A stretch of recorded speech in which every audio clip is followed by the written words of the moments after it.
Chapter 1, Prologue.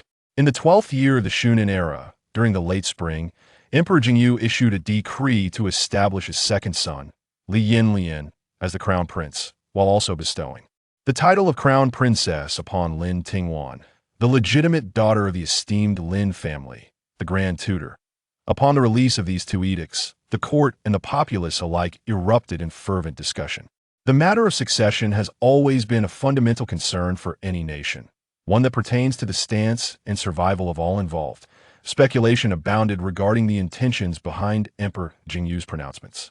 It is noteworthy that the second prince, Li Yanyan, is the offspring of the Empress Wang, who, despite her position, has never enjoyed the emperor's favor, leaving her son with diminished support. In truth, the emperor's favored consort is the Grand Tutor's legitimate daughter, the beloved Mingda consort, Lin Lichang. She has borne the fifth prince, Li Yanting, and both mother and son revel in the emperor's affections, basking in their glory. Naturally, many within the court view them favorably, bolstered by the numerous accomplished disciples of Grand Tutor Lin. Now, with the emperor's sudden decree to elevate the lesser-regarded second prince to the position of crown prince, and through a strategic marriage uniting two previously opposing factions, the intertwined interests have compelled all parties to seek reconciliation. However, it is important to recognize that some matters are merely the facade perceived by outsiders. At this very moment, within the Fengyi Hall of the Empress Wang, the Mingda consort leisurely sipped the newly bestowed Jinjun made tea from this year's tribute, seated comfortably. Beneath the phoenix throne, the Empress Wang scrutinized the memorial in her hands, and after a moment, she passed it to the female official beside her, instructing, "Proceed according to the customary practices of previous years. Remember, do not indulge in extravagance or waste." "Yes, Your Majesty," the official replied respectfully. The Empress cast a sidelong glance at the leisurely Mingda consort, remarking, "You seem to relish your leisure, enjoying my tea as though in bliss. Meanwhile, I have yet to partake of a single drop since this morning's court audience, and the burden of it all has left me quite dizzy. Busy with your own son, yet how sweet it must be." "Your Majesty need not feign modesty," the Mingda consort replied, setting her teacup down and smiling, her charm surpassing a myriad of allure. "The crown princess is not your niece. Does she not bear the surname Lin? With so many matters to attend to, gifts, names, auspicious to so much to oversee, how sweet can my heart truly be? I will not concern myself with your trivialities. His Majesty has commanded you to assist me, therefore. You must comply." Weary, the Empress pressed her hand against her waist and shot a fierce glare at the Mingda consort. "Just give your orders, Your Majesty. I am but your loyal soldier, ready to follow your command." The Mingda consort responded, her tone more akin to that of an old friend, discussing mundane affairs rather than that of a typical consort addressing the Empress. Should outsiders witness such harmonious dialogue between the Empress and her favored consort, they would surely be astounded. Yet, the servants within Fengyi Hall have long since grown accustomed to this dynamic. Only those truly within the palace comprehend that the Empress and the Mingda consort have consistently supported one another in an alliance. Even if the truth were to escape and reach the ears of the skeptical, few would believe it. How could they accept that a reigning empress could foster camaraderie with a favored consort? To them, such a relationship must inevitably be adversarial, otherwise it would be deemed inconceivable and abnormal. They are unwilling to acknowledge that women can indeed admire one another, forging bonds of understanding and compassion, reaching out to those who share their struggles. The fifth prince, born of a noble consort, is still quite young and possesses a profound love for freedom. Shunning the constraints of authority, he is, indeed, ill-suited for the role of emperor. Conversely, the second prince embodies all the qualities befitting a sovereign. Moreover, the influence supporting Empress Wang is not to be underestimated, bolstered by the esteemed prime minister's residence and the loyalty of seasoned officials who advocate for the legitimate heir. These factors are paramount for Emperor Jingyu to consider. Historically, it has always been exceedingly arduous for a younger son of concubine birth to ascend the throne, often met with resistance. For the sake of stability, Emperor Jingyu must act accordingly. Thus, the initial choice for the crown prince was the second prince, The emperor's prior cold demeanor towards Li Yanyan was merely a guise to deceive the masses and to test the loyalties of both the former dynasty's officials and the inner palace. Now, with the timing ripe, it is time to establish the crown prince without further subterfuge. Yet, Emperor Jingyu ultimately found himself swayed by an uncharacteristic compassion as he felt compelled to pave a peaceful path for the consort and her son, bestowing upon Li Yanyan and Lin Tingwan a marriage that serves not only as a reassurance for the second prince and the empress, but also as a safeguard for the family of the noble consort. This mutual cooperation between the two families ensures their shared prosperity. Lin Tingwan's father, Lin Yuxing, the legitimate heir of the Lin family and the current deputy minister of rights, is second only to the Grand Tutor in status. Emperor Jingyu has recently contemplated promoting him to Minister of Personnel, positioning him as the next spokesperson for the Lin family, while marrying into the Eastern Palace. Lin Tingwan effectively entrusts the entire influence of the Lin family to the Crown Prince. The prince gains the backing of countless scholars associated with the Lin family, alleviating any concerns that they might support the fifth prince, while the Lin family need not fear for their fate should the Crown Prince ascend the throne.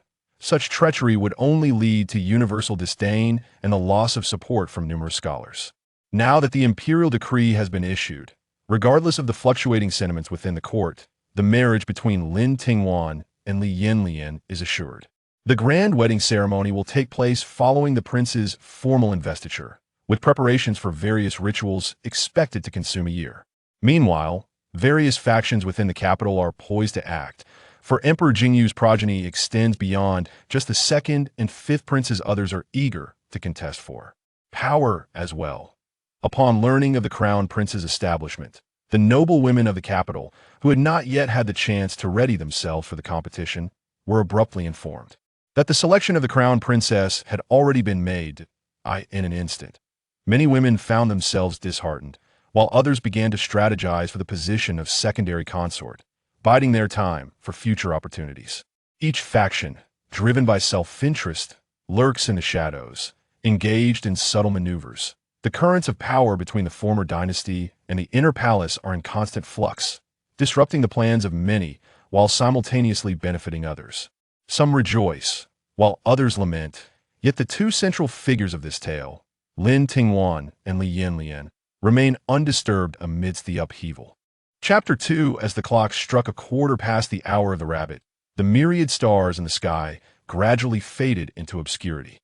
The deep azure and violet expanse above began to blush with the soft hues of dawn, as the sun timidly peeked over the horizon, casting a gentle orange glow. The maidservant, Agate, diligently directed the servants of the Xiaoxiang courtyard to commence their morning tasks. The atmosphere demanded swiftness, silence, and steadiness, principles that were unwaveringly upheld within the confines of Xiaoxiang. Jade, another maid, dipped her hand into the basin to ascertain the water's temperature.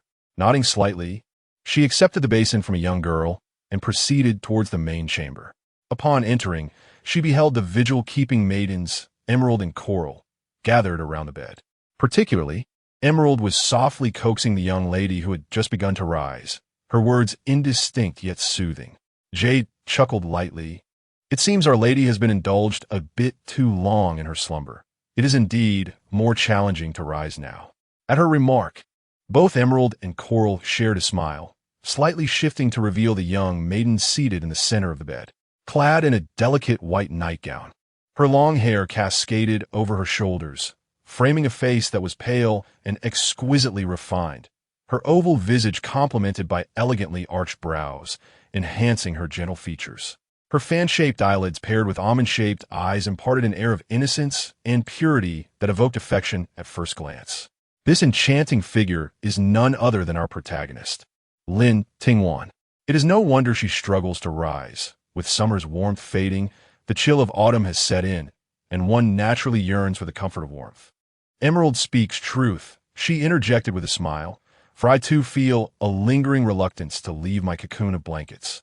Coral approached with a towel, dipping it in the basin to moisten it before gently wiping Lin Tingwan's face. Jade playfully pouted. Ah, both of you have exhausted your compliments, leaving me to appear overly talkative. You are the youngest here, and yet you have the most to say. Lin Tingwan teased back. Jade huffed lightly. carrying the water as she prepared to exit. You show favoritism. Lin Tingwan shook her head with a smile, and both Emerald and Coral joined in the laughter, accustomed to their playful banter. After freshening up and changing, Lin Tingwan made her way to the outer chamber, where Agate had already laid out the breakfast. After a light meal, she settled at her vanity, permitting Coral to style her hair and adorn her with hairpins. By the time the clock struck the first quarter of the hour of the dragon, Lin Tingwan had arrived in the main hall, where the esteemed matriarch, Lady Pei, and her mother, Lady Lu, were engaged in conversation. Their faces brightened at her arrival, delighted by the fact that this child had consistently paid her respects for a decade without fail. Lady Pei looked at Lady Lu with satisfaction. You have raised her splendidly as a mother. Your praise is unwarranted. It is Wanner's own diligence that shines through. There is little for a daughter-in-law to worry about. As she largely takes after her father, Lady Lu replied with humble respect, though pleased by her mother's commendation. Lin Tingwan's upbringing instilled in her a sense of modesty that restrained her from fully expressing her joy. Indeed, hearing praise for her son brought Lady Pei even greater joy. Indeed, her father was industrious from a young age. Otherwise, how could he have achieved top honors at the age of 17? As Lin Tingwan entered the main hall, she knelt upon the cushion prepared by the maidservants.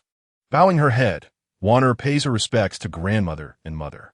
Good child, rise and take your seat, Lady Pei encouraged warmly. With a smile, Mrs. Pei glanced at Lin Tingwan, who was beginning to reveal her remarkable beauty, and said, I know you have always been strong-willed, but you must take care not to harm your health. Rest assured, grandmother, my body and well-being are gifts from my parents. I would never dare to disobey. Lin Tingwan replied obediently. Indeed, the imperial decree has been issued, and your position is secured. Do not feel burdened, for in my eyes, you're the finest child. Equal to none, Mrs. Pei reassured her. Thank you for your comfort, grandmother. I shall remember it always, Lin Tingwan said sincerely. After that, Mrs. Pei refrained from saying more, knowing that Lin Tingwan had never caused her worry and was a child with foresight. From a young age, Lin Tingwan had studied alongside her brothers in the household, and aside from her elder brother, she was the quickest learner, displaying the greatest insight among the children. She caught the attention of the Grand Tutor, Lin Jinghai, who taught her privately. Those fortunate enough to be mentored by the Grand Tutor, aside from the princes of the palace, were limited to his legitimate offspring, making Lin Tingwan the first among the grandchildren to receive such honor. By the age of 10, she was already capable of advising Mrs. Pei on household affairs, and by 13, even the accountant would grow anxious upon meeting her, fearing she might catch any oversight, jeopardizing his decades of reputation. This was well known within the Grand Tutor's household. Mrs. Pei did not keep her any longer, waving her hand. It is getting late. Go to the front courtyard. Your grandfather is resting today and will surely be waiting for you. Very well. Lin Tingwan stood and gracefully bowed before taking her leave. She made her way smoothly to the study of Grand Tutor Lin Jinghai, and upon entering, she found him seated by the window, a white jade chess piece in hand. Aware of her arrival, he did not look up but simply said, Come, let your grandfather see whether you have made progress these past few days. Lin Tingwan approached confidently, seated herself opposite the Grand Tutor, grasped a black piece, contemplated for a moment, and then placed it steadily on the board. Throughout, the Grand Tutor's questions continued unabated. First question, when the path is uncertain, how should one maintain their mindset? One's heart must be as solid as rock, steady as Mount Tai. With unwavering resolve, one can forge ahead, she responded. Second question, in a world of unpredictability, when events often defy expectations, how should one proceed? Every encounter brings its own gifts. In facing adversity, one must remain observant, utilizing resources to their fullest. To become strong, one must seize opportunities amidst challenges and retaliate. The Grand Tutor nodded and then made his move. Yet, one must also allow events to unfold. The strength of the heart lies in accepting all mischances. Lin Tingwan paused, inwardly chiding herself for being overly eager and utilitarian, realizing that not permitting oneself to err may not always be beneficial. Perceiving her thoughts, the Grand Tutor remarked, You are still young. The desire to grow stronger is natural. It was only at a certain age that I came to this understanding. Take your time. There is no need to rush. Understood. Lin Tingwan steadied her mind, gradually relaxing as she made her next move. Though it did not completely salvage the precarious situation, it was not an entirely futile move. Third question. When temptation arises, does your original intention still remain? The human heart's greed is difficult to safeguard against. You are human too, granddaughter. Act according to your heart and remain true to yourself. Very well. That previous move was not in vain. In response to the fourth inquiry, when besieged by numerous adversaries, what should one do? The foremost step is to establish alliances. One must not stand isolated and defenseless. Subsequently, one must dismantle the opposing coalition, striking them down one by one. How to achieve this? Every individual possesses vulnerabilities. If none are apparent, one must create them.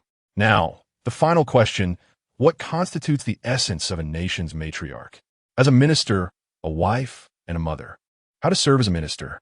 By being loyal and dutiful. How to be a wife? Through trust and companionship.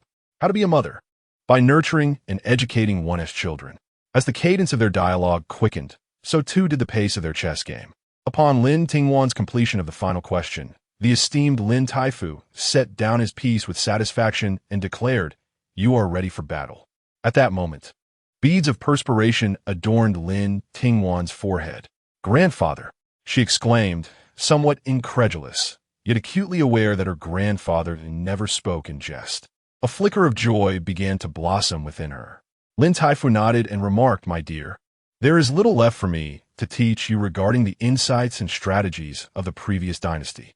The intricacies of the inner court shall be for you to learn gradually once you enter the palace." What Lin Taifu possessed was beyond the grasp of ordinary individuals. Lin Tingwan smiled, stating that this was not mere flattery, but her heartfelt truth. In her eyes, her grandfather had always been a revered figure. Lin Taifu shook his head. The inner court is a battlefield for women, akin to an unfathomable abyss. A moment's carelessness can lead to irrevocable consequences. I am, after all, a man. There are subtleties that I have not contemplated, which you must experience yourself to comprehend. Once in the palace, be sure to learn well from your aunt. Reflecting on this, Lin Taifu expressed, had it not been for her, you would not have embarked upon this path. At the age of 7, Lin Tingwan had accompanied her mother, Lady Lu, into the palace to pay respects to the virtuous concubine. It was then that she first encountered the visage of power, an experience that left her profoundly awestruck. From that moment, her ambitions surged. She aspired to become the Empress, the most esteemed woman in the realm. Although her aunt claimed that the palace was the most tedious place on earth, she believed it to be her destined perch, where she could attain all her desires. She too wished to be the one seated upon the phoenix throne, gazing down upon the multitude. Opportunities favor the prepared, her grandfather had once told her. Though he possessed the means to elevate her to that esteemed position, her abilities at the time were insufficient to sustain such a role. Hence, Lin Tingwan had never allowed herself a moment of complacency.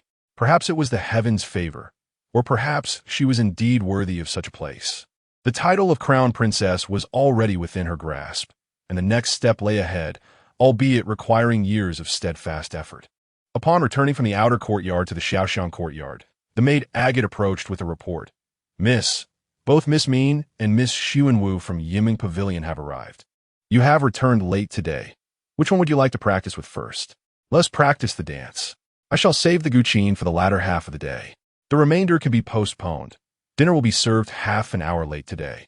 Lin Tingwan then entered her inner chamber to freshen up and change attire.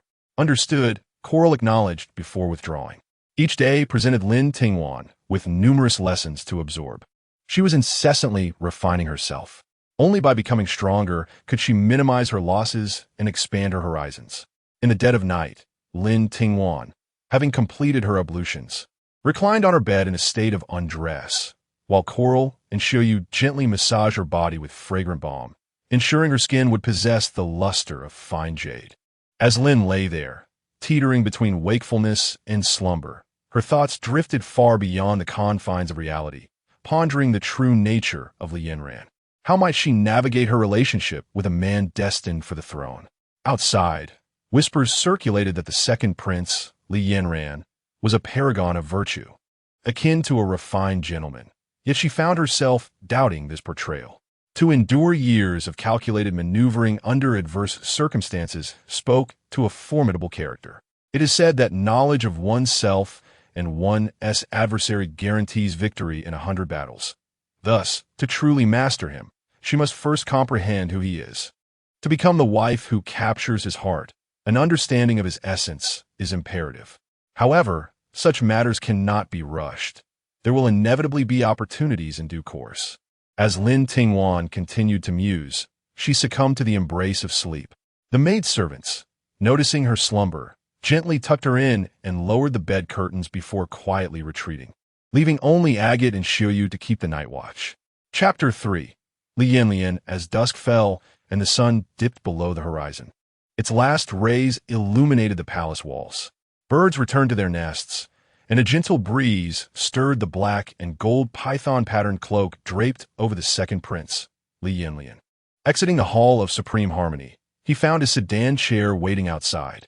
Once seated, his attendant, Lu Cheng, called out sharply, "Let us depart for the Eastern Palace." The procession set forth, a grand entourage making its way eastward. Wherever Li Yanyan's entourage passed, onlookers hastily retreated and bowed in reverence. The times had changed. Just days prior, he had officially undergone the ceremony of enfeoffment, establishing himself as the rightful heir to the throne. After years of lurking in the shadows, he had finally begun to realize his ambitions. With his eyes closed in feigned slumber, his mind buzzed with thoughts. This was no time for unbridled joy. The crown prince could easily be elevated or deposed. There was still much to be accomplished. How many factions within the court could he truly rely upon? From where would those lurking in the shadows strike? And how might he navigate his father's incessant suspicions? As a newcomer to the court, he found himself supported by many, yet entangled in numerous complications. The sedan chair came to a steady halt, and Lu Cheng stepped forward to lift the curtain, allowing a cool breeze to brush against Li Yanyan's face. Roused from his reverie, he slowly opened his eyes and exited the chair. "Your Highness, did you rest well?" Lu Cheng inquired cautiously, concerned he might have disturbed Li Yanyan's thoughts. "Not at all," Li Yanyan replied, striding into the Eastern Palace. He had resided here for several days. While not entirely unfamiliar, it lacked a sense of reality. To firmly establish his position, he understood that much more effort was required. Upon entering the main hall, the young eunuch, Shoan, hurried over to greet him. "Your Highness, several gentlemen are awaiting you in the study." The gentlemen Shoan referred to were Li Yanyan's advisors, all men of considerable intellect. They had been meticulously chosen by Prime Minister Wang to serve exclusively under Li Yanyan. "Very well," Li Yanyan nodded, shedding his cloak for Shoan as he proceeded inward. A throng of eunuchs and palace maids quickly surrounded him to assist with his ablutions and attire. Having changed into more comfortable garments, he made his way to the study. "Your Highness, we pay our respects," they greeted. "Rise," he commanded. "Thank you, Your Highness," they replied in unison. Li Yanyan surveyed them from his desk. "Have you come with important matters today?" "Your Highness, His Majesty has bestowed upon you the daughter of Grand Tutor Lin as your principal consort. This indeed astonishes us. Considering the past hostilities, one must tread carefully," one advisor remarked. Li Yanyan shot him a glance. "Is there something amiss with the Lin family? The lady may possess numerous virtues, yet she ultimately bears the surname Lin. One should not place unwavering trust." Another advisor interjected forcefully. "Do not place complete faith in the Lin family. Who can one trust entirely? The Zhongs, the Lis, or the Wangs?" Confronted with Li Yanyan's retort, the advisor faltered, struggling to formulate a counterargument. "You spend your days fretting over a woman yet to enter my household, neglecting to consider how you might aid me in achieving political accomplishments and winning the hearts of the people. What audacity you possess!" Li Yanyan exclaimed, slamming his hand on the table. All present fell to their knees in fright, save for Lansong Mo, who had remained silent on the matter and stood resolutely in place. "Your Highness, in my humble opinion, the most pressing matter at present is to monitor the various factions closely to prevent any of them from acting out of desperation. Allow this task to be entrusted to Pingjiang." Li Yanyan, with his fingers pressed together, tapped lightly on the table. Jiang is the leader of my covert guards, a man of exceptional capability, specifically engaged in my clandestine affairs. Li Yanyan cast a glance at the kneeling advisors, recognizing that it was time to establish a hierarchy. Some individuals were simply unworthy of significant responsibilities. Is there anything else? Present it all at once. Li Yanyan spoke coldly, without granting permission to rise. At that moment, all remained prostrate, too fearful to respond, though a few exchanged furtive glances. Eventually, a man with keen eyes and a long beard spoke up. Your Highness, the harvest and taxes reported from several counties in Jiangnan this year are lower than in previous years, yet there has been no drought or disaster. I fear unrest may arise from below. Li Yanyan narrowed his eyes, remaining silent. Dissent arose from the crowd, as some believe the man was intentionally seeking attention. The decrease in grain and taxes is trivial, merely a normal fluctuation. Mr. Chung may be overly alarmed. Do you understand arithmetic? Are you aware of what constitutes a normal reduction? A small decrease may be typical, yet when several counties aggregate, it amounts to a substantial sum, enough to sustain the populace in Jiangnan for an entire year. To put more starkly, how many soldiers could be supported with such resources? At that point, some should not think to evade responsibility. Are you finished? Li Yanyan glared coldly at the two, then gestured to Mr. Chung. You may arise. Mr. Chung stood with a stern expression, showing no signs of fear. This matter holds significant weight. We must remain vigilant. I believe Mr. Chung, along with the others behind you, should first calculate the discrepancies. Once I have reviewed the details, we shall convene again to discuss our response and preventive measures. Yes, at this juncture, those who had previously been discontent recognized Li Yanyan's stance and fell silent. Just then, Shoan entered to report, Your Highness, Lord Wang has arrived. Admit him. Yes. Li Yanyan waved his hand dismissively. You may all take your leave. I hope you remember my words today. Should you err again, there will be no need for your return. My Eastern Palace does not harbor those who spread idle gossip. Your Highness's teachings will be heeded. The crowd dispersed in haste, and after a few steps, they began to huddle together in hushed whispers. Among those rebuked as gossips by Li Yanyan, the most indignant felt compelled to seek recourse at the Prime Minister's residence. Just then, they encountered Li Yanyan's uncle, Wang Bingren, approaching, and they engaged him in conversation.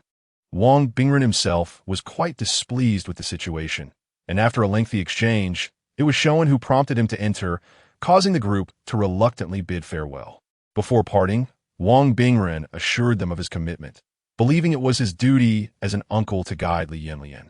However, upon entering, Wang Bingren instinctively knelt before Li Yanyan, demonstrating utmost respect. Uncle, please, there is no need for such formalities. Li Yanyan waved his hand dismissively as Lu Cheng placed the stool closer to his desk.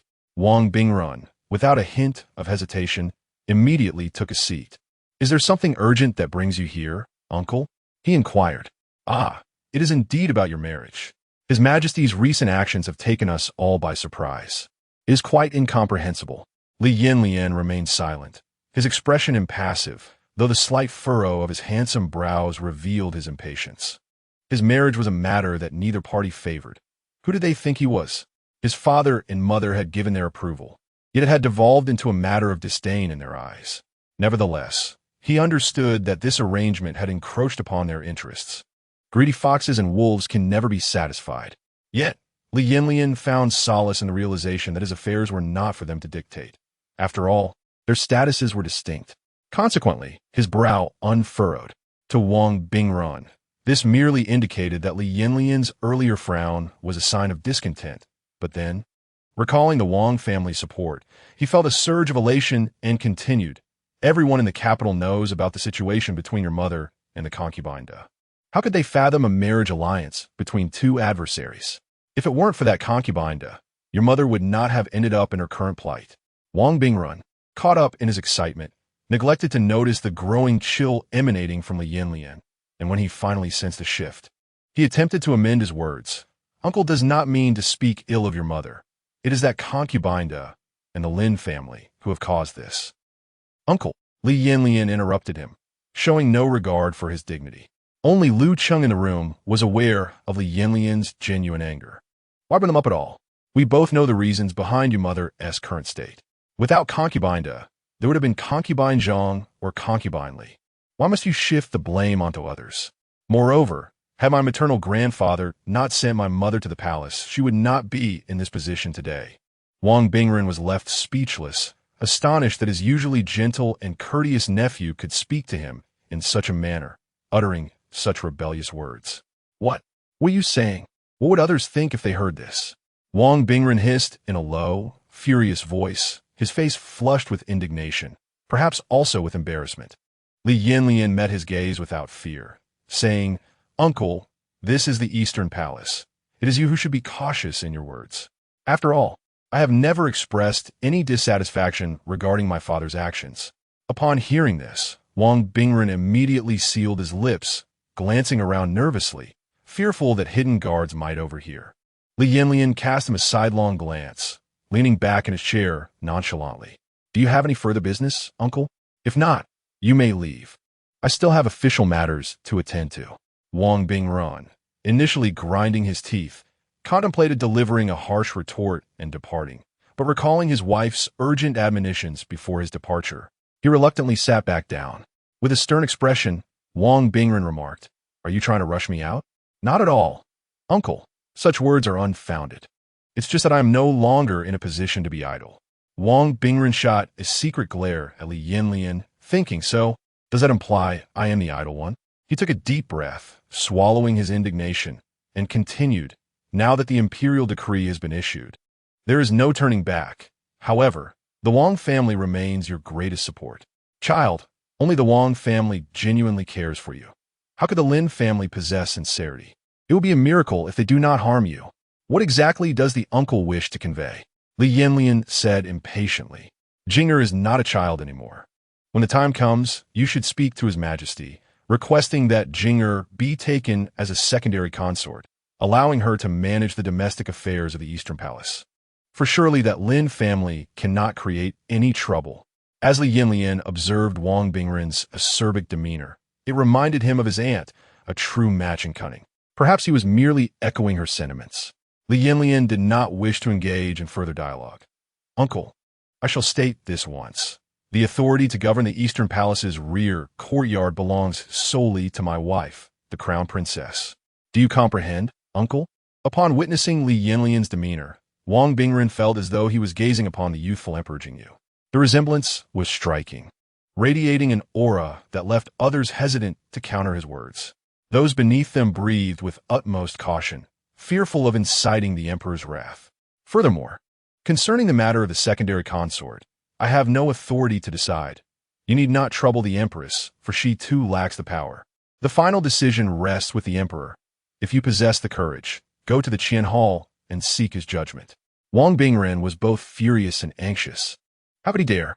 Even his father, Prime Minister Wang, was unaware of this matter. It was he and his wife who sought to gain favor. Knowing the Empress could not make decisions, they endeavored to pressure Li Yanyan, calculating that if he insisted on marrying, even the Emperor would find it difficult to object. Who would have thought Li Yanyan would be so resolute? Wang Bingren sighed, casting a glance at Li Yanyan before departing with a bow. Lu Cheng replaced the tea with a warm cup and delicately advised, "Your Highness, do not let anger take hold." Li Yanyan scoffed.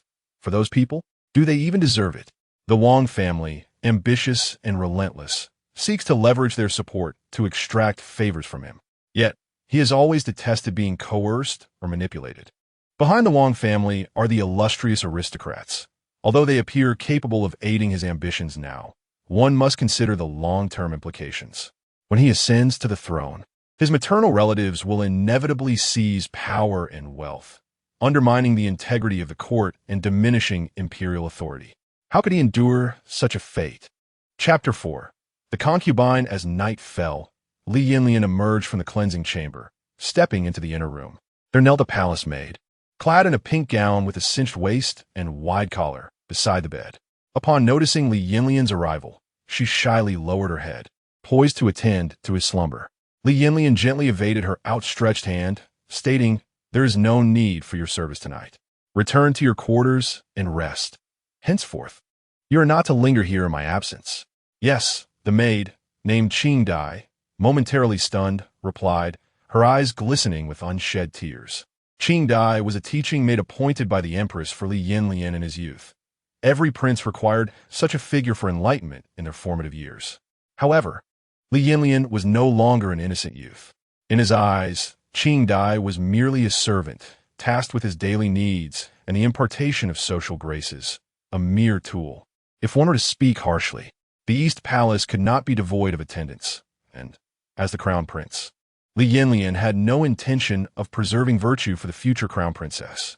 Yet, upon his initial arrival at the East Palace, Qing Dai was the sole woman attending to him. The Empress intended to select 2 trustworthy maids to reside with him, though the system allowed for 4. However, considering the sensitivities surrounding the concubine, the Empress opted for a more measured approach, lest it appear too hasty. Li Yanyan was not one to rush. Otherwise, he would not have only one maid to warm his chamber. During the last election, the Empress had chosen 2 for him, Mei and Qi. Mei hailed from a family of 7th-rank officials, possessing a gentle demeanor, an educated mind, and an appearance that was quite pleasing, albeit somewhat delicate, qualities that might endear her to him.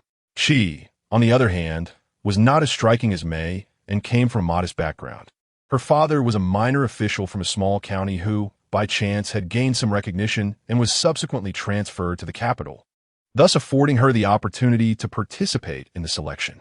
Qi's most notable asset was her figure, which, according to the palace's matrons, promised to be conducive to childbearing. Nevertheless, the future crown princess would not be permitted to conceive before her marriage.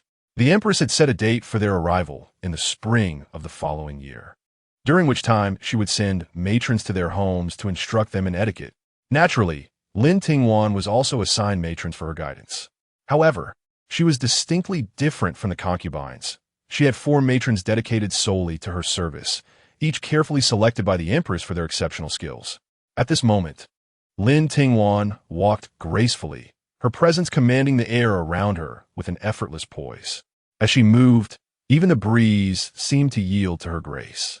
She offered a slight bow, her movements precise and unerring, exuding a refined elegance that bespoke her composure. Even those who had spent decades in the palace could not find fault in her demeanor. The 4 matrons regarded Lin Tingwan with admiration akin to that of a sect leader beholding their most gifted disciple. Who would not cherish a clever and resourceful child? Regardless of present circumstances, when Lin Tingwan eventually entered the palace, all would attribute her success to the matron's teachings, greatly enhancing their own reputations and ensuring ample rewards from the Empress. On this day, Lin Tingwan's mother, Lady Lu, visited the Xiaoxiang courtyard to see her. She seemed hesitant, as if she had something to convey. Lin Tingwan, well aware of her mother's intentions, calmly instructed, "Let us conclude our conversation for today." Jade instructed several matrons to retire to their chambers for rest, reminding them to deliver the exquisite tea I procured yesterday to their quarters. Upon her agreement, she guided the 4 matrons away. The matrons, perceptive as they were, recognized the unspoken favor and promptly dispersed without delay. Lin Tingwan offered a cup of tea to Lady Lu, saying, "Please speak freely, mother." Lady Lu conveyed a message from her sister-in-law, revealing that the Empress had arranged for 2 concubines for the Crown Prince, who would be entering the palace come spring. Lin Tingwan paused momentarily, taken aback by the news. "Only 2? Lady Lu, momentarily puzzled, did not grasp Lin Tingwan's focus on this detail. "This is a commonplace affair. I understand it well, and you need not worry about me." Though she spoke so, Lady Lu expressed her concern, fearing her daughter's naivety might lead a heartache, urging her to maintain an open mind. "Rest assured, mother, I am not as fragile as you believe.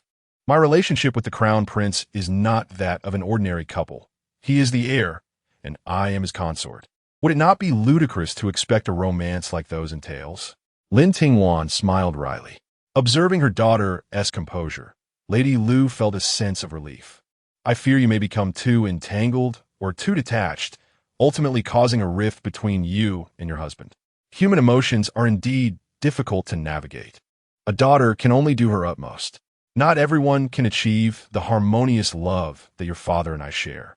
Lin Tingwan rose to cleanse her hands and moved to the table, beginning to arrange the spices. Lady Lu, blushing with embarrassment, chided, "You dared jest with your elders." She then added, "If you are aware of your situation, that brings me comfort. Do take care of yourself. Mother, take care of your health. I shall visit you again tomorrow to pay my respects." Very well. Lin Tingwan escorted Lady Lu to the door before returning. Mana softly inquired, "Mish, shall I investigate further to gain more insight?" No need for obvious inquiries. They would merely waste time. What matters most are the elusive truths, the matters not easily uncovered. As for anything else, refrain from action. It is still too early, and I cannot allow any blemish to tarnish the Grand Tutor's estate. Understood. I shall proceed discreetly. The two of them also needed to keep an eye on the instructing matron, ensuring they knew who to seek when needed, with no further concerns. Yes. Mei Na accepted her task and departed. Lin Tingwan closed her eyes, reveling in the invigorating fragrance from the incense burner. Yet what captivated her more was the empowering sensation of having everything within her grasp. She cared not for how many women Li Yanyan had. For what mattered was that she was the one he trusted most, the one in whom he found solace, and the one he respected. That was sufficient. As for the rest, she would leave it to fate. Lin Tingwan opened her eyes, stood, and inscribed a character for power on the edict. After completing her writing, she admired her work, deeming it commendable but believing it could be even better. Meanwhile, in the Mei household, Matron Ji, responsible for the education of the Mei ladies, sat with a furrowed brow, observing the mother and daughter weep together, reminiscent of the ill-fated beauty, she's sure. She could hardly count how many times she had cried. Both mother and daughter shared a propensity for tears, a trait that seemed to stem from their humble origins. Though Mei's mother, the legitimate wife, held an official title, her background was modest, hailing from a family of commoners engaged in agriculture. In her youth, she married the then impoverished scholar, Mr. Mei, who later ascended to the rank of a seventh-grade official, elevating her status to that of a lady of the court, albeit with limited worldly experience. Her overly sentimental and delicate disposition often proved to be a source of frustration. Mei had inherited this trait, developing a similar propensity for melancholy. Initially, Granny Ji was strict, bearing the weight of responsibility, but over time, she had softened under Mei's influence, now resorting to comforting her. "My dear, cease your tears. This is not a solution," Granny Ji admonished sternly. Mei, sniffling and apologizing, left Granny Ji at a loss for words. Liang, Mei's mother, wiped her tears and said, "Enough, do not cry anymore. I shall cease my words." The two had quarreled moments earlier over Mei's passion for literature. From a young age, Mei had adored poetry and prose, often reciting and memorizing verses, a pursuit Mr. Mei had encouraged, believing it to be beneficial, and in the kingdom of Jing, not particularly unusual. However, Liang held the belief that a woman did not require extensive education, deeming it unnecessary and preferring that Mei devote herself to domestic arts. Yet due to Mr. Mei's support over the years, Liang had refrained from voicing her opposition. Now, with her daughter destined to marry into the royal family as a concubine to the crown prince, Liang questioned the utility of her daughter's literary pursuits. What good is it to bury oneself in books? The priority lies in serving the crown prince. Mei, accustomed to feeling wronged, would not voice her thoughts, choosing instead to weep silently. Liang, frustrated by her daughter's inability to understand her concerns, joined in the tears. Granny Ji, too, was at a loss for words. She sensed that Mei had become somewhat obsessed, her subtle remarks aligning with Liang's sentiments, only deepening Mei's sorrow. In this era, no one tended to the genuine needs of one's heart. They were preoccupied solely with their own desires, rendering personal aspirations insignificant. As some pursuits were deemed utterly futile in their eyes, a poignant tragedy of feudal society. Enough, I shall say no more. Focus on learning proper etiquette with Granny Ji. When you arrive at the Eastern Palace, you may secure a promising future and assist your brother, Liang said, dabbing her tears before signaling to Granny Ji and departing. Granny Ji cast a glance at Mei, let out a heavy sigh, and instructed, quickly, attend to your young lady and help her wash her face. The two young maids, finally snapping back to reality, hurried Mei to the basin. Granny Ji, exasperated, closed her eyes, reflecting on the burdens of her work. Resigned to the fact that reputation mattered little to her. If they criticized her teaching, so be it. She would take it in stride, understanding that as long as the rules were adhered to, the rest was beyond her concern. Meanwhile, in the inner chamber, as May washed her face, she had long since concealed her earlier sorrow, her eyes now filled with apprehension. Outside, Granny G, unaware of this change, sighed wearily as she gazed out at the stone-paved courtyard. Chapter 5. An audience with the Queen. A drop, 2 drops, 3 drops. The rain cascaded onto the blue stone tiles, swiftly soaking the ground. The maid, Fetsue, held an oil paper umbrella as she received the invitation from the doorman and promptly made her way to the main hall. Upon entering, Lin Tingwan was nestled on the couch, engrossed in reading Bogaji. "My lady, the doorman has brought an invitation. In a few days, you are summoned to a family banquet in the palace," Fetsue announced. Lin Tingwan, slightly taken aback, lifted her gaze to accept the vermilion invitation from Fetsue's hands and began to peruse its contents. Her eyes sparkled with intrigue as she smiled. "Since it is an invitation from the palace, I shall prepare accordingly. I must consult with Granny Shou and the others later, lest I disrupt the decorum." "Of course," Fetsue replied, retreating to the inner chamber to seek a few matrons. As the tea, brewed to perfection, was presented to Lin Tingwan by Agate, she remarked, "My lady, you're summoning to the palace at this hour. Could it be that the esteemed lady wishes to see you?" "My aunt has ample opportunities to see me. At this moment, it must be the Queen who desires my presence," Lin Tingwan replied, taking a sip from her teacup. "Then, at this family banquet, will you not have the chance to meet His Highness, the Crown Prince?" Shuyue asked with excitement. "Men and women are seated separately. It may be difficult." Lin Tingwan set down her teacup and dabbed at the corner of her mouth. However, Lin Tingwan pondered, a smile emerging. "It is indeed possible. Perhaps my aunt wishes to orchestrate a meeting between us. In that case, I must prepare thoroughly," Shuyue exclaimed, rummaging through the boxes in a flurry of excitement. Lin Tingwan sighed, placing a hand to her forehead. "Let us approach this matter with moderation. We must not draw too much attention. The Queen would not take kindly to it. Rest assured," Shuyue declared confidently, ready to showcase Lin Tingwan at her most resplendent. Lin Tingwan surrendered to her enthusiasm with a resigned sigh. On the day of the palace banquet, Lin Tingwan was awakened early, undergoing her cleansing and dressing rituals, and preparing her appearance. Coral had specially styled her hair into a moon bun, adorned with a simple yet luxurious begonia glass headpiece, truly perfection. Shuyue produced the smoke-purple embroidered lotus skirt, prepared since yesterday, and helped Lin Tingwan don it, pairing it with a light blue-purple gauze shawl, enhancing her fair complexion. Youth is indeed an asset, and beauty is a treasure. If not displayed at the opportune age, it would be a lamentable waste. Lin Tingwan gazed intently into the floor-length mirror, admiring her refined appearance. One must commend Shuyue for her discerning eye.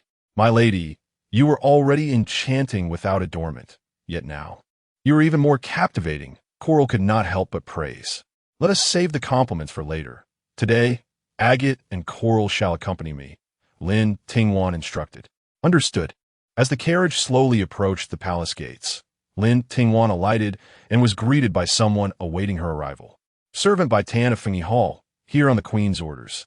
Awaits Miss Lin," the maid announced. "Thank you for your trouble, Auntie," Lin Tingwan replied with a gentle smile, offering a slight bow. "Not at all," Baitan responded politely, while Agate produced a delicate purse, presenting it with both hands. "To express my gratitude for your efforts, please accept this as an invitation for tea," Lin Tingwan said naturally, without a hint of pretense. Baitan glanced at the item without any hesitation. That evening, upon returning to her chamber, she discovered a gold ingot the size of a thumb within her purse, shaped like a floral ornament. Lin Tingwan followed Baitan to the Fengyi Palace, where she entered the main hall and performed a reverent kneel before the Empress. "Your Majesty, I pay my respects," she said. "Long live the Empress." "Rise," the Empress said kindly. "Thank you, Your Majesty," Lin Tingwan replied, standing tall, her every movement exhibiting impeccable decorum. The Empress observed her with satisfaction and remarked, "The last time I saw you, You were merely 7 or 8 years old. Now, you have reached the age of maturity and are poised to become my daughter-in-law." Lin Tingwan felt a fleeting blush, smiling gently, yet her heart remained untroubled. "It has been many years since I last had the honor of seeing your majesty. I am truly ashamed. Whether truth or flattery, as long as it sounded pleasing, it sufficed." Indeed, the Empress was delighted by these words. She patted the seat beside her, saying, "Do not stand idly. Come and sit beside me. Your majesty is gracious, but I dare not impose." Lin Tingwan demurred, yet she stepped forward, pausing 3 paces away. "That is of no consequence," the Empress waved dismissively. Lin Tingwan then approached and took her seat. The Empress took Lin Tingwan's hand, scrutinizing it for a moment before exclaiming, "Truly, you are the niece of concubine. The Lin family produces exquisite beauties. Your majesty, it is you who embodies unparalleled grace and beauty, leaving others feeling inadequate." Lin Tingwan replied sincerely, "I'll look at what you say. I am not so remarkable," the Empress chuckled. Lin Tingwan shook her head. "Your majesty is unaware of the admiration surrounding you in the palace, revered for your virtue and benevolence towards the 6 palaces. The common folk laud you as a wise empress. You are a paragon for all women." The Empress beamed with joy at the praise, holding Lin Tingwan's hand affectionately, as if she were her own daughter. "In the future, you too shall become an empress, and you must endure the trials that accompany such a role," she sighed thoughtfully. "With your majesty as a role model, I shall strive earnestly," Lin Tingwan affirmed. "No, I do not wish for you to endure my burdens. I rather hope for you to live harmoniously with the Crown Prince," the Empress said, her tone tinged with melancholy. "Rest assured, your majesty, we have endured until now. Brighter days are surely ahead," Lin Tingwan comforted her. "Indeed, good days are approaching, and I await the enjoyment of them," the Empress replied with optimism. "Liner, there is one matter I must impart to you," the Empress said, her expression shifting as she resolved to speak. "I am all ears, your majesty." Lin Tingwan prepared herself. "You must understand that the Crown Prince cannot be without attendants by his side. Come spring, the Mei and Qi families will enter the palace. What I wish to convey is that, as you aspire to be the Crown Princess, you must accept all concubines by the Crown Princess side. This is your obligation. However, I can assure you that no offspring shall be born in the Eastern Palace prior to your grand wedding. It is imperative that the Crown Prince takes a concubine, a duty that I must fulfill, and one that you must inevitably endure. Do you comprehend my intent?" The Empress fixed her serious gaze upon Lin Tingwan. Lin Tingwan, undeterred, met the Empress's gaze with sincerity and replied, "Your Majesty's concerns are well understood, and I am profoundly grateful for your consideration. However, please rest assured that as I embark on the journey of becoming the Crown Prince's wife, I am fully aware of the burdens and responsibilities that accompany this role. I shall not succumb to blind jealousy. To speak candidly, no one would find delight in their husband being shared with numerous women. Yet, this is an inescapable reality. The weight of ensuring royal lineage rests upon him as much as it does upon me. I can guarantee that I shall never harm any concubine nor any child within the Eastern Palace, provided they do not pose harm to me." Lin Tingwan disdainfully dismissed the notion of harming a young child, though adults were a different matter.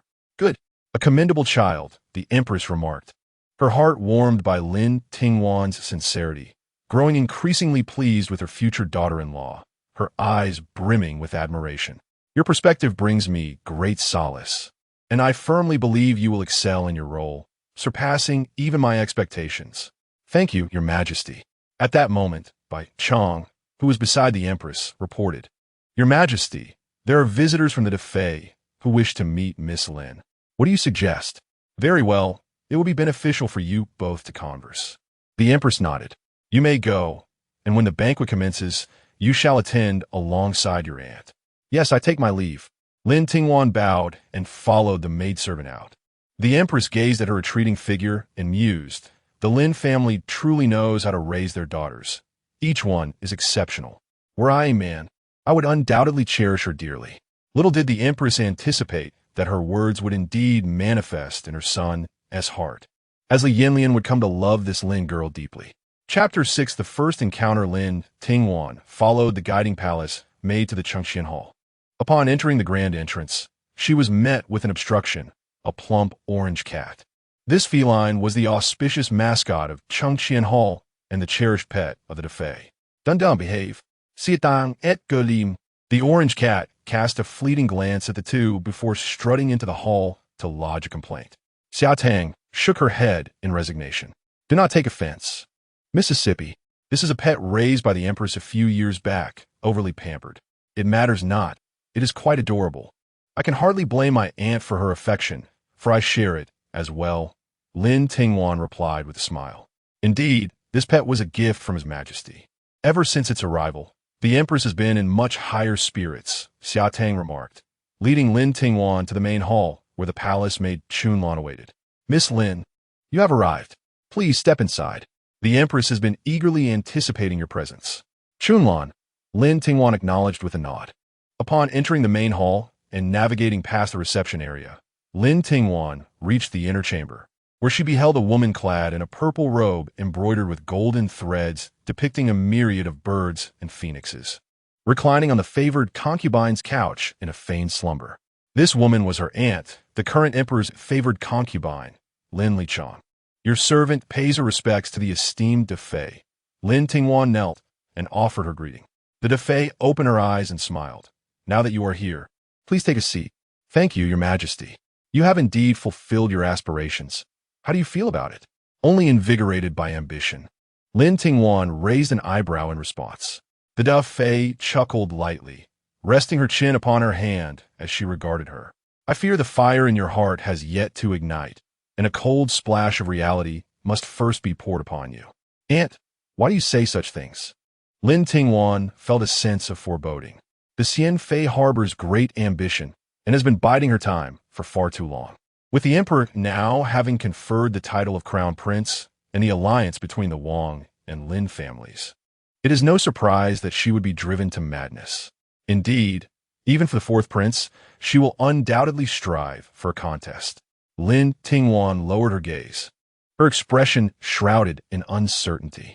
The affairs outside the CF family have little bearing on us. They belong to a bygone era.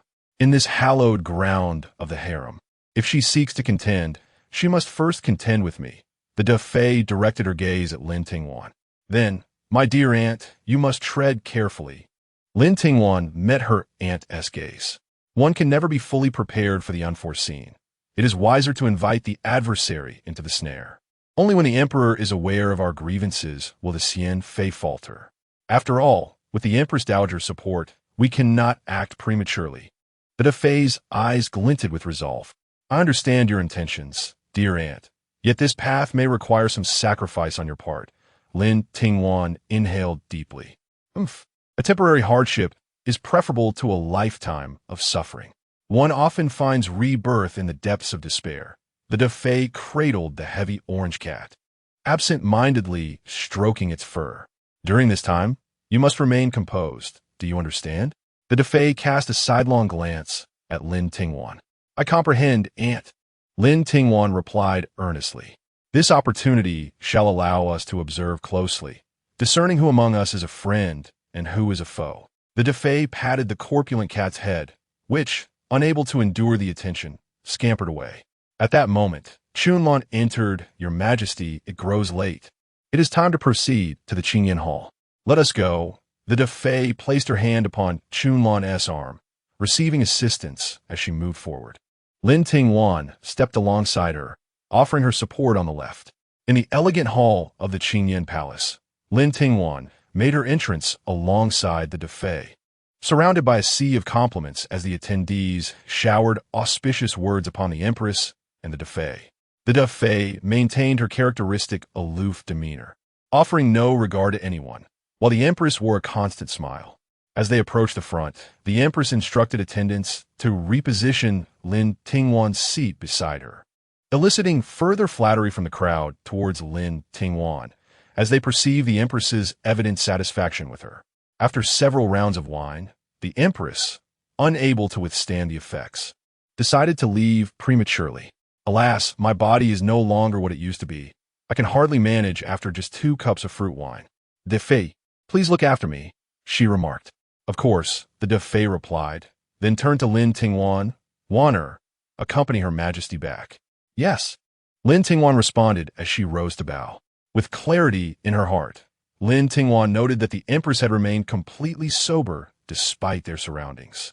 As she assisted the Empress out of the hall, the latter waved her hand, stating, I am feeling unwell. I shall not take the sedan. Wanner, walk with me. Yes. Lin Tingwan replied obediently, fully aware of the Empress's intentions. Sure enough, upon reaching the imperial garden, the Empress suggested a respite. Lin Tingwan helped her into a corridor pavilion, taking a soft cushion from a maid and placing it upon a stone bench. As the Empress settled down, Lin Tingwan draped a velvet blanket over her legs. The Empress accepted a hand warmer from a maid, smiling as she said, You need not merely sit here with me. There is a flower bed behind this pavilion where the chrysanthemums are reportedly in full bloom. Please go and take a look for me.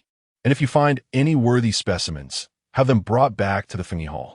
Certainly, Lin Tingwan replied, leading two maidservants down the corridor towards the rear. Upon entering the flower bed, Lin Tingwan was indeed captivated by the splendid blooms, the attendants having arranged the scenery to enhance the enchanting ambience. The garden was quite expansive, resembling a sea of flowers from a distance. Just as Lin Tingwan was engrossed in her appreciation, she heard steady footsteps approaching from behind, reminiscent of a man astride. A smile graced her lips. Someone had arrived.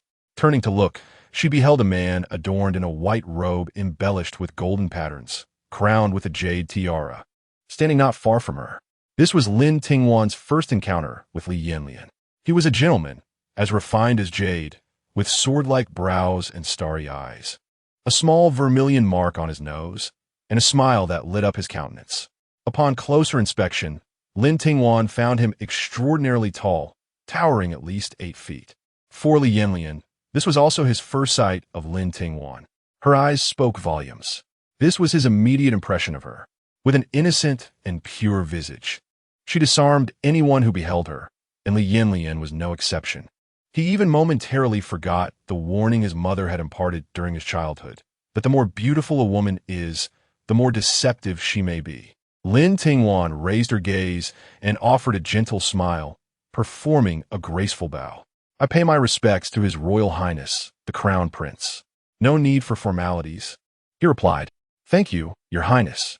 Both were tacitly aware of the significance of this meeting and understood that they were both prepared for it. Li Yanyan did not inquire how Lin Tingwan knew he was the Crown Prince, nor did Lin Tingwan question his sudden presence there. Miss Lin is admiring the flowers, he remarked. Li Yanyan advanced a few steps in the direction of Lin Tingwan. Lin Tingwan did not retreat, and when Li Yanyan arrived before her, she slightly turned to walk alongside him. Indeed, as I walk here with Your Majesty, I must say that the chrysanthemums bloom splendidly. Please allow me to select a few fine pots to place in the Fengyi Hall. Lin Tingwan spoke with natural grace, quite unlike her demeanor during their first meeting, as if they were long-time acquaintances. Choose well. Do select several. If there are any that you particularly fancy, I shall have someone send them to the Grand Tutor's residence. He replied generously. I am most grateful, Your Highness. It is nothing. Li Yanyan cast a furtive glance at Lin Tingwan, nearly caught by her perceptive gaze, and swiftly shifted his focus, inadvertently landing on a pot of purple chrysanthemums, their posture elegant and ethereal, the blooms plump and rounded. This one is splendid, he noted, pointing to the flowers. This flower is called Standing Alone in the Cold Autumn, a remarkably resilient variety, Lin Tingwan remarked. You possess considerable knowledge of flowers? I merely possess a shallow understanding. She humbly shook her head. Miss Lin, you are a disciple of Grand Tutor Lin, well-versed and knowledgeable. There is no need for such modesty, Li Yanyan chuckled. You refer to it as Standing Alone in the Cold Autumn? Indeed, it is indeed a fitting name, worthy of its spirit. Your Highness's choice seems to resonate with it in a mysterious way. Oh, how so? Li Yanyan anticipated that Lin Tingwan might express something flattering. Standing alone in the cold autumn symbolizes solitude, standing apart, with a long and uncertain path ahead, akin to the chill of autumn. Yet there is no choice but to move forward without looking back. Li Yanyan stood frozen for a moment, taken aback by her words. Over the years, only Lin Tingwan had truly understood him. Yet, how could she articulate such sentiments on their first encounter? The nature of royal individuals tends to be suspicious.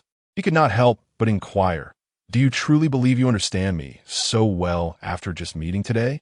"I dare not presume. What I have expressed comes from genuine feeling. Your journey these years is known to all, yet few truly care," Lin Tingwan replied. Li Yanyan abruptly turned to face her, their eyes meeting in a tender, clear gaze that seemed to ensnare him. He awkwardly averted his gaze. "I must be foolish. Let it be considered as mere nonsense from me. It suffices that your highness understands the truth within." Lin Tingwan turned her back, continuing to admire the flowers. Li Yanyan awkwardly stole another glance at her before diverting his gaze once more. For some inexplicable reason, in Lin Tingwan's presence, he felt as if he had reverted to his younger self, awkward and somewhat childish. Truly, it was both wondrous and absurd. Chapter 7. Rumors. Li Yanyan was unaware of how he returned to the Eastern Palace. He only recalled that, quite unprecedentedly, he had insisted on escorting Lin Tingwan to the palace gates, much to his mother's astonishment. Even he could not comprehend his own actions. Seated in his study, he refrained from lighting any lamps. The surroundings were shrouded in darkness, save for a sliver of moonlight that filtered through the window, casting a faint glow. Li Yanyan closed his eyes, reminiscing about Lin Tingwan's words before their parting. "Since the future is uncertain and one walks alone, wouldn't it be better to have another accompany you?" I. For the first time, Li Yanyan found himself momentarily at a loss for words. Lin Tingwan shook her head with a smile, as if to say that she understood his unspoken sentiments, just as he would surely grasp hers. "It's all right not to know. Reflect well, for time shall provide you with the answers." With that, she boarded the carriage. Li Yanyan gazed at the departing silhouette of the carriage for a long time. He opened his eyes, the moonlight illuminating the direction of his heart. At this moment, a person quietly resided within him, albeit merely a shadow, subtle and elusive, yet already deeply rooted. Even if he were to discover it later, he would find it impossible to dispel. Not long after that day, a scandalous rumor spread from the palace to the common folk, intensifying with an air of impending revelation. The esteemed consort Lin, upon the conclusion of a palace banquet, encountered her former betrothed, Prince Duan, leading to an emotional reunion filled with tears and heartfelt confessions, which appeared utterly indecorous. The emperor, in a fit of fury, commanded a thorough investigation into the disseminators of these rumors and imposed severe penalties on those who defamed the virtuous consort. Consequently, the populace became increasingly fascinated by this palace intrigue, engaging in hushed discussions like rice mixed with weevils, impossible to eradicate. Who would believe that no one was manipulating the situation? Today, Lin Tingwan met with the four matrons dispatched from the palace, their expressions exceedingly unnatural as they avoided her gaze. Lin Tingwan maintained her composure. She had learned all that was necessary and needed not seek further instruction from them. Their opinions were theirs alone, and regardless of the circumstances, as long as she remained in Xiaoshan courtyard, they could not overturn her world. She instructed them to return to their quarters to rest, preferring not to see them, for when the time came, she would send them back. As Lin Tingwan entered her study to practice her calligraphy, her maid, Ma Nao, approached and whispered in her ear, "News has arrived from the palace. The Empress Dowager has summoned your aunt to Shokong Hall." Lin Tingwan's hand paused, the black ink staining the entire sheet of rice paper. "And now, has she emerged?" "Not yet, but the messenger mentioned that His Majesty was present," came the reply. "Most likely, there will be no trouble." Lin Tingwan nodded. "Do not worry," Ma Nao reassured her. "His Majesty is favorable towards you." Though the affection of a man is the least reliable form of support, it appears there is no other recourse at present. Lin Tingwan set down her brush, contemplating silently.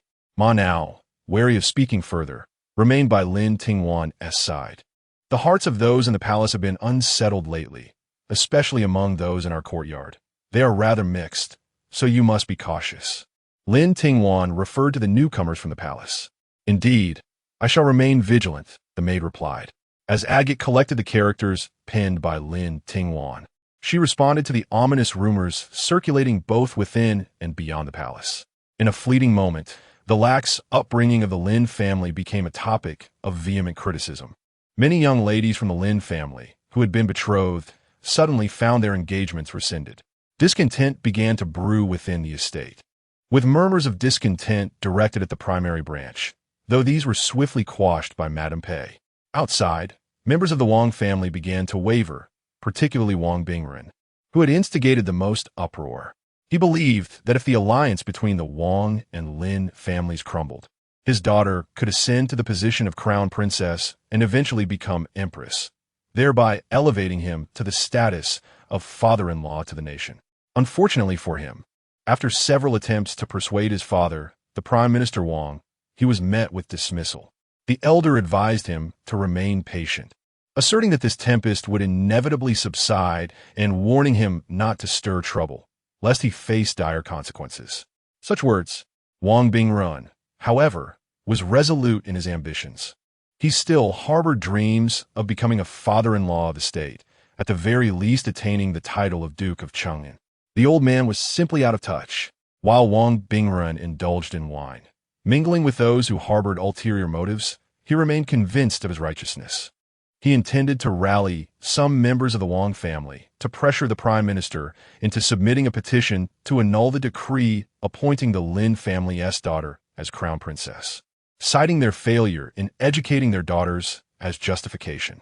In truth, it was not only Wang Bingren who harbored such intentions. Other noble families and officials were also watching closely, preparing to distance themselves from the Lin family. Yet, some maintained a rational stance, choosing to preserve their relationships or adopt a neutral position. That evening, as Lin Tingwan was on the verge of sleep, a messenger arrived from the Xie family of the Duke of Lin, the maternal family of the virtuous consort. The invitation was sent in haste, with the banquet scheduled for noon the following day. Typically, a sincere invitation would be extended at least 3 days in advance to confirm attendance. Yet the Xie family's note suggested a lack of regard, as if their invitation was merely a formality. Such petty behavior, huffed Xiuyu. Indeed, Coral tugged at Xiuyu's sleeve. At such a critical juncture, inviting guests to a banquet is hardly appropriate, Xiuyu boldly declared. Agate cast a glance at her and shook her head, addressing Lin Tingwan. Xiuyu speaks bluntly, yet she is not without reason. Young lady, you must exercise caution. I understand. The timing of this invitation is clearly intended to undermine me. If I remain passive, it would be tantamount to accepting the Lin family's laxity in upbringing, Lin Tingwan retorted, slamming the invitation onto the table, her gaze sharp. With a determined expression, Lin Tingwan proclaimed, "You shall go to the Xie residence early tomorrow with those matrons and convey that I, Lin Tingwan, have accepted their invitation sent this evening and will arrive punctually at the appointed time." "Yes, my lady," Agate replied, though she returned with a note of concern. "But my lady, might this seem too ostentatious? What if they accuse you of being overly showy? I will assert that they disrespected me first by sending the invitation on the eve of the banquet. Their rudeness precedes mine. Moreover, the etiquette taught by the matrons of Fengyi Hall is beyond reproach. If they act with disrespect first, and I respond in accordance with propriety, who truly finds themselves in an embarrassing position?" Lin Tingwan mused with an enigmatic smile. Agate's eyes brightened with understanding. "Indeed, I comprehend, and I shall make the necessary arrangements." Lin Tingwan inscribed the character for defend on paper, then struck it through, replacing it with the character for attack. The following day, as Lord Xie of the Lin Kingdom prepared to depart for court, he was unexpectedly intercepted at his doorstep. The street was scarcely bustling, yet those who traversed it were all dignified individuals en route to the court. "Lord of the Lin Kingdom, Miss Lin from the Grand Tutor's residence sends word that she has received the invitation you dispatched to our estate last night. Although the notice was somewhat abrupt, she will indeed attend the banquet today. Here is her reply," proclaimed the steward with a voice so loud it could have been heard from several miles away. Lord Xie, covering his ears and flushing with indignation, retorted, "Deliver your reply to my residence. What business do you have addressing me directly? Such insolence." The steward, maintaining his composure, replied, "I may have been somewhat abrupt, yet your household's manner of conduct surely reflects the absence of proper upbringing. With a disdainful glance, he continued, "The Lin family does not instruct their servants, but you, sir, are even less dignified than I am. How embarrassing! Furthermore, accompanying me is a matron from the Fengyi Palace. Your words tarnish the royal dignity. Prepare to be reported." Struck speechless by anger, Lord Xie retreated into his carriage, which swiftly sped past the steward. With a cold huff, the steward handed the invitation to the doorman before departing. He was not foolish enough to enter, knowing he would only receive rebuke. Better to leave early, allowing them to seethe with frustration while he remained elusive. Beside the steward stood a matron, conscripted against her will, who dared not open her eyes, hoping this was merely a figment of her imagination. What a predicament this was! Within the Lin household, Lady Xie, the matriarch, was equally enraged, struggling to catch her breath as she pointed an accusing finger at her eldest daughter-in-law. "This is all your ill-conceived idea. Now everyone in the vicinity knows we have deliberately made things difficult for her, and who knows what they will say behind our backs. How will you ensure that Yaoer finds a suitable husband now?" While the daughter-in-law lamented that she had never anticipated the Lin family would be so brazen, the main wife was now at a loss, realizing there was no time for tears. "Enough. Steady yourself. Soon, the families of officials from all corners will arrive. Do not show any signs of weakness." "Yes," affirmed the main wife resolutely. Chapter 8. I only want her by the hour of the serpent. Guests began to arrive at the residence, trickling in one after another. Lin Tingwan, adorned in a resplendent gown of cloud-colored silk embroidered with golden peonies, made her grand entrance, unfazed by the varying expressions of the onlookers. The Duchess of Ling did not present herself, but instead sent the matriarch of the main branch, Madame Xiao, to handle the guests. "Ah, is that not the young lady from the Lin family? I apologize for not coming out to greet you," Madame Xiao remarked with a veneer of politeness, though her companion, Madame Sun, was decidedly more acerbic. Madame Sun leaned in, her voice dripping with disdain. "If I may say, Sister Xiao, you are far too gracious. How can a woman of such notoriety attend a gathering of our esteemed family? I even heard that the Lin residence sent a reply this morning, delivering it directly into the hands of the Duke. How utterly laughable!" Her caustic laughter rang out, and while Madame Xiao felt a sense of satisfaction, she forced her lips into a semblance of difficulty. "Please do not say that. Miss Lin is to be the future crown princess. And so what? Her aunt's reputation is already tarnished. How can she remain unscathed? Mark my words, she will be jilted sooner or later." Madame Sun continued her tirade, reveling in the spectacle, as the crowd eagerly watched, saying nothing themselves. Lin Tingwan observed these theatrical souls with a leisurely demeanor, choosing silence as her response, curious to see how far their words would stretch. "Madame Wu." Madame Xiao feigned an interruption, her face a mask of concern.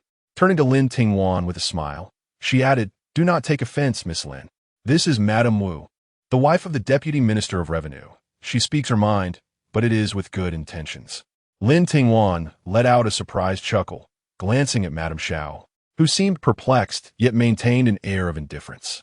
Meanwhile, Madame Sun grew bolder, directly challenging Lin Tingwan with her gaze. Lin Tingwan scrutinized the group with a look of disdain and contempt as she concluded her appraisal. "Just wait until the day I am jilted. Then you may come buzzing in my ear," she thought, striding purposefully towards the main hall. Pausing, she turned back to the gathering. "Of course, should that not come to pass, I shall remember each of you present here." The crowd snapped back to reality, aware that the friliest of camels is still larger than the most robust of horses. Lin Taifu held considerable influence in the court, and though the concubine was mired in scandal, she was still favored by the emperor. The Lin family maintained close ties with the formidable Wei family. They were not to be trifled with. Even a cornered rabbit may bite, let alone a tiger descending from the mountains. Some opportunistic onlookers quickly turned their allegiances, seeking to curry favor with Lin Tingwan, only to be obstructed by the likes of agate and jade. Madame Sun, oblivious to her own insignificance, sought to reclaim her dignity and blurted out, "What are you so proud of? Perhaps you will be jilted tomorrow." Madame Xiao remained silent, knowing that Madame Sun was merely her unwitting pawn. "You simply cannot bear to see others thrive," retorted a straightforward individual, unable to tolerate the bullying any longer. She is still a young lady. Why surround her and torment her? What kind of people are you? An irate matron of an official family broke free from the crowd's grasp, stepping forward to confront Madame Sunday. How can your tongue be so cruel? Wishing for the young lady to be jilted daily. What do you want? Your own daughter to take her place? As if she could. Sun's eyes widened in anger as she gasped for breath. Who is this lady? Forgive my ignorance, but I have never seen her before. My husband is Shui Ruzhong, the vice minister of the Dali Temple. What of it?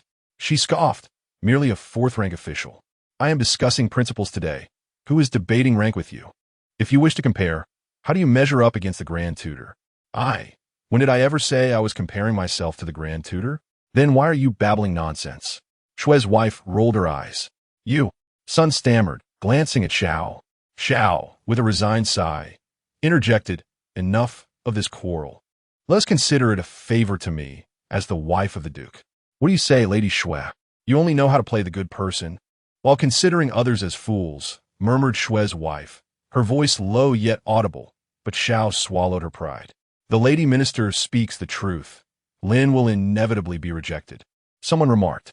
The crowd turned to see it was Wang Jingjing, the legitimate daughter of the Wang family, adorned like a peacock, disdainfully pouting as she squeezed into the crowd. Casting a scornful glance at Lin Tingwan, who had long distanced herself from the fray. My father has stated that soon he will summon my grandfather to annul the engagement between Lin Tingwan and the Crown Prince, she declared. Unable to contain herself, Lin Tingwan let out a derisive laugh. Crown Prince, perhaps Li Yanyan, would retch upon hearing that. Just as Shui's wife was about to retort, her relatives restrained her. They dared not take sides, given the current climate. Whispers spread through the assembly. Is it true? The Lin family may be in jeopardy. The Wang and Lin families are about to sever ties. From a distance, Lin Tingwan remarked, the Prime Minister's residence is increasingly prosperous, capable of persuading His Majesty to alter imperial edicts. Truly, a loyal minister who does not seek credit. Indeed, Wang Jingjing replied with pride. But she realized too late that she had spoken amiss. Lin Tingwan coldly asserted, what do you take the imperial family's authority for? My position is mine to hold. Were you to speak of it? To defame the royal family is to invite death upon yourselves. The crowd turned pale, silence enveloping the Duke's residence. No one dared utter a word. Do not trivialize insignificance as authority. Wang Jingjing retorted defiantly. And what of you? Are you not in the same boat? Nay, we dare not. We would never.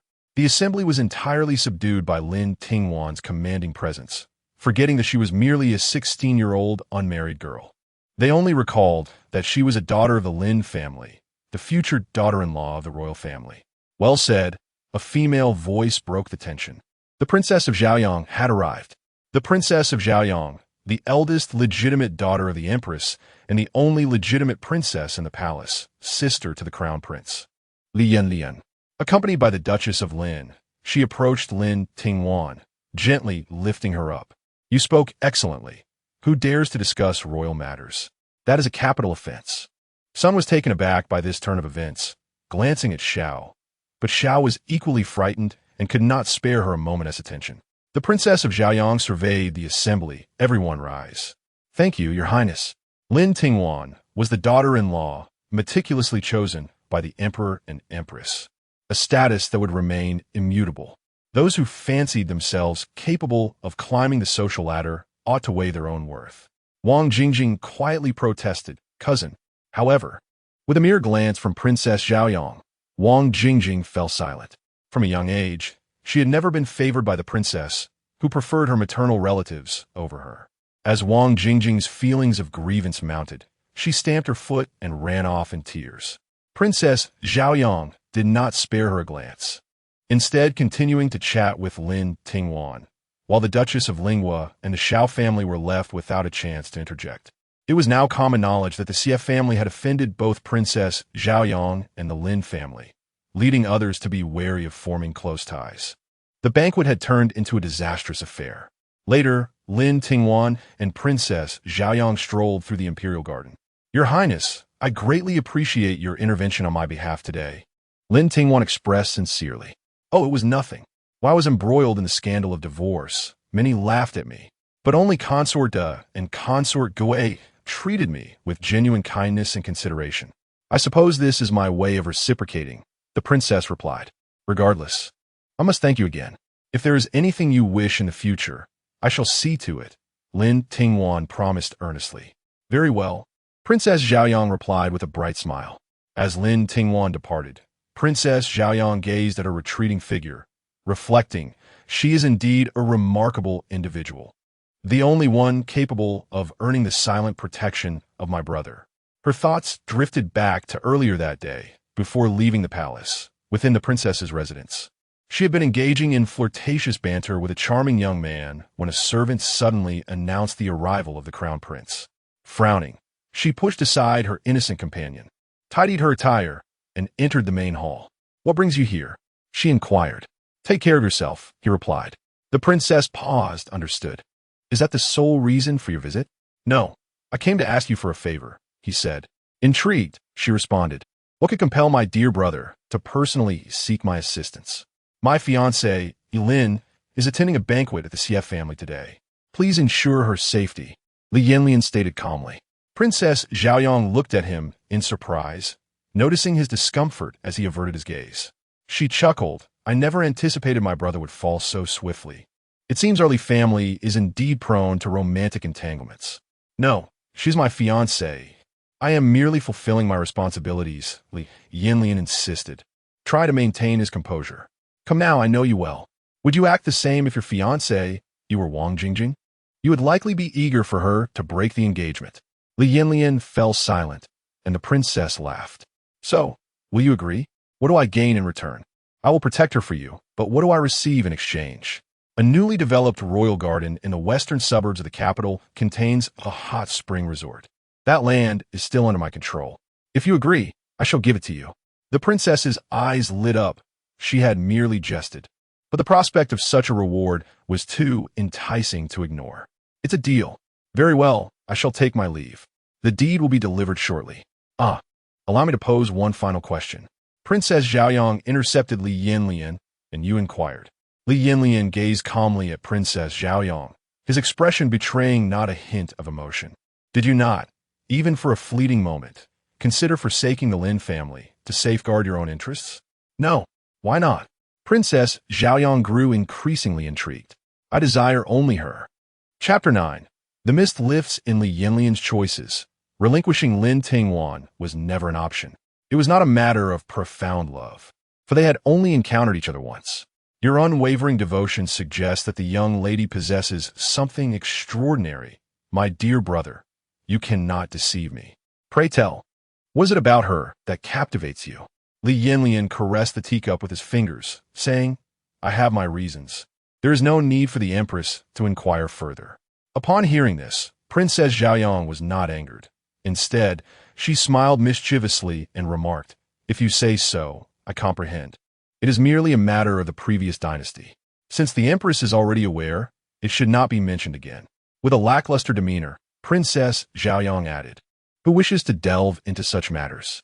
One misstep, and I might find myself under scrutiny by the censors, which would be quite disadvantageous.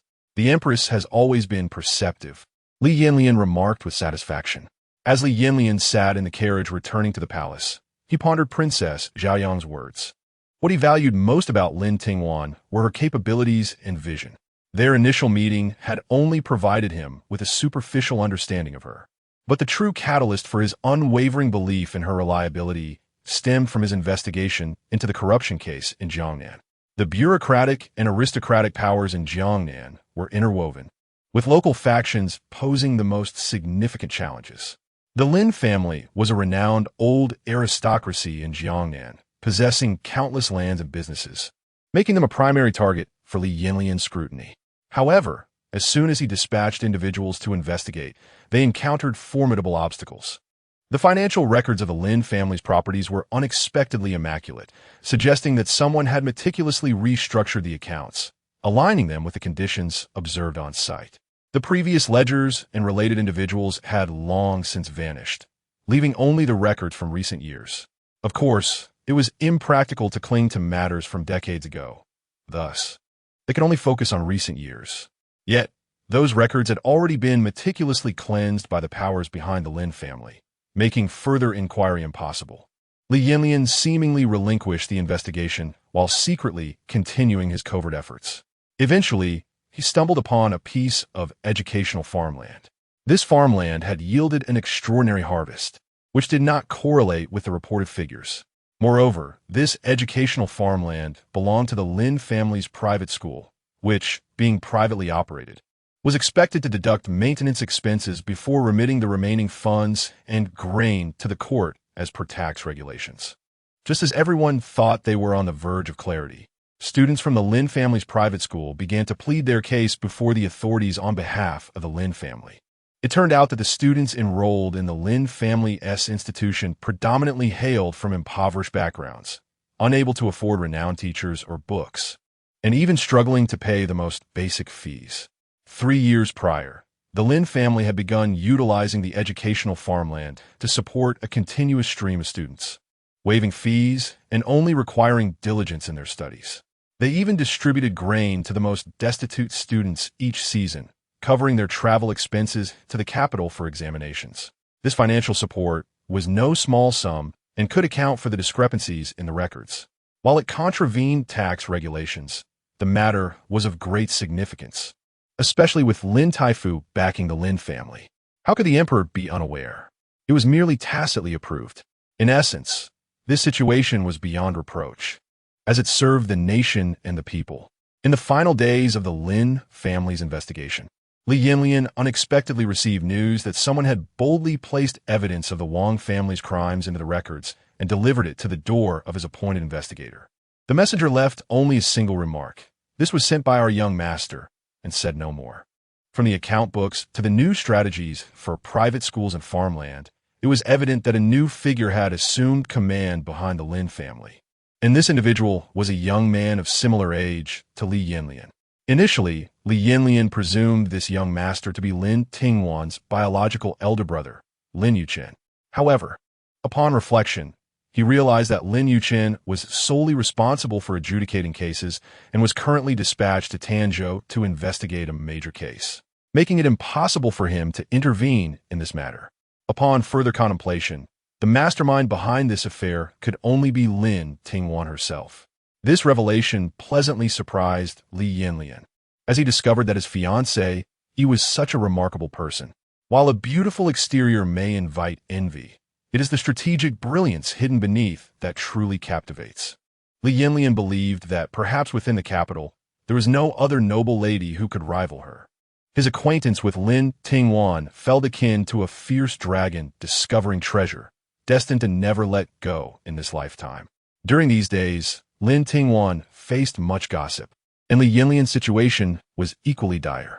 The Wang family's involvement in the Jiangnan corruption case was not a secret known only to the Lin family. It was soon unearthed by those with ulterior motives.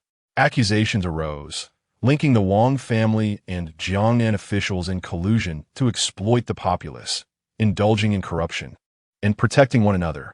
The Wang family's support came not only from the chancellor, but also from the Crown Prince. Emperor Jingyu decreed a thorough investigation into the Wang family, a response that was anticipated. Those behind the scenes must have possessed evidence to dare to present such a petition. Fortunately, Li Yanyan had prepared in advance, having uncovered the Jiangnan corruption case, but time was limited, and he could not complete the investigation before it was reported. Emperor Jingyu, recognizing his early detection of the issues in Jiangnan and his investigative efforts, chose not to reprimand him for the time being. Nevertheless, the Wang family had to be investigated. As a result of this incident, the Wang family suffered a direct blow, with the forces manipulated by the Xie family acting like rabid dogs, indiscriminately attacking.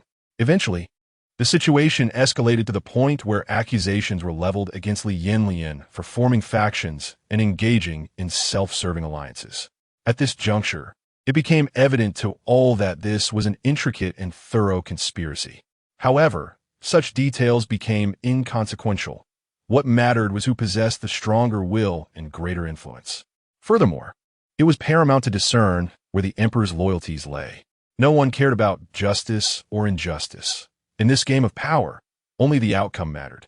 In the dead of night, within a secluded courtyard, 2 understated carriages arrived sequentially at the entrance. 2 individuals cloaked in black capes entered one after the other, each accompanied by a single attendant. The Chancellor Wang removed his black cape hood, revealing a face marked by the passage of time, yet still formidable, with sharp eyes akin to those of a hawk, instilling trepidation in those who beheld him. "You have arrived," said Lin Tingwan, who had already settled inside, leisurely sipping tea and raising his cup in acknowledgement. "The outside world is in turmoil, yet you remain so composed, Tingwan. I admire your calmness," remarked Chancellor Wang with a chuckle. "Ah, I am but an old man. The affairs outside are merely the mischief of the younger generation, not worth worrying over," Lin Tingwan replied nonchalantly. "If the Grand Tutor were to lament his advancing years, then how could I, the Prime Minister, not be considered even more aged and unseemly? Wang Chung, in comparison to Grand Tutor Lin, is 5 or 6 years his senior. Thus, Prime Minister Wang is overly concerned. It is I who has been overly apprehensive. It is merely that the youth delight in tumultuous affairs. We, on the sidelines, can only derive amusement from the spectacle. It is imperative that we steer our household's progeny wisely. Otherwise, should those scoundrels capsize their endeavors, we would indeed become the subject of ridicule." Prime Minister Wang speaks wisely. However, the current atmosphere in the capital resembles a peculiar ailment. To remedy it effectively, one must address the root of the problem. According to the Grand Tutor's perspective, the matter should be approached from the palace's ladies. This issue originated with the virtuous consort and must naturally conclude with her as well. With the Empress and the virtuous consort firmly in place, we have little to fear. As for matters beyond the palace, Prime Minister Wang and I must collaborate earnestly. The affairs of Jiangnan will be managed by the Lin family. This is self-evident, particularly as this predicament arose from the Wang family's misfortune. I have already dispatched someone to attend to it, and I trust the Grand Tutor will exhibit understanding regarding our younger generation. Prime Minister Wang refers to the mischief caused by Wang Bingrun and Wang Jingjing behind his back. The Lin family is certainly not to be trifled with, especially now as we are allies. During such a critical moment, we must candidly address our concerns. What Prime Minister Wang states is quite absurd. The younger generation's ignorance must be corrected. If we allow them to act with impunity, will it not jeopardize significant matters in the future? Prime Minister Wang must ponder this carefully. Upon hearing these words, Prime Minister Wang's sharp gaze pierced through Grand Tutor Lin, who maintained a serene smile, his eyes resolute and unwavering. After a prolonged silence, Prime Minister Wang suddenly chuckled, saying, "Then let us abide by the Grand Tutor's counsel." Grand Tutor Lin retained his mild smile, neither overly familiar nor distant. He raised his teacup and proclaimed, "Let us toast to our imminent success." Prime Minister Wang snorted lightly, clinking his teacup with that of Grand Tutor Lin. He did not partake in the tea, instead setting it down and sweeping away his sleeves as he departed. Grand Tutor Lin, composed and unruffled, watched Prime Minister Wang's receding figure for a long while before he too exited the courtyard, taking his carriage away. As the fog begins to dissipate, light shall inevitably break through. In recent days, Emperor Jingyu has sternly rebuked those who reported on Grand Tutor Lin's perceived laxity in educating his daughters, some even facing incarceration. The public has come to understand Emperor Jingyu's stance. He is determined to protect the virtuous consort and the Lin family. As for the accusations against the Crown Prince of forming cliques for personal gain, all memorials submitted have been left unaddressed, sinking into oblivion. Emperor Jingyu indeed harbors suspicions towards Li Yanyan. However, under such overtly hostile scrutiny, Li Yanyan has paradoxically gained a glimmer of hope due to his perceived vulnerability. Should Li Yanyan fall, the CF family would dominate. While the Crown Prince may evoke apprehension in Emperor Jingyu, he is, after all, his son, and the Emperor is cognizant of this bond. Emperor Jingyu regards Li Yanyan as straightforward and unyielding, a fundamentally good child. In contrast, the CF family harbors true ambition and guile. Should the CF family rise to prominence, the fourth prince would gain a powerful ally, and in such a scenario, factional strife would ensue, leading to national disaster. Correspondingly, should the fourth prince ascend, the Xie clan would surely disrupt the court's stability. A situation Emperor Jingyu is determined to quell while he still possesses the authority to do so. The course of events begins to shift from this very moment. Perhaps it is only upon reaching the apex of the tide that the subsequent waves crash with the most formidable and lethal force. The CF family and the factions they control are met with a sudden and fierce backlash, the velocity and intensity of the onslaught rendering them unable to withstand it. Each day brings forth a new charge against the CF family, each more varied than the last. Today, one department impeaches, tomorrow another follows suit. In the imperial harem, the virtuous consort, having once again schemed against the virtuous consort during the flower appreciation banquet, has been stripped of her title and demoted for 2 years by the decree of Emperor Jingyu. The fourth prince has also been taken to the Shokong Palace to be raised by the Empress Dowager. Ultimately, as the CF family is linked to the imperial lineage, and with the Empress Dowager still in place, they have not been entirely uprooted. However, they have suffered significant losses at the very least. Their noble titles have reached their limit, and the heir apparent to the Duke of Lin has directly lost his qualification to inherit the title. Chapter 10. The Lin family's counterattack. Zhao's status plummeted from the esteemed wife of a noble heir to that of a mere 6th-rank official spouse. Stripped of her title, she was rendered inconsequential. Her sons lacked ambition, and her daughter, wed to the Duke of Duan as a concubine, found herself devoid of affection and childless. This time, her involvement in the plot against the noble consort led to her being despised by the Duke, ultimately resulting in her tragic demise by hanging within her own residence. Zhao's mental state deteriorated completely. She was cast aside by the CF family and returned to her parental home, only to be secretly abandoned on the streets by her sister-in-law to fend for herself. Sun's family also faced repercussions as their undersecretary was implicated in a corruption scandal in Jiangnan, leading to their exile to the northern frontiers where he ultimately perished from the harsh cold. The Lin family's retaliation did not wane. They decisively severed all educational resources available to the CF family. Anyone associated with the Lin family was barred from their bookstores, private schools, and academies. The CF family, lacking the requisite skills, could only aspire to enter the public Tai Academy or the capital's scholarly institutions, both of which were beyond their reach unless they sought favor from the emperor. Yet, how could the emperor be inclined to meet them? Consequently, any child of the CF family wishing to pursue their studies was left with no choice but to seek institutions outside the capital, and even then, those that remained were of a significantly lower caliber compared to those in the capital. Ultimately, Old Master Xie had to swallow his pride and leverage his dwindling connections to invite esteemed scholars to lecture. Regrettably, many declined upon learning of their estrangement from the Lin family. Only 1 or 2 scholars were willing to assist, and their fees were exorbitantly high. Despite the head of the CF family's 4th branch being a respected teacher at the Tai Academy, he found himself stretched too thin. Moreover, with his daughter imprisoned in the palace, he had alienated other branches when he initially facilitated the entrance of the virtuous consort into the palace, rendering him unwilling to intervene now. The CF family consequently lost a cadre of promising youth, and even those with talent found their prospects extinguished. Upon learning of these events, the emperor merely chuckled, remarking that old man Lin truly harbored grudges, before falling silent on the matter. Within the prime minister's residence, Jing Lady Yu, the wife of Wang Bingren, cried out in anguish as she chased after her daughter Wang Jinjing, who was being forcibly taken away by the matrons. Wang Bingren knelt in the main hall, his face ashen, surrounded by members of the Wang family, all of whom sat with bowed heads, too intimidated to speak. Prime Minister Wang reclined in the main seat, observing the scene with a cold gaze. Seeing herself overpowered by the forceful matrons, Lady Yu collapsed to her knees in the main hall, pleading, "Father-in-law, Jing is still young and acted foolishly. It is the fault of the daughter-in-law. If you are angry, punish me instead. Why must you send Jing to the temple for seclusion? She is merely a girl of 16. How can she endure such hardship?" As she spoke, she burst into tears.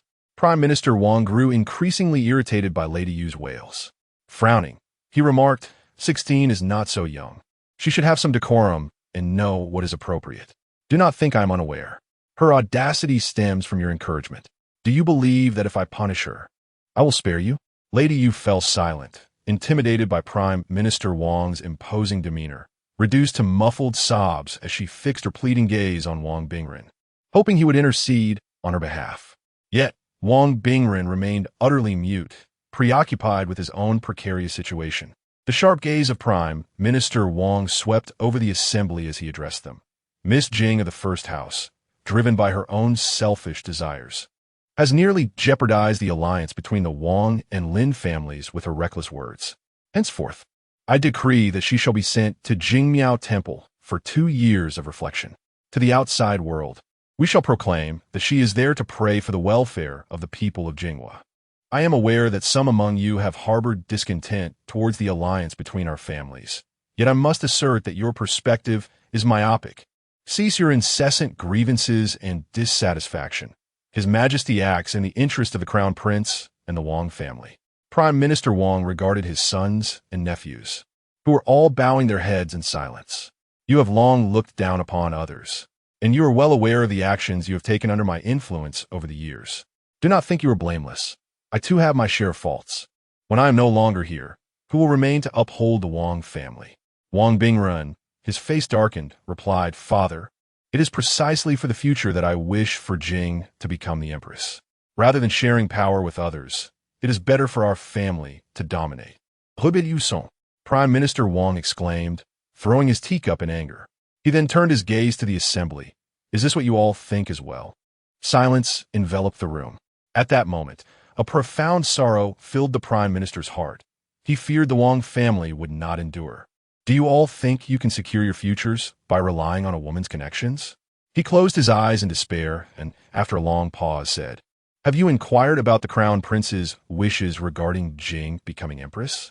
Should the Crown Prince understand the significance of the Wang family to him, he would surely acquiesce. Wang Bingren asserted confidently, What manner of regard do you hold for the Crown Prince? Who is he to you? Your nephew? Or merely a young boy who would falter without your support? Before anything is accomplished, you threaten him. If he were to harbor animosity when I am gone, even the Empress would hold no sway. And when he gains power, how will you protect the Wang family with a woman he despises? It is utterly ludicrous. Do you not know that the family of the Empress Dowager, who once aided Emperor Taizong, was uprooted due to their arrogance? What makes you believe you possess any irreplaceable qualities that would compel a shrewd sovereign to heed your counsel? At last, the assembly awakened from their delusion. They had believed that the Crown Prince could not do without the Wang family, which emboldened them to support Wang Bingren's ambitions for a new Crown Princess. They thought their contributions warranted maximal benefit, rendering any assistance from the Lin family unnecessary. However, the Crown Prince's current reliance on the Wang family does not guarantee his future dependence. When he grasps the reins of power, he could easily turn against them. The Prime Minister leaned back wearily, remaining silent for a long time before speaking again. There will come a day when I will step down, and at that time, the Crown Prince may offer some consideration to the Wang family. However, if you wish for the Wang family to rise, you must stand on your own. Brother, do you still believe you can manage that? Father, Wang Bingren intended to respond affirmatively, but having just been reprimanded, his confidence wavered. You know in your heart that you have earned the Crown Prince's disdain, and His Majesty's favor is lost to you. You have no way forward. At these words, Wang Bingren appeared as though his soul had been wrenched from him, collapsing to the ground, his gaze vacant, a mix of sorrow and resentment washing over him, ultimately leading to regret, too late to amend his course. The individuals from the second and third households remained silent, each harboring their own intentions. Observing this scene, Prime Minister Wang could not help but feel a surge of sorrow. Would the future of the Wang family truly be severed here? Chapter 11. Revealing the Hearts marked the sound of thuds echoed through the Grand Tutor's residence, as a multitude of servants were restrained upon benches, their bodies struck by heavy wooden planks, producing a dull, thumping noise. Their muffled whimpers rose and fell, yearning to cry out in pain, yet stifled by cloths pressed against their mouths, leaving them helpless to struggle, enduring the punishment. In less than a quarter of an hour, half of them had succumbed to unconsciousness. Pei sat in a wooden chair at the corridor, coldly observing the scene unfold. As the individuals lay bloodied and on the brink of death, she finally spoke. Stop. The sound of the boards ceased abruptly. and those slumped over the benches were dragged away one by one. Pei lifted a cup of tea, disregarding the ashen faces of the onlooking servants, who were compelled to bear witness. Today, you have all seen the fate that befalls those who betray their master. Though I am advanced in years, I'm not yet blind or deaf. If you wish to barter the Grand Tutor's residence for your future, first consider whether you possess the fortune to do so. The cup was placed forcefully on the table, causing those present to shudder, their heads bowed, standing silently by. Lin Tingwan, standing not far away, felt enough was enough and turned to leave. How could they dare betray the old lady, who has treated them so kindly, to serve as spies for the CF family? They're truly heartless, Xiaoyou exclaimed indignantly. With gold and silver scattered, who would not be tempted? Lin Tingwan maintained her smile, her presence akin to a gentle spring breeze. Yet her next words were as frigid as ice. That depends on whether they have the fortune to enjoy it. Beside her, Ma Nao and Xiaoyou exchanged glances, both lowering their heads. As Lin Tingwan entered the courtyard, Jadeite hurried to greet her. Madam, the lady was just asking for the young lady, saying the palace has sent word summoning you to enter tomorrow. Lin Tingwan nodded, understood. The Empress is indeed pleased with the young lady. It is not me she is pleased with, but the Lin family. After changing into a new outfit, Lin Tingwan sat upon the couch, picking up the book 3 Strategies to read. Will this attire be suitable for the young lady tomorrow? Xiaoyou inquired, presenting a gown of cloud color embroidered with golden, auspicious patterns. Lin Tingwan glanced up and replied, it should not be too ostentatious. That moon-white satin gown with flowing light is quite fitting. Is that not too plain? Precisely because it is plain, it is better. If they do not realize I've suffered, how would they remember that I, too, was a victim in this matter? I want them to recall that this struggle for power is not solely a tumultuous affair for the men in the court. The women in the inner chambers tread on thin ice as well. My sacrifices are no less than theirs. The following day, Lin Tingwan entered the palace and arrived at the Phoenix Ritual Hall to pay her respects to the Empress. Upon seeing her frail and diminished appearance, the Empress felt a pang of sympathy, quickly beckoning Lin Tingwan to her side and taking her hand. This was meant to be a matter among adults, yet has ultimately ensnared you young ones. This is truly, Your Majesty, the Empress, please do not blame yourself. I am no longer a child. It is only natural that I contribute to my family's strength. In my eyes, you are all still children. If everything is left for you to face, how will we, the elders, find our place? As she spoke, the Empress took the wooden box handed to her by a palace maid and smiled, saying, this is the jade stone tribute from the vassal state. I had the artisans craft this pear blossom gold branch hairpin for you. It suits you beautifully. Gulme, try it on. This is too precious. I cannot accept it. Moreover, you have already bestowed many gifts upon me during my last visit. Lin Tingwan politely declined. Do not be concerned. This is a reward from me to you. Accept it. Once the word reward was mentioned, Lin Tingwan could no longer refuse. She quickly knelt to receive it, saying, I thank your Majesty for your generous gift. The Empress gently placed the hairpin upon Lin Tingwan's head, examining it from various angles before expressing her satisfaction. She then helped Lin Tingwan to her feet, saying, rise now. Ultimately, it is the strife over succession that has caused this trouble, affecting you as well. I do not feel wronged. To wear the crown, one must bear its weight. I understand this principle. I have my own difficulties, and His Royal Highness, the Crown Prince, has his as well. I am aware that the path ahead will be arduous. However, I am confident that I can accompany the Crown Prince until the end. So please rest assured, Your Majesty. The Empress, intending to test her, found Lin Tingwan's words to be a reassuring balm. Upon hearing this, the Empress's praise for Lin Tingwan was evident, her smile unable to be concealed, to be candid. When His Majesty arranged your marriage to the Crown Prince, I too have my reservations. Yet, upon reflection, it now seems that this decree of marriage is indeed most fitting. In mere moments, the distance between Lin Tingwan and the Empress diminished once more, their relationship growing closer. The Empress, now resembling a future mother-in-law, adopted a more affectionate demeanor towards Lin Tingwan. Very well, you should return to see your aunt in the Chong Hall. We shall converse further upon your next visit. Yes, Your Majesty, please take care of your health. I take my leave. As Lin Tingwan exited the Fengyi Hall, the Empress's smile faded as she remarked, "What are you still doing inside? Did you not hear everything?" Li Yanyan emerged from behind the screen and seated himself beside the Empress, saying, "It is inappropriate for me to see her before we are wed. You are betrothed. As long as you maintain propriety, who would dare to speak ill of it?" The Empress expressed her disappointment. A young lady's reputation is precious. It is better to exercise caution. Li Yanyan remained unmoved. Frustrated, the Empress shot him a glare and said, "Do as you wish." Before Li Yanyan could finish his tea, a palace maid hurried in and knelt before the Empress, saying, "Your Majesty." "What is it?" The Empress frowned. Miss Lin was taken away midway by Nurse Kong from the Empress Dowager's side. She did not allow us to follow. Li Yanyan stood up first, asking, "Has anyone come to see the Empress Dowager today?" The maid trembled as she replied, "I do not know, my lady."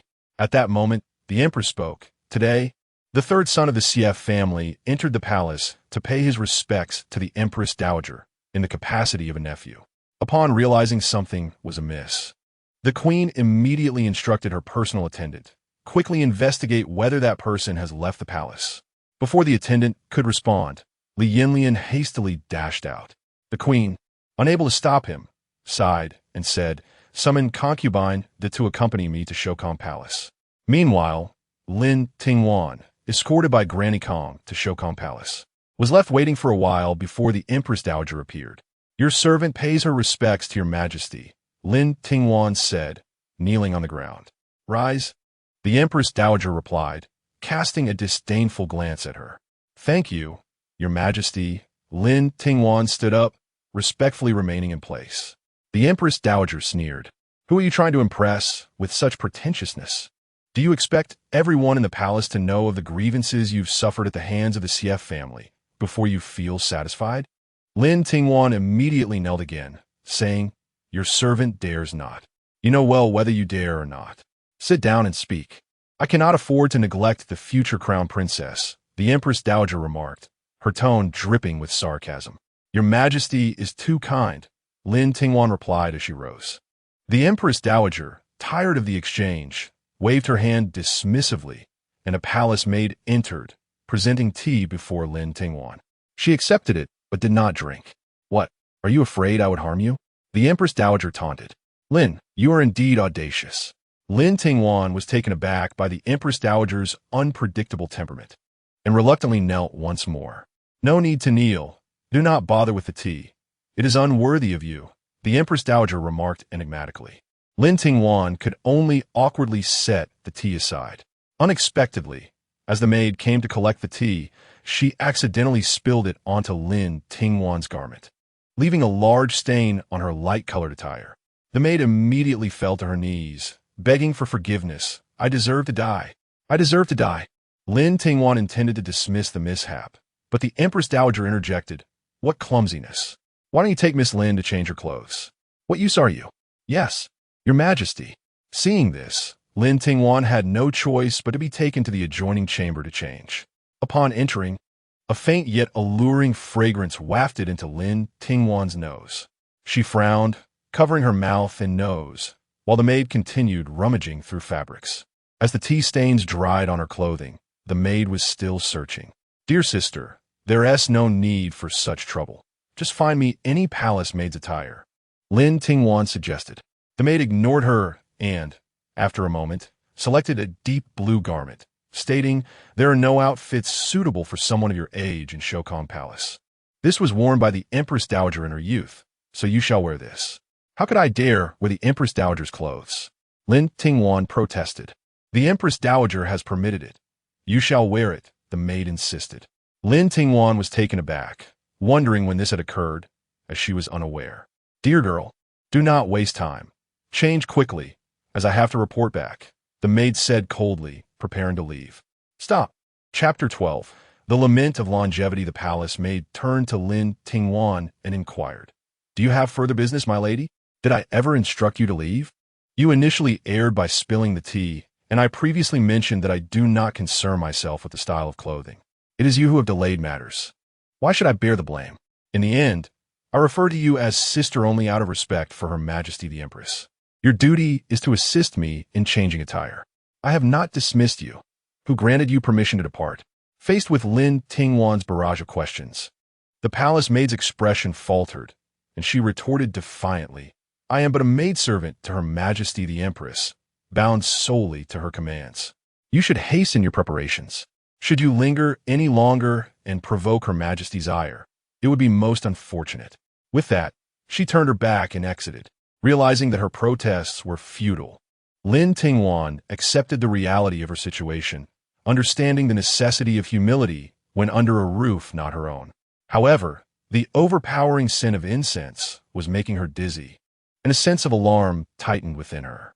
Suddenly, a piercing scream echoed through the room. Ah, someone has died. The palace maid at the doorway shuddered in fear. This is bad.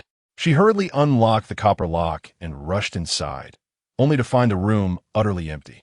A sense of dread washed over her as she turned.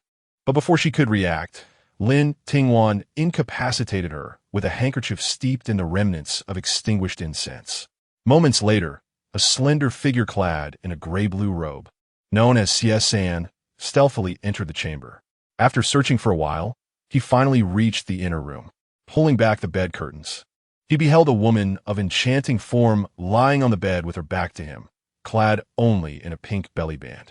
Her face was obscured by her hair, rendering her features untraceable, yet her skin was pale and alluring. Xie San's desire surged, and he could no longer restrain himself. Licking his lips, he muttered, My aunt is truly reliable. Now I too shall savor the delights of this Lin family noble lady. Ha ha ha. Just then, Li Yanyan burst into the side hall with the shadow guards, finding Xie San cursing while adjusting his attire, revealing his plump white belly. Bah, what audacity! How dare you impersonate a lady of noble birth and crawl in my bed? Just wait until I inform my aunt. I shall have your skin flayed. The palace maid on the bed was rendered speechless, her expression dazed as she realized her grim fate. Either she would be silenced permanently, or she would be relegated to become a concubine for Xie San, the least competent scion of the Xie family. Upon entering, Li Yanyan was momentarily taken aback by the scene before him, but he quickly grasped the situation, feeling a sense of relief, though a smile escaped him. Your Highness, the palace maid murmured. At the sound of her voice, Xie San's legs buckled, and he fell to the ground. Even before Li Yanyan could speak, a cold and menacing glare from him caused Xie San to reveal everything in panic. Your Highness, spare me. It was the Empress who commanded this. I was merely following orders. In his desperation, Xie San attempted to crawl towards Li Yanyan, but narrowly avoided losing a finger to a guard's swift intervention. Ah, Your Highness, I swear I did not do anything. The one on the bed is merely a palace maid. The maid on the bed could hardly suppress her disgust upon hearing those words. Moments ago, she had been jolted awake by a sharp pain, only to see Xie San and frantically shout that she was not Lin Tingwan. When that person realized she was merely a maid, he struck her across the face and continued his vile actions, truly a beast. Li Yanyan expressed his disdain, saying, Ping Jiang, silence that foul mouth of his. It gives me a headache. Understood. With a flash of his sword, Ping Jiang severed the man's tongue, which landed directly in the spittoon. Xie San could only cover her mouth and sob loudly.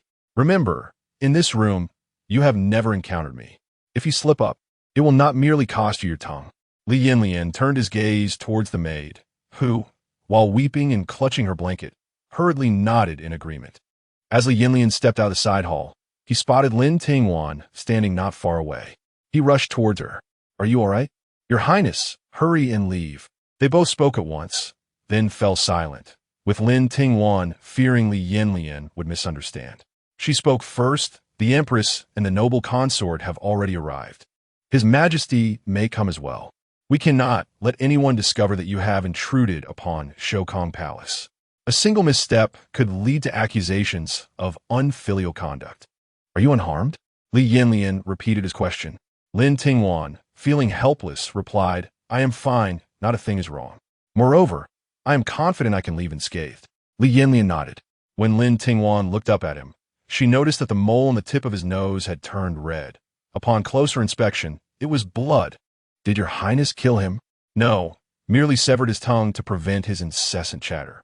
Lin Tingwan breathed a sigh of relief. As long as he was alive, it was not a grave situation. She then handed her silk handkerchief to Li Yanyan, saying, "His blood has splattered onto your nose." At her words, Li Yanyan glanced at Ping Jiang, who immediately knelt and said, "This subordinate deserves death. I shall accept my punishment shortly." Li Yanyan coldly replied, "Very well." Seeing his stern demeanor, Lin Tingwan was not frightened. Instead, she smiled. "Your Highness, you are quite formidable." Li Yanyan shot her a glance and said, "Do not jest with me." He paused, momentarily lost in thought as he looked at the silk handkerchief in his hands, before using his dark robe to wipe the blood from his nose, confiscating Lin Tingwan's handkerchief. Now it was Lin Tingwan's turn to be taken aback. "Since your Highness does not require it, please return it to me." She reached out for it. "This handkerchief was given to me by you. It is now mine," Li Yanyan said, looking at her with a playful glint in his eyes, indicating that he would never return it.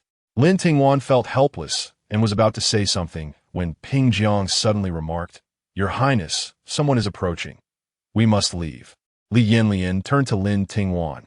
"If you cannot endure, do not force yourself. I will join you shortly." "Understood," Lin Tingwan nodded. Li Yanyan then climbed over the palace wall with Ping Jiang, while Lin Tingwan concealed herself in the shadows, waiting for the crowd to enter before quietly blending into the back of the throng. Chapter 13. Retribution unveiled the Empress Dowager. Initially brimming with self-satisfaction as she entered the side hall, murmured to herself, "What a lamentable fate." In truth, she was filled with uncontainable joy. The Wang and Lin families had conspired to annihilate the Xie family, and she could not bear to witness the Crown Prince happily wed to a lady from the Lin household. Coincidentally, upon learning that Lin Tingwan was to enter the palace today, she summoned the Xie family's offspring to court on the same day. Her intent was to see Lin Tingwan's downfall at the hands of the Xie family, eager to observe how the Wang and Lin families would resolve their predicaments. The Crown Prince's disgrace and the Lin family's demise would bring her delight, as both families suffered. However, the outcome was destined to bring her disappointment. Upon entering, she was met with a nauseating stench of blood. Xie Xin knelt on the ground, his mouth covered in blood. The maid, who was supposed to guard the door, sat nude on the bed, and the events that had unfolded were all too apparent. Quickly summoned the imperial physician. The Empress Dowager attempted to advance, but was halted by the horrific smell covering her mouth and nose. The palace attendants hurried to comply. "Where's the Lin family?" the Empress Dowager demanded, her eyes blazing with fury. "Which of my nieces have you called upon?" A voice as cold as crystal echoed through the hall, causing everyone to turn. Lin Tingwan stood demurely beside the Defei, tenderly supporting her. "Lin Tingwan, how did you come to be here?" Lin Tingwan initially wore a puzzled expression before innocently replying, "Your Majesty, what do you mean by that? According to your words, where should I be at this moment? What sort of language is this?" The Empress Dowager displayed a hint of panic, but quickly regained her composure. "Were you not here to change your attire? When did you begin to associate with the Defei? You have unceremoniously left the Shokong Palace. Such disrespect towards me warrants severe punishment. Someone seize her." The Empress Dowager, engulfed in rage, sought to vent her frustrations on Lin Tingwan. Yet, Lin Tingwan was no pliable figure to be easily manipulated, and the Defei was even less so. "Let anyone dare." The Defei's icy reprimand silenced the crowd. "You have rebelled, Defei." The Empress Dowager seized upon this weakness, refusing to relent. "Your Majesty, please temper your wrath. I merely wish for the Empress Dowager to hear what Tingwan has to convey before making any decisions. After all, if this matter were to reach the previous dynasty or even His Majesty, your reputation might suffer greatly." "Very well, let her speak." The Empress Dowager, simmering with resentment, seated herself in the main hall. Lin Tingwan stepped forward and knelt, stating, "After changing my garments, I found myself without an attendant to guide me. So I intended to proceed to the main hall to bid farewell to your Majesty. However, I discovered that your Majesty was napping. I had meant to wait in the main hall, but upon realizing that my personal jade pendant was missing, I returned to search for it. As I approached, I heard strange sounds from within, which frightened me, and I dared not enter. Just as I was about to retreat, your majesty arrived with others, and I, along with the other palace attendants, knelt to the side. It was the Defei who first noticed me and brought me forth. My path was witnessed by the attendants of Shokong Palace. I implore your majesty to investigate. Lin Tingwan's explanation flowed effortlessly, while the Empress Dowager's countenance grew increasingly grim. She turned her narrowed gaze toward the maid, now removed from the bed and unclothed, and inquired, "Is what she says true?" The palace maid lifted her head, casting a glance at the Empress Dowager before turning her gaze towards Lin Tingwan. She recalled the Crown Prince's words. If she wished for her family's survival, she ought to know how to speak properly. The young lady claimed that she had urgently needed to relieve herself, and upon returning found Lin Tingwan missing. Just as she contemplated seeking out young Master Xie, she inadvertently stumbled in, intoxicated, and spoke to the maid. At this, the maid broke into a fit of tears. Xie-san was eager to interject, yet could only emit muffled sounds, as the excruciating pain rendered him unconscious. What had happened to his tongue? It was injured by the maid's inadvertent mishap. The maid lamented, expressing her dread and pleading for the Empress Dowager's mercy. The Empress Dowager, however, appeared unconvinced, pointing a finger at the maid and declaring, "Should you dare deceive me, I shall annihilate your entire clan." The maid, petrified, looked as though she might retch. Just then the Crown Prince arrived. Grandson pays his respects to the Empress Dowager. The Empress Dowager waved her hand, beckoning him to speak. "Grandmother, what has transpired?" "Ah, go inquire with your esteemed mother and virtuous daughter-in-law," the Empress replied. The Empress, in general terms, recounted the event, prompting Li Yanyan to feign sudden realization.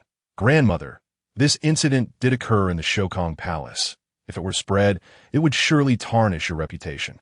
The Empress Dowager responded, "Very well, so you shall not even pretend?" She coldly remarked, "You are truly much like your father, displaying such filial piety towards me. This is what a grandson ought to do. If someone brazenly injures my aunt, should I not intervene? Of course, you have the right to inquire. Whoever is responsible shall face the consequences." Li Yanyan bowed his head with a smile, yet his peripheral vision darted towards the maid. In an instant, the maid sealed her lips tightly and, after a brief struggle, confessed, "It was I who severed young Master Xie's tongue. I am willing to pay with my life."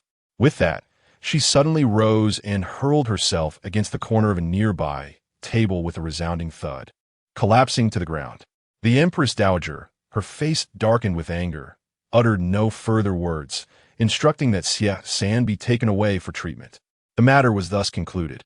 Li Yanyan, carrying out the Empress's command, escorted Lin Tingwan back to the Grand Tutor's residence. The two walked together towards the palace gates. As the sun dipped below the horizon, its fading light cast elongated shadows upon them. In this imperial palace, to survive, one must frequently confront such grim realities. "Your Highness, do you wish to say something? Are you truly prepared to stand by my side, through thick and thin? This path is far more treacherous than you might imagine. You fear that I may withdraw." Lin Tingwan astutely discerned Li Yanyan's apprehensions. It is not too late to have regrets.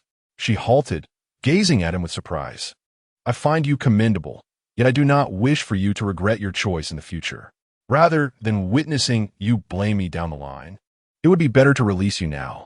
Your Highness, what I intend to do will never lead to regret." Chapter 14. New Year's greetings and loyal servants. As the sounds of the approaching New Year echoed, the entire capital was enveloped in a festive ambience, infused with the rich essence of the holiday. Every household adorned itself with crimson lanterns, affixed couplets, inscribed auspicious characters, and crafted intricate window flowers. The same could be said for the Grand Tutor's residence, where the servants received double their usual New Year's wages due to Lin Tingwan's impending nuptials. With newfound wealth, joy was abundant among all. In the courtyard of Xiaoxiang, Lin Tingwan observed as Shanhua and Shuyu hung spring couplets and affixed window flowers. A tad to the left, now a bit to the right. Yes, just there, Shuyu directed, while Shanhua diligently carried out her instructions. Lin Tingwan watched them with a smile, cautioning, "Be careful not to fall." "It's all right, miss," Shanhua replied cheerfully, turning to Lin Tingwan with a sweet smile. After all, she was merely a few years younger. brimming with youthful exuberance. At that moment, Maneo entered the courtyard, cradling a wooden box in her arms. Shortly, she approached Lin Tingwan and said, "Miss, His Highness the Crown Prince has sent someone to deliver something to you." Lin Tingwan, taken aback, raised her gaze to Maneo, who mirrored her confusion. Upon opening the wooden box, she discovered a splendid red satin vest lined with white rabbit fur, its sheen and smoothness indicative of exquisite craftsmanship. Beside it lay a matching rabbit fur hand warmer, small yet elegant. Maneo couldn't help but chuckle. "I heard that His Highness caught quite a number of game during the autumn hunt. With such fine rabbit fur used for this vest, one must wonder if he had the intention of crafting a garment for you from the very start." Lin Tingwan shot Maneo a playful glare, then picked up a note at the bottom, unfolding it to reveal the words, "As spring returns and the new year approaches, may you enjoy health and happiness. And may we share many more years together." Goodness, our usually stoic crown prince has taken to expressing such poetic sentiments. "It's evident how he cherishes you," Xiu teased, her eyes sparkling with mischief. "Oh, you little rascal, to silence you, I shall have to serve you an entire platter of rice cakes." Lin Tingwan feigned a stern demeanor. Xiu giggled and scampered away, leaving only Maneo and Feitsue by Lin Tingwan's side. "Tomorrow, we shall attend the banquet in the palace. Make sure they don't stay up too late tonight," Lin Tingwan instructed. "Yes, I shall keep an eye on them," Maneo replied. Lin Tingwan reread the note before accepting the silk pouch that Maneo handed her, placing it inside. "Take good care of this." "Of course," Maneo replied with a sly smile as she tucked away the pouch. "You should wear that red garment adorned with orange-golden auspicious patterns tomorrow. It will perfectly complement the vest." "Will you truly wear it tomorrow, miss?" Shanhua asked, surprised, as she had assumed Lin Tingwan would store it carefully. "Since he has gifted it to me, it is meant for my wear. To not don it would be to waste his thoughtful gesture. Our relationship is no longer as it once was. I need not feel indebted for his gifts," Lin Tingwan said, caressing the smooth rabbit fur of the vest, marveling at the effort he had expended to present it to her. Who could resist such a beautiful offering? Xiu quipped. "Go on, don't speak nonsense," Lin Tingwan chided playfully. The four maidservants erupted in laughter. On the first day of the Lunar New Year, everyone was to enter the palace to pay their respects to the Emperor and Empress. Lin Tingwan had risen early, accompanied by the Pei and Lu families, to make their way to the palace. According to tradition, they would first pay their respects to the Empress Dowager. However, due to her illness, she refused to see anyone. Thus this year, all were required to pay their respects to the Empress first. Upon entering the main hall, they were greeted by a multitude of notable figures, composed of esteemed ladies, wives of nobles, and royal relatives. The Empress, upon seeing Lin Tingwan, was filled with delight, calling her forth and holding her hand while showering her with compliments, which the others readily echoed. Yet in such gatherings, foolish individuals often made their presence known. The Duchess of Thailand, uninvited, audaciously commented, "I hear that the nurse who was to instruct Miss Lin has been sent away. Quite a show of authority." The Duchess of Yun, standing beside her, swiftly tugged at her sleeve, chiding her for her folly. The Duchess of Thailand, emboldened by her family's long-standing favor with the throne, felt superior and sought to assert her elder status. She had plotted to have the Duke of Thailand present her own granddaughter as a consort to the second prince. Yet the Duke, being shrewd, hesitated to take sides, thereby relinquishing the position of Crown Princess. Now, she found fault with everyone, particularly Lin Tingwan, whom she viewed as a rival. The Empress furrowed her brow, preparing to speak, but Lin Tingwan interjected, gently placing her hand on the Empress's to offer reassurance. The Empress, puzzled, looked at Lin Tingwan, who shook her head and spoke first. "All decisions concerning my affairs have been mutually agreed upon by my elders, Your Majesty, and the esteemed consort. I am unaware of how the Duchess of Thailand came by such information, nor do I wish to know why she is so invested in this matter. Let us assume it is merely concern for a younger generation. I am merely fulfilling my duties. There is no need for you to trouble yourself further, lest you worry and harm your health." The Duchess of Thailand was about to retort, but was stopped by the Empress. "What Miss Lin says is reasonable. The matter of a nurse's return was decided by me, And if the Duchess has any questions, she may inquire of me or His Majesty. There is no need to burden these younger ones. It is quite unbecoming. The Empress's tone was calm, revealing her resolute nature. Despite the Duchess's age, few respected her, and without support, she could not continue her outburst. Others paid her no mind, including the Duchess of Yun, who typically maintained cordial relations with her. The situation had become crystal clear. The Empress was indeed protecting her future daughter-in-law, while the Duchess of Thailand, oblivious to her own folly, continued to press forward. After the crowd dispersed, Lin Tingwan accompanied the Pei and Lu families to the Changqian Hall. The esteemed consort and the Pei ladies had much to discuss, while Lu occasionally chimed in. Lin Tingwan sat quietly listening as the maid, Dongmei, entered to serve tea and brought forth several platters of delicacies. Aunt Dongmei remembers my tastes, Lin Tingwan remarked with a smile. If the young lady is favorites, how could I possibly forget? Dongmei replied with a smile, before gracefully withdrawing. Pei observed everything around her before turning to the Fei and saying, "The people you have by your side are quite capable. My efforts in arranging them for you were not in vain. A mother-s selection is invariably excellent, and her daughter benefits for a lifetime." The Fei playfully replied. Such a tease. Pei chuckled before casting her gaze upon Lin Tingwan, who was engrossed in her pastries, and furrowed her brow, saying, "I also put considerable thought into selecting the individuals around her."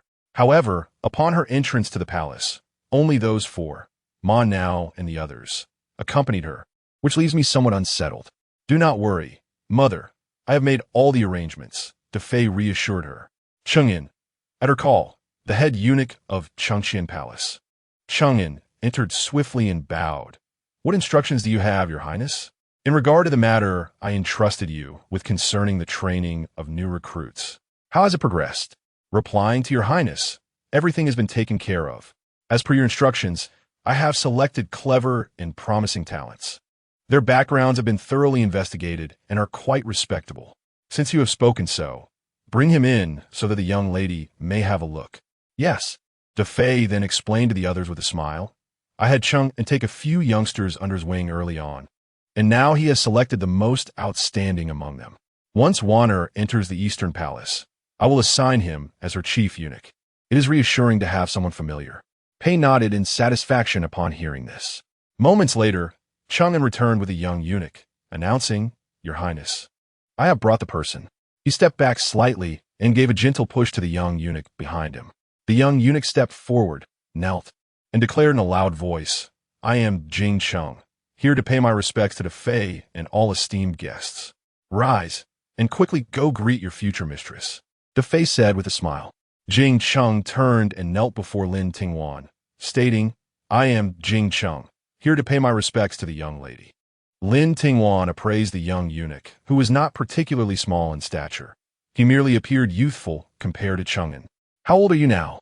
she inquired. Replying to the young lady, "I am 20 this year."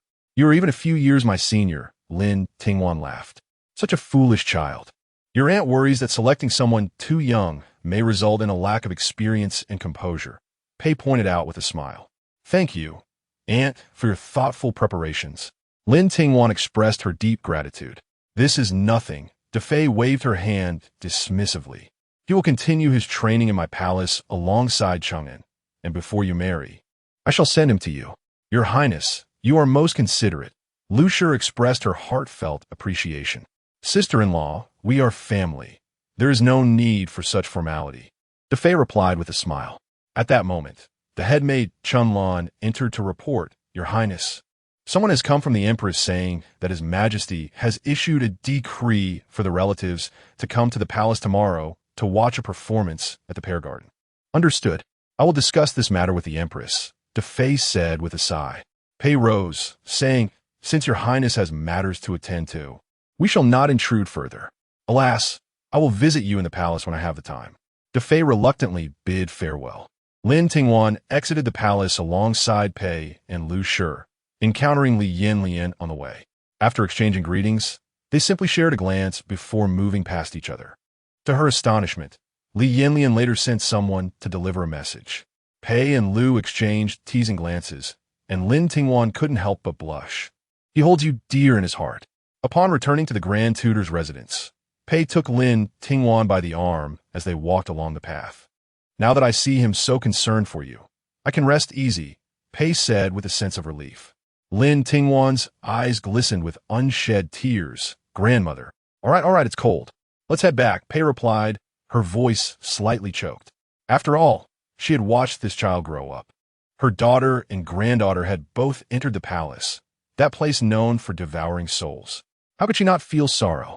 Chapter 15. A stern warning to Lin San as Lin Tingwan arrived at the Xiaoxiang courtyard. News from the palace swiftly followed, announcing that she was summoned to attend a theatrical performance the following day. Lin Tingwan, feeling utterly fatigued, languidly reclined on the couch, resigned to the fact that she must comply. Having already worn her current attire today, she decided to don the apricot red gown tomorrow, especially since the Empress Dowager would be present. Prepare that outfit, Lin Tingwan instructed. Yes, I shall get right on it, replied Shan Chao, who promptly made her way to the wardrobe. The messenger appeared to be from the Empress, likely carrying her intentions. While serving Lin Tingwan as she washed and changed, Ma Nao remarked, "It seems the Queen Mother has a hand in this." Lin Tingwan remained silent, her exhaustion overwhelming her need for rest. She succumbed to slumber until dusk, awakening with a ravenous appetite. Fei Cue brought forth a meal that had been prepared earlier, and Lin Tingwan indulged heartily. After her meal, she ventured out of the Xiaoxiang courtyard for a leisurely stroll to aid digestion. While walking, she overheard the chatter of several cousins from the third and fourth branches of the family. Oh dear, on the very first day of the new year, our sister Wan has been summoned to the palace for gaming, while we languish here at home embroidering, complained the second daughter of the third branch. She is indeed fortunate and talented. How can we compare? Besides, staying at home isn't so bad. Going out is quite exhausting, countered the eldest daughter of the fourth branch, understanding the situation, yet soft-spoken. Fifth sister is always the peacemaker, the second daughter of the third branch, Lin San remarked, noting their respective ranks. Lin Tingwan was fourth, and the fourth branch's daughter was fifth. However, the number 4 was deemed inauspicious, leading the family to refer to Lin Tingwan as Miss Wan, Sister Wan, or Little Sister Wan. You have a point. She is simply fortunate to be born to our aunt, and her uncle is accomplished, so all the benefits naturally fall to her. She feasts on meat while we sisters are left with broth, Lin San lamented. Our father is, after all, a son of a concubine, Lin Wu reminded her. Why should it be her? As the saying goes, nobility is not determined by birth, Lin San retorted defiantly.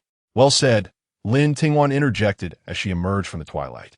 A shiver ran down Lin San's spine as she sensed the chilling presence of Lin Tingwan behind her. Desperate, she searched for the source of that ominous voice. Alas, dear sister, it seems your grand aspirations shall ultimately be shattered by my hand, Lin Tingwan said, a smile gracing her lips. Yet the coldness in her eyes betrayed her true feelings. Sister Wan, we were merely jesting. Lin Wu attempted to defuse the tension. I am aware, Lin Tingwan replied, casting a glance at Lin Wu before approaching Lin San, standing close enough to feel the tension. Lin Tingwan towered over Lin San, creating an innate sense of superiority. Lin San, regardless of your past grievances against me, you shall henceforth remain in your place. I do not expect your assistance, but should you seek to create trouble for me, consider whether your mother can endure the consequences. Lin San met Lin Tingwan's icy gaze, her resentment bubbling beneath the surface. Are you threatening me? I have heard that your uncle has suffered significant losses at sea, and that he has sought help from our third aunt, Lin Tingwan replied coolly, turning to walk away, her back to Lin San. Lin San gritted her teeth, bewildered by how Lin Tingwan seemed to know everything. When my uncle arrived, it was shrouded in secrecy. Even my grandmother was unaware. Do not assume that my preoccupation with dowry matters means I have neglected everything else. Do you really believe I am oblivious to your clandestine correspondence with the young lady of the Wang family? Lin San found herself under Lin Tingwan's relentless scrutiny, nearly faltering. It was over, she was aware. Out of respect for my grandparents, I have chosen not to hold you accountable. In the future, behave yourself. Should there be a next time, you shall witness the consequences of your actions. Lin Tingwan's gaze was sharp as a sword. Lin San lost her balance and fell into the snow, trembling as she looked at Lin Tingwan.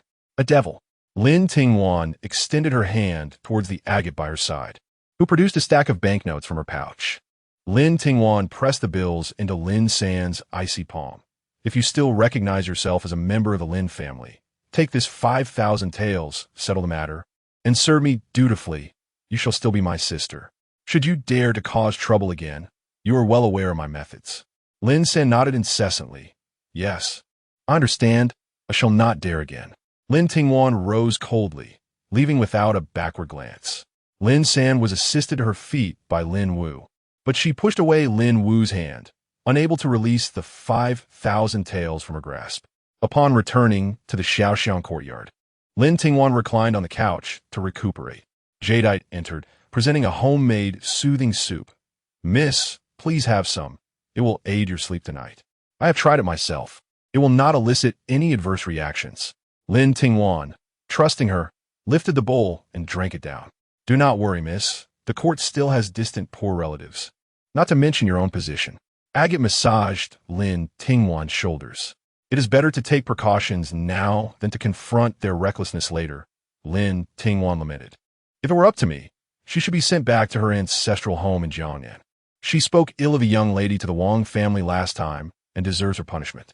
My grandparents always hope for harmony and prosperity. I do not wish to burden them, Lin Tingwan replied. The third young lady is not yet married. Given her background, if she wishes for favorable treatment concerning marriage, she will learn to behave, Coral remarked while arranging the garments Lin Tingwan would wear the next day. If only she could truly learn. But I fear she may be exploited by those with ulterior motives, ending up sold off while counting the profits for another, Lin Tingwan sighed. On the second day of the new year, Lin Tingwan entered the palace by imperial decree to watch a performance. Her seat aligned perfectly with that of Li Yanyan, and their eyes met unintentionally.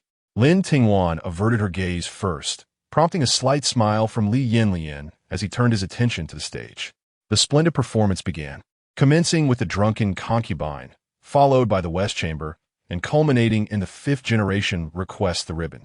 Emperor Jingyu was captivated, while the audience below was a mixed crowd. How many young people could remain seated?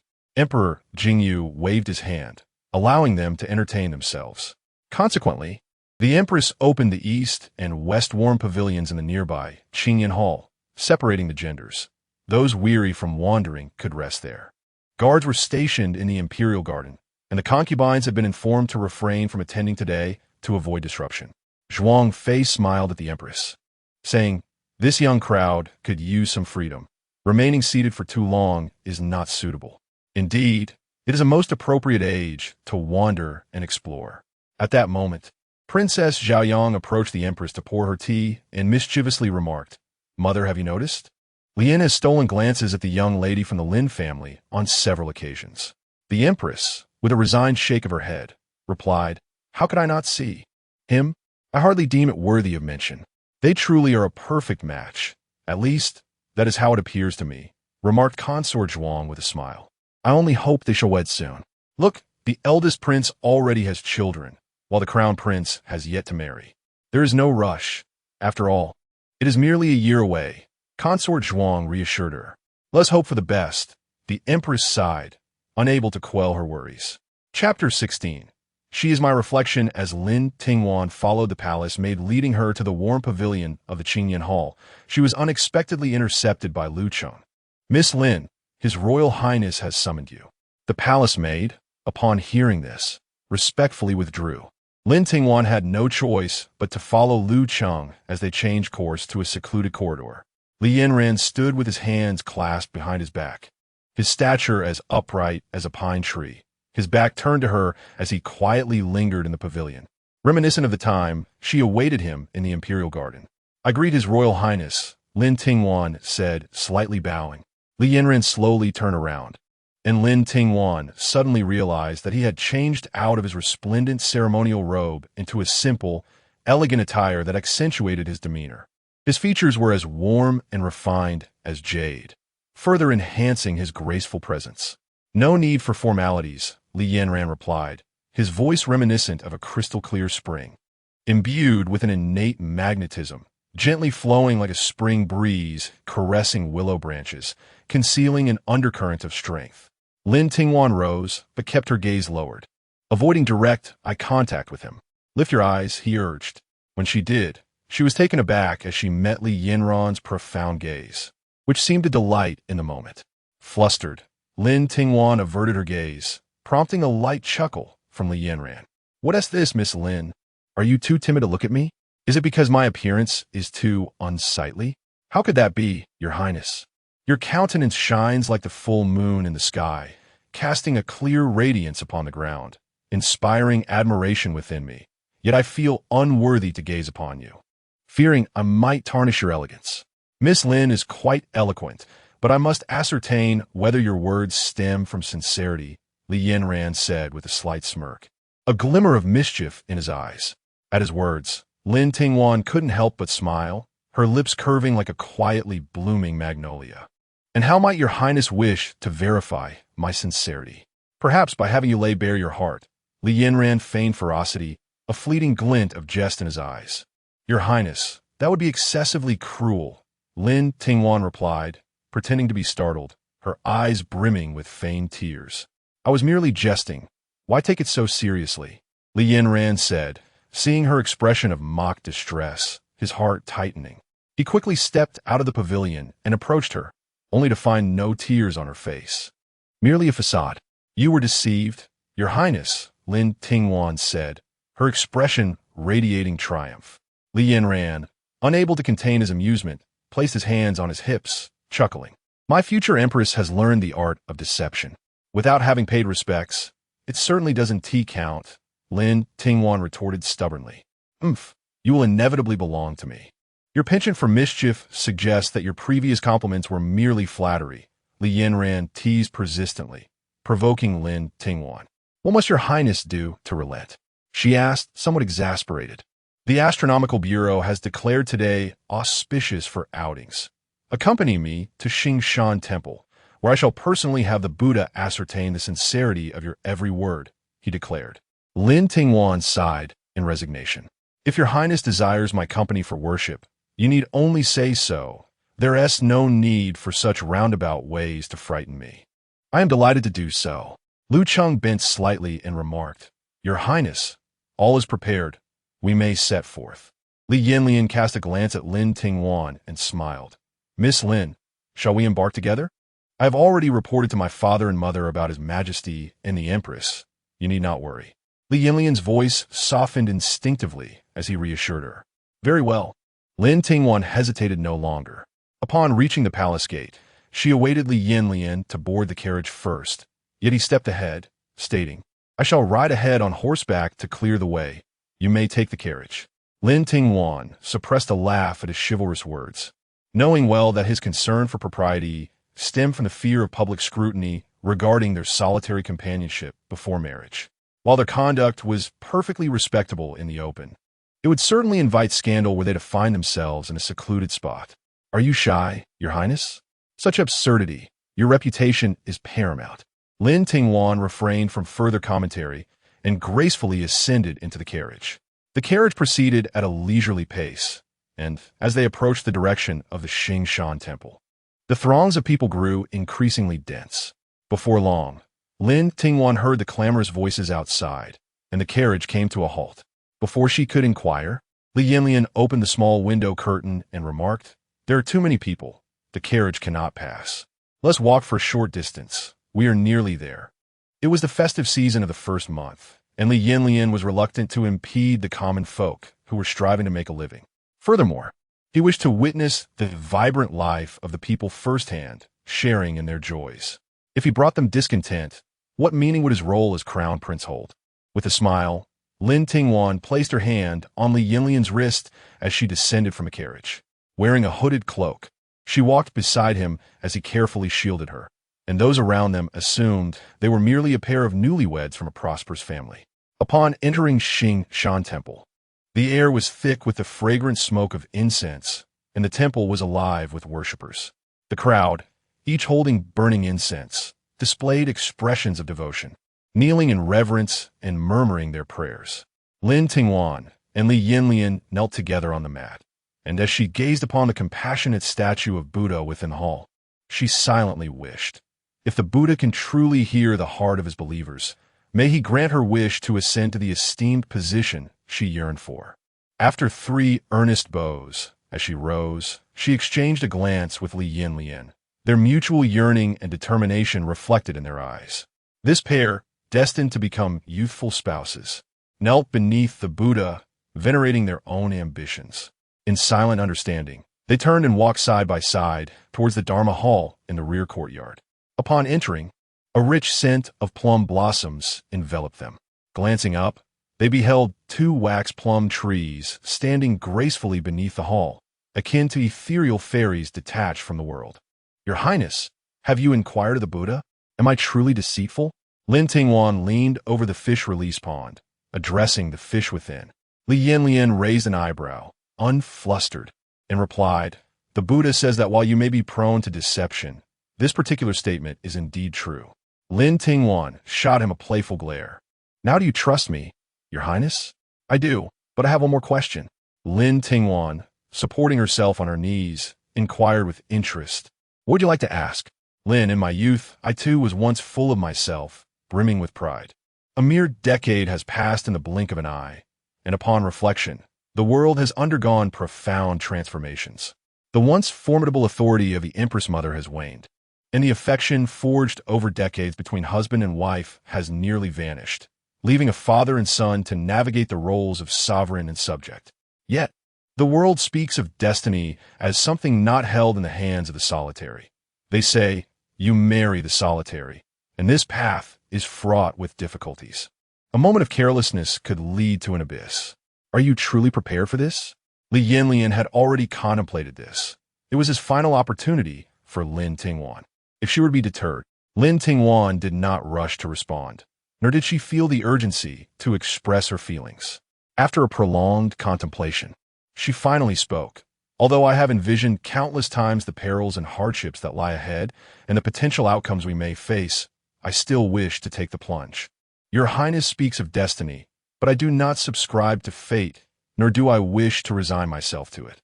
My life is mine to command. I aspire to venture to that most exalted position. Shall Your Highness accompany me?" At this moment, Lin Tingwan had removed her veil, and Li Yanyan curled his lips in a smile, turning to gaze upon her. As he looked at her, he felt as if he were gazing into a mirror. She was another version of himself, proud and unrestrained, untouched by self-doubt. Raising his gaze once more, Li Yanyan's eyes reflected an unyielding obsession and indulgence. The solitary embraced willingly, a heart yearning for it. Chapter 17. Preparing for marriage as spring fades into autumn. Time passes swiftly, and soon the day of the grand wedding arrives. The servants of the Grand Tutor's residence are busily bustling about, engaged in preparations both within the estate and outside, with an unprecedented scale of activity reminiscent of when the lady of the house was to enter the palace as a consort of the Crown Prince. Now, with another princess consort emerging from the household, the grandeur is even more pronounced. The steward, having given countless instructions, gulps down a cup of tea handed to him by a subordinate, resuming his watch over the bustling staff. At this moment, within the Xiaoxiang courtyard, Lin Tingwan is trying on the ceremonial attire of the princess consort. The vibrant red phoenix robe, adorned with a pearl-embedded collar and embellished with rare jewels, is crafted from gold and silver threads, taking 12 skilled embroiderers 3 months to complete. The phoenix crown, a magnificent creation of 9 tails and 4 phoenixes, features cascading golden tassels, each formed by fine chains adorned with pigeon blood-red rubies, with teardrop-shaped gold ornaments at the ends. The main phoenix head also bears a ruby, moving gracefully with each step. On her wedding day, the young lady will undoubtedly be the most beautiful bride, praised one maid, and the others chimed in agreement. Lin Tingwan gazed absently at her reflection in the mirror, contemplating how, in just a few days, she would no longer be Lin Tingwan, but would become Princess Consort Lin, and perhaps even Empress Lin. "What are you thinking?" Lady Lu, her mother, inquired from the entrance of the inner chamber, having entered without notice. The attendants quickly offered their greetings. "Mother," Lin Tingwan called back. Lady Lu approached, placing her hands gently on Lin Tingwan's shoulders. What occupies your thoughts? Nothing much, Lin Tingwan replied, shaking her head. My daughter, you are truly beautiful, Lady Lu expressed with pride. Lin Tingwan felt a tinge of shyness at her mother's compliment. It is only because I take after my mother, who is as beautiful as a celestial being, she teased with a smile. Such mischief. Lady Lu playfully reproached her daughter with a glance. If the dress fits well, then let us remove it. It is rather tiring, Lin Tingwan instructed. And Coral and Xiaoyu promptly stepped forward to assist in changing and removing the jewelry. Lady Lu watched from the side and then continued. Your dowry has been meticulously reviewed by your grandmother and me, and after much consideration, it has finally been settled. When you have some leisure, do take the time to review the dowry list, as it is your assurance. Isn't there a contribution from the Ministry of Rights as well? Lin Tingwan asked, glancing at her mother in the mirror. Yes, someone came yesterday to collect it, Lady Lu replied, sipping tea presented by a jade servant. They are quite adept at their affairs. Few families in the capital can garner such attention from the Ministry of Rights. The Minister of Rights, considering your grandfather's standing, is merely being proactive, Lady Lu added, setting down her teacup and taking Lin Tingwan's hands in hers. With only a few days left until the wedding, be sure to rest well and do not overstrain yourself. Everything is taken care of at home. Yes, mother. I find myself somewhat reluctant to part with you, Lin Tingwan admitted, playfully tugging at Lady Lu's sleeve. How can one who is to become a princess consort still act like a child? Lady Lu chided. Yet she still embraced Lin Tingwan tenderly. I, too, find it impossible to let you go. In the future, when you arrive at the palace, remember to think carefully before acting impulsively. I understand your strong-willed nature and your intolerance for grievances. Yet sometimes it is wiser to endure a moment of hardship and take your revenge later rather than act rashly, Lu advised with concern. Yes, I will, Lin Tingwan nodded, embracing Lu's waist. No matter how strong-willed you are, do not neglect your health. Many have exhausted themselves to the point of illness. Do not take your youth for granted, Lu added, gently tapping Lin Tingwan's forehead with her fingertip. She thought that Lin Tingwan would likely disregard this advice. Lin Tingwan felt a pang of guilt and said nothing in response. Oh, are the two of you getting cozy? The old lady announced, her voice echoing from outside. Lin Tingwan and Lu hurriedly separated, with Lu's cheeks flushing first. The two rushed to the outer chamber to greet Pei. Surrounded by maids and servants, Pei entered the room. Grandmother, Lin Tingwan said, stepping forward to assist Pei in sitting down. Lu also bowed, saying, Mother, sit, both of you. Pei smiled, settling herself before turning to Lin Tingwan. How did the fitting for the wedding attire go? Is it suitable? If not, have them make adjustments promptly. Rest assured, Grandmother, it fits perfectly, Lin Tingwan replied, offering tea to Pei. That is wonderful, Pei said, beckoning to a nearby nurse. The nurse promptly presented a wooden box to Pei. I have already provided you and your mother with enough gold and silver jewelry. There is little left that I can give you, except for this one item. I hope it proves useful, Pei said, handing the wooden box to Lin Tingwan. Lin Tingwan, somewhat puzzled, opened the box to reveal a jade token, engraved with the character Pei. Her heart skipped a beat as she looked up at her grandmother. Pei nodded reassuringly. This jade token symbolizes the identity of the Harem Pei family and serves as a token of trust. With this token, you can command the Pei family to do anything for you, without hesitation. By bestowing this token upon Lin Tingwan, Pei effectively entrusted the future of the Pei family to her, signifying that their fates would henceforth be intertwined. Pei chuckled heartily, having lived to this age. What purpose does it serve to keep it? It is better to give it to someone who can truly make use of it. I now entrust it to you, so hold it securely. Pei placed the jade token in Lin Tingwan's hands, clasping her fingers tightly. Grandmother, I will ensure the Pei family's glory continues. You can rest assured, Lin Tingwan declared with unwavering determination. Pei gazed at her, as if she saw in Lin Tingwan the spirit of her late brother, who had once aspired to elevate the family, but had ultimately fallen short, his efforts unfulfilled and his life cut short. Well then, I shall not intrude upon your mother-daughter conversation any longer. I will take my leave, Pei said, wiping away her tears as she rose. Lin Tingwan and Lu quickly stood to see her off. Once Pei had departed, Lu pulled Lin Tingwan back into the inner room. Here are some nourishing pills. If you do not conceive within a year, you must take these to replenish your vitality.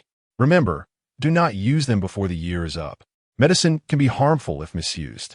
Understood, Lin Tingwan replied, feeling a mix of amusement and deep gratitude. Both her grandmother and mother had meticulously planned for her future. Madam, young lady, 2 individuals have been sent from the masteress side, reported Agate. Lin Tingwan turned to Lu Shi, who, after a brief moment of surprise, replied, "Ah, these are the maidens your father has selected for you. They are both martial maids and possess some medical knowledge." With that, Lu Shi ushered the 2 in. The pair knelt before Lin Tingwan and said, "We are the maids Gu Yu and Shuang Jiang, paying our respects to our mistress." Lin Tingwan smiled at them, saying, "Lift your heads so I may see you." They both raised their heads simultaneously, revealing ordinary yet delicate features, the kind that would blend into a crowd unnoticed. However, it was precisely this quality that would make them more effective in serving Lin Tingwan. "How old are you 2? Lin Tingwan inquired, replying to the young lady. "I'm 18 this year," Gu Yu answered. "I am 17, Shuang Jiang promptly followed. "How long have you practiced martial arts?" Lin Tingwan continued, replying to the young lady. "I began training under my master at the age of 7, Gu Yu responded.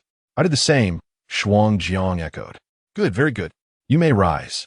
"Thank you, young lady." The 2 stood up firmly. Lin Tingwan was taken aback by her father's thoughtfulness. She had always known her father to be gentle and considerate, yet she did not anticipate such meticulous care. "Your father has been thinking of you. On the day the imperial decree was issued, he sat in his study all night. He pondered for many days, wishing to provide you with additional support. These 2 martial maids were nurtured by him since your childhood," Lu Shi said, her heart filled with pride. Though Lin Tingwan was rational and strong, deep within her heart, she felt a tenderness for her family. "Mother," she said, her voice quivering. It was an injustice for her parents to exhaust themselves for their daughter. Lin Tingwan's eyes glistened with tears, which threatened to spill. "Child, why are you crying?" Lu Shi quickly used a handkerchief to wipe Lin Tingwan's tears. She then embraced her tightly, saying, "You are my precious darling. If I do not care for you, who will? Your well-being is our greatest comfort." Lu Shi gently stroked Lin Tingwan's head, adding, "The thought of being able to assist you brings me immense fulfillment. It makes me truly happy." Nestled in her mother's embrace, Lin Tingwan savored the last warmth of this moment, allowing herself to indulge in a rare display of affection without concern for her dignity. Within the Fengyi Hall, Li Yanyan observed the Empress carefully extracting a painting from a brocade box and placing it upon the table. "Why have I never seen this painting before?" Li Yanyan inquired with a smile. The Empress glanced at him, then delicately unfolded and caressed the painting, saying, "This was painted for me by your father when I first married into the Eastern Palace." Li Yanyan fell silent for a moment, unsure of what to say. He and his mother rarely spoke of the emperor, knowing that such discussions always brought her sorrow. Though she was his wife and the Empress of Jinghua, the emperor had never regarded her with the eyes of a husband. To him, she was merely a partner, a subject, a virtuous assistant, not a wife or beloved. She was simply the Empress. "Li Yan'er." The queen interrupted Li Yanran's drifting thoughts. "Mother," Li Yanran replied, "you know, mother, that you harbor intentions towards the child of the Lin family. You are also aware that you are destined to live as ordinary spouses. However, my dear Yanran, I still hope that you both can support each other through thick and thin and walk together in harmony. Do you understand your mother's sentiments?" The queen fixed her gaze upon Li Yanran, unwavering. "Mother, your meaning is understood. Your wishes are clear to me as well. I will lead a good life, and I shall walk hand in hand with Lin, growing old together. Even if there are other women in the imperial harem in the future, I shall always remember that Lin is not merely my queen. She is also my beloved wife," Li Yanran asserted earnestly. "Good, good," the queen said, wiping away her tears. In her heart, she felt both the embarrassment of shedding tears before her son and the relief of having her intentions conveyed. There was also the bitterness of years spent in silent endurance. Having endured her own storms, the queen wished fervently that Lin Tingwan would not become the next version of herself. Chapter 18. The Grand Wedding on the 8th day of September. An auspicious day for marriage. Lin Tingwan found herself restless since the previous night, her heart entangled in a myriad of thoughts. Having only managed to sleep for a couple of hours. Before dawn, the servants of the household were already bustling about, for today marked her momentous occasion, meticulously prepared for, leaving no room for error. As the first light of day broke, the servants continued their fervent preparations. This day was of utmost significance, and after so many days of toil, they could not afford even the slightest mistake. Lin Tingwan, too, began her preparations early, starting with her cleansing and changing attire. Donning a traditional crimson undergarment, sitting before the vanity, she allowed the matrons to utter auspicious phrases as they styled her hair. Gazing at her reflection adorned with an intricate hairstyle, Lin Tingwan felt a dissonance within herself. One by one, hairpins and ornaments were added to her head, weighing heavily. Yet she endured. If she could not withstand this minor discomfort, she would not be worthy of entering the palace. Once her makeup was complete, several matrons inspected their work. Finally satisfied with the result, the next step was to don the ceremonial attire, layered in 3 garments, which left Lin Tingwan breathless. Mrs. Liu, fighting back tears, placed the golden collar around Lin Tingwan's neck. Seizing a moment while others resumed their duties, she retreated to the outer room to shed her tears. After receiving comfort for some time, she returned. Lin Tingwan glanced at Mrs. Liu and softly called out, "Mother." "Ah," Mrs. Liu replied, her voice thick with emotion. The others quickly offered their reassurances. Lin Tingwan held back her own tears, turning to Coral for a touch-up on her makeup. Once the preparations were complete, Mrs. Liu handed Lin Tingwan a fan before making her way to the front courtyard, where she would receive guests for the ceremonial greetings. Lin Tingwan's father, witnessing her tearful visage, felt equally pained, unashamedly wiping his eyes in secret. Although Lin Taifu cast a glance at him, thinking he was overreacting, he ultimately refrained from commenting. Meanwhile, Mrs. Pei's eyes were also glistening with tears, a testament to the frailty of age. Li Yanyan, clad in a resplendent crimson wedding robe, first went to the Chonhua Hall to pay homage to his ancestors. "O ancestors, today, I, Li Yanyan, grandson of the Long Emperor, humbly seek your blessings as I prepare to partake in the grand wedding ceremony. On this auspicious occasion, I present my intentions before the spirits of my forefathers. The bride, Lin Tingwan, hails from a prestigious lineage, possessing a pure character and virtuous nature, and is a perfect match for me. This union is a fortuitous event for both family and nation. I am acutely aware of my responsibilities and shall walk hand in hand with the Crown Princess, upholding family traditions, adhering to national laws, and elevating our family's reputation. I beseech the ancestors to bestow upon us harmony and prosperity, ensuring our union flourishes and our nation thrives. I vow to lead by example, living up to the expectations set by our noble lineage." Having completed the solemn rites, he bowed deeply 3 times before exiting the Chonhua Hall and hastening towards the Great Scenic Gate. Upon reaching the Great Scenic Gate, Li Yanyan mounted his horse, leading the royal procession towards the residence of the Grand Preceptor. Along the route, the common folk cheered joyously, their spirits high, and Li Yanyan felt a swell of joy within his heart. Arriving at the Grand Preceptor's gate, he was once again halted by the crowd. Lin Yuqing, upon seeing Li Yanyan, first paid his respects and then, feigning ignorance of Li Yanyan's status, earnestly requested him to compose a poem to hasten the bride's preparations. With a soft chuckle, Li Yanyan composed on the spot. In the splendid hall, colors reflect the bride's adornment. As the phoenix carriage approaches, auspicious energy rises. Do not let this auspicious moment be squandered in waiting. Hasten to summon the bride from her chamber. With the bridal song already sung, the guests have finally released their hold and permitted Li Yanyan to enter the residence. Lin Tingwan, holding a round fan, approached the main hall, kneeling to bid farewell to her parents, while Lin Taifu and Madame Pei observed the ceremony from the side. Lin's father, with reddened eyes, spoke, "Today, my daughter ventures forth into marriage. May you and your husband harmonize like the strings of a zither, walking hand in hand through life. Do not worry about the family. We shall be well." "Yes," Lin Tingwan replied, performing her bow. Madame Liu continued, Today, my daughter departs from our home. I implore you to cherish your new life. Honor your family and cultivate virtue, thus spreading your esteemed reputation. I wish you a life of peace and joy, sharing happiness with your husband. Indeed, I shall remember the teachings of my parents, Lin Tingwan choked out. I hope you both take care of yourselves, remaining healthy, joyful, and blessed with longevity. The bride has departed. The officiant announced loudly. Lin Yuqing, as the elder brother, carried Lin Tingwan to the door, quietly assuring her, "Fear not, dear sister, I am here." Lin Tingwan's voice trembled, clearly struggling to hold back tears. Upon reaching the entrance, Lin Yuqing placed her into the bridal sedan chair. Turning to Li Yanyan, he said, "Wanner has been doted upon at home. I hope His Highness will be patient and caring."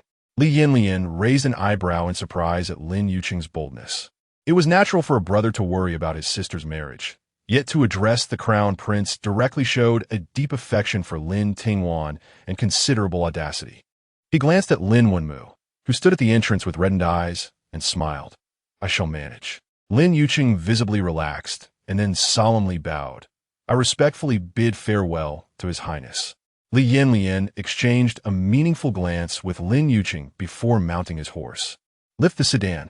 The wedding procession began to move forward slowly, encircling the capital before finally returning to the palace. The grand sedan entered through the Great Jing Gate, traversing layer upon layer of palace gates until it arrived at the main hall of the Eastern Palace, the Mingda Hall, where the Emperor and Empress awaited in their seats. Assisted by two matrons, Lin Tingwan stepped down from the bridal sedan, while Li Yanyan approached her side. A line of palace maidens unfurled a crimson flower carpet upon the ground. Thus, Lin Tingwan and Li Yanyan walked side by step, into the grand hall. Crossing the threshold, they entered the hall together. They bowed to heaven and earth.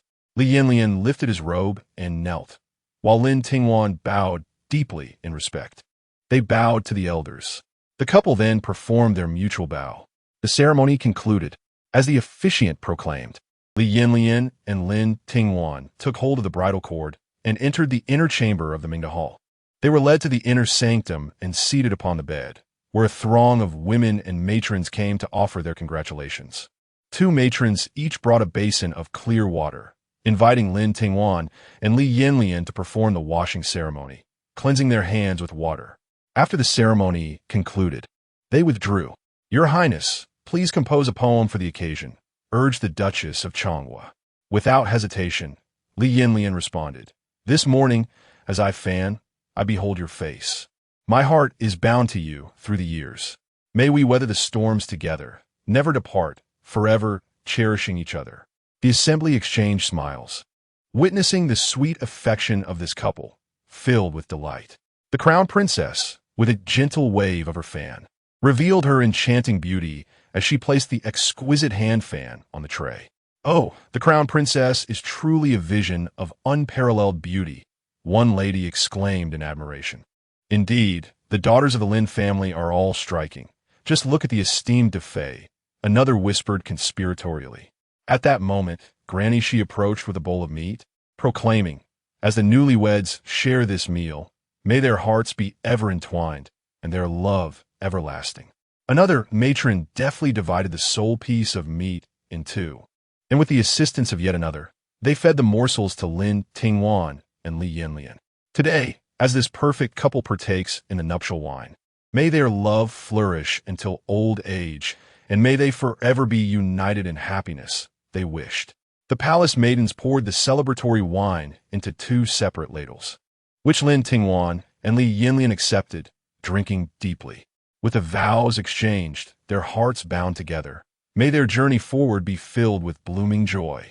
Two matrons, one on each side, snipped a small lock of hair from each, binding them with a red thread and placing them into a silken pouch, subsequently tucking it beneath the pillow.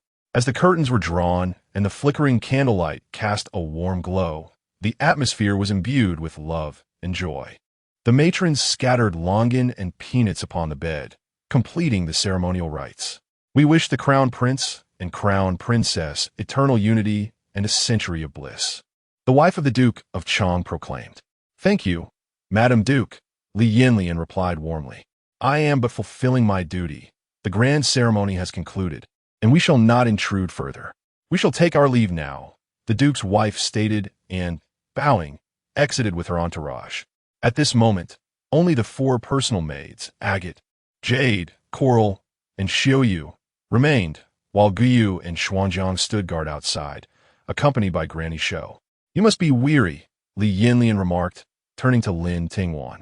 Just a bit, she replied, lowering her gaze shyly upon meeting his eyes. I still have to greet the guests. Please, take your rest, he said, gently patting her hand. Very well. Lin Tingwan acquiesced. Li Yanyan addressed the attendants. Take good care of the crown princess. They promptly acknowledged, Yes, your highness. Once Li Yanyan departed, Lin Tingwan exhaled in relief, the unfamiliarity between them still causing a hint of awkwardness. Quickly remove my crown. It's pressing on my neck, she instructed. The attendants hurried to relieve her of the ornate headpiece, leading her to the vanity to remove the remaining hairpins and ornaments.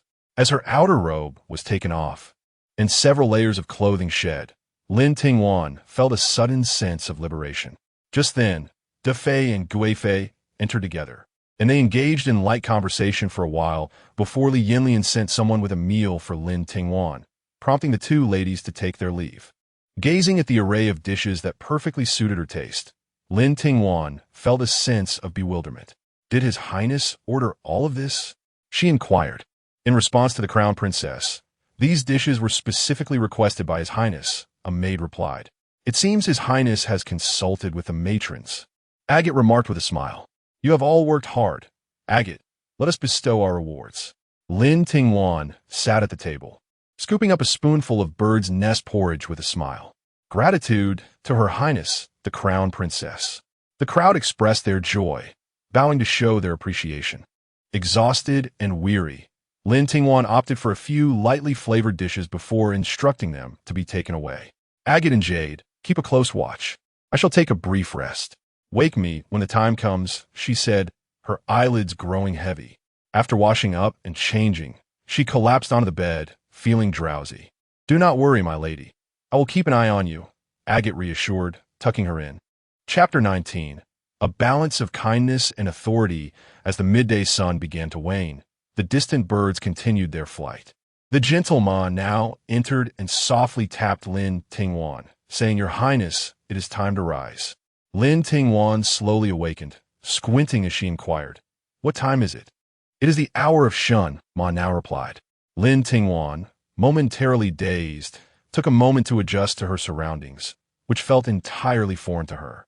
Rising, she was attended by Ma now and Jade as they assisted her with her morning routine. Has His Highness not yet returned? She asked. Not yet. Perhaps he has been delayed by the guests in the front courtyard, Ma now speculated. Please instruct the kitchen to prepare a hangover soup for His Highness, Lin Tingwan said, taking the teacup from Ma now to rinse her mouth. Also, prepare some gentle food for the stomach, avoiding anything too greasy. Understood, Ma now replied, ready to withdraw, but was stopped by the matron, Show Mama. Allow me to handle this. It is essential for Miss Ma now to attend to the crown princess. Very well, I appreciate your assistance, Mama, Ma now replied politely. It is no trouble, Show Mama said, then departed. Ma now approached the vanity, observing Lin Tingwan as she was styled by Coral and Xiaoyu. Your Highness, Show Mama is quite perceptive and attentive. What do you think? Should we retain her services? Lin Tingwan pondered. Let us observe her for a while longer. She is certainly indispensable to us at present. I am in need of a seasoned and experienced aide, and Show Mama is an excellent candidate. While selecting from an array of hairpins, she finally chose a gold hairpin adorned with jade flowers and ruby double beading. Xiaoyu understood the cue and delicately placed the hairpin in Lin Tingwan's hair. However, she is ultimately a person placed by the Empress. We cannot place our full trust in her, Ma now cautioned as she arranged the bedding Lin Tingwan had slept on. Lin Tingwan scoffed lightly indeed. We cannot fully trust her. She was originally sent by the Empress to keep an eye on me. With her, we must be both gracious and authoritative. If she remains untrustworthy, we shall find a reason to dismiss her. Your Highness speaks wisely, Ma now acknowledged. Having finished her preparations, Lin Tingwan donned a striking red outfit, a long robe embroidered with vibrant floral patterns and embellished with various jewels, featuring a design of two phoenixes in flight on the back. Although less formal than the ceremonial attire, it was still splendid and elegant. Ma now, please check on the chief eunuch assigned by my aunt, Jing Chung. If he has arrived, summon him. If not, have him brought here promptly, Lin Tingwan instructed while admiring her reflection in the mirror. Yes, Ma now replied and stepped outside. Before long, she returned with Jing Chung, reporting, Your Highness, Eunuch Jing Chung has been waiting at the door since early morning. Lin Tingwan turned to see Jing Chung bowing at the entrance. What are you doing standing there? Come in and report, she said, moving to sit beside a chair. Jing Chung knelt, bowing his head. I pay my respects to the Crown Princess and congratulate you on your joyous occasion. You may rise, Lin Tingwan replied kindly. Thank you. Your Highness, Jing Chung said, standing while still bending slightly in deference. When did you arrive at the Eastern Palace? In response to the esteemed Empress. The servant humbly reported that he had been assigned to the Eastern Palace for the past month, diligently overseeing the cleaning and arrangement at the Kaiwat Hall. Additionally, he had been monitoring the palace attendants serving under your highness. Upon hearing this, Lin Tingwan expressed her curiosity, raising an eyebrow with a smile, and inquired, Oh, how do you find this group? Are there any discontented souls among them? Her question sought not only to ascertain the situation of the people at Kaiwat Hall, but also to evaluate Jing Chang's capabilities and character. Should he prove to be petty and intolerant, she would reconsider her choice of personnel. Fortunately, Jing Chung displayed both steadiness and intelligence, responding respectfully. In my observations over the past few days, they have been relatively honest, showing no signs of deceit. However, human hearts are inscrutable. Rest assured, Your Highness, I shall remain vigilant. Stealing a glance at Lin Tingwan, he noticed a playful glint in her eyes and continued, Among these individuals, the maid Jean hails from Fengyi Hall, and the eunuch Ruifeng comes from the front courtyard. Most notably, there is a cleaning woman from the back courtyard of Kaiwat Hall, whose sister once served the Empress Dowager before being released from the palace. Her husband also works in the residence of the Duke of Lin. Lin Tingwan's expression sharpened momentarily before she smiled and replied, Excellent work. You have done well. It is your duty. Jing Chung bowed even lower, acknowledging, Your trust in me is well placed, as even my aunt recognizes my reliability. However, those who remain by Your Highness's side must not be ordinary individuals. While they enjoy the glory and wealth that comes with their positions, they must also diligently fulfill their responsibilities. It will be hard work, but rest assured, Your Highness will not forget to reward you. Casting a sidelong glance at Jing Chung, she added, Let me be clear, if I ever find you unfit for this position, I will not hesitate to replace you. Do you understand? At that moment, Jing Chung felt beads of sweat forming on his palms and forehead. He swallowed hard and knelt with a thud, declaring, If ever I prove to be of no use, I shall not burden Your Highness and will gladly withdraw myself. Having delivered her admonition, Lin Tingwan deemed it sufficient and personally assisted Jing Chung to his feet, saying, There is no need to be so frightened. You must have confidence in yourself. Yes, Jing Chung replied, discreetly wiping the sweat from his brow. Lin Tingwan then casually inquired, I heard it is just you and your younger brother at home? At this, Jing Cheng's heart, which had just settled, surged with apprehension as he confirmed, Yes. My parents passed away early, leaving only my younger brother. It was to support him that I became a eunuch. And where is he now? He is staying with my uncle, and I send money home each year. How old is your brother? In response to Your Highness, my brother is 13 this year. 13 is not too young. Is he studying? He is indeed, but he lacks the aptitude. He has failed the exams multiple times. Being able to study is a blessing. How about this? Lin Academy is in need of teaching assistants. I shall arrange for him to go there. His meals and accommodations will be provided, along with a monthly stipend. Jing Chung, taken aback, stammered, But how can this be? My brother and I are unrefined. How could we possibly be worthy of such an esteemed place as Lin Academy? Although Lin's Academy is a private institution, its reputation in the capital rivals that of the esteemed Kyoto Academy. Many scholars aspire to gain admission, yet find it elusive. What is there to worry about? It is merely a matter of a single phrase. to spare you from day and night longing. Let him not serve others, but rather live a grounded life. Earn a living, marry, and raise a family, thus alleviating the hardships of wandering. How splendid that would be! Jing Cheng's eyes reddened, and he knelt once more, declaring, I am grateful for your grace, my lady, and I shall repay it with my life. He was acutely aware that this was a method employed by Lin Tingwan to control him. Yet among the myriad of options presented, this condition was the most agreeable, rendering him unable to refuse. There was no escaping it. The crown princess was astutely perceptive and merciless, leaving him with no recourse. This is a residence near Fulu Street in the capital, a token of goodwill between us, master and servant. You and your brother shall henceforth reside in your own home, no longer needing to seek shelter under the roofs of others, living at the mercy of their whims. With a mere glance from Lin Tingwan, Ma now produced a deed of the property and presented it before Jing Cheng. Thank you for your generous gift, my lady, Jing Cheng exclaimed, bowing his head heavily to the ground. Having accepted the assignment, to refuse the house would seem insincere. From this point forward, his life would belong to Lin Tingwan, and he had no other means of repayment. Rise now, do not kneel any longer, Lin Tingwan said gently. Yes, go check if the crown prince's gathering has concluded, and then return with a report. Yes, Jing Cheng acknowledged and departed. Shortly after, he returned to inform, in response to the lady's inquiry, the crown prince's gathering has dispersed, and he is on his way here. As he spoke, a commotion arose outside, accompanied by the sounds of greetings. He has returned, Lin Tingwan stated with certainty. You may leave. Yes. Jing Cheng complied and hurriedly withdrew. Go fetch the sobering soup, Lin Tingwan said calmly. Yes. Fei Chui accepted the command and left. The crown prince has arrived, came the announcement from outside. Li Yanyan was supported by Lu Cheng and Shoan, his steps somewhat unsteady. He has certainly indulged, Lin Tingwan remarked as she took Li Yanyan's arm from Lu Cheng and, alongside Ma Now, helped him to the bed. She then calmly regarded Lu Cheng. For some reason, Lu Cheng felt an inexplicable sense of pressure despite the crown princess speaking with a smile.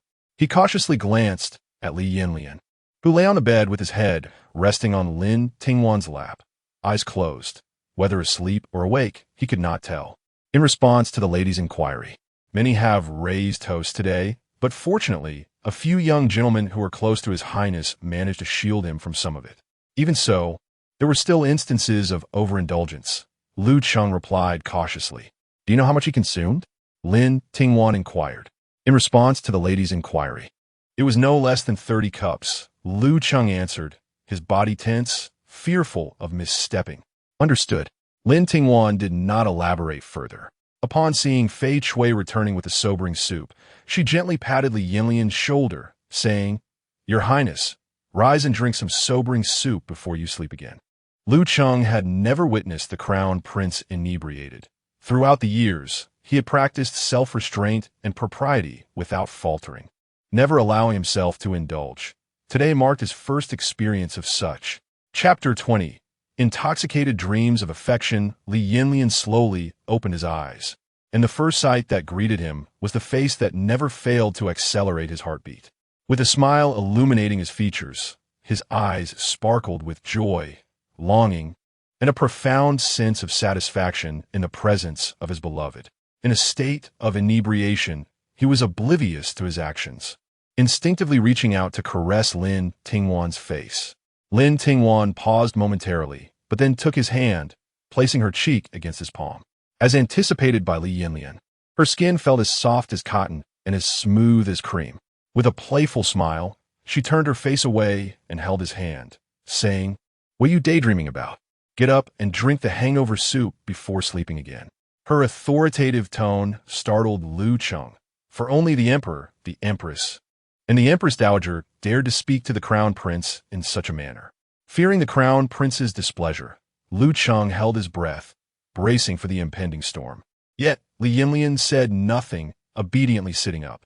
Lin Tingwan accepted the hangover soup presented in jade, took a spoonful to taste, and declared it at the perfect temperature. She then turned the spoon towards him. Li Yanyan gulped it down in one go before reclining once more, this time resting his head upon the pillow. However, His hand continued its search for Lin Tingwan's, and upon finding it, he grasped it once again. Lin Tingwan was somewhat surprised. She glanced at the accompanying maidens, only to discover them laughing heartily. After giving them a few reproachful glares, she felt a mix of exasperation and amusement. He truly seemed to have a fondness for her. She mused. Lu Cheng and the others were equally astonished, having only known of the Crown Prince's affection for the Crown Princess, but never anticipated such depth of feeling. The weight of the saying, "The women of the Lin family are not to be underestimated," was ever increasing. Lin Tingwan had no time to indulge their emotions. She was focused on undressing Li Yanyan. "What are you all standing there for? Come and help me change His Highness's clothes. How can he sleep like this?" she admonished. Promptly, the maiden sprang forward to remove his ceremonial garments, leaving only his night clothes. Li Yanyan was in a state of half-sleep, aware that someone was undressing him, yet too lethargic to react. Lin Tingwan sat at the edge of the bed, covering him with a quilt, before turning to Lu Cheng and saying, "You all may leave now. Let His Highness rest for a while." "Yes," Lu Cheng and Shoan replied in unison. Lin Tingwan remained by the bedside, watching Li Yanyan until he fell into a deep slumber, before retreating to the outer chamber where she leaned against a cushion, sipping tea. Xiaoyu cast a glance back into the room and quietly remarked, "Your Highness, I just want to fetch the clothing and accessories His Highness will need from the attendants at Mingda Hall." Most were fine, but one named Hong Xiao had a rather unpleasant demeanor, clearly dissatisfied. Lin Tingwan let out a cold laugh, saying, "In the capital, the maids of the front courtyard often carry an air of arrogance, assuming superiority, and are quite pretentious.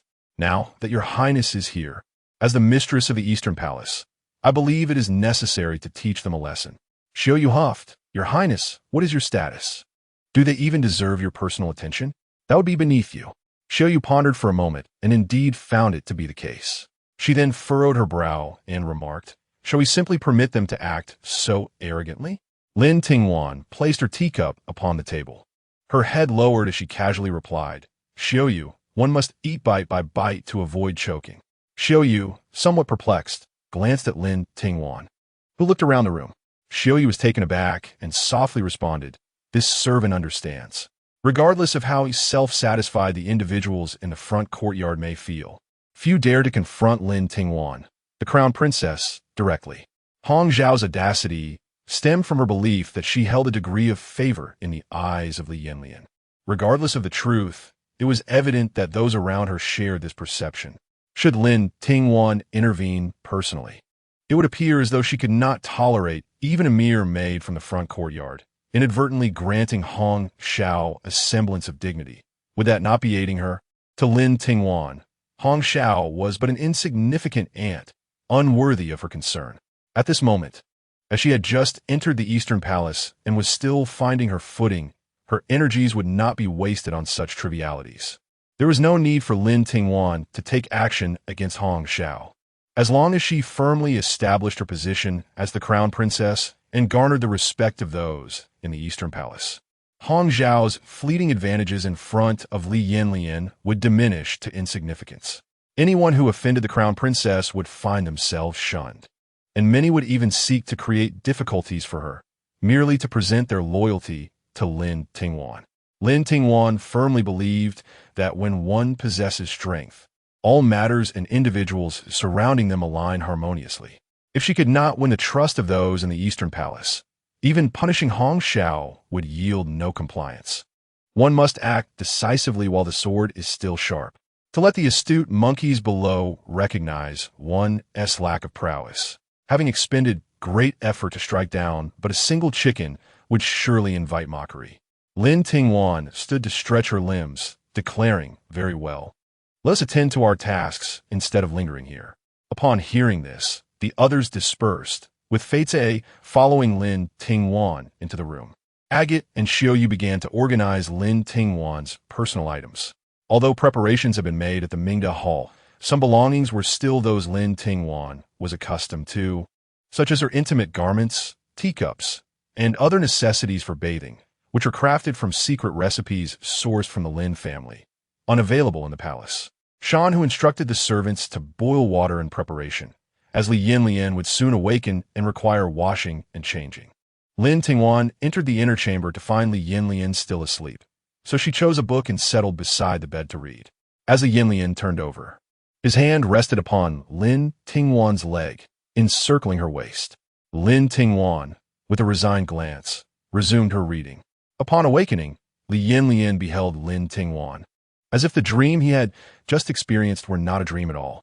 Noticing he was awake, Lin Tingwan set the book aside and inquired, "Your Highness, are you thirsty? Would you like some tea?" Li Yanyan nodded. Lin Tingwan approached the table, personally pouring tea for Li Yanyan.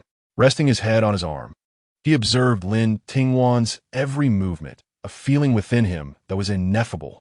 "Come, drink," Lin Tingwan offered as she approached with the tea. Li Yanyan sat up and took the teacup from Lin Tingwan's hands, sipping it twice, feeling a sense of ease throughout his body. "Your Highness, how do you feel? Is there any discomfort? Do you have a headache?"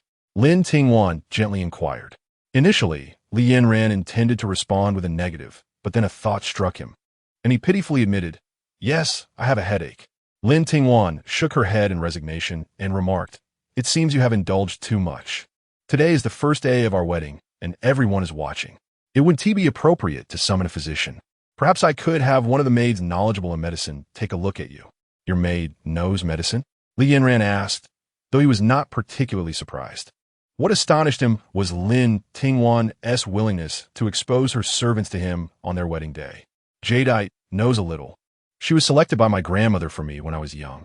Lin Tingwan aimed to clarify her transparency, emphasizing that this maid was not someone she had chosen for the palace, but had been by her side since childhood. "Very well," Li Yanyan replied, feeling reassured by her words. "Jadeite, come and examine His Highness," Lin Tingwan called. Jadeite stepped forward, performing a respectful bow. "I have overstepped my bounds, Your Highness," she said.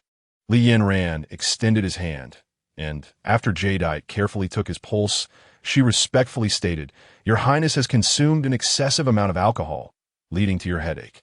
For now, it would be prudent to drink some hangover soup or consume fruits such as pears and citrus. Massage could also help, but if these remedies prove ineffective, acupuncture may be necessary."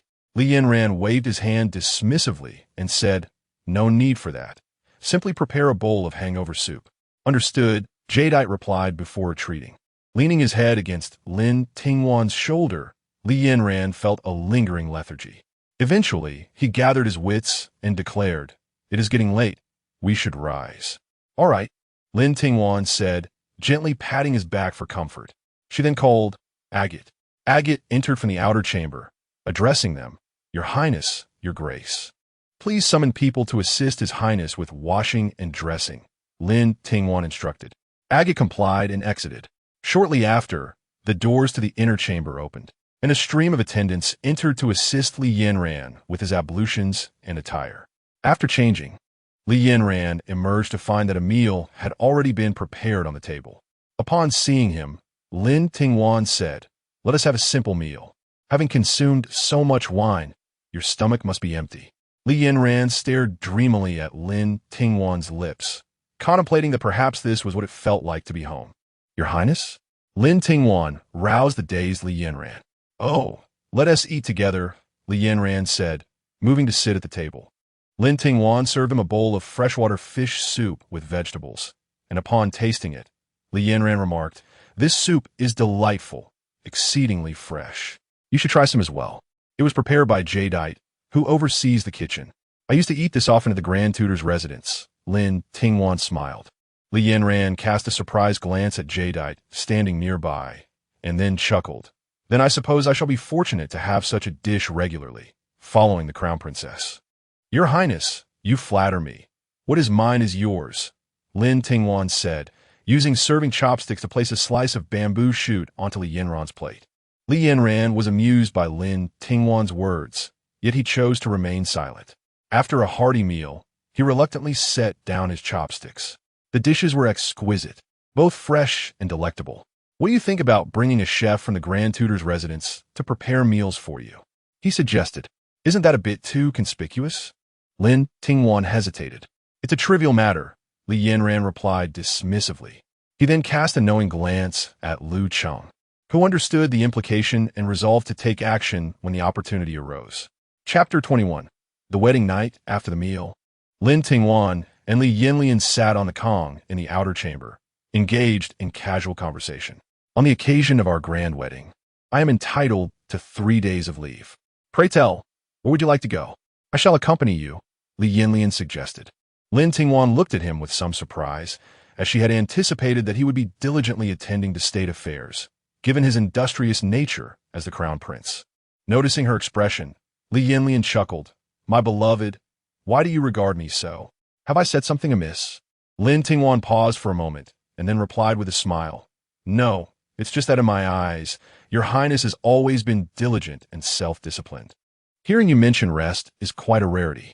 It is indeed overwhelming that you would set aside time to accompany me. You perceive me too rigidly. I am but a man, and I too require rest. Moreover, as newlyweds, spending time with you is a matter of great significance to me, he said, his gaze drifting towards Lin Tingwan. Meeting his profound eyes, Lin Tingwan felt a wave of shyness wash over her, and she turned away, exclaiming, Where did you learn such sweet words? Surely, this is merely to amuse me. Li Yanyan leaned in closer, their faces nearly touching. Do you truly not understand my intentions? My princess? Lin Tingwan's eyes widened in surprise. She had never been this close to any man before, and her cheeks flushed. She instinctively leaned back, attempting to create distance. However, Li Yanyan, with a playful grin, suddenly stood up and swept her into his arms, eliciting a gasp from her. Your Highness, Lin Tingwan exclaimed, feeling a bit flustered. She glanced at the servants present, who all bowed their heads, too respectful to steal a glance. Yet, she still felt conspicuous. Holding tightly onto Li Yanyan's neck, she buried her face in his shoulder, trying to shield herself from the world. Li Yanyan chuckled at her antics, his chest vibrating against her flushed cheek. What is there to hide in embracing my wife? He remarked with a smile. Lin Tingwan's attention was drawn back to him, and she studied his profile, his straight nose, slightly pursed lips, and the hint of a mischievous smile that suggested a reckless charm unique to his youth. The dim candlelight cast shadows across his face, and Lin Tingwan found herself momentarily entranced. It was only when Li Yanyan gently laid her down on the bed and leaned over her that she snapped back to reality. She propped her hands on his shoulders, locking eyes with him. Her soulful almond-shaped eyes glimmered as they drifted to his lips. Observing her willing demeanor and the allure of her innocent beauty, Li Yanyan's heart swelled with affection. Overcome by desire, he lowered his head, his lips meeting hers in a tender kiss, which soon deepened into an ardent embrace. Lin Tingwan closed her eyes, as if all her strength had been sapped away, leaving her utterly soft and yielding. She slowly opened her eyes, gazing at Li Yanyan, who was also with his eyes closed, his expression filled with emotion, leaving her with indescribable feelings. Was she happy? Perhaps a little. Was she proud? Not at all. Instead, she felt a profound sense of confusion and unreality. She placed her hands between them, desperately needing to catch her breath. Li Yanyan suppressed his ravenous gaze, concealing the madness lurking in his eyes, and lifted his head, releasing Lin Tingwan. Lin Tingwan gasped for air, a trace of the silver thread that bound them lingering at the corners of her mouth. Your Highness, you have yet to bathe, Lin Tingwan reminded him, her cheeks flushed. Do you wish to wash? Li Yanyan leaned back slightly, propping himself up on the bed, exuding a wild, carefree demeanor that starkly contrasted with his earlier gentlemanly appearance in the daylight. Lin Tingwan had a strong intuition that this was the true Li Yanyan. You should wash. You've been busy in your clothes all day. Lin Tingwan dared not look up at him. All right, Li Yanyan replied with a smile. He then rose and called out, Prepare water. The prince and the princess need to bathe. As soon as Li Yanyan's words fell, the servants outside hurriedly sprang into action. Lin Tingwan, bent over and unable to raise her head, was ushered into the cleansing room by the jade and coral attendants. Upon entering, Lin Tingwan looked up to see that although these two young maids were older than her, they were equally innocent, their faces as red as the lanterns outside. The surroundings fell silent, with everyone focused on attending to Li Yanyan and Lin Tingwan as they bathed and changed. For a moment, The only sound in the room was that of water being scooped and poured. After bathing, Lin Tingwan donned a flowing red strapless gown accompanied by a thin shawl, slowly exiting the cleansing room. As she reached the doorway, she leaned forward slightly to look, and there was Li Yanyan, already dressed in a bright yellow sleeping robe, half reclining in wait for her. Lin Tingwan took a deep breath and gradually stepped inside. Upon hearing her footsteps, Li Yanyan looked up, and the image of pure beauty, unadorned and serene, perfectly embodied by Lin Tingwan, filled the air. Lin Tingwan quietly raised her gaze and noticed Li Yanyan's expression shifting from playful ambiguity to an alarming intensity. A sense of inevitability.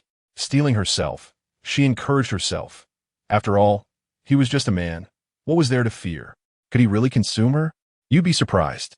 He truly could, Lin Tingwan mused as she approached the bed, only to be abruptly pulled into Li Yanyan's embrace. He caressed her fair, delicate face, and then seized her chin, kissing her fiercely. Maintaining that position was not easy. Lin Tingwan felt shy about placing all her weight on Li Yanyan.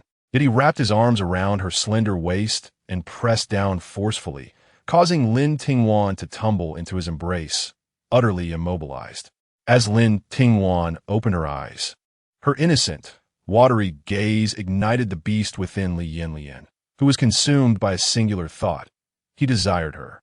In a swift movement, Li Yanyan pinned Lin Tingwan beneath him, and a mere fleeting kiss no longer sufficed.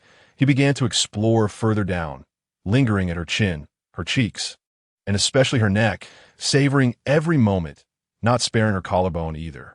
Lin Tingwan tightly closed her eyes, acutely aware of Li Yanyan's mouth slowly sucking just below her collarbone. Unbeknownst to her, her toes had curled in, her entire body taut with an inexplicable sensation that she could not articulate, yet was undoubtedly one of fondness. For she felt no aversion. At this moment, Li Yanyan had lost all patience. He grasped the binding ribbons of Lin Tingwan's long skirt between his teeth and tugged forcefully, revealing a fleeting glimpse of white that momentarily dazzled Li Yanyan's eyes. Within this realm, the determined lion had launched its final assault, pouncing upon its prey, seizing the nape, conquering and devouring. After 2 hours of fervent battle, the lion remained relentless, refusing to release the pleading little rabbit seeking refuge. Even as its eyes grew crimson and exhaustion enveloped it. In the stillness of the night, outside the window, only the whisper of the wind through the treetops and the sound of withered leaves falling could be heard. Inside, Lin Tingwan nestled half awake in Li Yanyan's embrace, while he appeared invigorated, exuding a sense of satisfaction as if he had feasted to his heart's content. With each breath, he inhaled the unique fragrance that belonged to Lin Tingwan, a scent that instilled comfort and tranquility. He found himself enveloped in a state of unparalleled ease. Lowering his gaze, he noticed that Lin Tingwan had drifted into slumber. He could not help but recall her earlier exhaustion, how sweat clung a stray lock of hair to her face, an image that was irresistibly endearing. Each encounter related to her rendered him utterly unrestrained. In the inner chamber, Li Yanyan was lost in thought while cradling the delicate beauty. Outside, Luqing remained astonished by the events of the day in Mingda Hall, having been summoned for water thrice. He cast another incredulous glance towards the inner chamber, contemplating that the position of the crown princess in the Eastern Palace was already well established, with the most precious asset, the affection of the crown prince, securely in her grasp, perhaps better described as cherished. Meanwhile, the group led by Agate completed their final tasks, leaving Jade and Coral to keep watch through the night. Agate stepped out to bow to Luqing, expressing gratitude for his efforts that day. Luqing hastily replied, "Not at all. We all serve His Highness closely, and it is no easy task. Should you require any assistance in the future, Miss Agate, do not hesitate to inform me." Agate responded with equal politeness. "How could I presume? You are the foremost attendant beside His Highness. Who could dare to bypass you?" Everyone relished flattery, and Luqing was no exception. "Your courtesy warrants my convenience in return." Surveying his surroundings, Luqing whispered to Jade, "His Highness awakens promptly before the third watch. We must be prepared." Agate, maintaining her composure, replied, "Thank you for your guidance. It is my pleasure." At that moment, Xiaoyu stepped forward. Thanks to your care, we encountered no mishaps. Your contributions are remembered by the princess. Please accept this small token of appreciation. As she spoke, Xiaoyu discreetly pressed a simple purse into Lu Qing's hand. He found it difficult to decline and ultimately accepted it, concealing it within his sleeve. The purse was light, yet Lu Qing understood that when the crown princess presented a gift, the lighter the item, the greater its worth. In the latter half of the night, Lu Qing slipped away to a secluded spot and quietly opened the purse, discovering it contained a land deed for 100 acres of rice paddy in the western suburbs. A gasp escaped him, nearly causing him to bite his tongue. The crown princess is indeed making grand gestures. Considering the current situation, handling matters related to the Kawudian in the future will certainly not be a simple endeavor. Chapter 22. The tea ceremony on the following morning. Agate and Lu Kang exchanged a glance before turning away to pace back and forth. The hour was growing late.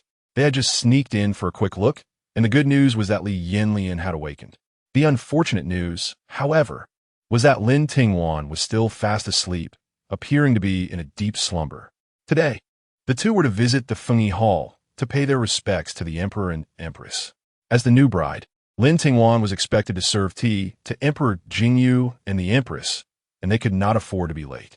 Agate, mustering her courage, attempted to rouse Lin Tingwan. But upon entering the inner chamber, she was met with a piercing glance from the prince that sent her retreating in fear, not daring to enter again. Lu Kang, too, was hesitant to call out, fearing the wrath of Li Yanyan, leaving the two of them anxiously waiting outside. As time slipped away, just as Lu Kang was contemplating whether to summon the wet nurse, Chong Mama, for assistance, the most obstinate among them, Xiaoyu, stepped forward. Resolute, she decided to charge into the room, prompting Agate and Coral to hurriedly follow, concerned that she might provoke Li Yanyan. Upon reaching the threshold of the inner chamber, they heard Li Yanyan gently coaxing Lin Tingwan, saying, "Wan, it's time to rise. You can return to sleep later." Lin Tingwan, her eyelids heavy, could hardly open her eyes, leaning against a shoulder, utterly languid. "I know, but today we must pay our respects to father and mother. We cannot be late, okay?" Lin Tingwan was well aware of this obligation, yet she whimsically desired to play coy. With a playful huff, she managed to lift her head slightly, delivering a feeble slap against Li Yanyan's chest, exclaiming, "It's all your fault." Outside, Lu Kang and Agate exchanged startled glances. Could the crown prince truly be so easily trifled with? Yet, in Li Yanyan's eyes, this was merely a playful exchange between spouses. And if Lin Tingwan were to act unruly, it was a liberty he afforded her. Li Yanyan took Lin Tingwan's hand and placed a tender kiss upon it, saying, "Yes, it is my fault. Shall we get up now?" Lin Tingwan, now partially awake, shyly withdrew her hand, replying, "I understand." Li Yanyan chuckled at her antics, then sobered and called toward the door, "What are you all doing? Hurry and come in to attend." The others promptly entered to fulfill their duties. In front of everyone, Lin Tingwan maintained her dignity, while Li Yanyan donned a serious expression, as if the playful husband from moments ago was a different man altogether. As Agate assisted Lin Tingwan in rising from the bed, she stumbled at the first step, her legs giving way. Agate, caught off guard, rushed to catch her, but was unable to hold her up in time, and it seemed Lin Tingwan was about to fall. Fortunately, Li Yanyan was quick-witted and agile. He leaped down from the bed, catching Lin Tingwan from behind and cradling her in his arms before gently placing her back on the bed. "Bring another person to assist," Li Yanyan instructed with a frown. Lin Tingwan's cheeks flushed with embarrassment, feeling somewhat humiliated. Jade hurried over to join Agate in helping Lin Tingwan prepare for her morning wash and attire. After a soothing hot bath in the cleansing room, with Jade and Coral providing a gentle massage, Lin Tingwan felt significantly rejuvenated, hastily attending to her attire. Xiaoyu selected for Lin Tingwan an exquisite crimson inner skirt adorned with peony patterns, complemented by a black, gold-embroidered peacock wide-sleeved overlay. This ensemble was chosen to harmonize with Li Yanyan's own black robe with a red base, creating the appearance of a couple's coordinated attire. In Jingwa, black is a color of solemnity, not entirely synonymous with mourning as white is. On this day, as they were to pay respects to the Empress, It would be inappropriate to don a phoenix crown. Instead, Shanqiao styled Lin Tingwan's hair into a dignified bun, adding a headpiece featuring branches of red plum blossoms, which, along with matching jewelry, completed the look. Once Lin Tingwan was ready, she turned to observe Li Yanyan. The palace maids promptly stepped aside as she approached. Lin Tingwan scrutinized him closely, adjusting the purple cloud gold crown atop his head. Throughout this, Li Yanyan's gaze remained fixed upon Lin Tingwan, deriving an indescribable satisfaction from watching her attend to his attire. Lin Tingwan met his eyes with a hint of confusion but did not pursue the matter further. Instead, she smiled at him and declared, "All is well. If that is the case, let us proceed." With that, Li Yanyan took her hand and they walked out together. As they made their way, those they encountered respectfully stepped aside and greeted them. Li Yanyan had long grown accustomed to this, and Lin Tingwan showed no sign of timidity. Together, they strode confidently along the palace corridors, arriving at the Fengyi Hall. Due to Li Yanyan's wedding the previous day, Emperor Jingyu was staying with the Empress and had not attended court that morning, awaiting their arrival. Fortunately, Lin Tingwan and Li Yanyan were punctual, even arriving just on time. Upon entering the hall, they knelt in reverence, saying, "Your son pays his respects to Father Emperor and Mother Empress." "Rise," Emperor Jingyu replied with a smile. The two stood shoulder to shoulder, truly a match made in heaven. The Empress, witnessing this heartwarming scene, felt an overwhelming sense of joy, her eyes beginning to glisten. The eunuch Tian, standing beside Emperor Jingyu, announced loudly, "Let the Crown Princess present tea to His Majesty." Lin Tingwan knelt once more, offering the prepared tea, saying, "Father Emperor, please enjoy this tea." Emperor Jingyu accepted the cup, taking a sip before glancing at Tian. Shortly after, a palace maid approached with a jade rui. This is a jade rui tribute from the western regions, of which there are 3, one for the Empress Dowager, one for the Empress, and this one is bestowed upon the Crown Princess. May you and the Crown Prince support each other and find fulfillment together. I hope you will also embrace the responsibilities of a Crown Prince's wife. Thank you, Father Emperor, for your generous gift. I shall diligently heed your teachings, fulfill my duties, assist the Eastern Palace, honor my elders, and uphold the dignity of the royal family. May Father Emperor enjoy good health and longevity." Lin Tingwan responded earnestly. Emperor Jingyu nodded in satisfaction. At that moment, Tian spoke again. "Let the Crown Princess present tea to the Empress."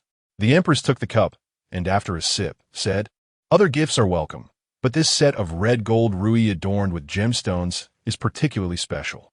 It was given to me by the late Emperor on the occasion of my marriage to His Majesty, and I have cherished it ever since. Now that you are marrying my son, it is only fitting that this crown be passed on to you." Lin Tingwan bowed deeply in gratitude, and the Empress graciously assisted her in rising, saying, "Good child, rise quickly." Today, the Empress dismissed the courtiers' customary greetings. Lin Tingwan and Li Yanyan sat in the Fengyi Hall for a brief moment before taking their leave. The Empress also reminded Lin Tingwan to pay a visit to the Dowager concubine, to which Lin Tingwan readily agreed. Upon exiting the Fengyi Hall, Luqing approached, saying, "Your Highness, the Chancellor has entered the palace and expressed a desire to meet with you before departing." Li Yanyan and Lin Tingwan exchanged glances, frowning slightly, and replied, "We are aware." Li Yanyan turned to Lin Tingwan, speaking gently, "Allow me to escort you to the Chengxian Hall. I shall return for you after you have met with your maternal grandfather." "Very well," Lin Tingwan replied with a reassuring glance. After escorting Lin Tingwan to the Chengxian Hall, Li Yanyan hurried off toward the Yuhuang Hall. Just as he arrived, Emperor Jingyu returned to the Yuhuang Hall. Naturally, Chancellor Wang would first pay his respects to Emperor Jingyu, and the two engaged in discussions regarding state affairs in the main hall for quite some time. Since the Emperor did not summon Li Yanyan, he waited briefly in the side hall. After half an hour, Chancellor Wang entered the side hall, intending to bow to Li Yanyan, but was stopped by him. "There is no need for such formalities, my grandfather." "Your Highness, one must not neglect propriety," Chancellor Wang responded, performing a respectful gesture in lieu of kneeling and then being assisted by Li Yanyan to sit aside. "How has your health been, dear grandfather? I have been preoccupied with the matters of my upcoming wedding and have not visited you in some time." It is indeed my oversight. Your Highness is the Crown Prince, burdened with countless responsibilities. You need not concern yourself with an old man like me. Chancellor Wang waved his hand dismissively. Your Highness, I have come today regarding your uncle. He has indeed overstepped his bounds, but I have reprimanded him sternly, and I hope you will not hold it against him. What you say is unfounded. Dear grandfather, as a junior, how could I truly harbor anger toward my uncle? Li Yanyan replied as he lifted his teacup, feigning indifference. However, Chancellor Wang did not take it lightly. He sighed, saying, Your Highness, I am old, and the future of the Wang family relies on your support for longevity. Bingren is not suited for this role, I know. Rest assured, I shall not let him take the lead. Li Yanyan set down his teacup and remarked with a knowing smile, Who oversees the Wang family is entirely at your discretion. Dear grandfather, I have no objections. Please do not say so. The Wang family is your ally, and you are also their support. Should there come a day when I am no longer here?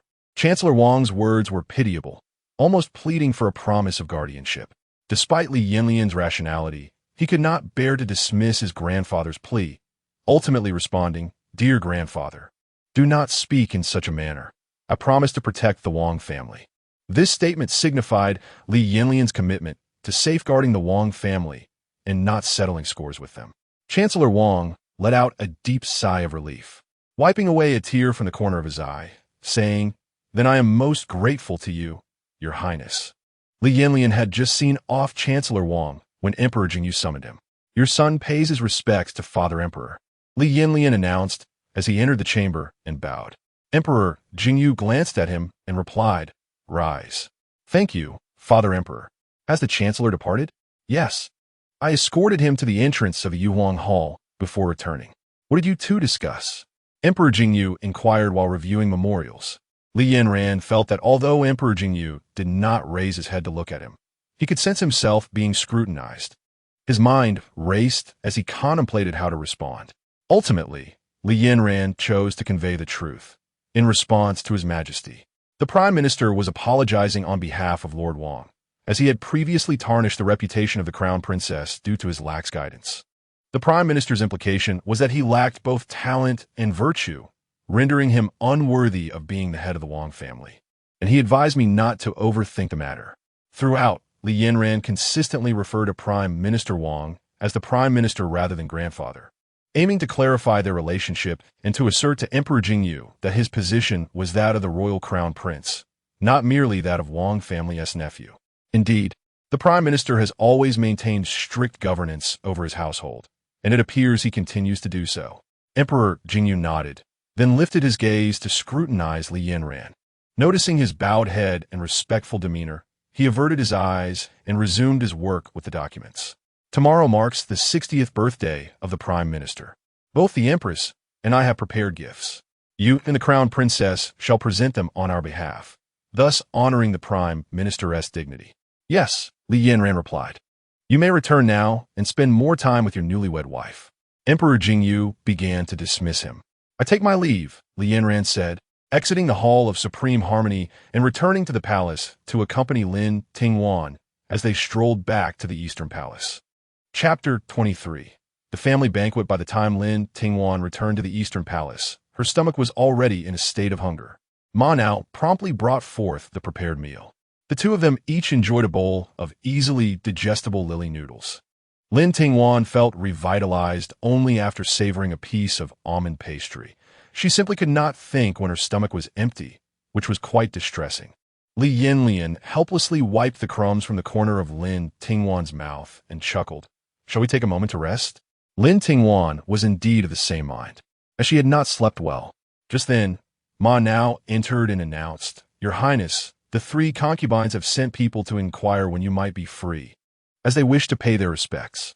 Only then did Lin Tingwan recall that she was supposed to move to the Chiwu Hall. In her hunger-induced haze, she had followed Li Yanlian back to the Mingda Hall. She cast a sidelong glance at Li Yanlian, blaming him for her oversight. Li Yanlian feigned ignorance but chuckled softly, as if to acknowledge her glance. It was not a suitable time today. The Chiwu Hall still needed to be arranged, and in the evening, both she and His Highness were to attend a family banquet. Please inform them that I am unavailable today. "We may meet again tomorrow," she instructed. In truth, she was not entirely unavailable. It was simply inappropriate to hold formal greetings after noon, as such visits were typically reserved for the morning. Lin Tingwan sought to rest properly, so she decided to decline. "Go ahead. I shall accompany you back to the Chiwu Hall," he declared. The others could not help but lower their heads and stifle their laughter, for newlyweds were indeed quite affectionate, wanting to be together in all endeavors. Lin Tingwan shot Li Yanyan a secret glare before conceding, "Very well." Thus, the group made their way in a grand procession to the rear courtyard. The Chiwu Hall was not far from Li Yanyan's Mingda Hall, situated directly behind it, separated by several palace gates. Upon entering the main entrance of the Chiwu Hall, Lin Tingwan began to closely observe the towering phoenix trees in the courtyard. Under the sun's rays, the golden leaves of the trees illuminated the courtyard of the Fengyi Hall even more brightly. Li Yanyan approached from behind and wrapped his arm around her. "I was born in the Chiwu Hall," he remarked with a sense of nostalgia. "Do you remember anything from your childhood?" Lin Tingwan inquired, looking up at him. Li Yanyan shook his head. "Only fleeting memories remain. After all, since I began to remember, I spent most of my time in the Fengyi Hall." "Let us go inside and take a look," he suggested, patting Lin Tingwan on the shoulder and taking her hand as they ventured in. The Chiwu Hall had been uninhabited for over a decade and had now been renovated, with few remnants of the past remaining. It now stood as a splendid and elegant palace, resplendent in gold and jade. Noticing Li Yanyan's momentary distraction, Lin Tingwan tightened her grip on his hand and said, "To bid farewell to the old and welcome the new. That is what this moment signifies. Your Highness, you have grown and are now capable of shouldering your responsibilities, protecting both the Empress and me. You're no longer the child who hid behind adults. Indeed, I now possess the ability to protect you and the Empress, and am no longer a mere pawn of circumstance," he replied. A glimmer of relief flashed in Li Yanyan's eyes, soon replaced by a resolute conviction for the future. Lin Tingwan linked her arm with his, and the two strolled together, seeking comfort in each other's presence. Lin Tingwan surveying their surroundings with evident satisfaction. Seated on the Kong in the Eastern Hall, Li Yanyan commanded, "The Chiwu Hall is well adorned. Let it be known that all who participated shall receive rewards. Jing Chung has exerted considerable effort and is most deserving," Lin Tingwan suggested. Hearing his name called for rewards, Jing Chung knelt hastily, expressing his gratitude. "Thank you, Your Highness, and Your Highness the Princess. This is merely my duty, and I dare not claim credit or rewards." Li Yanyan cast a glance at him and replied with a smile, "If the princess says you deserve it, then indeed you do. In my opinion, you should first receive 3 months' worth of rewards, and in the future, serve the princess well, and there shall be more." "I am deeply grateful." Jing Chung bowed profoundly, his forehead touching the ground. "Very well, go about your duties," Lin Tingwan laughed. "Yes, Your Highness." Jing Chung retreated with a bow. Li Yanyan turned to Lin Tingwan, noticing her weariness, and expressed concern, "You should rest for a while. You haven't had enough sleep this morning and have been busy all day. There is also the family banquet tonight." "That sounds good," Lin Tingwan agreed without hesitation. And Li Yanyan followed her into the inner chamber for a brief rest. After refreshing themselves, Li Yanyan held Lin Tingwan in his embrace, gently patting her back as he whispered, "Sleep now." Snuggling closer, Lin Tingwan soon drifted into slumber. At the evening family banquet, Lin Tingwan and Li Yanyan entered together, drawing the attention of all present. Today's guests were all royal relatives, and the atmosphere was more relaxed and lively than usual as family gathered in celebration. The couple was occupied with greetings from elders and congratulations from younger relatives, leaving little time to sit down. Only when Emperor Jingyu and the Empress Dowager arrived did the crowd relent. Emperor Jingyu addressed everyone with a smile. "Today's gathering is a family banquet, celebrating the union of the Crown Prince and Crown Princess. Let us raise our cups together, wishing for enduring harmony and shared joys over the miles. May the royal family flourish in peace and prosperity." The guests echoed his sentiments, raising their glasses. May there be lasting harmony and prosperity. With the completion of the toast, the banquet officially commenced. Lin Tingwan and Li Yanyan shared a long table, their compatibility undeniable. They whispered to each other, exchanged smiles, clinked glasses, and leaned into one another as their fingers intertwined, drawing envious glances from the onlookers. The Empress and the Fay watched from above, feeling pleased, while the Empress Dowager maintained a long face, clearly displeased. The banquet had been her suggestion, intended to evoke sympathy for the unfortunate fourth prince, who lacked maternal companionship, hoping to persuade Emperor Jingyu to release the Xie family member. Yet, Emperor Jingyu feigned ignorance, leaving her powerless, as the court was no longer under the sway of the Xie family. After the banquet concluded, Li Yanyan and Lin Tingwan departed hand in hand. Naturally, Li Yanyan would spend the night at Lin Tingwan's side. After a simple late-night snack, the two retired to their chambers to wash up and change. They had initially agreed to a quiet night of rest, but to Lin Tingwan's dismay, Li Yanyan had a change of heart once they reached the bed. With gritted teeth, Lin Tingwan firmly resisted, insisting that they had made a pact for the evening. However, Li Yanyan seized both her hands and raised them above her head, kissing her passionately. After a prolonged moment, he drew back to gaze at her intently, declaring, "Wanwan, you clearly enjoy this. Do not turn me away." Lin Tingwan, blushing and wide-eyed, looked back at him, inwardly denying her feelings. "I do not." Li Yanyan chuckled softly. Deceiving the crown prince comes with its own consequences. He then began to caress the soft flesh at Lin Tingwan's waist, his touch becoming bolder. Lin Tingwan bit her lip, too shy to speak. While Li Yanyan whispered, "Do not bite your lip, Wanwan." He leaned closer, murmuring in her ear, "Bite me." As his words lingered in the air, he buried his face into the crook of her neck, kissing fervently, even intertwining their fingers.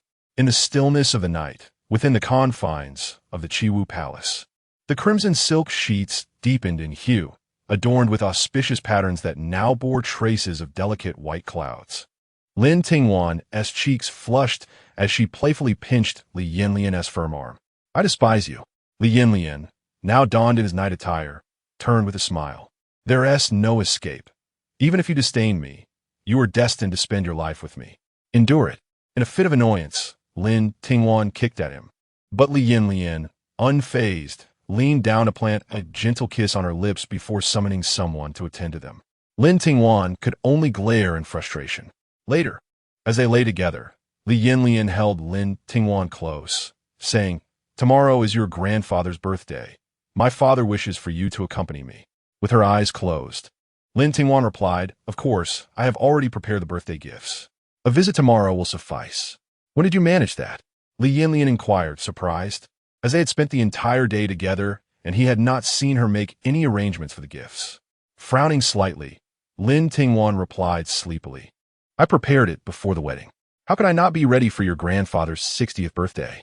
"Well, I must commend your thoroughness," Li Yanyan said, resting his chin atop her head affectionately. "Thank you very much," Lin Tingwan retorted, burying her face in the blankets. Li Yanyan chuckled helplessly, realizing that even the meticulous and charming crown princess could reach her limit and show displeasure. However, he found her reactions amusing rather than offensive, considering she was a few years younger than him. Lin Tingwan quipped, "Why didn't you think I was young just now? Pervert, speak." Meanwhile, in the Nanixin pavilion, Ch, dressed in a white nightgown, glanced out the window and sighed. The princess spent another night at the crown princess's side. May, trimming the wick of a candle, frowned. The prince and the crown princess are newlyweds. Naturally, they will wish to be together during these initial days. Even if His Highness does not visit the crown princess, does that imply he would come to us instead? I do not express discontent. Rather, I harbor a sense of unease. Before the crown princess arrived, we seldom witnessed the prince's presence. Now that she is here, what relevance do we hold? What hope remains for us in the future? A trace of anxiety flickered in Chi's eyes. The tears have run dry, and dreams remain unfulfilled, while in the deep of night, the palace echoes with song. Youth fades, and affection wanes. I lean against the incense burner, awaiting the dawn. May recited mournfully the verses from her book, On the Verge of Tears. She held genuine feelings for Li Yanyan. From the moment she entered the Eastern Palace and shared his bed, her heart had been irrevocably lost to him. Yet, she understood that he harbored no feelings for her. she was merely his concubine. She turned her head away, remarking, "You do love to recite poetry." Unlike Mei, who enjoyed favor, she lacked the beauty of Qing Dai and possessed only a slight advantage in figure, which evidently did not captivate Li Yanyan. Otherwise, her encounters with him would not have dwindled to a mere handful. Her only hope lay in bearing an heir for the royal family. Yet according to Li Yanyan, before the crown princess conceives, none of the concubines are permitted to bear children. From her first night of service, she was required to consume contraceptive medicine.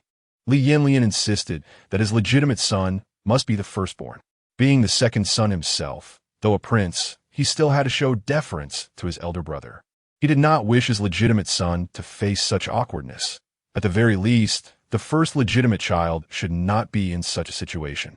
Consequently, Li Yanyan could not muster sympathy for Qi, nor would he contemplate her plight. Qi constantly yearned to bear a child while she was still young, hoping for future reliance. Alas, she found herself powerless, unable to act, and could only accept her fate in silence, waiting. Chapter 24. The concubine's morning greeting the following day. When Lin Tingwan awakened, she found herself alone. "Where is His Highness?" she inquired. In response to the Empress, "His Highness has gone to the study in the front courtyard," replied Agate, who had entered to attend to her. "Oh," Lin Tingwan said after rinsing her mouth. "Should we invite His Highness to breakfast soon?" Jade asked thoughtfully. "No need to wait for him. Just prepare some for him," she instructed. Jade complied and went to the small kitchen to oversee the preparations. Dressed in a bright yellow gown adorned with silver-threaded lotus patterns, complemented by a nine-tailed phoenix crown, Lin Tingwan exuded an air of regal elegance. After a simple breakfast, she first proceeded to the Fengyi Hall to pay her respects to the Empress. After exchanging a few words with the Empress, she returned. Several aides had arrived at Li Yanyan's quarters to discuss important matters, and he had yet to return. "Madam, Chong Momo has arrived," Agate announced as she entered. Chong Momo, Li Yanyan's wet nurse, was the most capable and learned among the 4 wet nurses, and the Empress had retained her alone, underscoring her competence. Before Lin Tingwan entered the Eastern Palace, most of the palace affairs in the rear courtyard had been managed by Chong Momo. Thus, her visit for the handover was entirely appropriate. "Please have her come in. I shall meet her in the West Hall," Lin Tingwan instructed, glancing at the account books handed to her by the Defei. "Yes," came the reply. In the courtyard of the Kaiwood Hall, Chong Momo awaited outside, accompanied by a palace maid responsible for carrying the account books. "Please follow me," she beckoned. Leading the maid into the Kaiwood Hall, Chong Momo kept her head lowered, following Agate as they moved forward. Agate led Chong Momo into the West Hall and politely stated, "Please wait a moment. The madam will arrive shortly." "That's quite all right," Chong Momo replied with a gentle smile, her demeanor impeccably modest, concealing her thoughts entirely. As Lin Tingwan entered the West Hall, surrounded by attendants, Chong Momo promptly knelt with the maid behind her and greeted, "This servant pays respects to Her Highness, the Crown Princess. May you enjoy long life and peace. There is no need for such formalities, Momo. Please rise." Lin Tingwan waved her hand and seated herself at the writing desk. Noticing Chong Momo stand, Lin Tingwan smiled and added, "Please have a seat." Chong Momo, being of advanced age, hesitated before finally taking her seat. "Madam, I have come today regarding the affairs of the Eastern Palace's rear courtyard. Previously, when the Crown Princess was not present, the Empress entrusted this significant responsibility to me, despite my limitations.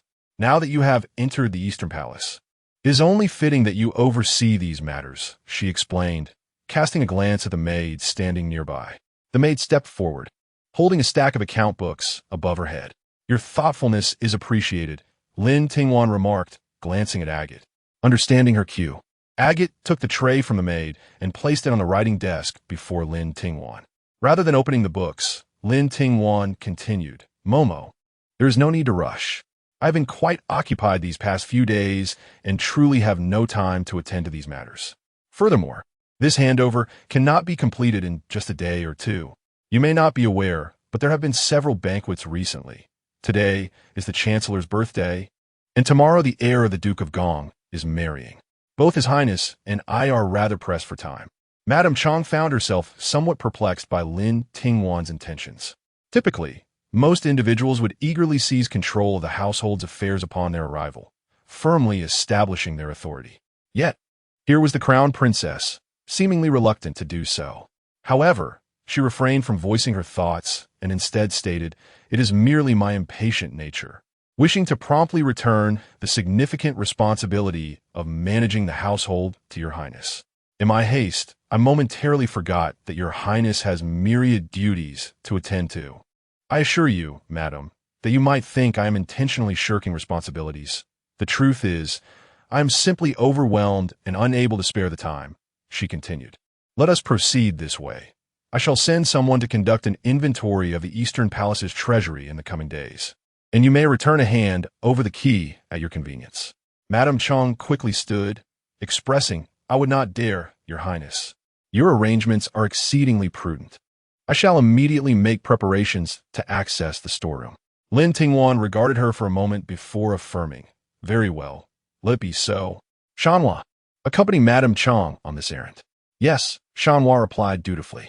"Your highness, the concubines from various palaces have come to pay their respects," reported Ma Nao.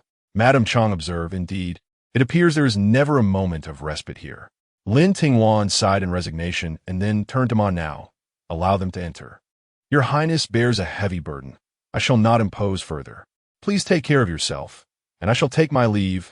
Madame Chong bowed gracefully. "Travel safely, madam." Lin Tingwan smiled in response.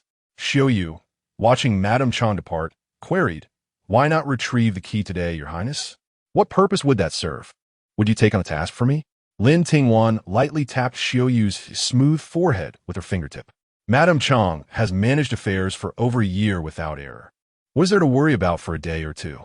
Besides, she is merely acting on my behalf, fundamentally no different from the rest of you. Were it any of the secondary consorts overseeing matters, I would certainly reclaim it. The affairs of the palace are inherently intricate and do not hinge on a single day."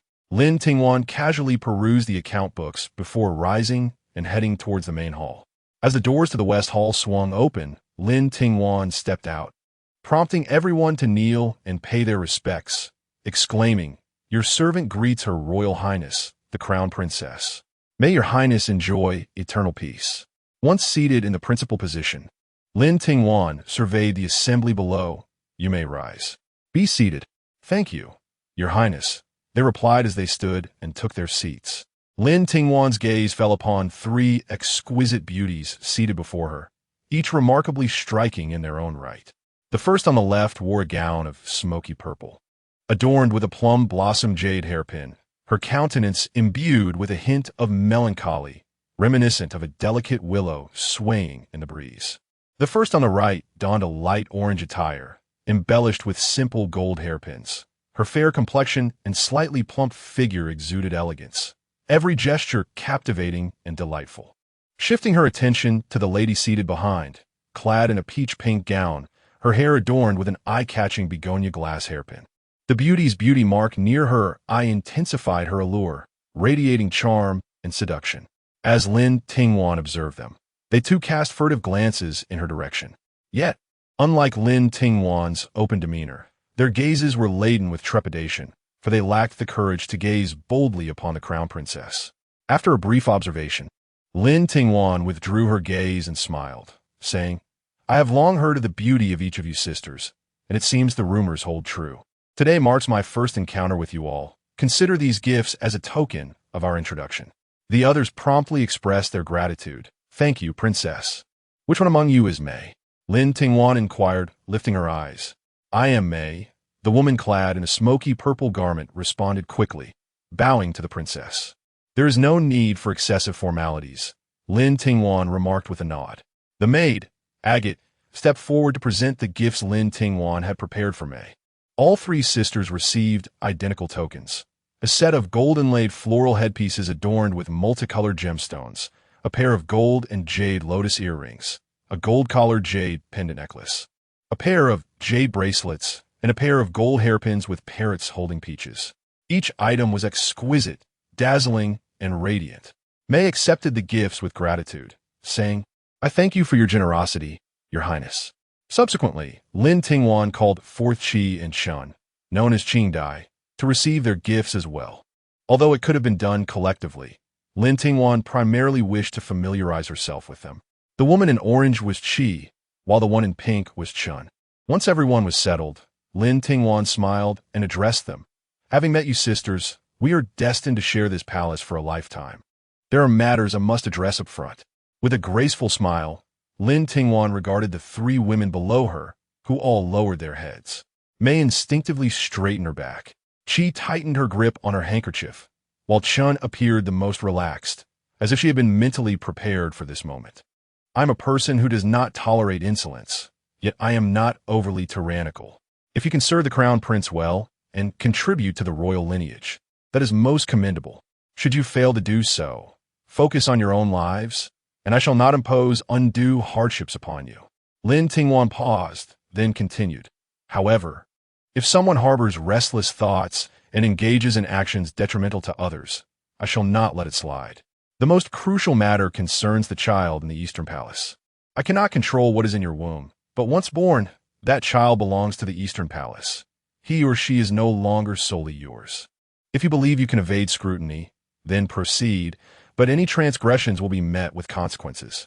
Do you all understand? Lin Tingwan articulated her most threatening words in the gentlest tone. We shall heed your teachings, Your Highness. The three responded hastily, kneeling. The imposing aura surrounding Lin Tingwan suddenly dissipated as she continued with a warm smile.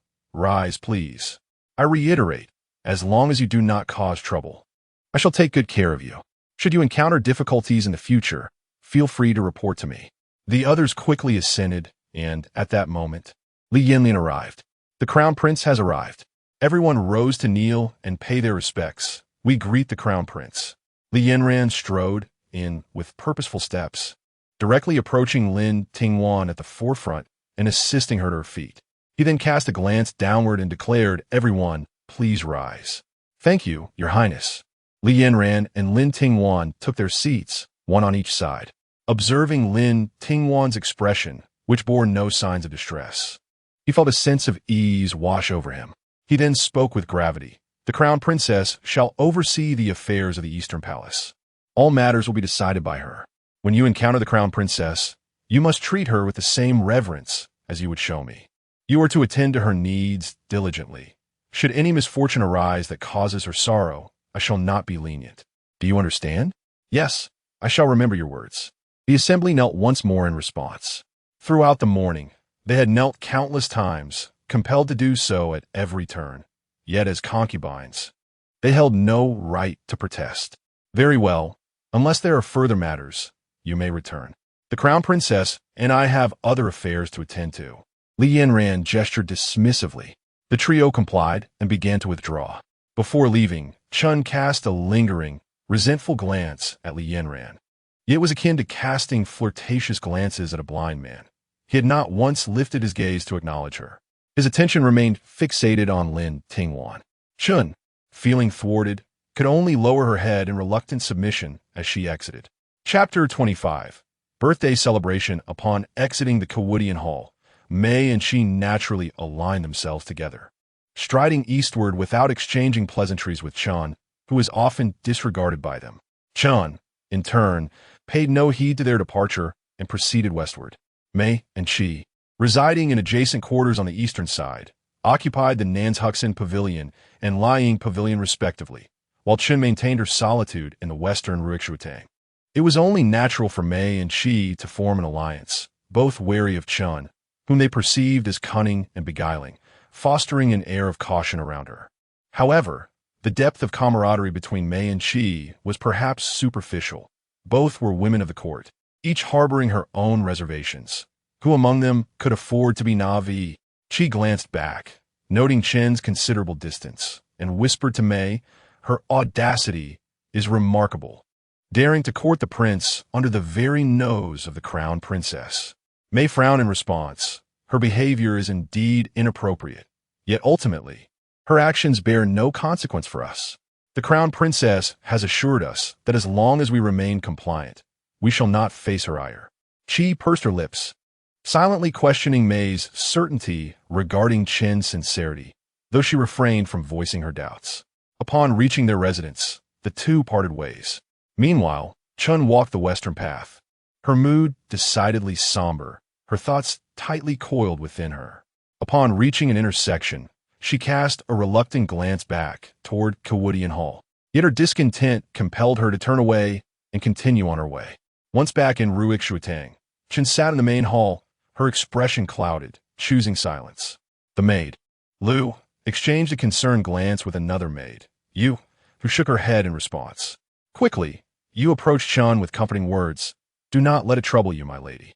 The crown princess has just arrived in the eastern palace, and the prince's infatuation is but a fleeting fancy.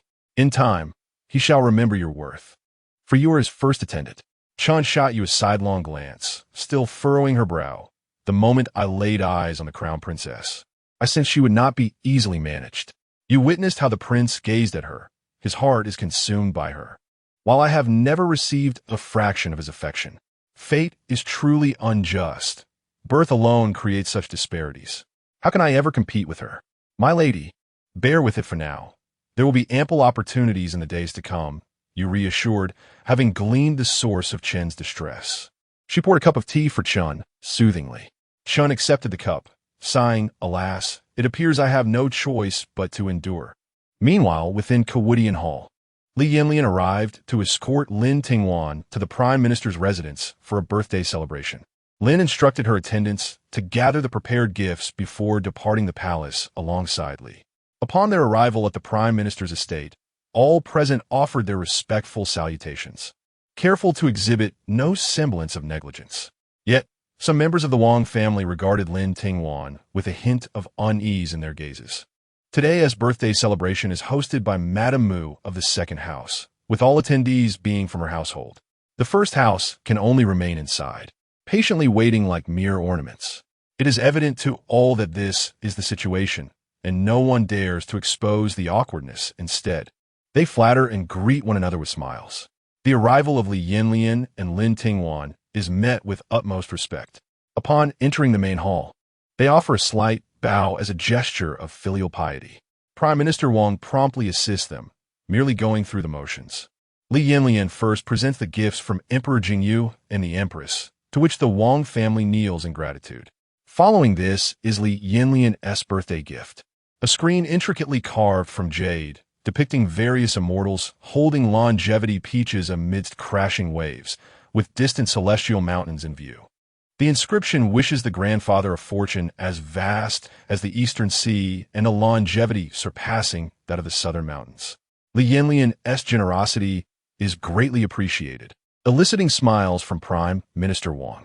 As Lin Tingwan arrives, the chatter among the crowd diminishes, with eager eyes fixed upon the future princess consort, curious about what gift she will present.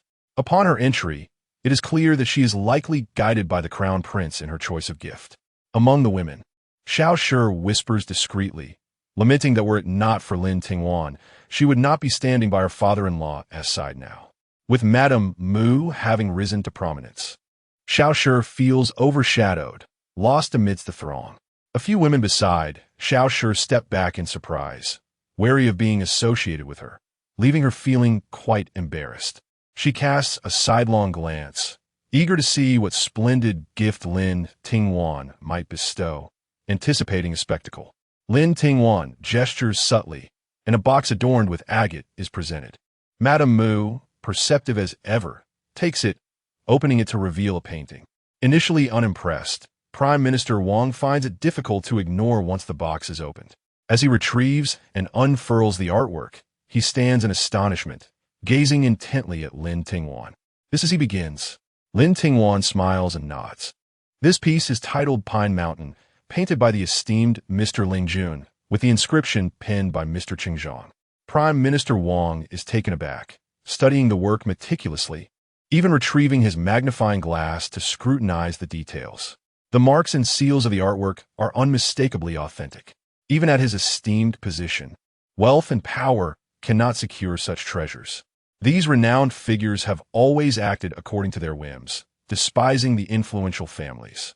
In recent years, Mr. Ling Jun and Mr. Qingzhang, both of whom are Prime Minister Wang's favorite artists, have retired, requiring substantial expenditure to acquire their works. The fact that the princess consort could present such a piece suggests considerable effort on her part, which Prime Minister Wang acknowledges with admiration. Lin Tingwan simply shakes her head with a smile. To bring joy to my grandfather is worth any hardship. Indeed, Prime Minister Wang is delighted, and the gathered guests gain a renewed appreciation for the capabilities of this future princess consort. Upon returning to the palace, Li Yanyan expressed his admiration for Lin Tingwan, stating, "Your birthday gift today has truly astonished everyone present. Even I would find it challenging to acquire the Songshan painting." Lin Tingwan, in the midst of changing her attire in the inner chamber, cast a glance at Li Yanyan in the mirror, but refrained from responding. After she finished changing, she emerged with a smile and seated herself beside him, playfully beckoning him with a finger. Li Yanyan, with a resigned smile and a shake of his head, complied and moved closer to her. She leaned in and whispered softly in his ear, "Mr. Cheng Zhang is my teacher." Li Yanyan was taken aback, as he had been unaware of this fact. Lin Tingwan, avoiding his gaze, continued nonchalantly, "In the past, Mr. Cheng owed my grandfather a favor. As I grew older and developed a passion for calligraphy, my grandfather arranged for me to study under him. However, I noticed that your handwriting does not resemble that of Mr. Cheng's students." Li Yanyan inquired, puzzled. "That is because I have also learned from others. If people were to discover I am a disciple of Mr. Cheng, I would undoubtedly face incessant disturbances. Just look at Mr. Lanqin. His threshold and walls have been battered down by those seeking to know Mr. Cheng's whereabouts." The thought sent a shiver down Lin Tingwan's spine. "So, did you request this painting from both gentlemen?" she asked. "This painting has been in my grandfather's study for many years." Eventually, the three of them gathered to converse, and Mr. Ling Jun regarded Mr. Cheng as a confidant, inviting him to inscribe his work, which resulted in today's Songshan painting. Li Yanyan remarked with admiration. Only Lin Taifu could facilitate such a candid and amicable dialogue between these two esteemed gentlemen, overcoming their disdain for aristocracy. Lin Tingwan's expression grew nostalgic as she reflected. "My grandfather always treated others with sincerity and an open heart." Li Yanyan, casting a glance at her, playfully suggested, "When our child is born, I shall ensure he has the finest teachers, so that he may learn to read and understand propriety, and one day soar to great heights." Lin Tingwan was momentarily bewildered by this sudden leap to parenthood. Blushing, she playfully struck Li Yanyan and exclaimed, "What are you talking about? What is there that cannot be said?" "It is but a matter of time," Li Yanyan replied calmly. Lin Tingwan, feeling both shy and flustered, poked him in the waist. Unyielding, Li Yanyan embraced her from behind, playfully engaging in some light-hearted mischief. The attendants waiting nearby averted their eyes, lowering their heads like quails. Lin Tingwan was nearly gasping with laughter as she attempted to fend off Li Yanyan, pleading, "Good brother, I was wrong. I shall not dare again." Li Yanyan pulled her closer, leaning in to ask, "What did you just call me?" "Nothing," Lin Tingwan evasively replied. "Do tell, or else tonight." Li Yanyan chuckled lightly, as if he had the upper hand. Lin Tingwan, blushing, turned her head away and murmured, "Brother." "Not quite," Li Yanyan pressed closer. "If you do not say it correctly, I shall have to punish you," he teased wickedly. Lin Tingwan, with her innocent almond eyes, glanced at him, and that single look stirred something within Li Yanyan. "Speak quickly, dear brother," Lin Tingwan murmured, lowering her head. "No," Li Yanyan startly. Lin Tingwan abruptly raised her head. Her cheeks flushed with indignation. "It's precisely this. You are deliberately making things difficult for me. I never said you should only express what you just mentioned. You must articulate what I am contemplating. And what is it that you are contemplating?" Lin Tingwan pouted and cast a sidelong glance at Li Yanyan. "Call me." Li Yanyan leaned closer to Lin Tingwan's ear, whispering in a tone audible only to the two of them, "Brother Lian." Lin Tingwan stared at Li Yanyan in disbelief, while Li Yanyan appeared unfazed, as if he were a cunning wolf toying with a little rabbit. Lin Tingwan turned her face away, declaring, "I refuse." "TSK." Li Yanyan grasped Lin Tingwan's chin, turning her face back towards him. "My disobedient princess, how should I punish you? You are bullying me." Lin Tingwan protested. "Your protest is ineffective," Li Yanyan chuckled mischievously. He hoisted Lin Tingwan into his arms and strode towards the inner chamber, startling the maidservants, who, after a brief moment of panic, hurriedly averted their gazes and fled. Inside the chamber, chaos ensued, a tempest of passion and fervor. Eventually, after their ablutions, the two embraced and fell asleep, feeling more exhausted than the day before. Chapter 26. Outing today marks the final day of leisure for Li Yanyan, and the couple indulged in a languorous slumber until they awakened naturally. Remarkably, it was their first experience of sleeping in, though they did not oversleep by much, as ingrained physiological habits are difficult to alter. After enjoying a modest breakfast, Li Yanyan eagerly took Lin Tingwan out of the palace. His 14th uncle, the Prince of Qing, who is of a similar age to Li Yanyan, often played together with him during their childhood. Today, the prince had specifically invited the couple to enjoy an outing in the countryside. Eager to escape the palace, Lin Tingwan and Li Yanyan readily accepted the invitation. Li Yanyan rode ahead on horseback while Lin Tingwan sat comfortably in a carriage, occasionally gazing at the passing scenery. Upon reaching a verdant meadow by a lake, they found a prince and princess of Qing already awaiting their arrival, with tea brewing in a pavilion. As soon as the princess spotted Lin Tingwan, she approached with a warm smile. 14th aunt, Lin Tingwan greeted cheerfully. The princess quickly took Lin Tingwan by the arm and led her into the pavilion, saying, "We have no need for formalities here. Please sit down." Once seated, she continued, "I know you two are quite busy, and it is not easy to arrange this gathering. With His Highness taking a break, soon he will be engulfed in responsibilities again. Oh, I attended your grand wedding last time, though I only caught a glimpse from afar. Yesterday's banquet was equally distant, but now at last we can converse face to face," the princess exclaimed with enthusiasm. The princess was a straightforward person, speaking candidly, and Lin Tingwan found herself enjoying their conversation immensely. They chatted in the pavilion, occasionally glancing at the two fishing by the lakeside. The two men had always shared a close bond from childhood, being of similar ages, and whenever Li Yanyan faced troubles, he would confide in his uncle. "Now that you are by his side, he has someone else to care for him, which brings us great comfort," the princess remarked. Lin Tingwan turned thoughtfully to gaze at Li Yanyan's silhouette. Noticing her contemplative expression, the princess added, "Though there is a generational gap, I regard Yanyan as a younger brother. He has a cold disposition and seldom shares his innermost thoughts, preferring to bear his burdens alone. Even with his uncle, their interactions are limited to a few drinks or fishing excursions, passing the time in silence. But from now on, he will no longer be alone." Lin Tingwan continued to watch Li Yanyan in the distance, who seemed to sense her gaze and turned back to meet her eyes. They exchanged smiles, and despite the autumn chill, it felt as though they basked in the warmth of spring sunlight. On their return journey, Lin Tingwan began to feel drowsy and leaned against Li Yanyan, tears glistening in her eyes as she yawned. "Sleep if you are tired. I will wake you when we arrive," Li Yanyan gently soothed, patting her back tenderly. Feeling no need for formality, Lin Tingwan settled into a comfortable position, allowing her eyes to flutter shut. "I noticed you and the princess conversed for quite some time today. You seem to enjoy yourselves," Li Yanyan inquired with curiosity. "Oh, we did not discuss much," Lin Tingwan replied. "I merely recounted how you were once scolded by His Majesty in your childhood, with red-rimmed eyes, seeking solace in the study with your 14th uncle for an entire night. The Empress was worried sick when she could not find you. When they eventually discovered you in the study, she nearly scolded you, but it was your uncle who pleaded on your behalf. Li Yanran spuka unnaturali. How did she come to share such things with you?" Lin Tingwan merely smiled and remained silent for a moment before reopening her eyes with curiosity. "I have heard that Prince Qing and Princess Qing are childhood sweethearts. She must know all about your past." "Indeed, Princess Qing is the legitimate daughter of the previous Duke of Fuyang, whose wife is a cousin of the Empress Dowager.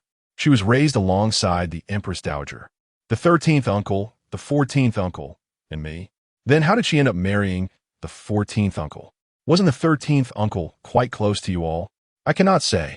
In any case, Sister Songxian was resolute in her desire to marry the 14th uncle, which caused the Empress Dowager considerable distress for many days." "Why did the Empress Dowager oppose it?" The 14th uncle seems quite charming and humorous, and he treats the 14th aunt with great care. Huh! Li Yanyan could not help but laugh. At that time, the 14th uncle was quite disliked throughout the palace. He did not apply himself to his studies, and the Empress Dowager felt he had no future. Naturally, she did not wish to marry off her cherished niece to him. Then why did she eventually relent? Li Yanyan pondered thoughtfully. Later, the 14th uncle took the initiative to accept an assignment to Ling Nan, achieved merit, was bestowed the title of Prince Qing, and acquired a fief, establishing a residence. With encouragement from our grandfather, the Empress Dowager had no choice but to agree. Now, the 14th uncle often attends to matters for the emperor, and his status has greatly improved. It seems he has lived up to the unyielding determination of the 14th aunt. Lin Tingwan reflected. Back then, the emperor also believed the 14th uncle was commendable. Although he enjoyed leisure, he is a sincere and kind-hearted person, deserving of trust. Otherwise, he would not have allowed me to play with them. Lin Tingwan nodded, gradually succumbing to sleep, while Li Yanyan affectionately caressed her cheek, snuggling closely with her. Upon returning to the Kawudian, Lin Tingwan and Li Yanyan had a simple dinner. Noticing it was still early, Li Yanyan instructed someone to bring the recent court documents, settling down in Lin Tingwan's study to peruse them. He had not participated in court affairs these past few days, yet he needed to be fully informed to feel secure. Lin Tingwan had no intention of providing him with assistance, and instead moved to a corner to examine the accounts from the Eastern Palace over the past year. As Lin Tingwan flipped through the account books, her frown deepened the further she progressed. Although old Madame Chong was diligent in her work, meticulously recording every transaction, the entries were terribly disorganized, making reconciliation quite challenging. Lin Tingwan was disinterested in these disordered accounts. She merely needed to ascertain the monthly expenditures of the Eastern Palace, where the stewards procured supplies and the costs involved. What mattered most were the properties, fiefs, and royal farms under Li Yanyan's name, as these constituted significant economic resources for the Eastern Palace. Unbeknownst to her, the night deepened, and she did not notice when Li Yanyan had moved from behind the desk to her side. Lin Tingwan only felt the candlelight dim considerably before she lifted her head. She saw Li Yanyan looking at her with a resigned expression. It seems my crown princess is more diligent than I. Lin Tingwan handed the account book to the maid. Agate for safekeeping, and together with Li Yanyan, they proceeded to the inner chamber. I promised the Empress to be your virtuous wife, she replied. Your abilities have always been a source of my trust. Li Yanyan gently draped his arm over Lin Tingwan's shoulder and remarked, however, if these matters were to adversely affect your well-being, I would be deeply unsettled. I am well aware of this. Li Yanyan cast a sidelong glance at her, remaining silent. Do you not believe me? I do not. You and I are cut from the same cloth. We are willing to pay any price to achieve our goals. It is precisely for this reason that I harbor concerns for you. Lin Tingwan conceded that Li Yanyan was correct. At their core, they were identical, both fierce and yet tender. On this day, the couple refrained from further turmoil, having washed up and prepared to embrace each other in slumber. Your Highness. Lin Tingwan nestled into Li Yanyan's embrace, lifting her head to call out. Li Yanyan did not open his eyes, responding lazily. I am but human, capable of making mistakes. As Lin Tingwan spoke, she tightened her grip on the fabric of Li Yanyan's nightwear. Sensing her unease, Li Yanyan reassuringly patted her back, saying, Do not fear. Even if you falter, I will stand by you. If I cannot bear the weight, I shall share it with you. Upon hearing this, Lin Tingwan's anxiety gradually dissipated, and in that very moment, she felt assured that she had not married the wrong man. Chapter 27. Restlessness. The 3-day holiday had come to an end, and Li Yanyan rose early to attend court. It is often said that of all the affairs of the world, only 1 in 10 falters due to difficulty, while 9 succumb to complacency. Li Yanyan found himself increasingly enraptured by the leisurely days spent with Lin Tingwan in the Kawudian, indulging in tea and literature, engaging in casual conversations, and doing nothing of significance. It seemed he had suddenly come to understand the life that the concubine and his 5th brother yearned for. Now, even he found himself longing for such a life, unable to extricate himself from its allure. Regrettably, his fate dictated that he must relentlessly forge ahead. The position of Crown Prince was one he had earned through sacrifice and should not be relinquished. He could not betray those who supported him from behind, for he bore the weight of their lives and fortunes. He must also provide Lin Tingwan with a life of dignity and privilege, as well as give himself a reckoning for the years that had passed. Li Yanyan understood that Lin Tingwan wished to stand with him at the pinnacle of power, rather than retreat to a tranquil life in the countryside. As he reached the door, he cast one last glance at the sleeping Lin Tingwan before stepping resolutely outside. A short while later, Lin Tingwan was roused by the calls of her attendants, agate and others, to wash and dress. Still in the capacity of a daughter-in-law, she had to pay her respects to the Empress daily. Arriving early, she found the other concubines of the harem had yet to arrive, making her the first to reach the Fungi Hall. The Empress was still in the inner chamber preparing herself, so Lin Tingwan patiently awaited her in the main hall. "The Empress has arrived. Your son pays his respects to you, mother. May you be well," she greeted. "Rise and take a seat." The Empress replied as she settled onto her throne. "Thank you, mother." Lin Tingwan took her place beside the Empress, smiling up at her. "Did you sleep well last night, mother?" The Empress hesitated. "I have been sleeping quite well these past few days." "Your Majesty is being untruthful. You clearly did not rest until late into the night," Bai Chong remarked with concern. "Bai Chong, I have truly indulged you too much," the Empress replied, feeling a touch embarrassed. Lin Tingwan, aware of the Empress's discomfort, spoke in a gentle tone. "Mother, you are considerate of us, your children, not wishing to burden us with your worries. However, if I cannot alleviate your troubles, I too find myself sleepless at night." With that, she took the wooden box from Agate's hands and continued, "Yesterday, I discovered a newly formulated calming sandalwood incense at the Wanfuzi Temple. It is said that those who worship and eat vegetarian meals there find peace of mind upon lighting this incense in their meditation rooms. I thought it would be beneficial for you, mother, so I requested some before leaving the palace. Please try it. If it proves effective, I shall procure more." Hearing that Lin Tingwan had sought incense for her from the temple brought the Empress great comfort. As she accepted the box from Bai Chong and opened it, a soothing aroma wafted forth, reminiscent of the sandalwood found in temples. The Empress nodded in satisfaction. "The Crown Princess is indeed thoughtful. Marrying you is undoubtedly the right choice for Lianer. Alleviating your worries is my duty, mother," Lin Tingwan replied with sincerity. An hour later, Lin Tingwan exited the Fungi Hall. Outside, the concubines of Emperor Jingyu had already gathered, but today, neither the concubine nor the noble concubine had made an appearance. According to the hierarchy of nobility, they were required to pay their respects to Lady Lin Tingwan. "Greetings to Her Royal Highness, the Crown Princess." Lin Tingwan nodded slightly, permitting them to rise before she turned to leave. Upon her return to Kawudian, she encountered Mei, Qi, and Chun, who awaited her outside. As she entered through the grand doors, they knelt and offered their greetings. "We pay our respects to Her Royal Highness." "Please rise," she replied. "Thank you, Your Highness." Lin Tingwan glanced at them and remarked, "The weather has become quite cool, and the wind is brisk outside. Do come inside and wait." Thus, they followed her into the main hall. Lin Tingwan proceeded to the inner chamber to change her attire while the three remained standing in the outer hall. Inside, Shiyu quietly informed Lin Tingwan, "Your Highness, I observe that Mei and Qi seem to be closer to one another, while their relationship with Chun appears rather strained." With an impassive expression, Lin Tingwan replied, "It is only natural for individuals to form cliques. However, whether they can create any significant waves depends on the strength of their bonds." Dressed in a lake blue embroidered robe adorned with silver threads and butterfly motifs, Lin Tingwan emerged slowly. The others once again knelt in respect. "We pay our respects to Her Royal Highness."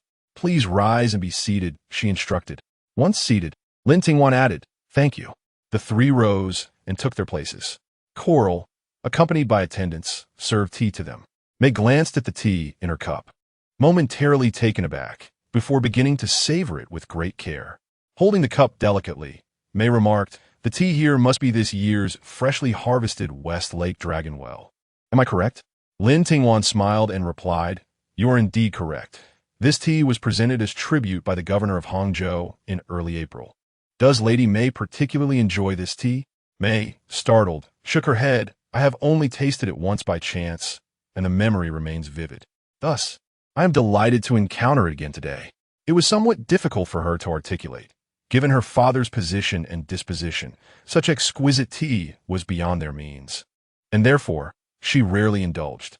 At this moment, she interjected, "Today we sisters are fortunate to enjoy such fine tea, thanks to your highness." No sooner had she spoken than a faint, derisive laugh from Chun echoed within the room, subtle yet unmistakable in the small company. She cast an unexpected glance at Chun, feeling a tinge of embarrassment as her fair complexion flushed slightly. May's expression also soured. Lin Tingwan was indifferent to their unspoken rivalry. If every matter required her intervention, she would be utterly exhausted. "Do you have a preference for other types of tea?" Lin Tingwan suddenly inquired. May, still momentarily stunned, did not immediately register that Lin Tingwan was addressing her. "Ah, I enjoy Taiping Ho Kue," she finally responded. "And you?" "I favor Meng Dingan Lu." She quickly added, "I prefer by Luo Chun," Chun asserted, lifting her head and clutching her handkerchief with an air of pride. She shot her another sidelong glance. Just as Chun basked in her usual privilege of access to fine things, she caught a fleeting, bemused smile from Xiuyu beside Lin Tingwan. When Chun noticed, Xiuyu feigned indifference and turned her gaze elsewhere. Chun tightened her grip on her handkerchief. Lin Tingwan smiled as if she had seen nothing and said, "If that is the case, Coral, please prepare the tea for the ladies-in-waiting and deliver it to their quarters." "Yes, your highness," Coral replied graciously. "Thank you, Crown Princess." May and she quickly expressed their gratitude, while Chun was a beat slower, following suit. Lin Tingwan discreetly cast a glance at her, then turned to Coral, who nodded in understanding and went to prepare. "There is no need for concern. I have treasures to share with all of you," Lin Tingwan said with a smile as she sipped her tea. "Now, I have matters to attend to, so if you have no further business, you may take your leave." "Yes, we humbly take our leave," the three women responded as they exited. Xiuyu knelt beside Lin Tingwan and quietly remarked, "Your Highness, that Chun seems rather restless."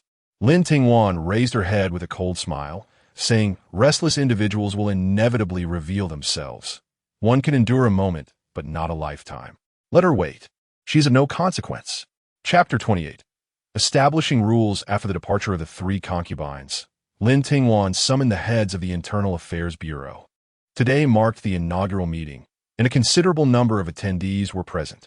Lin Tingwan cast her gaze over the various stewards standing below, noting the predominance of eunuchs.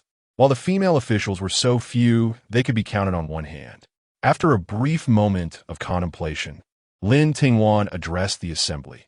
"The purpose of today's gathering is not only for you to familiarize yourselves with each other, but also to discuss matters pertaining to the Eastern Palace's administration. Here are 6 of my personal maidservants, along with Chief Steward Jing Chung. They stand as my representatives. Henceforth, any directives conveyed by them must be treated with utmost seriousness."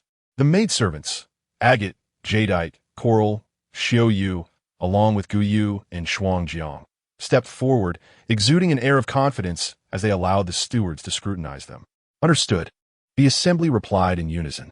"Regardless of your previous internal regulations, now that I am in charge, compliance with my directives is imperative. Those who find this unacceptable or wish to dissent may resign immediately. I will not impose any difficulties upon you." "None would dare," the stewards responded, bowing deeply. Lin Tingwan surveyed them and remarked, "If that is the case, it appears you are in agreement and shall adhere strictly to my decisions. Let us commence with the first matter, bookkeeping. I am aware that you have your own avenues for profit, and it is inevitable that the account ledgers contain discrepancies, perhaps even substantial fabrications. However, that is a matter of the past in which I played no part and have no desire to meddle. Should you take pride in your previous misdeeds, you would be sorely mistaken. I have meticulously reviewed these ledgers, and I am well aware of who has been excessively greedy and who has been more restrained. Henceforth, every transaction under your purview must be documented with clarity. This is the bookkeeping protocol and exemplar booklet. All future entries should follow the guidelines illustrated herein. Should you have any queries, do not hesitate to consult Jing Chung." Agate stepped forward, distributing the 2 booklets to those responsible for the accounts. Chief Steward Wang, tasked with the overall accounts, would undergo personal training under Lin Tingwan, bearing full responsibility for every entry, requiring his signature on all documents. Noticing the lack of enthusiasm among the attendees, it was evident some harbored the intention to evade responsibility. Lin Tingwan resolved to administer a stern remedy. I will personally review the account ledgers each month. Should discrepancies exceed 100 taels, the offender will receive 20 lashes and be sent to the estate for labor. For discrepancies of 50 taels, the punishment will be 10 lashes and a year's salary forfeited. For 10 taels, half a year's salary will be deducted. For discrepancies of 1 tael, there will be no penalty or reward. However, for discrepancies of 1 month's salary will be added, and for flawless accounts, 3 months' salary will be bestowed. The assembly was initially taken aback, followed by expressions of dismay, while some swore oaths, their minds evidently turning to deceitful schemes. Lin Tingwan shot a glance at those with shifty eyes and declared, should any individual be found guilty of falsifying accounts exceeding 200 taels, the consequence shall be immediate execution. The formerly dismissive eunuchs, now pale and unsteady, revealed their trepidation, clearly aware of their past transgressions. Having concluded the discussion on financial matters, Lin Tingwan took a sip of tea and shifted the focus to personnel issues. I have already conferred with His Highness the Crown Prince. In the coming days, I shall select several capable eunuchs, dividing them into groups to patrol the premises. Any instances of gambling, drinking, or causing disturbances shall be met with severe punishment. Offenders will either be beaten and expelled or sent to the isolated cold palace. The final words lingered in Lin Tingwan's voice, causing a shiver among the listeners. As for those who exploit their power for personal gain, I shall not tolerate it. Should anyone report such misconduct, and it proves true upon investigation, I will show no mercy. Furthermore, you managers must ensure that your attendants, whether apprentices or followers, are limited to a maximum of 2. No more will be allowed to roam the back courtyard in groups, for any offense towards the noble ones will result in dire consequences. Yes, the older eunuchs quickly acquiesced. That is all for today. I will discuss more intricate matters with each of you over the next few days. Lin Tingwan waved her hand, signaling them to leave. The crowd hurriedly exited, as though pursued by a ravenous beast. Xiaoyu could not suppress a laugh at their comical retreat, exclaiming, "What a pitiful display!" Lin Tingwan lowered her gaze to sip her tea and instructed, Jing Chung. "I am here," he replied promptly. "Go forth and select several maidens who are skilled in writing and arithmetic." "Yes," Jing Chung responded before departing. He had been extraordinarily busy lately, nearly flying from task to task, feeling both the strain and the joy of his responsibilities. In the East Palace, apart from Lu Cheng and Shoan, no one dared to speak to him directly. Even Lu Cheng and Shoan treated him with utmost respect, referring to him as a brother. That evening, Li Yanyan returned briefly to dine with Lin Tingwan, but did not linger, as he had a plethora of matters awaiting his attention at Mingda Hall. Lin Tingwan said nothing, merely instructing Fei Chui to prepare a nourishing broth for him. Meanwhile, the 3 residents of the back courtyard learned that Li Yanyan would not be staying with Lin Tingwan that night. Mei Shi sighed in relief, while Qi Shi took a few steps towards the door, only to halt abruptly and return to her quarters in a sullen mood. Chun Shi, on the other hand, donned a new outfit and headed towards Mingda Hall with a food box in hand. In Chiwu Hall, Jing Chung entered the main hall's eastern section and knelt a short distance away, reporting, "Your Highness, Chun Shi has gone to Mingda Hall." Lin Tingwan's delicate fingers paused momentarily over the chessboard before she placed her piece down decisively. "Understood. Keep a close watch." "Yes," Jing Chung replied respectfully. Shan Hu quietly approached, stating, "Your Highness, I personally visited the residences of the 3 today. Mei Shi's quarters are filled with books, but the incense burning there is quite unique, similar to the scent of books, yet certainly not derived from them. Qi Shi's room holds nothing of note, but Chun Shi's abode is furnished with exquisite items. Given her monthly allowance, I wonder how she can afford rainflower silk worth 100 taels per bolt. And the bracelet she wore today rivals the quality of those you graciously bestowed upon them. She possesses wealth, yet the origins of her fortune remain a mystery." Intriguing. Lin Tingwan smiled nonchalantly as she placed the black piece on the board, surveying the entire game. They had begun to install their own people in the courtyard. Why not seek the assistance of the Defei? The servants of the Eastern Palace are appointed by the Ministry of Internal Affairs. And since the Defei oversees the 6 palaces, she surely has connections, suggested Ma Nao. Absolutely not. Lin Tingwan countered decisively. If we employ my aunt's people, it would merely signify that our Lin family, aunt and niece, are colluding to infiltrate the Eastern Palace. When the past resurfaces, no number of voices will clarify our intentions. Shall we then reassign the servants? Ma Nao hesitated. Let Jing Cheng handle this task. Consider it a valuable experience for him. Lin Tingwan replied, massaging her temples. Very well. Once Jing Cheng returns, I shall speak to him about it. A few days later, the Internal Affairs Bureau dispatched new servants to the Nansun Pavilion, Liang Pavilion, and Rue Shui Hall. With an increase in personnel, their living quarters appeared considerably more cramped, leading to higher consumption.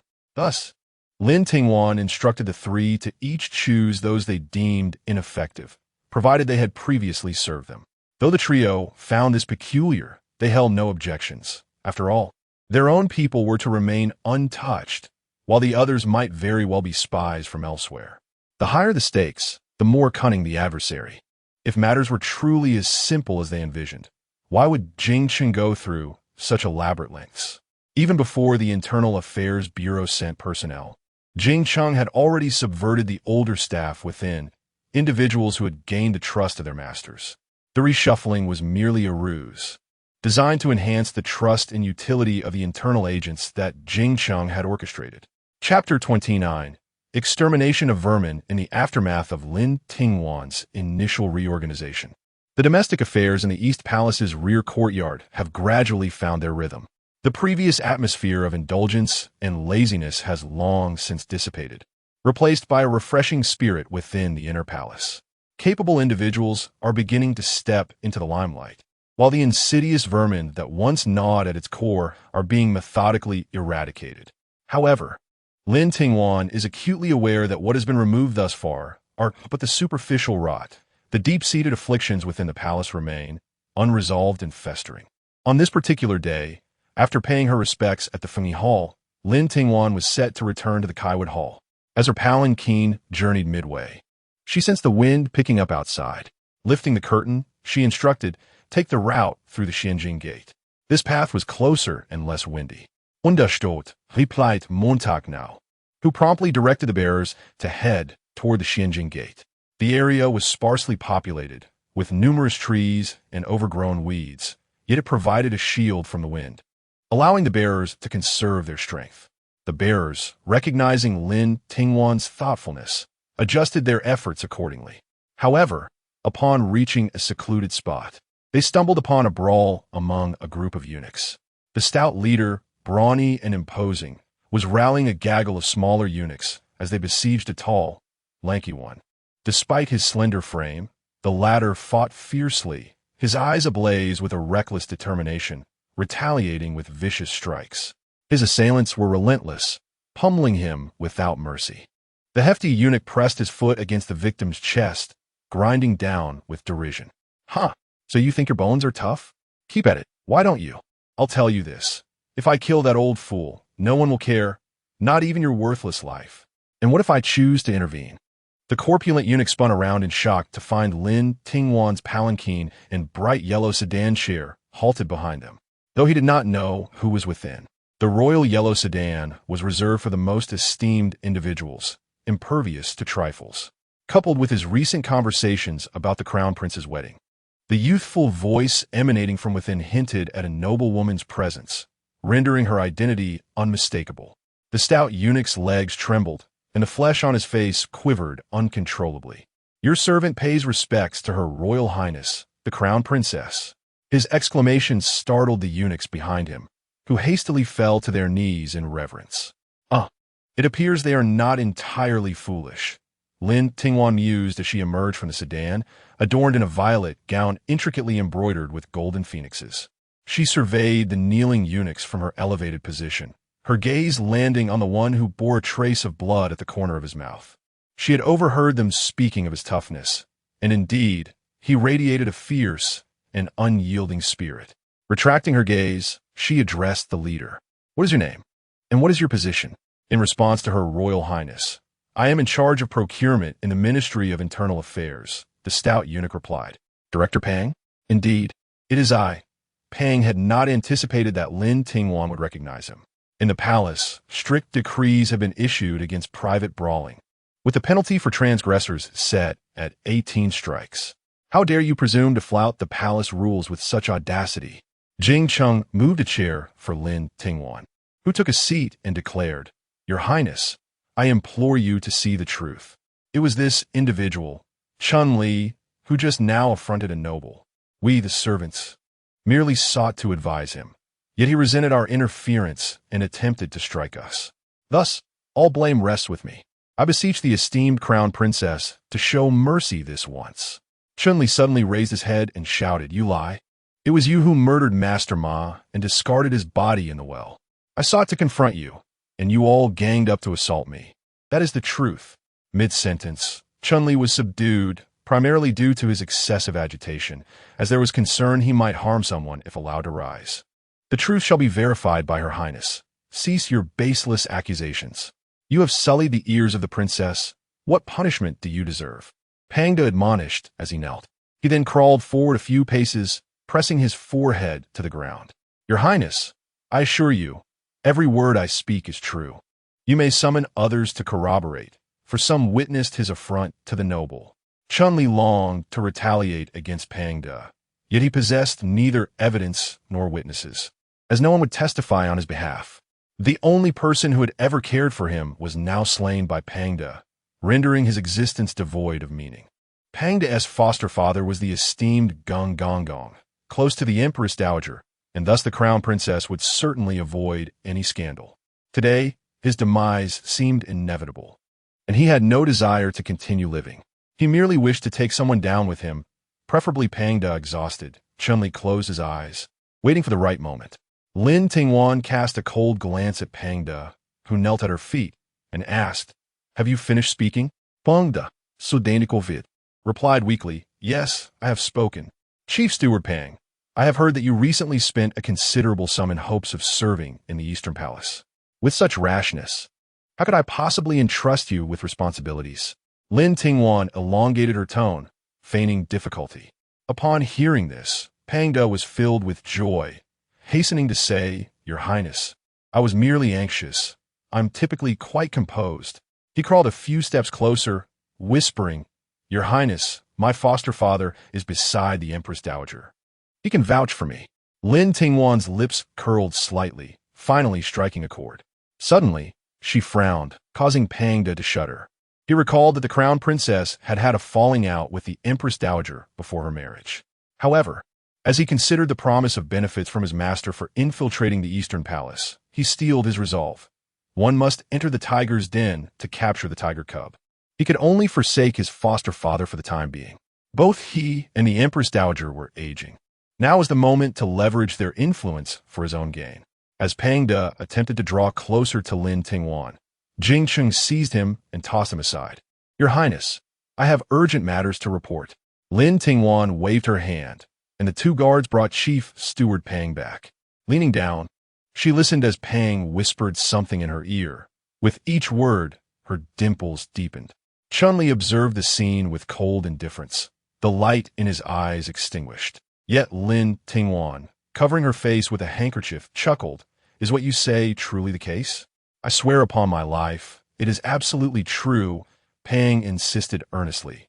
Just as he believed he had secured his position, Lin Tingwan's gaze turned progressively colder and more menacing. "Then I shall ensure he is duly punished. Misdeeds at the top lead to chaos below. You are no innocent either. In my view, it will be prudent to deal with you, slippery as you are. Someone, drag him away and deal out 20 heavy lashes." Pang was so terrified that he collapsed to the ground, a puddle of yellow liquid forming beneath him. "Your Highness, you cannot treat me this way," he exclaimed, his face a picture of distress. "Are you instructing me on how to conduct myself?" Lin Tingwan arched an eyebrow. "I would never dare." "Then why not obediently go and accept your punishment?" Lin Tingwan's voice turned sharp, causing Pang to nearly faint, trembling as he stammered, "I am guilty. I should not have incited a brawl." He would only acknowledge this singular fault. But Lin Tingwan was unperturbed. "Once you arrive at the Department of Punishments and meet your godfather, you may plead your case. Remember to divulge everything about your master. Should you withhold a single word, I will ensure your suffering is boundless. Now swiftly take him away." Lin Tingwan expressed her disdain. "Yes, your highness," Jing Chung replied respectfully. Lin Tingwan swept away, leaving a cacophony of wailing eunuchs thrashing on the ground like wretched insects in a drain. Upon returning to the Kawudian, Agate assisted Lin Tingwan in changing her attire, remarking, "Your highness, it is of little consequence to deal with Pang, but that Lord Gung is a favored individual of the Empress Dowager. The information Pang provides may not suffice." In Agate's mind, Lin Tingwan possessed a modicum of compassion, yet not much. She did not believe Lin Tingwan would assist that young eunuch without cause, for such events transpired daily in the palace's shadowy recesses, with countless unaccounted lives lost. She found it incomprehensible that Lin Tingwan would undertake such a thankless task, as it was uncharacteristic of her. The only explanation was that Lin Tingwan had initially set her sights on either Pang or the influential Lord Gung behind him. Reclining on the imperial concubine chair, wrapped in a blanket, Lin Tingwan feigned sleep and mused, "Punishing Pang is merely a prelude. The Empress Dowager's confidants have been unruly in the palace for many years. The benevolent Empress avoids scandal and has refrained from purging them, while my aunt is inclined to punish. The recent incident with the Xie family has made it unwise to press the Empress Dowager further. However, should issues arise among their own, then I cannot be held accountable." Lin Tingwan opened her eyes, revealing a cunning glint. By tomorrow, the entire palace, even the city, would learn of the Empress Dowager's servants enabling her godson to act with impunity, plundering and committing murder while disregarding palace regulations. Since time immemorial, the dignity of the royal family has been paramount. To rectify the perception, both Pang and Lord Gung must meet their ends. Moreover, the personnel within the palace will undergo a complete reshuffling. This time, I shall eradicate all the parasites nurtured by the Empress Dowager in one fell swoop. Chapter 30. The pretentious eunuch within the Shokong Palace. The Empress Dowager listened intently as the palace attendants reported the malicious gossip circulating outside. Her brow furrowed deeply. Whispers claimed that she indulged the palace servants in their tyranny, and some even accused her of meddling in state affairs, likening her to a hen crowing at dawn. The voice of the young eunuch dwindled to a mere whisper, barely audible. In a fit of rage, the Empress Dowager hurled the teacups and utensils from the table to the ground. "Impudence! Your Majesty, please calm your anger." The crowd knelt before her, not daring to breathe. "His Majesty has arrived. Salute His Majesty." They all bowed in unison. "May I pay my respects to Mother?" "Umph."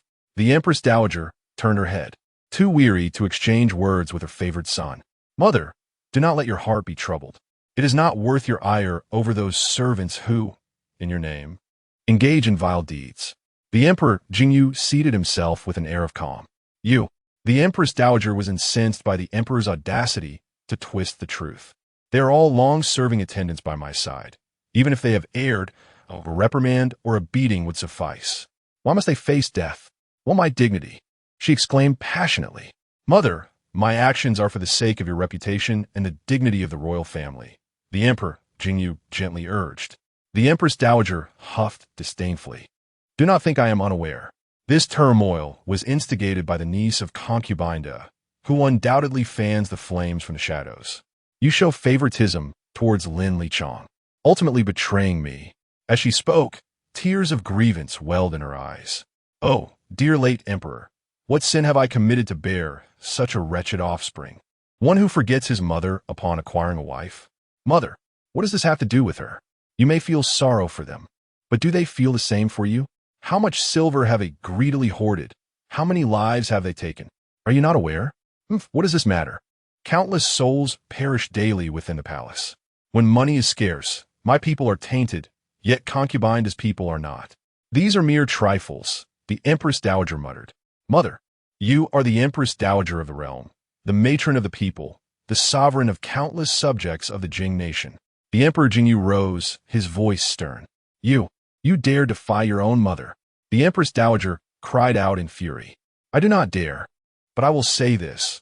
The head of Gung Mao is as good as severed, the Emperor Jingyu declared, sweeping away in indignation. The Empress Dowager fell back in her fury. In the Chiwu Palace, Lin Tingwan sat upon the heated bed, indulging in peanut paste. Jing Chung bowed slightly. Following the arrangements of concubine, those individuals have been replaced with our own. Furthermore, the Empress has also inserted her people. Once the situation is clarified and the list is prepared, it will be sent to us. Very well, keep an eye on it. It is not yet our time to intervene. Lin Tingwan stirred the peanut paste with her spoon. Understood, Jing Chung replied.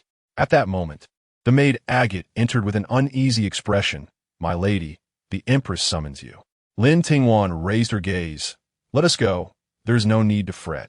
It is my concern that the Empress may harbor ill thoughts towards you. The maid replied anxiously. Involvement in the matters of the harem naturally incites the Empress's apprehension towards me. However, as long as our interests align, this vessel shall not capsize. Enough. Assist me in changing attire. Upon entering the Fengyi Hall, Lin Tingwan stood in the main chamber for an entire hour before the Empress made her slow entrance. Lin Tingwan respectfully bowed and said, I pay my respects to your majesty. May you be well. The Empress regarded her with a profound gaze, refraining from granting her the privilege of rising immediately. Undeterred, Lin Tingwan maintained her posture, having trained for 3 hours to perfect it. This slight trial was merely a tickle to her. Eventually, the Empress spoke. You may rise. Thank you, your majesty. As the Empress did not offer her a seat, Lin Tingwan remained standing to respond. The Empress, with a serious expression, inquired, Lin, do you recognize your mistake? Lin Tingwan knelt straight and replied, I acknowledge my error. Then tell me, where did you go wrong? It was wrong of me to act independently regarding the personnel in the Internal Affairs Department, without consulting your majesty. You were far too impulsive. That eunuch Gung has served the Empress Dowager for decades. You seized him and took him directly to the Department of Punishments without a second thought, and you even resorted to torture. How am I to face the Empress Dowager? Your majesty speaks rightly. I intended to gather irrefutable evidence before involving her majesty directly, but eunuch Gung is tainted. Should I rashly request her majesty's intervention and the matter becomes public, the Empress Dowager would find herself in an untenable position. Moreover, I feared alarming the snake. Should eunuch Gung be silenced, the situation would become dire. The Empress, bewildered by Lin Tingwan's words, furrowed her brow. What are you saying? Eunuch Gung has accepted bribes and pilfered treasures from the Empress Dowager's palace. How does your account resemble an uprising? Lin Tingwan leaned closer to the Empress and whispered, He is a false eunuch. What? The Empress gasped, nearly losing her balance upon her throne, saved only by Lin Tingwan's steadying hand, preserving her dignity. This is noist. How could I dare deceive your majesty? Lin Tingwan replied earnestly. Moreover, for such a grave matter, would I risk lying? She coaxed gently. This is utterly absurd. Should this leak out? The Empress covered her heart, shaken, and then grasped Lin Tingwan's arm tightly, whispering, Gung Mao must die. Indeed, Lin Tingwan replied solemnly. Does His Majesty know of this? His Majesty is likely unaware. I have kept it suppressed. Otherwise, Gung Mao would have been torn apart by now. Then ensure it is handled discreetly, and subsequently seek His Majesty's judgment, the Empress said meaningfully. Lin Tingwan nodded, I understand. At that moment, a palace maid entered to announce, Your Majesty, the Crown Prince has arrived. The Empress glanced at Lin Tingwan with a resigned expression. Let him in. Upon entering, Li Yanyan first surveyed Lin Tingwan, relieved to see her unharmed, then smiled at the Empress. I pay my respects to your majesty. Ah, concerned for your wife's welfare, are you? The Empress shot a glare at Li Yanyan, vexed. What does Mother say? I came specifically to see Mother, yet I did not anticipate the presence of the Crown Princess. Li Yanyan spoke with an insouciance that belied the gravity of his words. Rest assured, she is well. As for you, be more discerning, the Empress retorted, her tone laced with reluctance. Do not worry, Mother. I am well aware, Li Yanyan smiled, though his eyes betrayed a hidden sharpness and authority. The Empress, knowing her son all too well, waved her hand, dismissing the two. The situation is not as you perceive. Nor do I seek to oppose the Empress Dowager or to seek prominence by punishing those individuals. Lin Tingwan struggled to clarify to Li Yanyan. I understand, came Li Yanyan's indifferent reply, silencing Lin Tingwan completely. They found themselves ensnared in an awkward silence. Just as Lin Tingwan pondered how to further elucidate her stance to Li Yanyan, they encountered Qin Shi in the small eastern palace garden. To be precise, it was Li Yanyan who encountered Qin Shi. Lin Tingwan was obscured by Li Yanyan's towering figure, leading Qin Shi to mistakenly assume that Li Yanyan was passing through to visit Lin Tingwan's quarters. Your Highness, it has been ages since I last beheld your presence, and I have missed you dearly. I prepared bird's nest porridge to nourish you. Qin Shi stepped forward, holding a food box. I shall visit you another time. You may return, Li Yanyan replied impatiently, his thoughts elsewhere when Qin Shi unexpectedly approached, startling him. Your Highness, though I lack the Crown Princess's influence to sway those around the Dowager Empress, I harbor sincere sentiments for you, she uttered, covertly insinuating that Lin Tingwan was a source of trouble for him, claiming her own concern. This remark elicited a laugh from Lin Tingwan, who indeed found humor in the situation. Qin Shi, startled by the sound of a woman behind Li Yanyan, glanced up to see Lin Tingwan emerging leisurely from behind him, observing her with a composed demeanor, causing Qin Shi to drop her food box with a resounding crash. Qin Shi's mind raced. What to do? She had been caught speaking ill of another, and if mishandled, her fate would be sealed.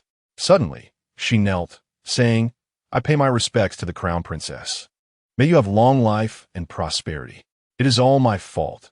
Out of respect for you, I shattered the supplement I prepared for His Highness. It is my error. As she spoke, she knelt and began to gather the shards of the ceramic bowl, tears streaming down her face in an act of feigned distress. Clad in a summer low-cut RU skirt, her posture revealed far more than intended. Lin Tingwan scoffed. Such trivial matters should be left to the maidservants. Why does Qin Shi insist on doing it herself? Please rise. Do not injure yourself. Qin Shi's face turned ashen at the rebuke, her voice filled with feigned grievance. I only lament the loss of my heartfelt offering to His Highness. Why must you be so aggressive, sister? Impudent. Chapter 31. Responsibility and preference. Before Lin Tingwan could voice her thoughts, Li Yanyan took the initiative to confront Qin. Only the Crown Princess has the right to question you. How dare you challenge your superior? Li Yanyan admonished sternly, furrowing his brow. Qin, in disbelief, lifted her gaze towards Li Yanyan, only to hurriedly lower it again. It is my fault. I offer my sincerest apologies to Her Royal Highness. Qin felt a wave of tears welling up within her. This was not a matter of great consequence, yet Lin Tingwan's sudden shift in topic left Qin utterly bewildered. Did the Ministry of Internal Affairs not prepare your autumn attire this year? I did receive it. Then why are you still wearing summer garments? The autumn weather is rather chilly.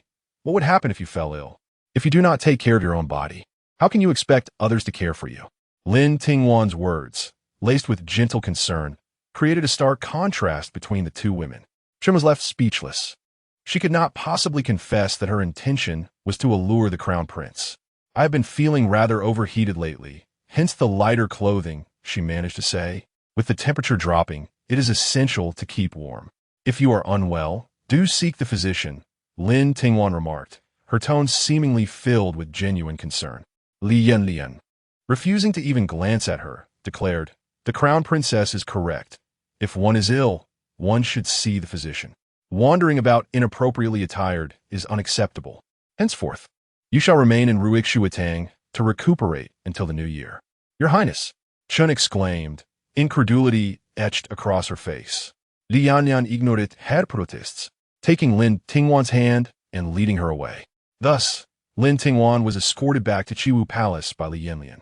Everyone, please leave, Li Yanyan announced coldly, prompting the attendants to hastily depart. Soon, only Lin Tingwan and Li Yanyan remained in the room.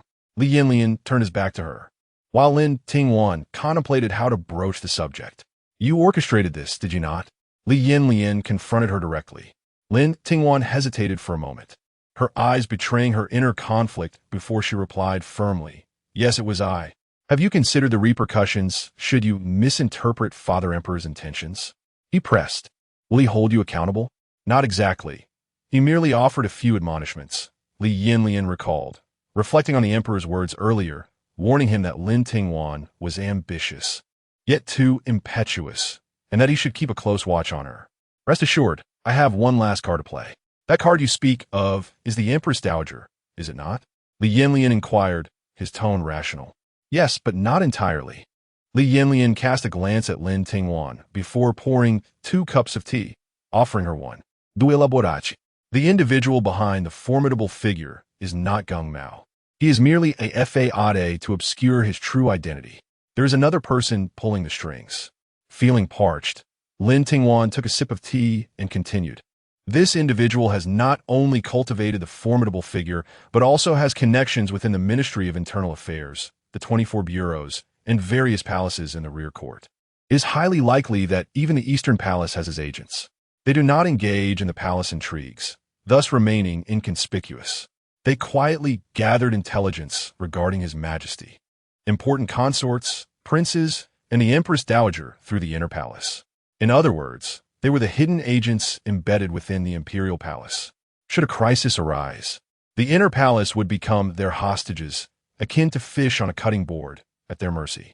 After Lin Tingwan finished speaking, she glanced at Li Yanyan, as she anticipated, showed no surprise at the revelation. Recently, a few cases from the previous dynasty had begun to surface, and upon my careful investigation over the past few days, I uncovered several individuals from the inner palace, including this Pang.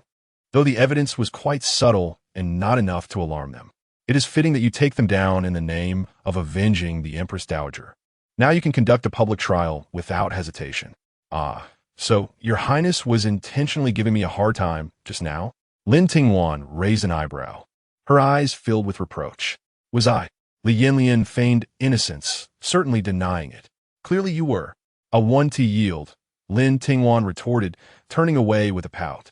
Li Yanyan snorted softly, his finger playfully brushing against Lin Tingwan's crown, saying, with such boldness, if I don't intimidate you, you'll dare to do even greater things next time. Tell me, in the matter of Gung Mao, should Father Emperor pursue it, who will take the blame for you? Only then did Lin Tingwan turn back, placing her hand on Li Yanyan's shoulder, saying, Your Highness, it is I who failed to consider the situation. Please forgive me this once. Though Lin Tingwan spoke sweetly, her heart was resolute that she would dare again. Li Yanyan, Pleasa, pulled Lin Tingwan onto his lap and gently squeezed her delicate waist, saying, Next time, you must inform me. Any risk, no matter how trivial, whether from the previous dynasty or the inner palace, I must be made aware. Yes, Lin Tingwan nodded. Li Yanyan leaned down to examine Lin Tingwan's face. Noticing her somewhat dismissive demeanor, he tightened his grip, asserting, Then tell me, who am I to you? Should you tell me the truth? Husband. Lin Tingwan gasped as he squeezed her, her waist feeling numb, and quickly replied, Your Highness is my husband. Naturally, I will stand by you and discuss matters together. Good girl, Li Yanyan whispered in Lin Tingwan's ear, then lifted her and headed toward the inner chamber. At that moment, within the Chengxian Hall, Get out! Ali Emperor Jingyu chased after concubine Da, attempting to enter the inner chamber, but was met with a closed door. Listen to me. I am worried she is too impulsive. This child is far too bold, and if left unchecked, she might cause trouble at any moment. Concubine Da opened the door, casting a cold glance at him. Discipline? By that logic, I am also involved in this matter. Will you discipline me as well? This? Oh, how could I bear to do that? You men only think about how to discipline women. Why don't I see you executing those treacherous old officials? I will do so tomorrow. Then, dear Li, what must I do to appease you? Emperor Jingyu pleaded pathetically through the door crack. Ache concubine de Haf. My niece has suffered injustice and has even achieved merit. Shouldn't you reward her? Indeed, rewards must be granted. Tomorrow, the rewards shall be bestowed, declared Emperor Jingyu with unwavering conviction. He dared not mention Lin Tingwan's concealment of the fact that Gung Mao was a false eunuch.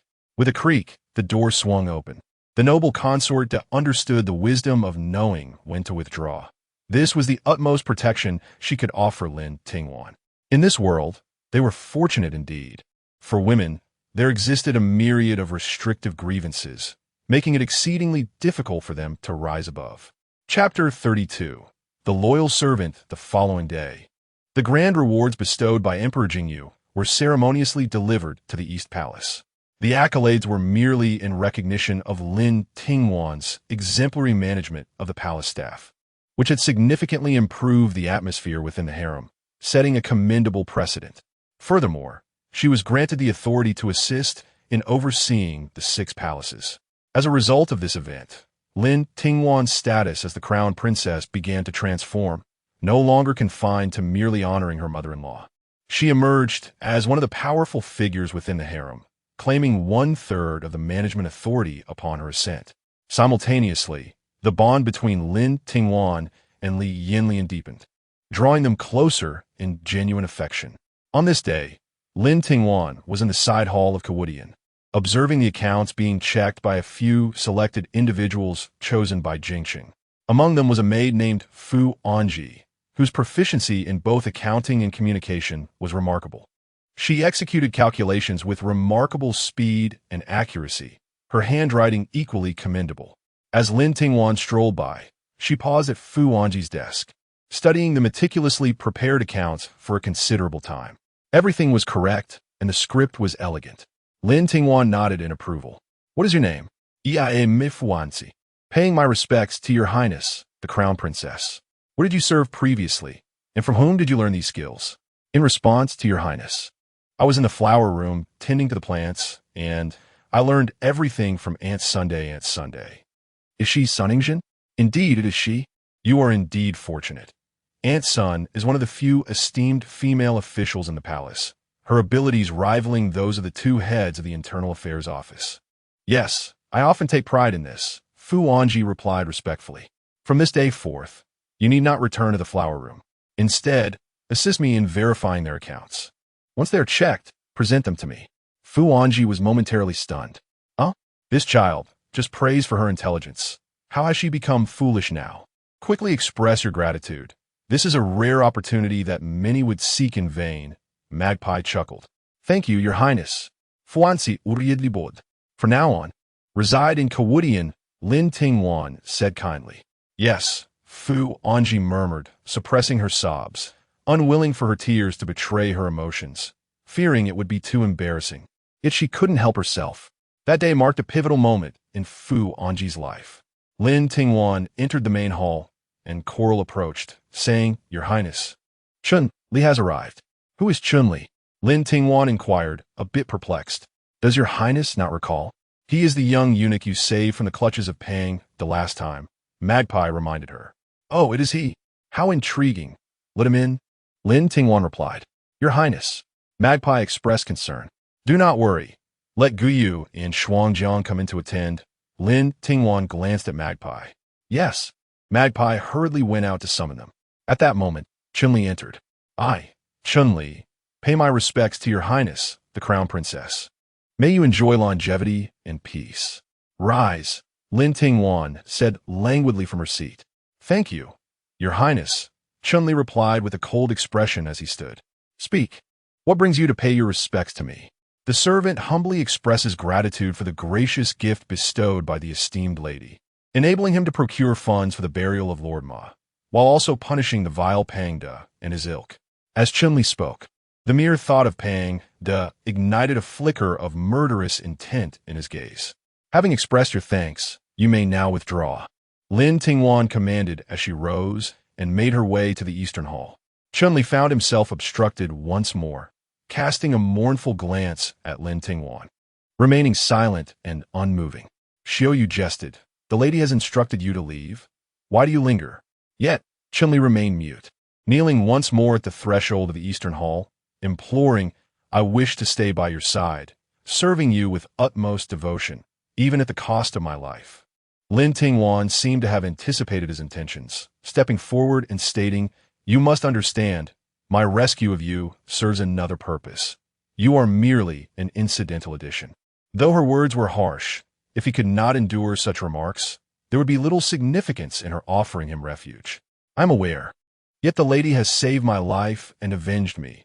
These are undeniable truths. I genuinely wish to remain by your side, Chun-Li earnestly replied. Lin Tingwan took 2 steps closer, gazing down at him with a commanding presence. She pinched his chin through her handkerchief, compelling him to meet her gaze, and then smiled. Chun-Li, you are filled with rage yet bear the countenance of a delicate youth. However, such a visage beside me may invite trouble. Why then would I choose to keep you? Chun-Li boldly met her eyes, a flicker of madness dancing within them, only to be met with a sharp slap that turned his face aside. Who permitted you to gaze upon me so directly? Lin Tingwan admonished, rather than respond with anger. Chun-Li chuckled softly, suddenly rising to grasp a teacup from the 4 immortal table, bending down to crash it against the floor with tremendous force, ensuring no shards would scatter.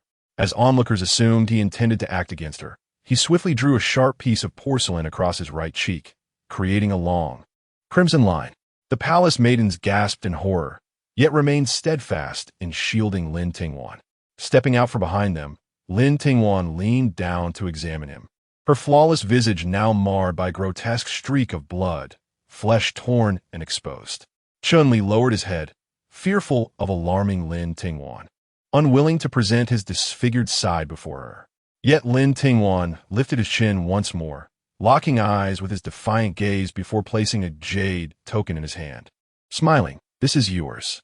Chun-Li clutched the jade token, lost in contemplation, pondering whether it was he who had desecrated it, or if it had redeemed him from his wretched existence. "Express your gratitude," the maid urged. "I am profoundly thankful for the grace of Her Highness, the Crown Princess," Chun-Li proclaimed loudly, bowing his head to the ground. As the blood from his face threatened to stain the exquisite red silk brocade carpet, he hastily placed his sleeve beneath his face, the fiery pain intensifying with each movement. Lin Tingwan did not observe his every movement. She took a seat opposite Chun-Li, gazing intently at the peony pattern cuff of her sleeve. "Your name is unworthy. Allow me to bestow a new one upon you. It is an honor for a servant," Chun-Li replied, suppressing his pain. "Let it be Xingchuan, for it signifies the approach of action in a smooth journey ahead." A smooth journey ahead. This was a fanciful notion Chun-Li dared not entertain after entering the palace. "I am but a servant. Xingchuan, I express my gratitude for your bestowed name, esteemed princess. Following me means you shall no longer walk in the light," Lin Tingwan cautioned him. "As a servant, I am willing," he replied. For Chun-Li, he was akin to a drowned rat in a fetid gutter, unworthy of the light. It was Lin Tingwan who granted him the opportunity to stand tall, and he was willing to lay down his life to protect her. In the eunuch quarters of the Kaiwood Palace's rear courtyard, Jing Chung entered with an ointment in hand. "Here is the salve. As eunuchs, our faces are all we have left. Even if scars remain, let them not be too deep, for that would be exceedingly unsightly." Jing Chung intended for merely a mark to remain. However, such a long gash would indeed be rather unsightly. Xingchuan did not even glance at the jar of ointment, but proceeded directly to the dressing table, where a similar piece of furniture was present, as they too had to arrange their hair and attire. Before their masters, being disheveled was a grave offense, punishable by death. Jing Chung followed him, noticing a small bowl of lime atop the dressing table. "What do you intend to do with the lime?" he inquired, puzzled. Xingchuan remained silent, grabbing a handful of lime and pressing it onto his still healing wound. Jing Chung gasped, feeling the pain even from his vantage point. Yet Xingchuan did not utter a sound. "Only a more fearsome scar will assure the princess that I am fit to remain by her side," Xingchuan remarked with a smile. However, this smile sent a chill down Jing Cheng's spine. "You are mad," he exclaimed, a mix of exasperation and anger evident in his voice. "Brother Jing Chung, I appreciate your kindness," Xingchuan responded, his watery, grape-like eyes making it difficult to chastise him. Jing Chung turned away with a dismissive wave, then awkwardly added, "The princess has decreed that you, along with the eunuchs you have trained, are to discreetly observe and report any unusual activity. As for taking action, you must await her command." "Understood," Xingchuan replied, lowering his eyelids. Jing Chung turned back, seriousness etched on his face.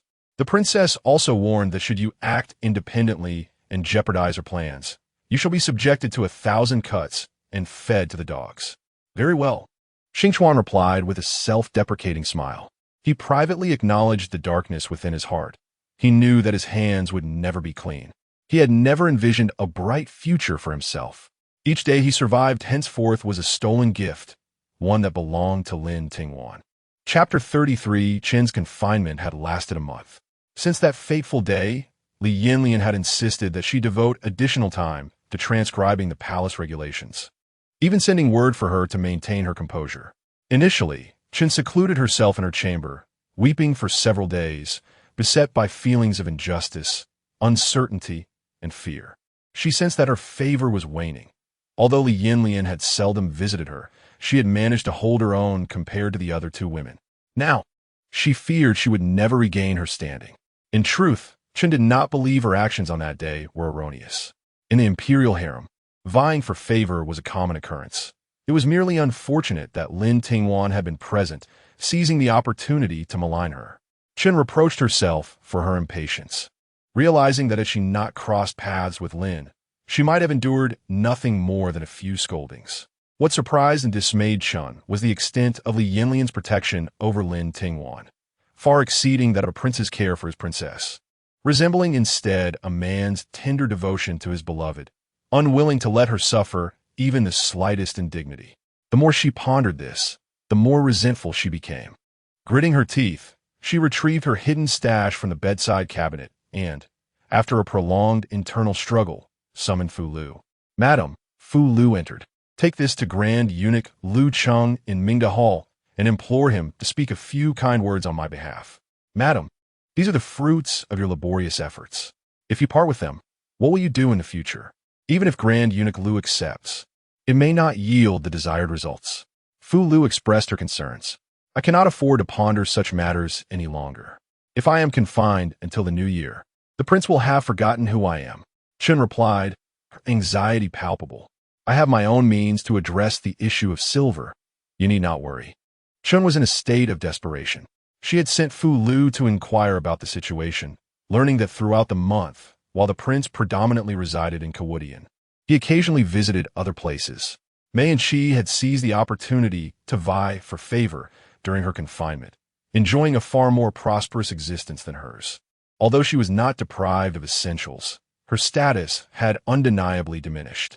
Previously, the palace had provided her with exquisite provisions, whether food, clothing, or necessities.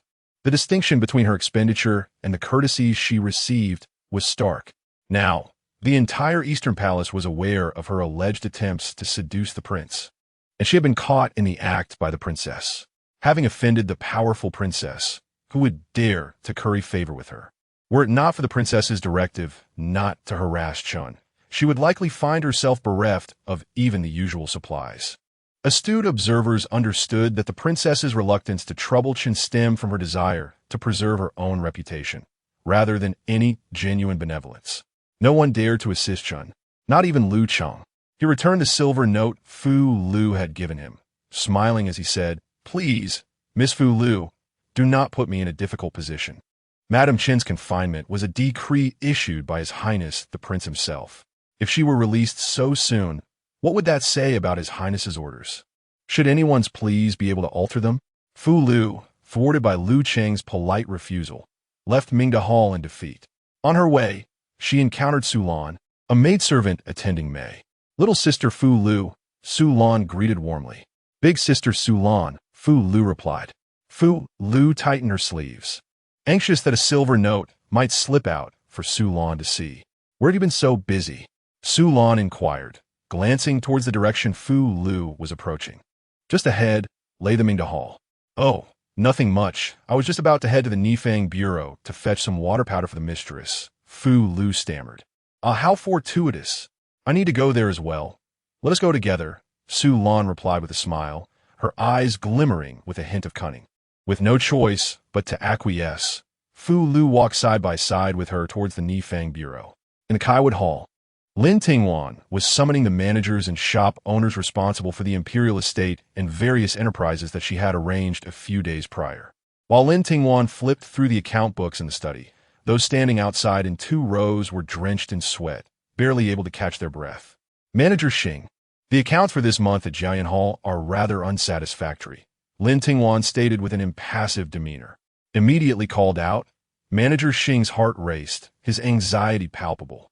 He glanced at Ma Now, who signaled him to step forward. Wiping the sweat from his brow with his sleeve, Manager Xing left the ranks and approached the front. Bowing deeply, in response to the princess, several new competing shops have recently opened in the capital, attracting many customers with their novelty. This is quite normal. Once the novelty wears off, I assure you, I will recover the losses and turn a profit. Lin Tingwan shot him a cold glance and smirked. Are you suggesting that I should endure losses while waiting for customers who have been lured away to return? And no, that is not what I meant. Manager Xing's legs felt weak. I have reiterated this point. If one possesses true ability, there is no fear of competing products. Let me ask you, has Jiayan Hall introduced any new items recently? Your Highness, you may not be aware, but our Jiayan Hall specializes in imitating or directly selling cosmetics, such as rouge and powders used by the palace ladies, priced quite high, primarily targeting the affluent elite of the capital. They come for the royal brand. Our products are also improvements based on those that have emerged from the palace. Lin Tingwan turned away, no longer wishing to look at him. After a moment, she addressed the others. Do any of you have insights? The individuals at the door exchanged glances, all lowering their heads in silence. After a brief pause, a clear voice emerged from the crowd. If I may, Your Highness, I have some humble opinions. Lin Tingwan turned towards the voice. Who speaks? Step forward. As the crowd parted, a young man in light blue attire emerged. Bending slightly as he entered the West Hall, Ma Now leaned in to inform her, Your Highness, this is Chun Xiangjin, the new manager of Yiming Pavilion. Lin Tingwan turned back, recalling the basic information related to Yiming Pavilion. It had become the most profitable enterprise under the Crown Prince in recent years. Previously under Princess Xianyang's name, and had only transferred to Li Yanyan's hands a year prior. Well then, Manager Chun, please share your thoughts. You are permitted to speak freely today. In response to Your Highness, I believe we should retain the royal brand for the selection of noble families. On this basis, it is essential to innovate and occasionally introduce new merchandise, thereby accumulating a loyal clientele and offering them some novel trinkets.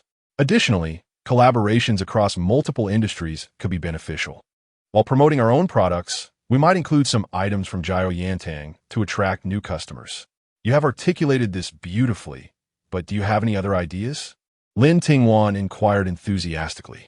Well, we could produce some inexpensive replicas of imperial items to draw on the common folk, came the suggestion. This plan is ill-conceived. Xing, the manager, interjected abruptly. Those who come to Jiao Yantang are nobility. Mingling them with commoners would surely offend our esteemed guests. Xing's face flushed with indignation. Manager Xing, do you harbor disdain for the common people? Chun Xiangjin replied calmly with a smile. Though initially dismissive of Chun Xiangjin's words, Manager Xing's gaze fell upon Lin Tingwan's frosty expression, prompting him to relent. Your Highness, please do not mistake my intentions. I meant no offense. Lin Tingwan disregarded him and addressed Chun Xiangjin, saying, his attitude is inappropriate, yet the conflict is indeed present. Such chaotic scenes ought to be avoided. Chun Xiangjin offered a respectful gesture. Your Highness, we could segment Jiao Yantang into 2 entrances. The nobles could access the second floor directly through the east entrance, where we would prepare private rooms for their reception, while the west entrance could cater to commoners, connecting to the first floor for their selection. Furthermore, most prominent families send representatives to procure goods, only visiting the market in person on occasions. Let it be as you propose, Lin Tingwan replied with a nod. Closing the account book, she then added, Manager Xing, the accounts in your store are poorly documented, and the product packaging is exceedingly unrefined. Were I a buyer, I would not patronize your establishment. You must engage a specialist for rectification. Do you understand? Yes, I shall seek a professional to redesign the materials, he acknowledged. I shall grant you 1 more month to improve. Should you fail again, your position will be forfeit. Understood. Manager Xing was already drenched in perspiration.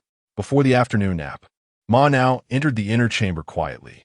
Your Highness, Jing Cheng has reported that the group we apprehended has been interrogated. They are quite obstinate, and several have perished. Have their origins been traced? They are all from outside provinces. And what of the Merchant Association? Have you uncovered any information? Yes, it is a renowned merchant association from the south, recently established, called Huicheng Association. Its president is one Hu Siqing, but we have found no background on him. What do you mean by no background? Lin Tingwan raised her gaze, fixing her eyes on Ma Nao. Ma Nao lowered her head, stating, he is said to be from Chuzhou, with a family engaged in commerce, though not on a grand scale. It was during his generation that the business began to flourish. His family holds no power or influence. How could he have amassed such wealth? And why would the financiers of that association contribute to him? This, I do not know, Ma Nao admitted, relaying what Jing Cheng had conveyed. However, he also mentioned that nothing could be discovered, suggesting he may be deliberately concealing the truth. Continue the investigation. Lin Tingwan instructed as she lay down, adjusting her bedding. Yes, Ma Nao replied. Chapter 34. Memories of Zhaoyang in the evening. Li Yanyan arrived at Kawudian and found Lin Tingwan engaged in her dinner, prompting him to consider joining her. Fei, have the kitchen send a few more dishes. Lin Tingwan commanded, turning her head. Yes, Fei responded. No need. This is sufficient, Li Yanyan remarked, having noticed upon entering that the dishes on the table were considerably fewer than what Lin Tingwan deserved. He thought that since Lin Tingwan was willing to accept it, he could as well. Let us add a few more. These are all ones I've already tasted, Lin Tingwan advised. Very well, Li Yanyan nodded. He did not delay in picking up his chopsticks to eat. The kitchen had prepared a variety of dishes, and upon learning that additional items were required for the Crown Prince, they swiftly packaged the food and sent it to Kawudian.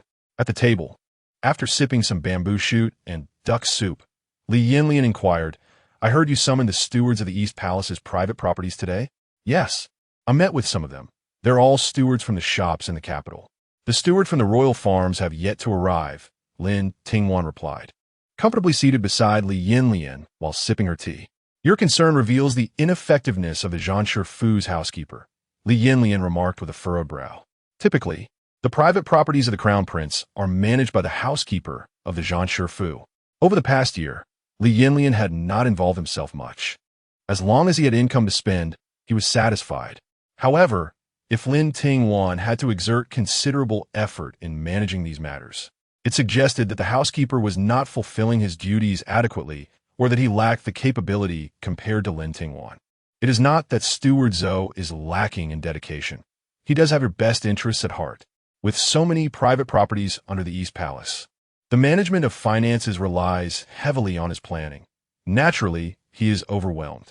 His burden is considerable, and when I first questioned him, I nearly frightened him to tears. Lin Tingwan chuckled. If he cannot manage, then we must find someone else, Li Yanyan stated, wiping his mouth with a handkerchief presented by a palace maid, then cleansing his hands. Do you have anyone in mind? Lin Tingwan asked. I have not yet considered this, but I am not short of capable individuals. What do you think?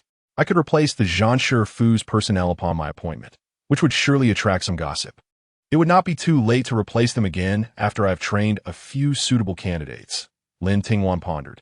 Very well, let us proceed as you suggest. Li Yanyan nodded in agreement. Li Yanyan took Lin Tingwan's hand gently and advised, should you need any adjustments, instruct the staff to handle it. Do not exhaust yourself by taking on everything personally. Are you worried about me, Your Highness? Lin Tingwan teased playfully. Is that not evident? Can you not see it? Li Yanyan shot back, glaring at her. Oh, how I cherish this affection for you, Lin Tingwan said, resting her head on Li Yanyan's shoulder. Li Yanyan turned, their faces mere inches apart, and gritted his teeth after a few days apart. Your audacity has certainly grown. Lin Tingwan laughed heartily, only to be silenced by Li Yanyan's kiss, which lasted quite a while. Eventually, Li Yanyan, regaining his composure, remarked, you are quite lacking in restraint. In a fit of embarrassment and anger, Lin Tingwan pushed Li Yanyan away, but he stood firm, pulling her back into his embrace. Eat more. Your delicate face has grown thin. I cannot eat any more. Lin Tingwan leaned against Li Yanyan, savoring a moment of tranquility. Shall I procure a new chef for you? Recently, A skilled cook arrived from Chengdu, renowned for crafting dishes that are both savory and spicy. Perhaps you would find it delightful.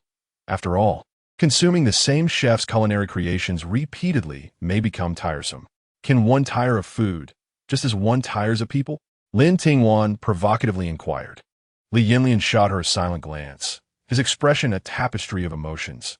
Before he replied, food may become monotonous, clothes may be changed, and so too can people. Yet, there's always something indispensable, akin to the necessity of water. One cannot survive without water. While I would not perish without you, my existence would certainly not flourish as it does now. Such resolute words, Lin Tingwan remarked, somewhat taken aback, considering they had only been wed for a month. Nevertheless, we are now inseparable. Li Yanyan lifted Lin Tingwan in his arms and carried her toward the inner chamber. The following day, upon entering the Phoenix Ritual Hall, Lin Tingwan was greeted by the sounds of joyous laughter within. She glanced at the guard Bai Tan, who responded with understanding. Today, Her Royal Highness Princess Xiaoyang has come to accompany Her Majesty, the Empress, for conversation. Lin Tingwan nodded to indicate her awareness and proceeded into the main hall. I pay my respects to Her Majesty. Wishing you peace and good health, Lin Tingwan greeted. Greetings to my elder sister, she added with a slight bow to Princess Xiaoyang. No need for formalities. Please take a seat, the Empress smiled. Princess Xiaoyang also nodded in agreement. Lin Tingwan settled into a seat beside the Empress, while Princess Xiaoyang sat adjacent to her. I have heard that you have been quite busy these past few days. Do take care of your health and avoid overexertion, the Empress remarked, fully aware of her daughter-in-law's capable nature. However, her foremost concern was her lineage. With her children now married and yet without offspring, she felt a sense of urgency. Yet, given that Lin Tingwan and Li Yanyan had only recently wed, any hopes for immediate grandchildren seemed distant. The presence of her daughter, who was also a source of worry, compounded her anxieties. Rest assured, once I manage the affairs at hand, I shall appoint someone to oversee matters. Relieving me of further concern, Lin Tingwan replied with a smile. That is good to hear. Both of you must prioritize your health, especially you. The Empress tightened her grip on Princess Xiaoyang's hand and said, What can I say? If there are no feelings left, it will be best to part ways. Continuing in such a manner will lead to a lifetime without children. Mother, Princess Xiaoyang turned her face away, clearly displeased with the topic. Once the envy of many, she had held the esteemed title of a legitimate eldest princess and married a talented, gentle, and considerate prince. Yet, within a year of marriage, she found herself with child, only for the prince's mother to secretly arrange the demise of a favored maid to avoid displeasing the princess. This led to the prince's descent into despair, further exacerbated when Princess Xiaoyang discovered the tokens of their affection hidden away. Their conflicts escalated, culminating in a physical altercation that left Princess Xiaoyang on the ground, her child lost. Though she contemplated divorce, the thought of allowing him to live happily with the unfortunate woman, while she bore the burden of her grief alone, was unbearable. Many urged her to let go of others and, in turn, liberate herself, claiming he was unworthy. Such sentiments are easily expressed by those who have never endured the wound she bears. If entanglements were as simple to sever as they suggest, the world would not be filled with so many lovesick souls. Hence, Princess Xiaoyang imprisoned her consort within the princess's residence, tormenting him day and night. She even surrounded herself with numerous entertainers, reveling in nightly festivities. Pouting proved futile. You must tell mother what you truly think. The queen insisted relentlessly. I have yet to tire of his company. When I do, I shall dismiss him with a mere kick, Princess Xiaoyang retorted awkwardly. You always say that. When will it end? The queen lamented, her head aching. Mother, spare yourself the needless worry, Princess Xiaoyang replied, exasperated. The matter of her consort was like a thorn in her throat, repugnant in every regard. The more she wished to retreat into silence, the more she felt compelled to confront it, nearly driving her to madness. For whom am I enduring this? The queen lamented, clutching her chest in distress. If you truly care for my well-being, must you bring this up every time I visit? You are pressuring me. Princess Xiaoyang exclaimed in frustration. How am I pressuring you? I worry day and night about your well-being. urging the Crown Prince to support you and the Crown Princess to look after you. Is it wrong for me to inquire? You call that an inquiry? Every time I come, you mention it. Must you meddle in my life? Princess Xiaoyang retorted, her patience wearing thin. You resent my interference. Yet without me, would you enjoy the comforts you have now? If you were an ordinary woman, you would have perished long ago in someone else's backyard. If I did not care, you would already be lost. Lin Tingwan, seeking to soothe the queen's ire, advised, Mother, please do not be troubled. Let us converse calmly. Do not let your health suffer, lest you regret it later. The queen glared at Princess Xiaoyang, still holding her chest, and exclaimed in frustration. It seems I have birthed a debt collector. Do you know how they speak of you outside? Their words are harsh. How can I not be anxious? What they say is irrelevant to me. This is my life. I ask that you respect my wishes. Princess Xiaoyang initially dismissed, but her anger subsided, softening her demeanor. Elder sister is simply a bit hasty. She knows you are on her side, does she not? Lin Tingwan winked at Princess Xiaoyang, signaling her to yield. Mother, forgive me. I was improper in my earlier demeanor. I was wrong. Princess Xiaoyang conceded, providing the queen with an opportunity to reconcile. True concern between mother and daughter cannot harbor resentment. The queen sighed, bringing Princess Xiaoyang to sit beside her. What I truly care about is not mere appearances, but your future happiness. I fear you may find no suitable companion nor have children. What will become of you in your old age? Princess Xiaoyang lowered her head in silence, unsure of how to respond, as she had never considered the prospect of remaining childless. Mother, elder sister suffered a miscarriage last year. A woman's body cannot easily withstand such trauma. Surely, she desires children, but must first restore her health. Lin Tingwan interjected gently. Oh, indeed, I see.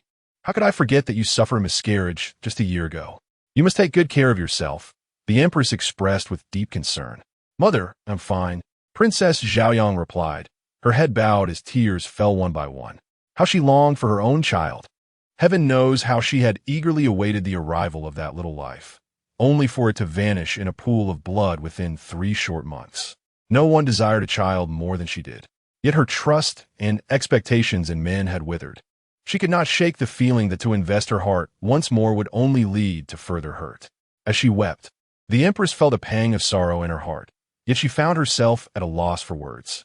The atmosphere in the room grew suddenly awkward. Lin Tingwan rose and gently wiped Princess Xiaoyang's tears with a handkerchief, softly saying, Dear sister, do not cry. We are all women. I understand your suffering.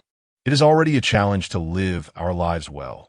It is far better to embrace joy and happiness each day. As for everything else, it will resolve itself in due time. Isn't it said that the river will find its way when it reaches the bend? The Empress, emerging from her sorrow, added, All right, listen to your sister-in-law. Take care of yourself. Mother will no longer pressure you to make choices. Mother, at last, Princess Xiaoyang could contain her grief no longer.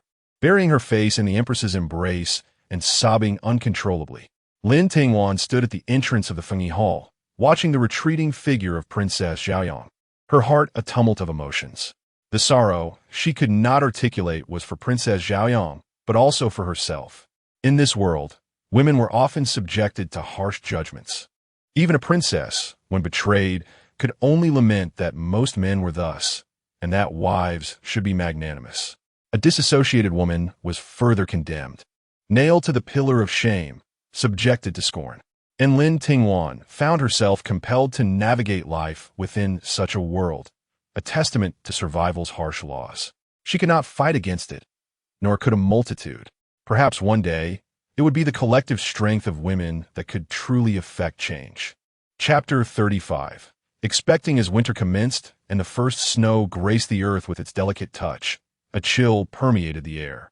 Today, a modest family banquet was hosted within the Eastern Palace, where guests gathered in the Qianhua Hall. The kitchen had prepared an array of dumplings with various fillings, accompanied by an assortment of exquisite cold dishes. Chen was allowed to attend, a decision prompted by Lin Tingwan, not out of benevolence, but rather to preserve Chen's reputation. For keeping her confined served no purpose. It was merely a tactic of low-cost marketing. Dressed in a blue gown paired with a white overlay, Chen appeared somewhat understated, her figure noticeably more slender.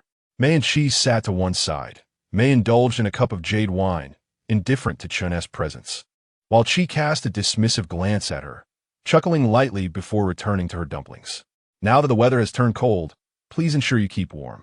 Should you experience any discomfort, do not hesitate to summon the physician. Do not endure it silently, Lin Tingwan advised the assembly. Yes, the three responded in unison. Li Yanyan had little to contribute, feeling fatigued and eager to conclude the gathering so he could return to the Sawuzi to rest. However, just as Lin Tingwan bit into a dumpling, the savory aroma of the filling overwhelmed her senses, inducing a wave of nausea. Disregarding decorum, she leaned against the table, retching. Li Yanyan promptly called for the physician. Mei and Qi exchanged glances, their expressions a mixture of concern and intrigue, while Chun observed the two at the head of the table, her countenance inscrutable. After a moment of distress, Lin Tingwan managed to rinse her mouth with tea, feeling somewhat alleviated. Dr. Ji from the Imperial Medical Institute hurriedly entered, panting and unceremoniously dismissed by Li Yanyan as he gestured. Come quickly and examine the Crown Princess. Upon witnessing Lin Tingwan's distress, Dr. Ji surmised the situation and promptly placed a cloth on her wrist, diligently checking her pulse. How is she? Li Yanyan inquired with genuine concern. After a thorough examination, Dr. Ji exhaled in relief and knelt, proclaiming, Congratulations, Your Highness, and Your Highness, the Crown Princess. The lady is already 2 months pregnant. Li Yanyan was overjoyed, truly. Absolutely. I have checked twice, and there can be no mistake. If Your Highness desires further assurance, additional physicians may be summoned for confirmation, Dr. Ji advised cautiously. Very well. Lu Cheng, grant him a reward, Li Yanyan instructed, taking Lin Tingwan's hand, his excitement rendering him momentarily speechless. Thank you, Your Highness, Dr. Ji replied, following Lu Cheng to receive his reward. Wan, we are having a child. Li Yanyan tandarli karasa, Lin Tingwan is abdomen. Lin Tingwan had sensed something amiss. Yusher had checked her pulse previously, but the gestation was still too early for certainty. With her busy schedule, she had dismissed the notion. The three individuals present grappled with this sudden reality. Their thoughts varied, yet their smiles remained unwavering as they congratulated Li Yanyan and Lin Tingwan. Li Yanyan, equally elated, decreed that rewards be distributed, though it remained uncertain who among them could genuinely receive the bounty with joy. Li Yanyan, cherishing Lin Tingwan, escorted her back to the Sawuzi and ordered Kanji to be prepared for her, concerned that she might go hungry. Lin Tingwan reluctantly consumed a small amount of food, the two of them leaning against each other, enveloped in warmth and filled with hope for the future. What name do you think we should give him? Li Yanyan asked, holding Lin Tingwan close, still unaware of the baby's gender. Lin Tingwan glanced at him. Then let us each come up with one. You go ahead right now. Lin Tingwan laughed. I can't think of one at the moment. Allow me a few days to ponder, he replied. All right, take your time. It can't be just me thinking. You should also think. I'm a pregnant woman. I need to rest. Fine, then I'll come up with a few. And you can choose from them, Li Yanyan said, looking down at Lin Tingwan with a smile. I'll take a look. Lin Tingwan agreed wholeheartedly. In the depths of the night, within the Li Yingxian, Qi Shi had been sitting at the table, lost in thought since her return. The palace maid, Kai Dai, entered with a worried frown, saying, Madam, it's late. You ought to rest. Qi Shi lowered her head and gave a self-deprecating smile. What good would sleeping do? Day after day, it's always the same, utterly mundane. Madam, one shouldn't speak such words. It could be misinterpreted, Kai Dai said, glancing towards the doors and windows. Kai Dai, Qi Shi called softly. What is it, madam? Kai Dai turned back to ask. You mentioned that the Crown Princess is with child. Does that mean we no longer need to take the contraceptive potion? Qi Shi inquired, her face full of hope. Well, I cannot say for certain, but it is likely. I once heard from the palace matrons that when the former Empress was still the Crown Princess and became pregnant, she discontinued the contraceptive potions for the concubines, resulting in her firstborn being a princess, while the Crown Prince was born of concubine Zhuang. Upon hearing this, Qi Shi felt a glimmer of hope arise within her. Surely, she deserved some optimism now. Li Yanyan had spent several consecutive days accompanying Lin Tingwan in the Chiwu Hall. Finally, having taken his leave, He first visited Mei Shi and then made his way to Qi Shi. The following morning, Qi Shi joyfully assisted Li Yanyan in donning his ceremonial robes. Seeing him off properly before planning to have a light breakfast, and then pay her respects to Lin Tingwan. However, as footsteps approached, her cheerful demeanor suddenly faltered. Mama Chang stood before her with a stern expression, holding a tray that bore a bowl of dark medicinal soup. "Mistress Qi, you must continue to take this medicine as usual," she stated. "Mama, the crown princess is already with child. Why must I still drink the contraceptive potion?" Qi Shi protested, struggling to accept this reality. "If you have any grievances, you may inquire with His Highness the Crown Prince. However, today's bowl of medicine is his command, so please do not make it difficult for this old servant," Mama Chang replied, with tears brimming in her eyes. Qi Shi seized the bowl and drank it all in one go. The bitterness of the medicine nearly made her retch. "I advise you, should you vomit, you will have to drink another bowl, and you shall be the one to suffer," Mama Chang warned, her gaze sharp as it bore down on Qi Shi.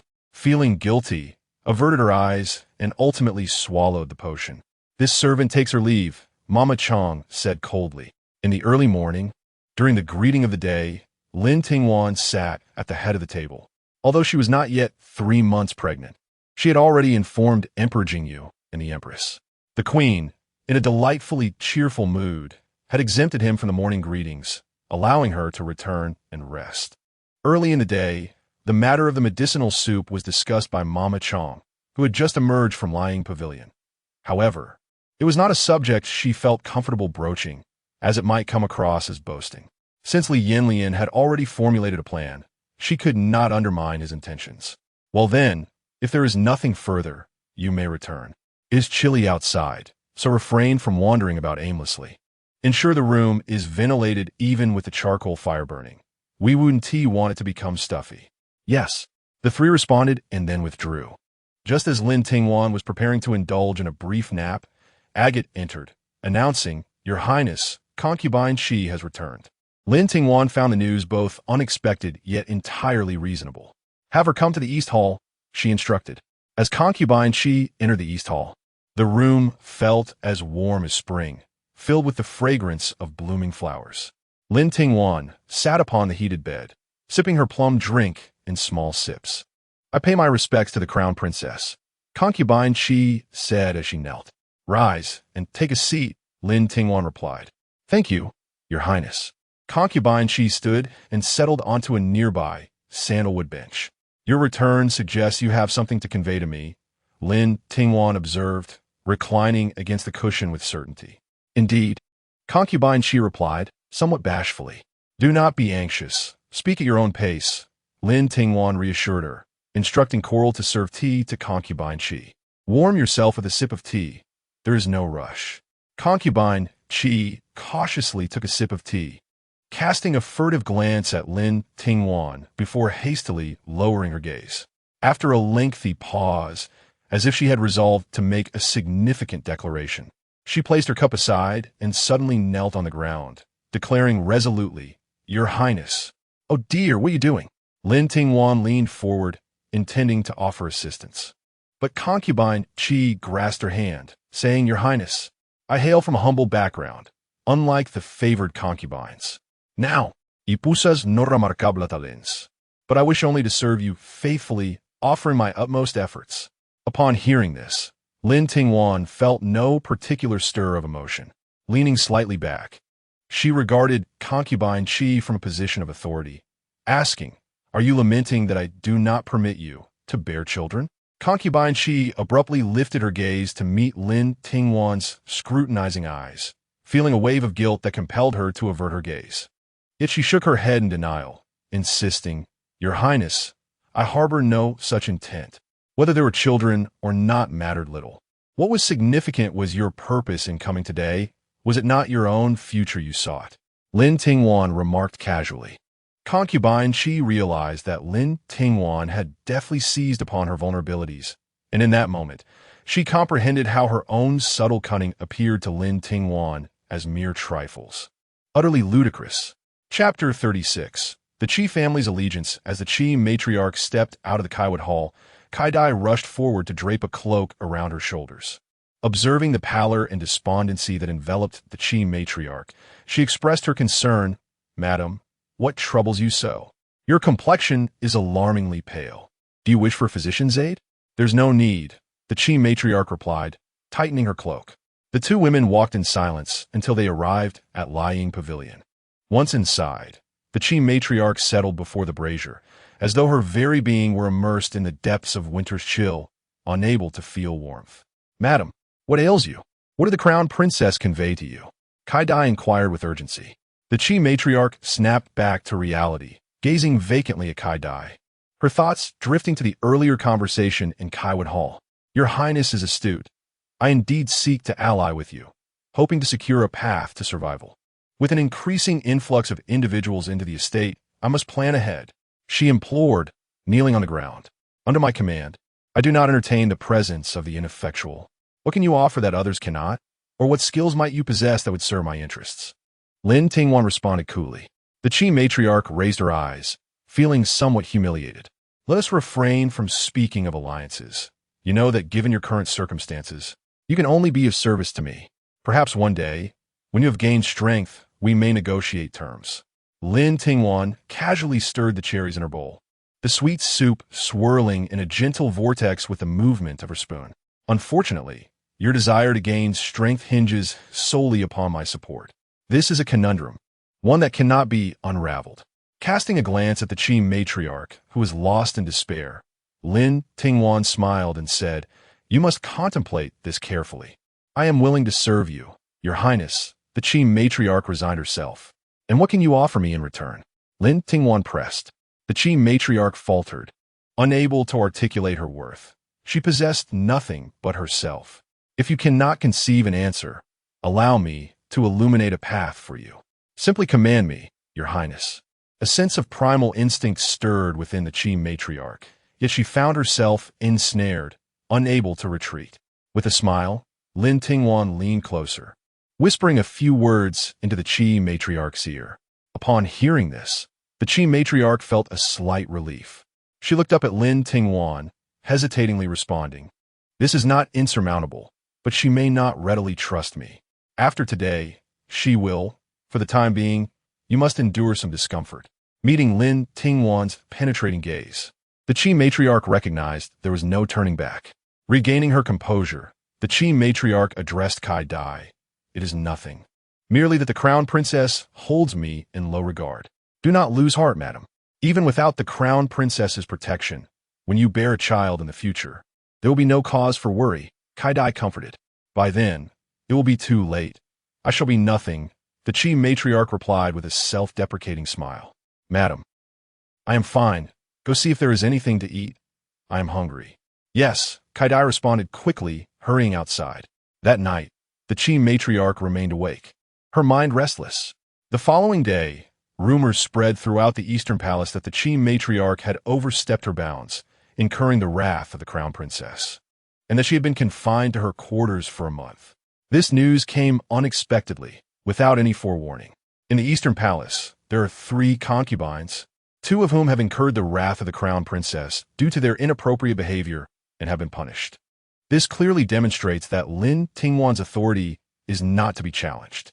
Whether it is Chun or Qi who face punishment, Li Yanyan harbored no objections, and it was even Li Yanyan himself who imposed the penalty on Chun. This reflects Li Yanyan's support for Lin Tingwan. Of course, this is merely the perception among the people of the Eastern Palace.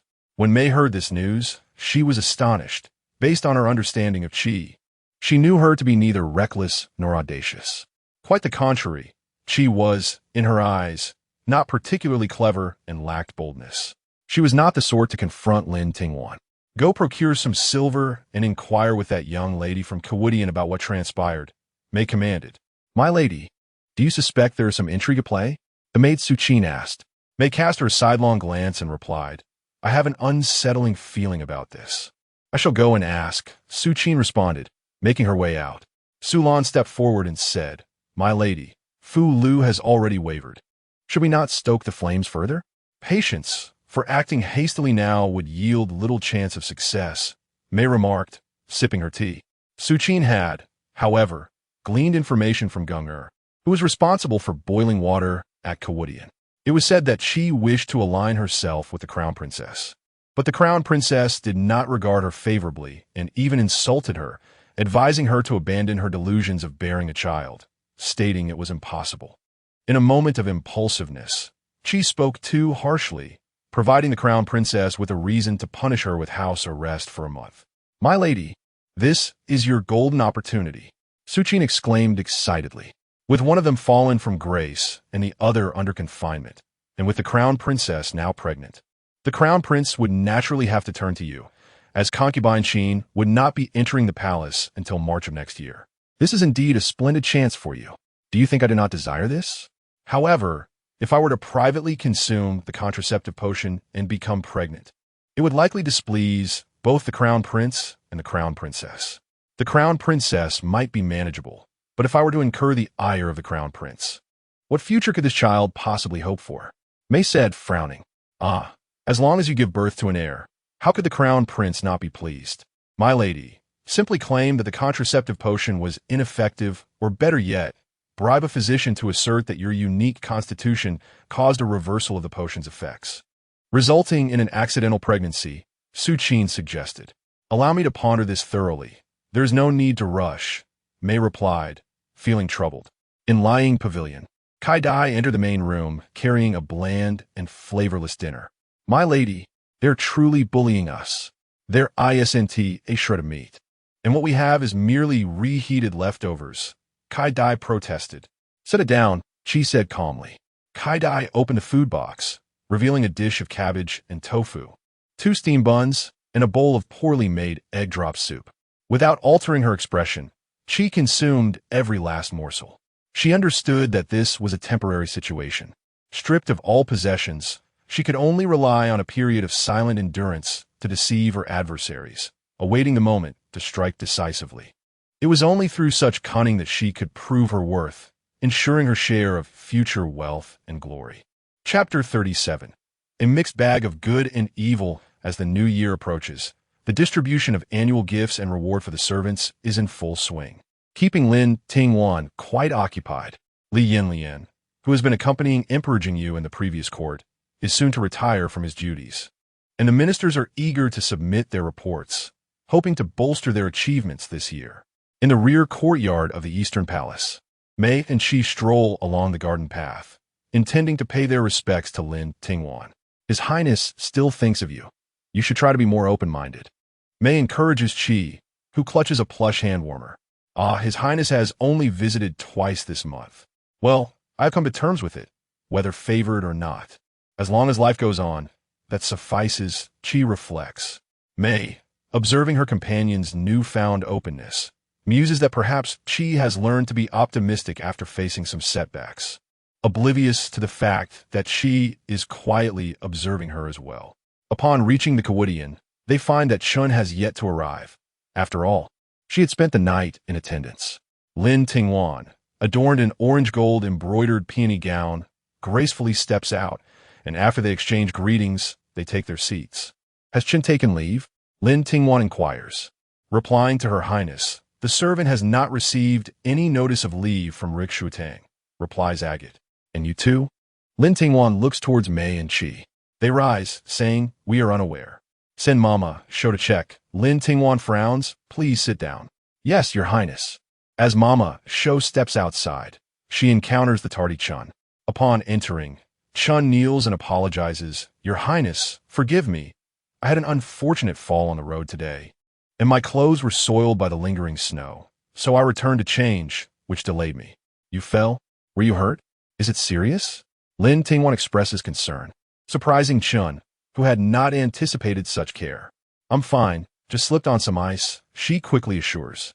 If you feel any discomfort later, be sure to summon the physician. Do not endure in silence.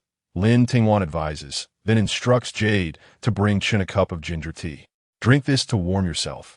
Thank you, Your Highness, Chun replies, carefully sipping the tea. While her body warms, her mind struggles to adjust. She had initially thought Lin Tingwan to be a strict and unyielding mistress, incapable of tolerance. However, it appears she judges actions rather than individuals. May and Qi observe this exchange, both aware of the subtle dynamics at play.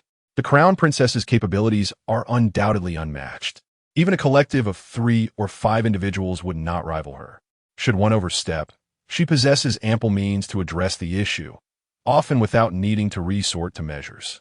Yet, she does not excessively burden others, letting minor faults slide. This remains true. The Crown Princess is quite protective of her reputation.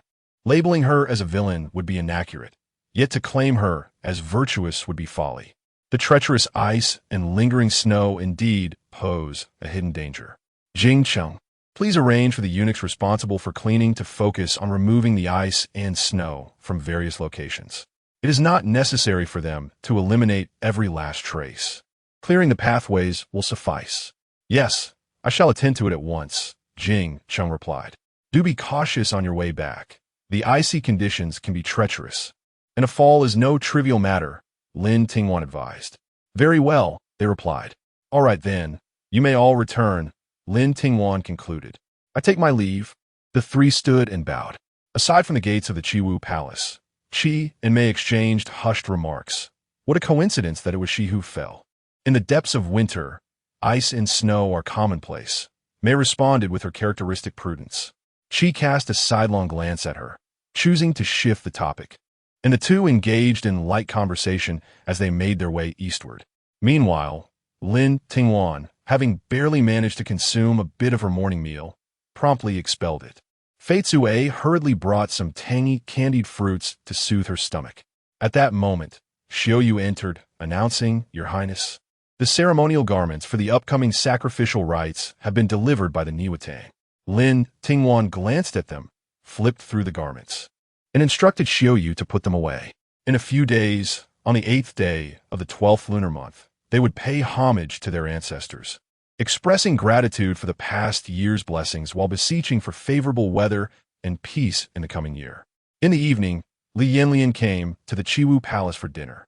Noticing the dark circles under his eyes, Lin Tingwan couldn't help but chuckle. How many days have you been burning the midnight oil this time? Just yesterday, I had barely laid down when urgent reports from the Military Affairs Office arrived. The situation in the south remains unstable, and I was summoned back to deliberate until dawn. A cacophony of voices ensued, yet we could not reach a consensus, Li Yanyan replied, wiping his hands with a warm towel before using another to freshen his face. A hint of exasperation evident in his demeanor. Today I dispatched someone to clear the ice and snow from the roads. Some of the servants understand that with the snow cleared, their paths will be easier to traverse, while others are simply lazy and reluctant to work, Lin Tingwan stated calmly. Li Yanyan frowned. Servants who disregard their master's commands should be penalized.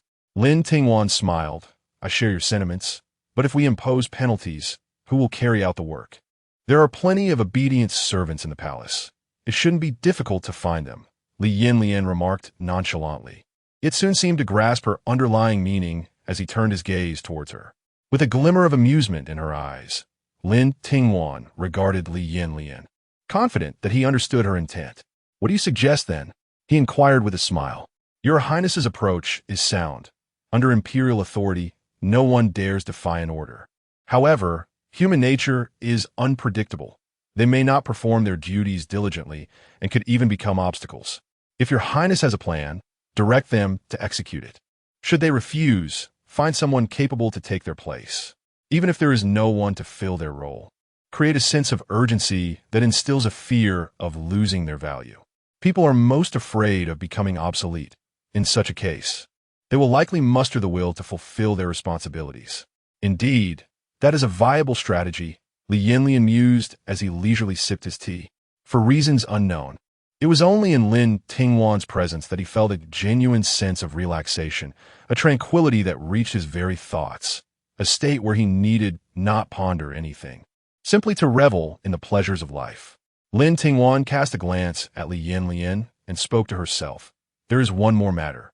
I intend to replace those ineffectual stewards at the royal estate during the New Year festivities.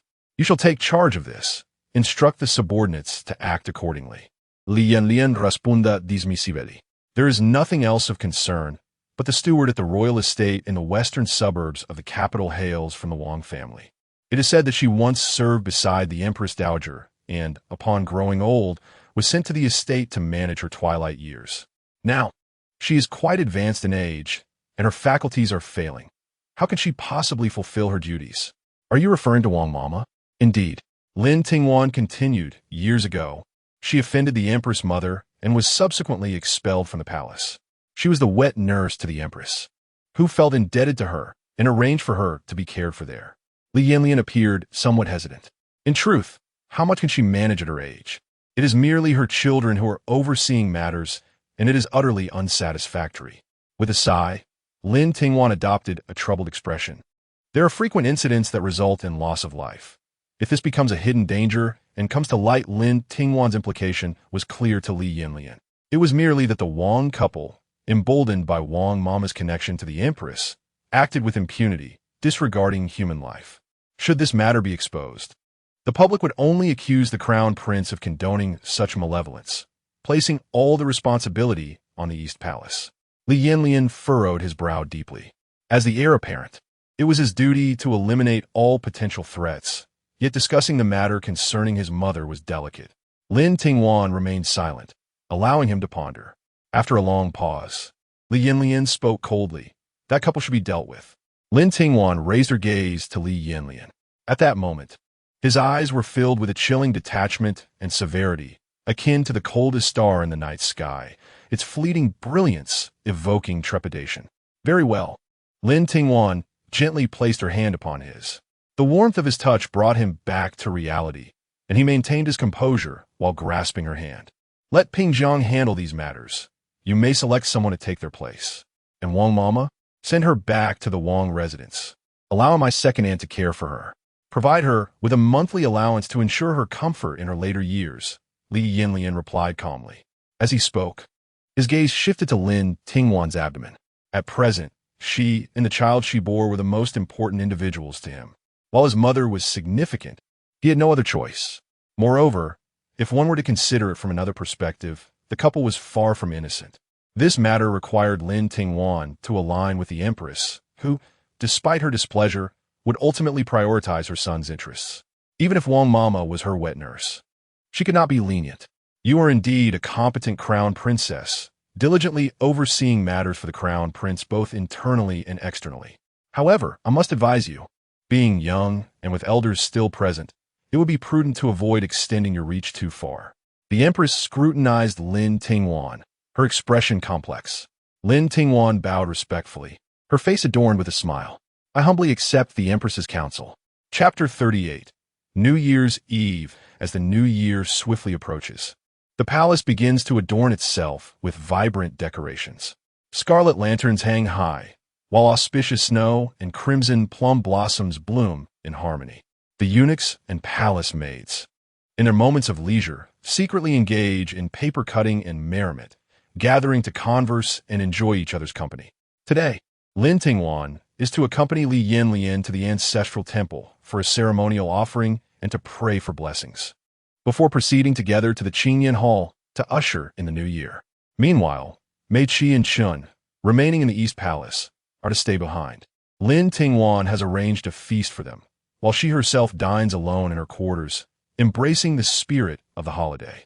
Dressed in an ink-blue robe adorned with golden phoenixes, Lin Tingwan stands alongside Li Yanyan, her head crowned with a magnificent nine-tailed phoenix headdress, behind Emperor Jingyu and the Empress. Once the royal couple has completed the rites, Lin Tingwan and Li Yanyan step forward.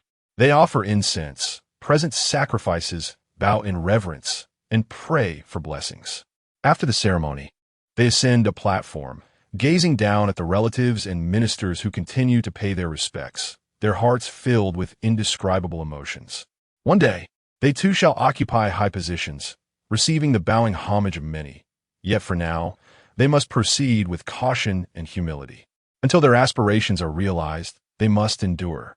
With fervent ambitions igniting within them, Lin Tingwan and Li Yanyan prepare to face the challenges that lie ahead. With ample time before the banquet, they decide to visit the Fengyi Hall first. Princess Xiaoyang, adorned in royal attire, accompanies them, as her infrequent meetings with Li Yanyan allow for this rare opportunity to converse. Much to the Empress's delight, your pregnancy must be 3 months along now. Are you still experiencing morning sickness? Princess Xiaoyang inquires with a smile. It has been 3 months. Though the nausea has lessened compared to before, Lin Tingwan replies, gently caressing her abdomen.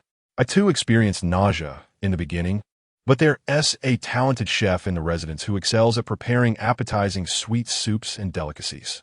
When I return to the palace in a few days, I shall bring some for you, she adds. A skilled chef is a rarity. How could I bear to have my elder sister part with such a treasure? Lin Tingwan laughs. Oh, that is nothing.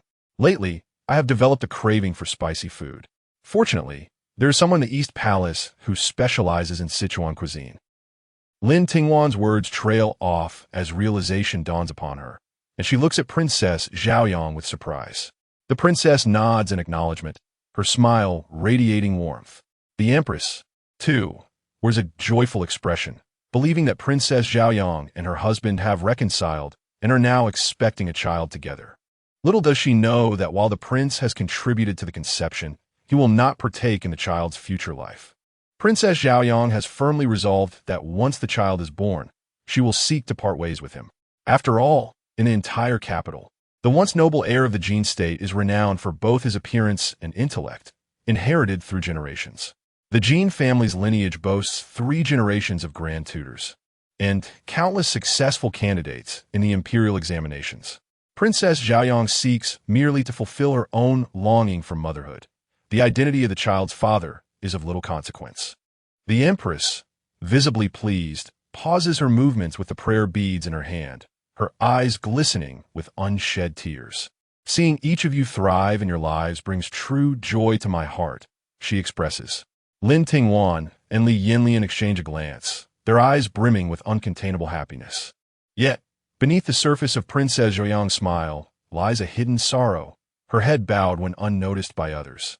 At this moment, a palace maid approached to report, Your Majesty. The Crown Prince, the Crown Princess, and the Princess, the hour is late, and the palace banquet is about to commence.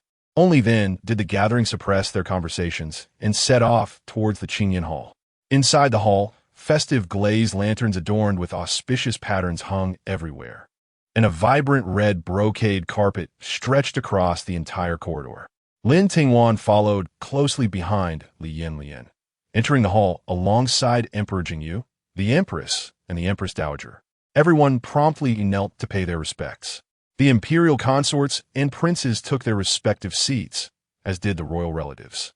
Emperor Jingyu, brimming with vitality and enthusiasm, raised his cup and proclaimed, On this occasion of bidding farewell to the old year and welcoming the new, it is indeed a fortunate event that family, beloved kin, and loyal ministers gather here together. In the past year, through trials and tribulations, I am grateful for your unwavering unity and the support of our kin, which has allowed the edicts of the court to flourish, bringing stability to the realm and peace to the people, with granaries gradually filling, which brings me great comfort. At this moment, with the lights aglow and delectable dishes gracing the table, I wish for all of you to set aside your courtly duties and fully enjoy the festivities of this year-end celebration. Amidst the harmonious melodies and joyous dances, we celebrate peace and prosperity, raising our glasses to honor past contributions and to anticipate new achievements in the coming year.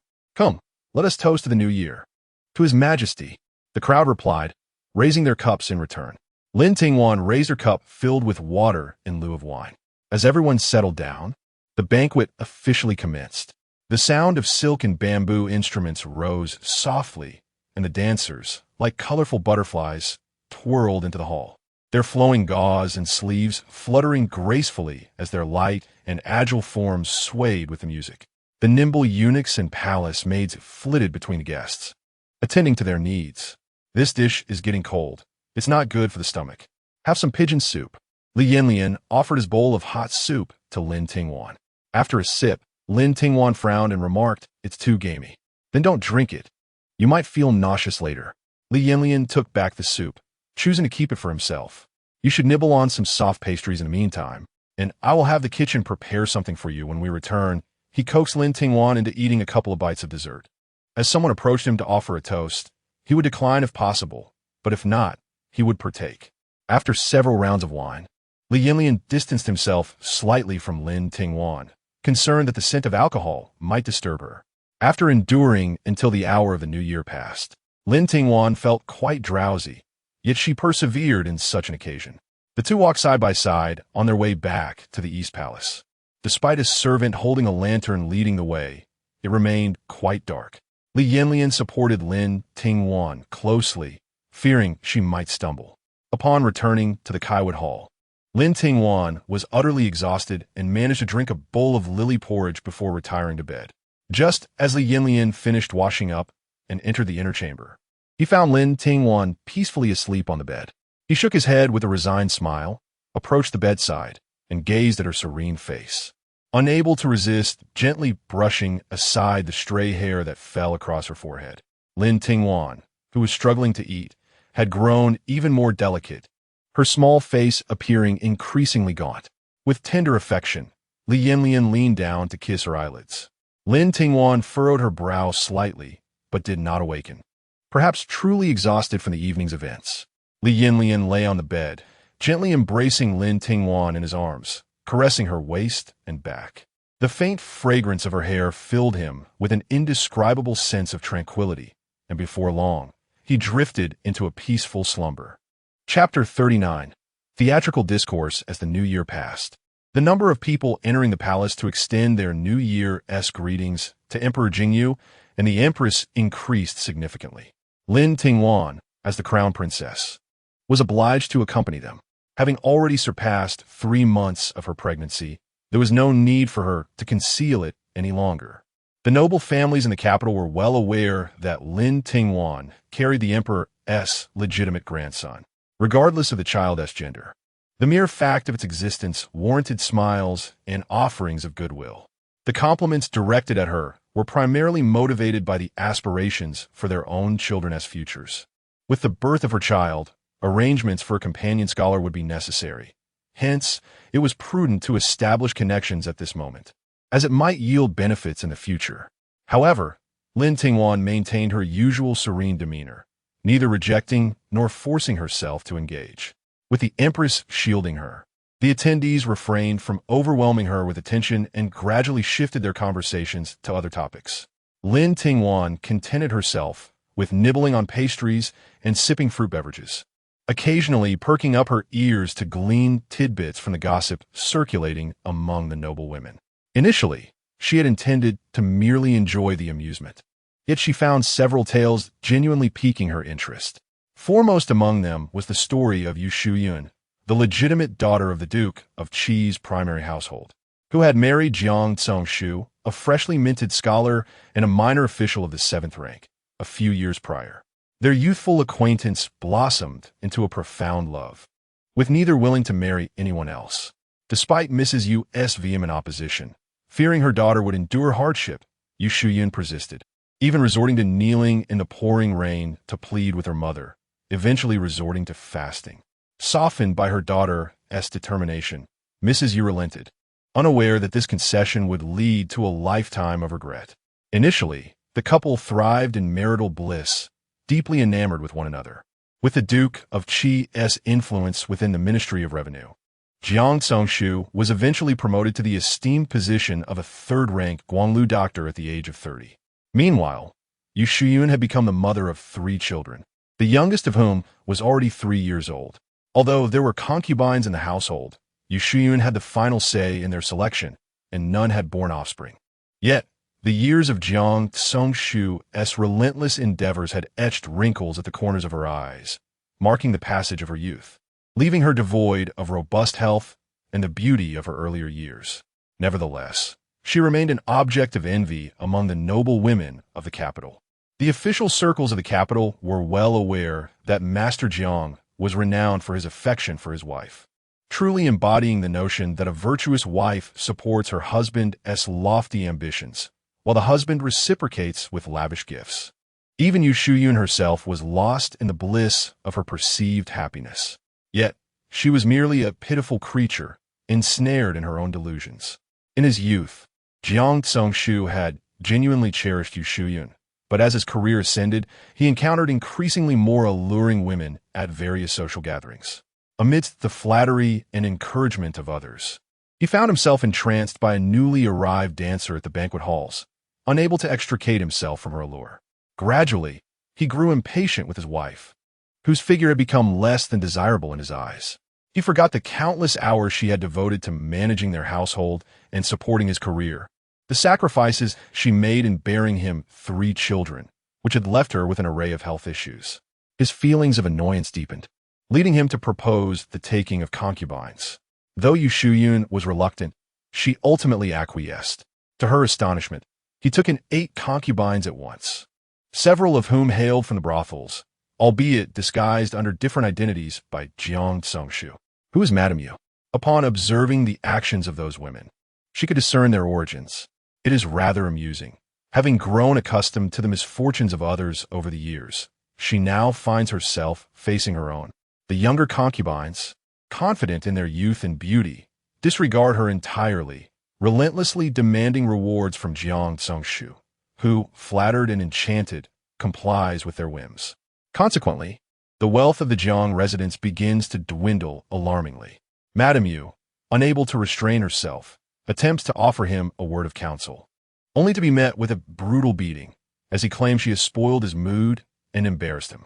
Despairing, Madame Yu collapses to the ground, on the verge of fainting, her mind drifting to the memory of Jiang Tsongshu at 16, clad in blue, calling her Yanyan. Alas, those days are but a distant memory. Eventually, Madame Yu returns to her family home, seeking a divorce. The Duke of Qi refuses her request, believing that his daughter's divorce would tarnish his reputation. Madame Yu's mother fears that a separation would bring hardship to the children. In the end, she returns to the Jiang residence. However, the Duke does confront Jiang Tsongshu sternly. Though Jiang Tsongshu verbally acquiesces, he lacks the courage to strike her again, yet continues to act according to his own desires. He has completely lost the sense of her as a wife, viewing her only as a source of tedium, a figure who brings him shame. He elevates his concubine, Qiao, sharing authority with her and allowing her to assume a nominal role as the mistress of the house. As the onlookers lament Madame Yu's plight, Lin Tingwan has lowered her gaze, her expression becoming inscrutable. Your Highness? Your Highness. Ma now calls softly. Lin Tingwan lifts her head, regaining her focus. The Empress summons you to the front. Upon hearing this, Lin Tingwan looks up to see the Empress gazing at her with concern. Wan, are you well? Are you feeling fatigued? Thank you for your concern, Your Majesty. I am fine. It is common to feel weary during pregnancy. I often felt fatigued when I was with child, replies the gentle Rong Fei, mother of the 3rd prince. Indeed, resting is advisable. Others quickly concur. The Empress decisively states, you are with child.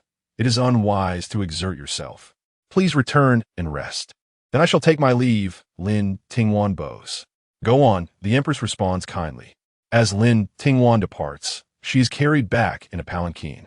Passing by a pavilion, she hears the melodious sounds of a performance from within. Lifting the curtain, she peers outside, inquiring, is there a performance in the palace today? It is His Majesty, along with Consort De and Consort Gui, enjoying a show at the star-picking pavilion, Ma now informs her. Lin Tingwan lowers the curtain, choosing to remain silent. Upon reaching the Chiwu Hall, she sits by the charcoal stove, lost in thought. Your Highness, Princess Xiaoyang has arrived. Ma now announces. Lin Tingwan snaps back to attention. Quickly, please invite her in. From afar, she sees the Chiwu Hall, which indeed exudes a refreshing new atmosphere, as Princess Xiaoyang enters, draped in a bright yellow cloak trimmed with rabbit fur, smiling as she approaches. What brings my elder sister here today? Lin Tingwan has prepared the princess's favorite tea and snacks on the small table by the Kong. Let's not dwell on it, the Princess Xiaoyang remarked, pouting her lips. Some loquacious women seem to relish gossiping about my private affairs, taking advantage of their elder status to act presumptuously. It is truly tiresome to even lay eyes upon them. After all this, my elder sister has come to enjoy my leisure, Lin Tingwan quipped slyly. Since you have taken my chef, you must also reserve a place for me, the Princess Xiaoyang said with haughty pride. Naturally, the Eastern Palace shall forever be your home. Dear sister, Lin Tingwan replied, pushing the tea towards the princess. That is more like it, the Princess Xiaoyang declared, lifting the teacup with an air of arrogance. By the way, when I arrived, I heard singing emanating from the Jiaxing Pavilion. It must be Mother Da and Mother Gui enjoying a performance. Would you care to join me and listen? The princess inquired with keen interest. Father is also present, Lin Tingwan stated calmly. The princess Xiaoyang paused momentarily, then regained her composure. Logically, today being the first day of the new year, Emperor Jingyu should be accompanying the Empress. Yet, he chose to watch the performance with concubine Da, and none could voice their objections. As the only daughter of the Empress, she too felt a sense of injustice on her mother's behalf, though she refrained from expressing it. Are you not angry? Lin Tingwan asked with a smile. What is there to be angry about? Had this been in the past, I might have stormed off in outrage, yet now I feel nothing at all. Even if I did, it would merely be the recognition that there are many men in this world who are heartless and ungrateful. She had come to understand that concubine Da and concubine Gui were genuinely carefree, guiding her during her most humiliating times. She would no longer foolishly confront them, as the fault lay not with them, but with human nature and the state of the world. Lin Tingwan turned, and they exchanged a glance. Tears glistened in the Princess Xiaoyang's eyes, the depth of which only they understood. Lin Tingwan gazed once more at the retreating figure of the Princess Xiaoyang, the warmth in her eyes gradually fading. Summon Xingchuan to see me, Lin Tingwan commanded coldly. Half an hour later, Xingchuan emerged from the Kaiwood Hall, slowly lifting his gaze. The warm sun bathed him, illuminating the newly tailored navy blue palace attire he wore. Alas, he was a sharp sword sheathed in darkness, destined to dwell in the shadows. In early February, a sensational scandal erupted in the capital. Jiang Zongshu, a high-ranking official, was discovered to have overdosed and died in a brothel. The incident escalated to a loss of life, leading to the closure and rectification of the Huatang Pavilion, ultimately forcing it to shut down. The establishment was then taken over by Chun Xiangjin, the owner of the Yimeng Pavilion. Madam, you dismissed all the concubines in her household, retaining only one, Aunt Xiao. After all, she had played a significant role in quietly erasing Jiang Zongshu from existence, collaborating with him under great risk for a considerable time until they finally succeeded in ensnaring him.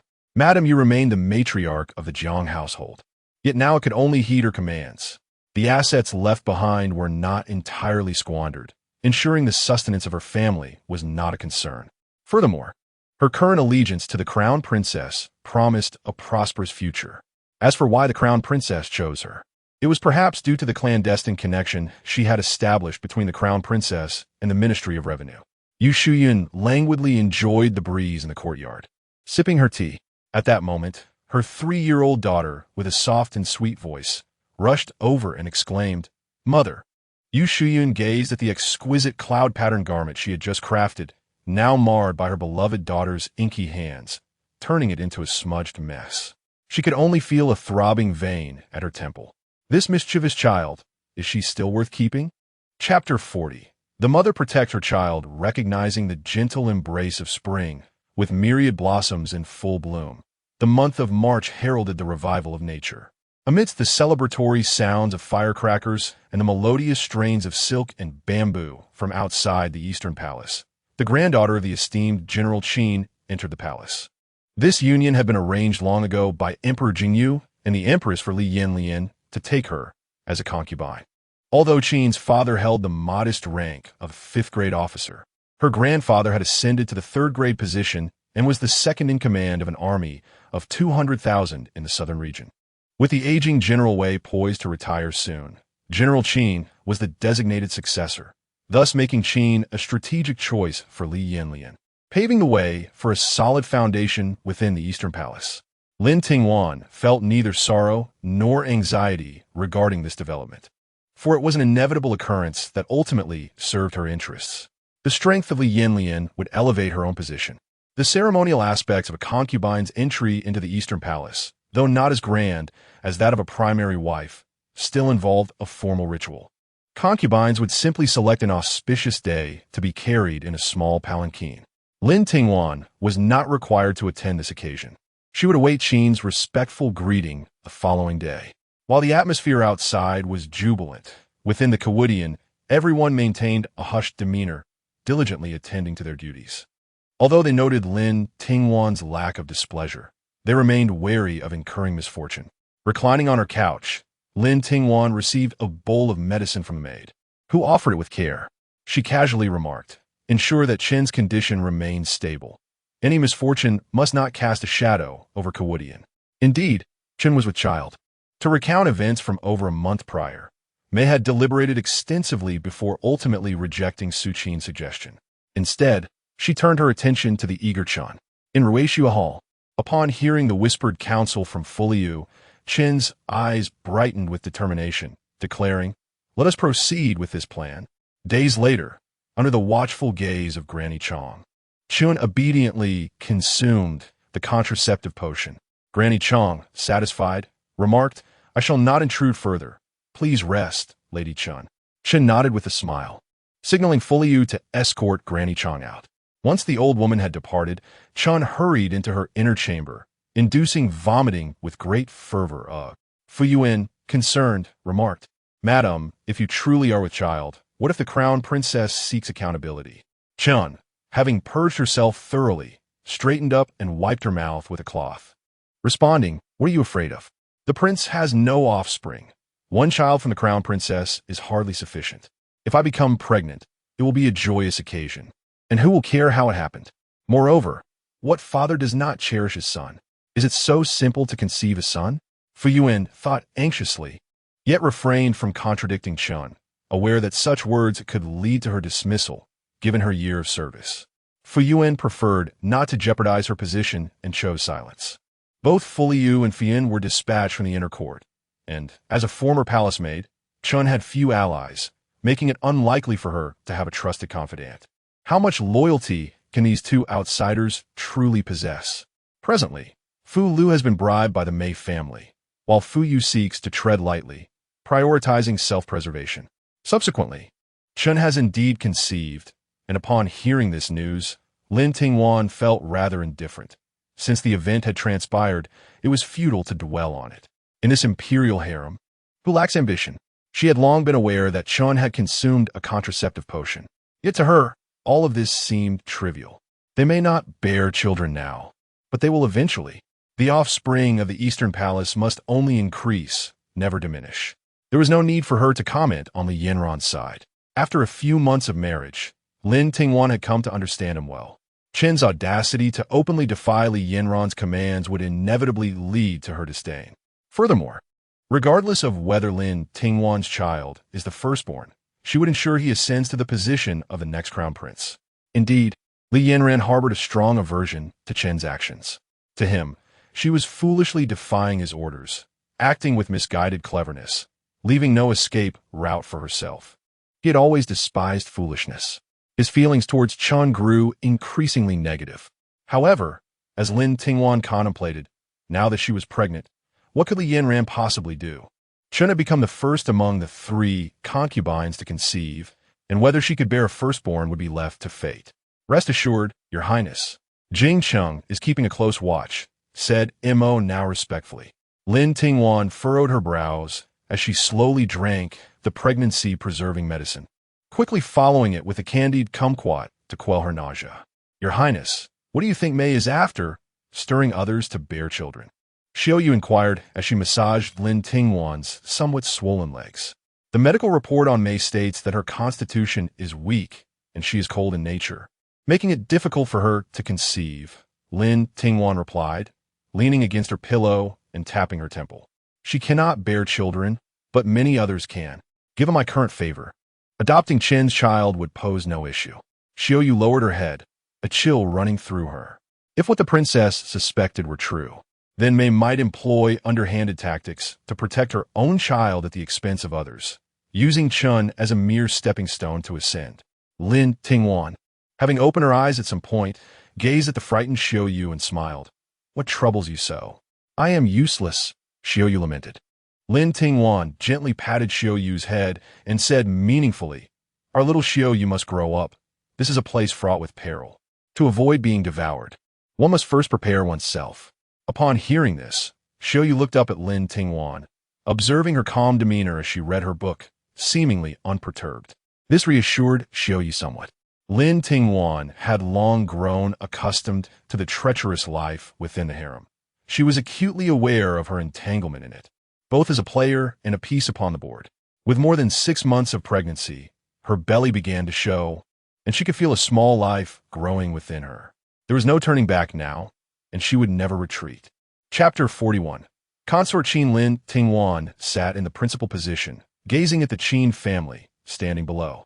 Her elongated, willow leaf eyes were deep and slender, and she stood before her with a demeanor as upright as green bamboo, swaying in the wind. Lin Tingwan could discern a hint of pride emanating from Qin. Yet, within the palace, mere pride is insufficient for longevity. The overconfident often meet with downfall, and Lin Tingwan sincerely hoped she could come to terms with this reality. According to etiquette, Qin knelt to present tea to Lin Tingwan. "Your Highness, please enjoy this tea." Lin Tingwan accepted the teacup from Qin's hands, took a delicate sip, and said aside, "Rise. Since you have entered the Eastern Palace, we are now family. There are some matters I must address in advance. Currently, our Eastern Palace courtyard is not crowded, and you are the youngest among us. In the future, there will be others like you, flowing in like a stream. So prepare yourself. The prince belongs to no one, including myself." Lin Tingwan perceived the shyness buried deep within Qin's heart. In just one night, her heart had already become entwined with Li Yanyan. Lin Tingwan understood this sentiment well, having experienced a similar journey herself. Although she had been married for less than a year, she was acutely aware of Qin's thoughts. "Within the Eastern Palace, beneath my authority, you hold the greatest power.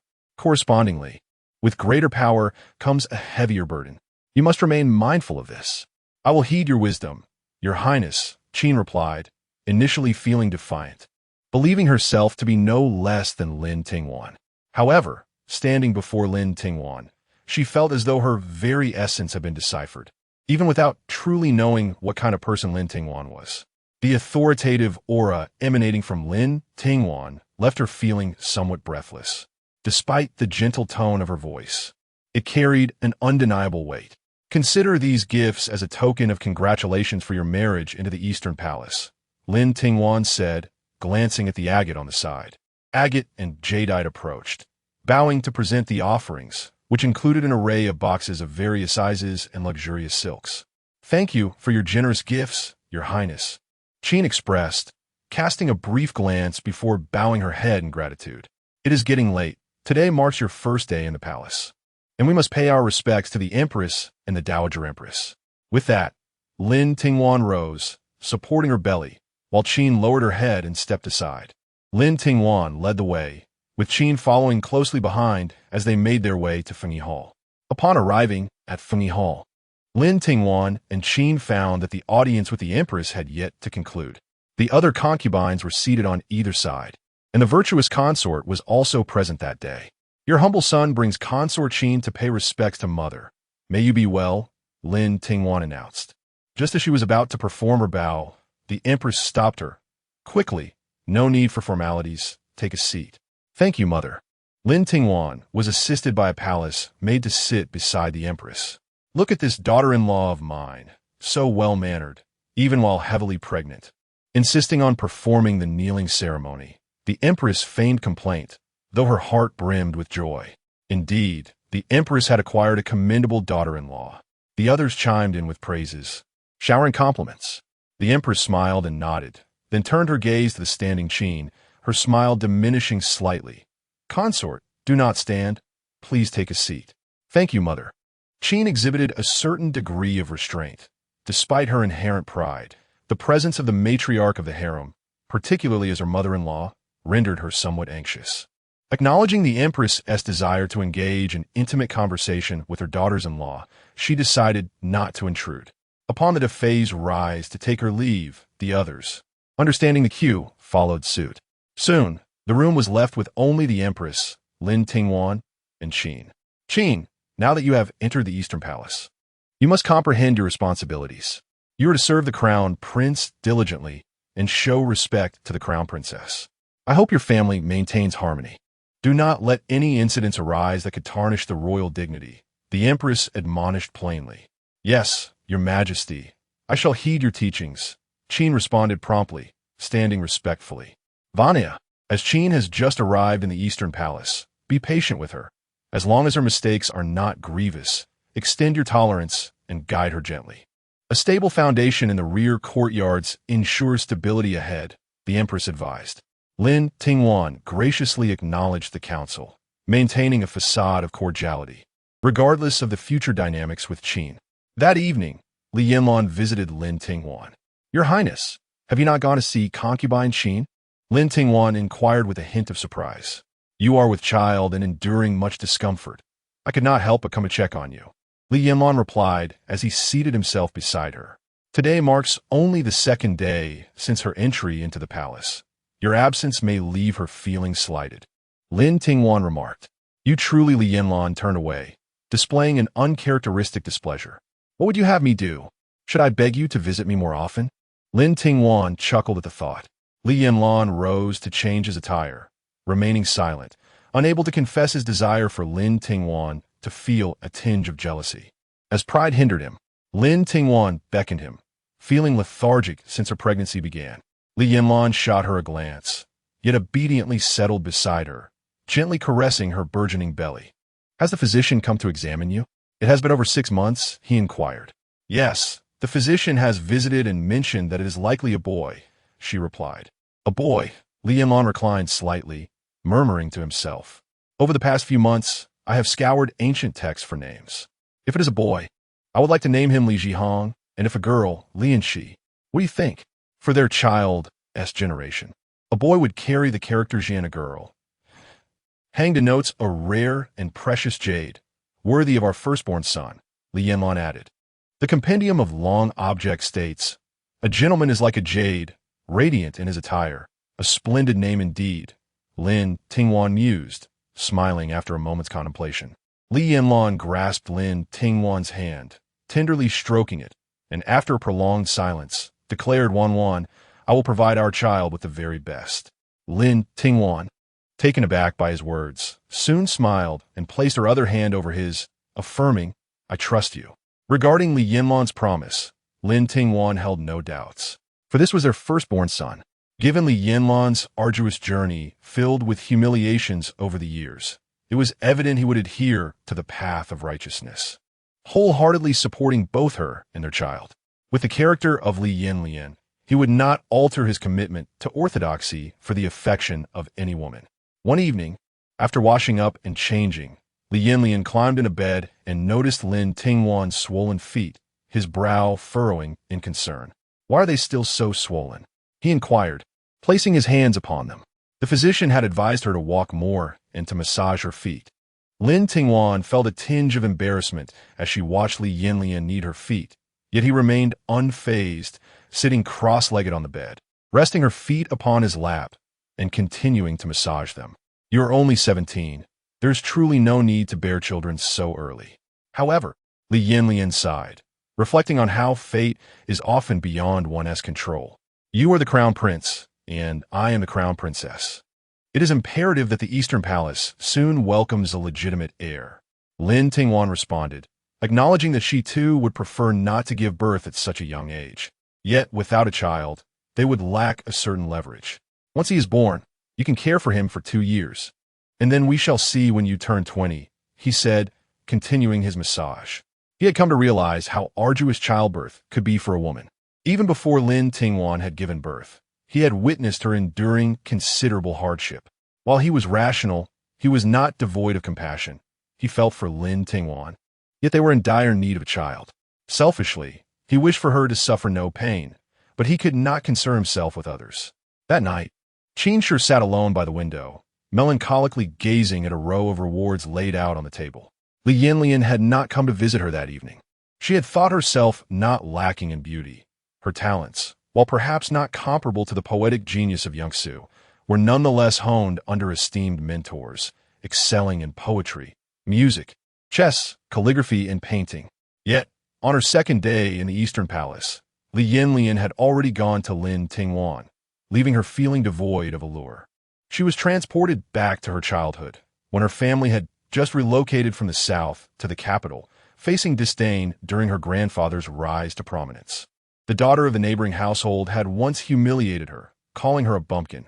She was only 5 then, yet the memory lingered. Qin Shi's disposition was such that, although no one wished to compete with her, she insisted on measuring herself against others, as though winning a comparison would affirm her worthiness. In the palace, everyone sought to compare themselves. Those who deemed others beneath them looked down, while those who felt inferior resented it. Qin Shi was not alone in this. Chun Shi shared a similar plight. Chapter 42. The displeasure of Chun. Madame Chun believed that the child she carried was the offspring of Li Yanyan, the heir to the throne, and thus deserved heightened attention. As the mother of this child, she felt it was only right for Li Yanyan to shower her with more affection and care.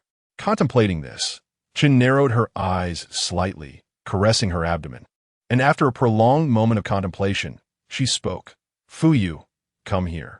In the dead of night, Lin Tingwan, having completed her evening rituals and preparing to rest, noticed Xu Yu stealthily entering and whispering something in Shan Cao's ear.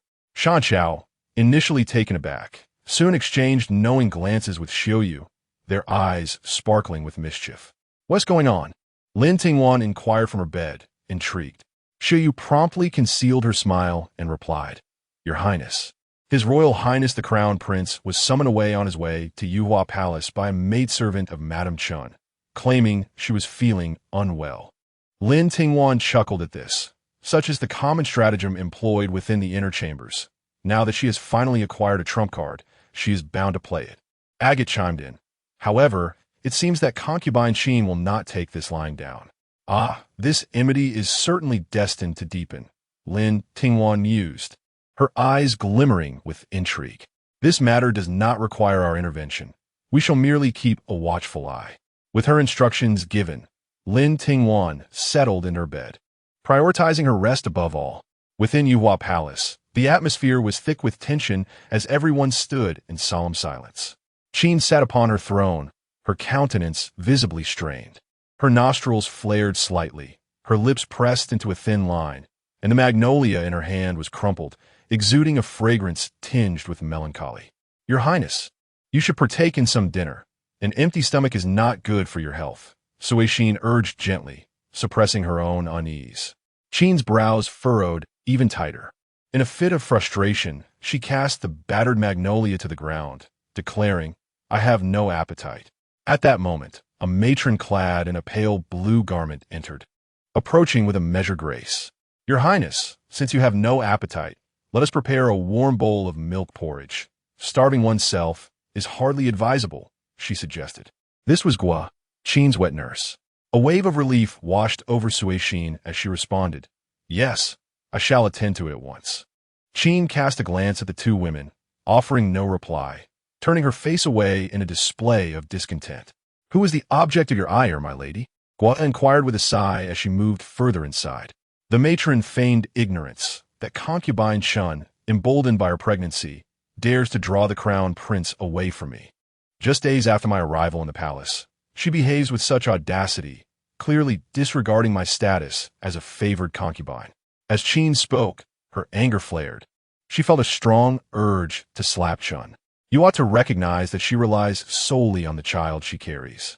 Yet you must also be aware that we cannot act against her at this moment. Gua, maintaining her composure, poured a cup of tea and placed it before Qin, saying, Your Highness, having just entered the Eastern Palace, your foundation is still fragile. It is unwise to act impulsively. Shall I simply allow her to provoke me without consequence? What is she but a mere maid? How dare she compete with me? If I allow her to gain the upper hand, I shall become the subject of ridicule throughout the Eastern Palace. Qin was filled with indignation, her molars nearly grinding to dust over today's incident, which had greatly vexed her. What does that lady intend? Will she confront Chun directly tomorrow? Or will she question the Crown Prince and the Crown Princess? Guamama sighed, feeling quite troubled. I must admit, Qin had indeed contemplated this. She believed Qin's audacity stemmed from Lin Tingwan's lax management. What should I do, Mama? Qin declared with frustration. At this moment, your only course is to present yourself as the virtuous woman who is willing to do anything for His Highness's happiness. Once you have garnered the Crown Prince's favor, You can then leverage the Crown Princess's current delicate condition to negotiate for a share of the Eastern Palace's administrative rights. Gul Mama gently coaxed, explaining that once you wield power, those concubines will not dare to act out.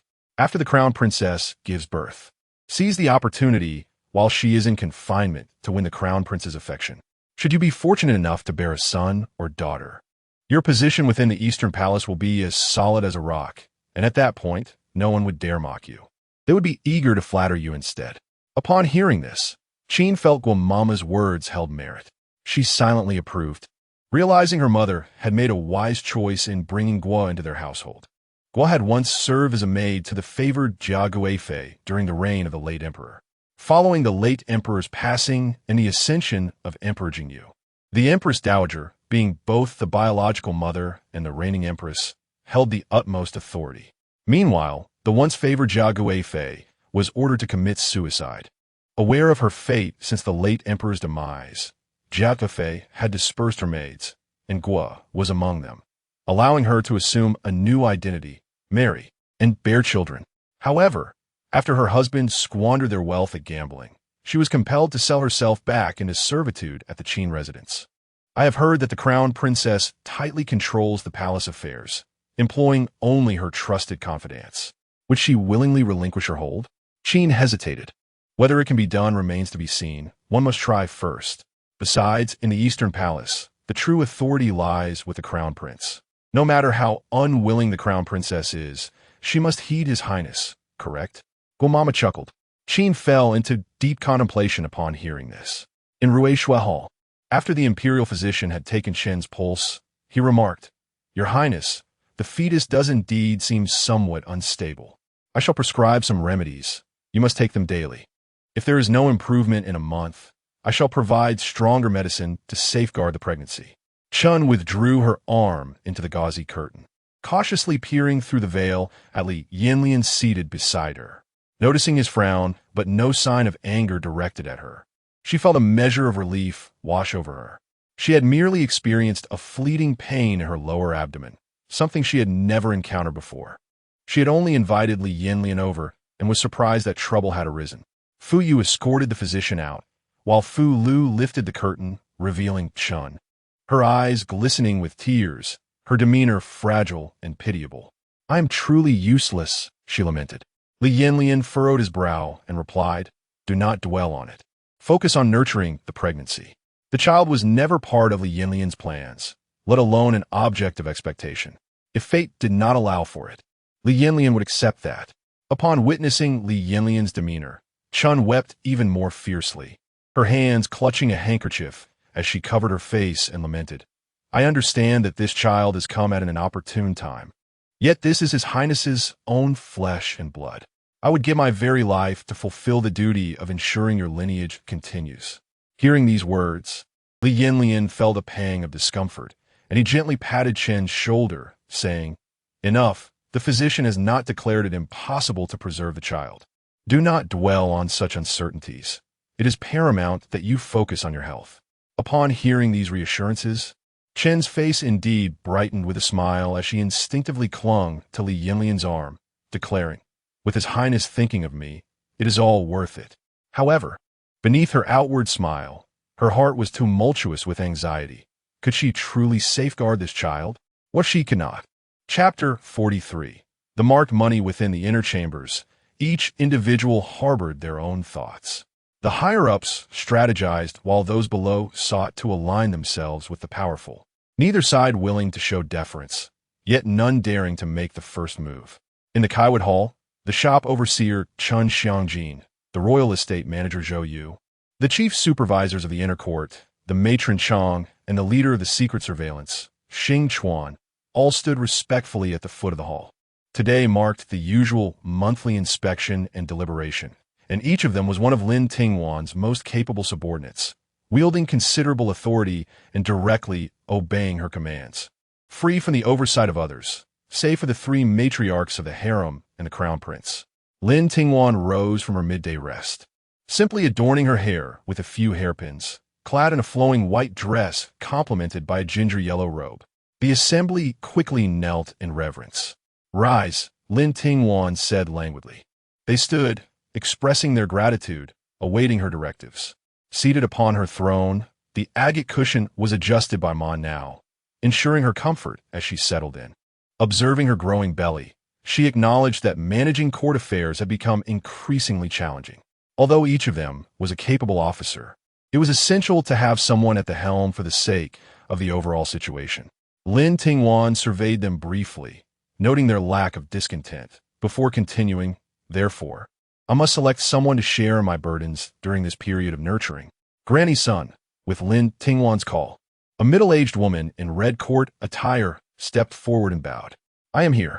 This was Granny Sun, a first-rank female official, known for her previous role as the chief overseer of the Internal Affairs Hall, where she managed the palace finances with unwavering precision. Turning to face the assembly, Granny Sun stood tall like a pine, her gaze steady and demeanor calm, unperturbed by the scrutiny of her capable peers. "From now on, Granny Sun shall serve as my first-rank official. Her commands shall represent my will, and you are to follow her instructions. Should any issues arise, I shall take responsibility." A flicker of surprise crossed Granny Sun's composed eyes. She had not anticipated such trust and support from Lin Tingwan. "I have reviewed the accounts submitted to me, and all is in order. You are to maintain this standard. That is all I wish to convey. Those with matters to report may remain. Those without may take their leave." Lin Tingwan did not solicit their opinions, nor did she require them. At her words, the assembly bowed and withdrew. Xing Chuan remained behind. "Look up," Lin Tingwan commanded. "Yes," he replied, lowering his head. Granny Sun approached, then knelt before Lin Tingwan, saying, "Your Highness entrusting me with such an important position is an honor I cannot repay." "Rise, Granny Sun." Lin Tingwan gestured for Mon now to assist her. "I am aware of your capabilities. Were it not for certain constraints with your talents, you could have easily held the position of Chief Overseer of the Internal Affairs Hall. Why waste so much of your youth in a lesser role?" Lin Tingwan's words struck a deep chord within Granny Sun, revealing her hidden struggles. "Furthermore, it is not solely for your sake that I act. As you gaze upon the inner palace, how many female officials hold power and authority? Even the shops dealing in cosmetics are managed predominantly by male proprietors. Talented and capable women like yourself are relegated to subservient roles, enduring unspoken hardships and unrecognized abilities. Although I am but a woman of the harem, unable to influence the affairs of the court, I shall institute a new order within the Eastern Palace, which falls under my jurisdiction. Of course, my foremost criterion remains capability. Should your performance falter, I shall not show favoritism simply because you are a woman. Just as I have taken notice of Chen Xiangjin, whose brilliance and innovation compel me to employ him, regardless of his humble origins." Granny Sun bowed her head and replied, "Your Highness, I comprehend your intentions. I shall not fail to meet your expectations of nurturing and elevating me. Please observe how I conduct myself. I trust you," Lin Tingwan said with a gentle smile. After Granny Sun departed, Lin Tingwan did not hasten to converse with Xing Chuan. Instead, she retreated to the inner chamber to rest for a moment before allowing him to enter the Eastern Hall to report. "What is the status of the investigation regarding the bribe money?" Lin Tingwan reclined on the couch, eyes closed as if in slumber. "In response to your Highness, I have dispatched someone to investigate. Several high-ranking officials from the Ministry of Internal Affairs, along with a few ladies of the palace, have contributed funds ostensibly deposited in the Lehigh Trading Company, yet in reality, they have been funneled into the pockets of commoners. Let others be, who within the Eastern Palace is involved. Under your diligent oversight, your Highness, few dare to engage in such activities. When did you, with your straightforward nature, begin to learn the art of flattery?" Lin Tingwan opened her eyes, scrutinizing Xing Chuan with curiosity. "Your Highness, I beg your pardon." Xing Chuan felt a sudden unease, realizing his words had betrayed him, and immediately knelt. Lin Tingwan did not bid him to rise, but instead lifted her teacup and remarked coolly, "Enough, speak of matters of substance. In answer to your Highness, within the confines of the Eastern Palace, both Madame Chun and Madame May are involved. Madame Chun has contributed the most, and has even persuaded Madame May to join her." Lin Tingwan was taken aback. "When did they begin colluding?" "Your Highness may not be aware, but Madame Chun has disclosed this matter to both Madame May and Madame Chi. While Madame May outwardly disapproves, she has discreetly invested some funds as well. Truly insatiable greed. Lin Tingwan straightened herself and cast a sidelong glance at Xingchuan. You are to inform those outside the palace to infiltrate the Lehigh Trading Company and obliterate all accounts related to the Eastern Palace. Ensure it is done discreetly, and mix in some accounts from other establishments to avoid suspicion. Understood. That will be all. You may withdraw. Lin Tingwan waved her hand dismissively. As Xingchuan bowed and turned to leave, Lin Tingwan called out to him midway, "The records from the Qin family, bring them back to me." Xingchuan understood, responding with a knowing smile. "Yes, Your Highness, I shall see to it." In the depths of night, within the Yuhua Hall, as a wisp of incense smoke dissipated into the air, a subtle and elusive fragrance cunningly wafted into the chamber. Qin, resembling a delicate bird, leaned against Li Yanyan's back, her dainty hands resting on his shoulders, her flushed cheeks betraying the tumultuous emotions within her heart. "Do you still appreciate the gifts that were sent to you this morning?" Li Yanyan inquired, turning his attention towards Qin Shi as he leaned against the cabinet. His true intention was to gauge her reaction. Yesterday, he had intended to visit her, but was instead summoned by Chun Shi, leaving Qin Shi in a rather embarrassing position. However, as the Crown Prince, Li Yanyan certainly would not apologize to Qin Shi. Such a notion was beneath him, for he perceived it as his prerogative. Nevertheless, being a woman, she required a degree of consideration. One must not be entirely callous. Thus, he had bestowed numerous gifts as a form of compensation, for she was still a consort and deserved to be soothed. Yet, having done his part to placate her, the next move was contingent upon whether Qin Shi was willing to lower her own pride. Qin Shi, clinging to Li Yanyan's hand, replied, "As long as it is a gift from Your Highness, I cherish it immensely." She was acutely aware that showing displeasure towards him was unthinkable. Inciting his ire would leave her with nothing. Satisfied with her obedient demeanor, Li Yanyan remarked, "As long as you are well, I shall continue to reward you." Though Qin Shi felt discomfort, she naturally responded with a radiant smile, saying, "Thank you, Your Highness," before nestling into his embrace and adding, "Your Highness, I am yours. Whatever you wish, I shall gladly comply." Indeed, Li Yanyan found her agreeable nature pleasing, silently acknowledging Qin Shi's understanding. Seizing the moment, Qin Shi broached a serious matter. "Your Highness, upon returning from my morning greetings, I noticed that the stewards of the inner palace have all gone to report to the Crown Princess.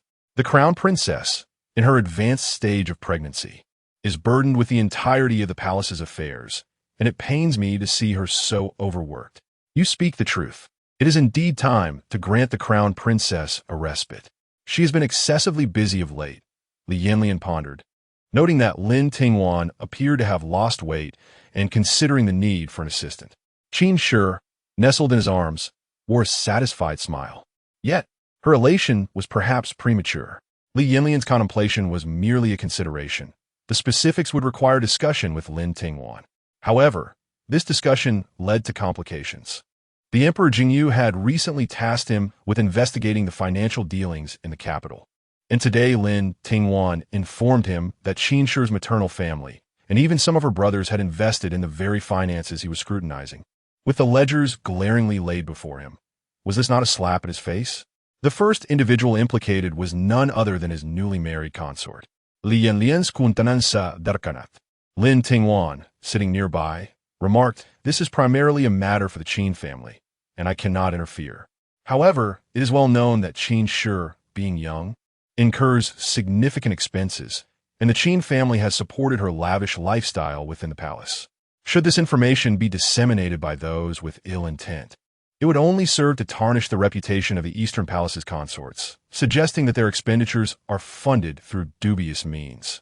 Currently, who oversaw the accounts in the Eastern Palace? It was none other than Aunt Sun, who had previously served in the Ministry of Internal Affairs. "Ah, her," Li Yanyan recalled. "I have heard my mother speak of her. She is astute and capable. With her assistance, I feel reassured." Naturally, he refrained from suggesting that Qin Shi aid Lin Tingwan, as she herself was entangled in her own troubles. Lin Tingwan deftly countered Qin Shi's attempts at power play, rendering them ineffective. Failing to achieve her aims, Qin was left to bear the brunt of the consequences. After receiving a scolding, Qin was naturally filled with a sense of indignation. Thus, when the following day arrived for her to pay her respects, she began to address Lin Tingwan with a sarcastic tone. Chapter 44.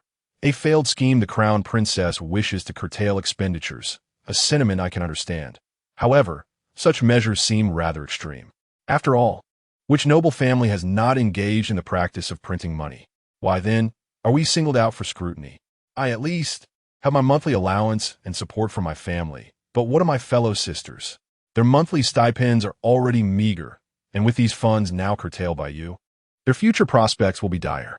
Qin's words were truly distasteful, nearly overt in her attempt to convey to everyone present that Lin Tingwan, the matriarch, is both stingy and obstructive to their financial means, garnering her considerable animosity. Yet, none present were so naive as to fall for her divisive tactics. She had no intention of involving herself, as she had no stake in the matter. Moreover, being aligned with Lin Tingwan, she was aware of her own limitations and chose to remain silent rather than complicate matters further. Though May had participated in the matter of the printed money, she discerned the shifting tides and had no desire to become an unwitting pawn for another's agenda. Chun, though somewhat affected, ultimately dared not voice her thoughts openly, muttering instead, "Whatever the princess decides, we shall accept." Qin cast a disdainful glance at Chun, dismissing her entirely.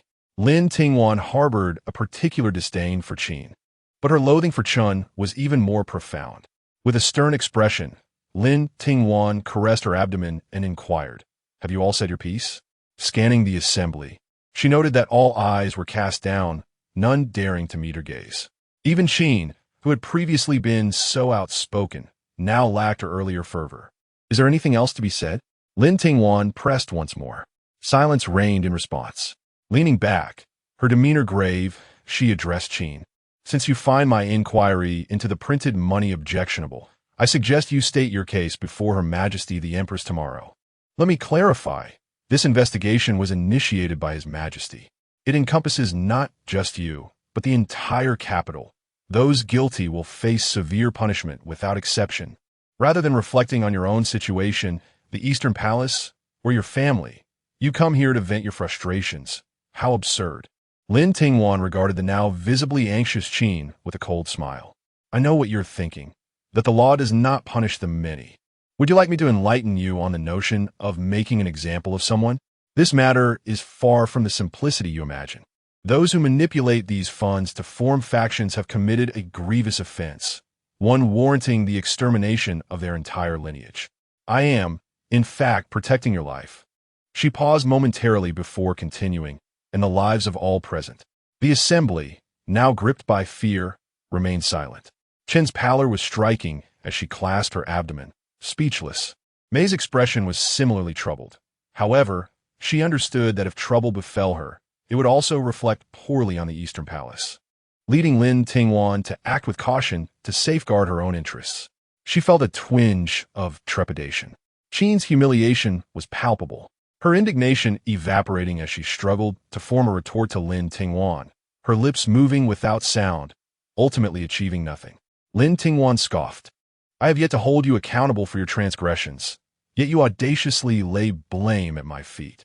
I wish to inquire who bestowed upon you the audacity to challenge the mistress so brazenly?" "Qin, do you still recall your own standing?" Qin promptly knelt on the ground in submission, saying, this concubine, in her ignorance, was utterly unaware of the grave implications involved. "I implore the esteemed crown princess for your forgiveness. Acknowledging one's mistakes is paramount, and punishment must follow transgressions. Qin, as a secondary consort, you have fostered the illicit lending of money within the household and dared to defy the hierarchy. Thus, you are confined to the Yuhua Palace for a month. Your stipend withheld for a year. You shall transcribe the palace regulations 10 times daily for 6 consecutive months. Nevertheless, as she remains a favored servant, her punishment is relatively lenient. However, those around her do not fare as well. The eunuch responsible for managing the finances under Qin's purview faces immediate execution.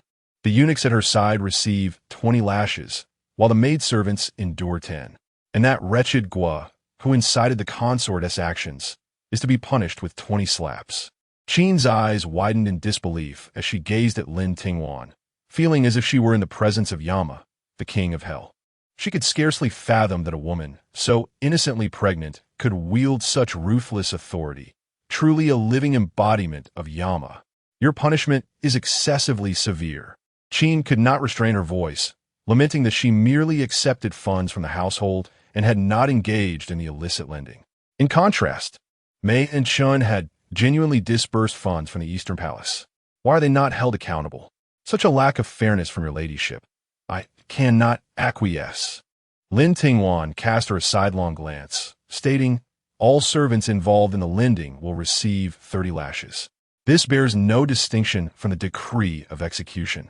Even a robust body would struggle to endure such punishment. Is this more to your liking? Lin Tingwan regarded Qin with a knowing look.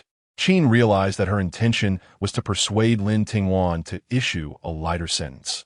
However, in her moment of confusion, she had instead implicated everyone involved, rendering herself the target of collective ire. Mei observed the kneeling Qin with a furrowed brow, turning her head away in disdain, silently cursing Qin as a fool. Cultivating loyal subordinates is no easy feat, especially when resources are scarce. And now, with so many punished or executed, how shall she manage? Chen too regarded Qin with an unkind gaze. You must understand, since I could easily uncover this matter, I am equally capable of exposing other transgressions. Should any of you wish to face punishment, feel free to continue your misdeeds. Lin Tingwan admonished. The atmosphere in the hall grew somber, with everyone bowing their heads, too intimidated to speak. They comprehended that Lin Tingwan had silently seized control of the entire inner court of the Eastern Palace. Her influence was far-reaching, and she observed their every action with vigilance. Report back to the Inner Bureau regarding how many individuals are absent, and they shall be compensated. This month, your allowances will be increased by half a month's worth, and with careful management, it should suffice. Upon your return, you are to live in accordance with the rules of the palace. Lin Tingwan expertly balanced admonishment with reassurance. Now, you may disperse, she said nonchalantly. Yes, this servant takes her leave. They all bowed and retreated. As Agate assisted Lin Tingwan into the inner chamber, she presented a cup of warm water, saying, This Qin consort is truly audacious. Your Highness should impose a fitting punishment upon her. The burden has become quite heavy. A year of punishment has stripped her the support from her maternal family, and the attendants by her side have also been dismissed from the palace. With neither wealth nor allies, how can she possibly contend with me? It would be a blessing to remain unscathed. The penalty is excessively severe, and the Empress is not in a favorable position either. It seems as though I am seizing every opportunity to undermine her. Lin Tingwan remarked with a cold smile. Keep a closer watch on Shun.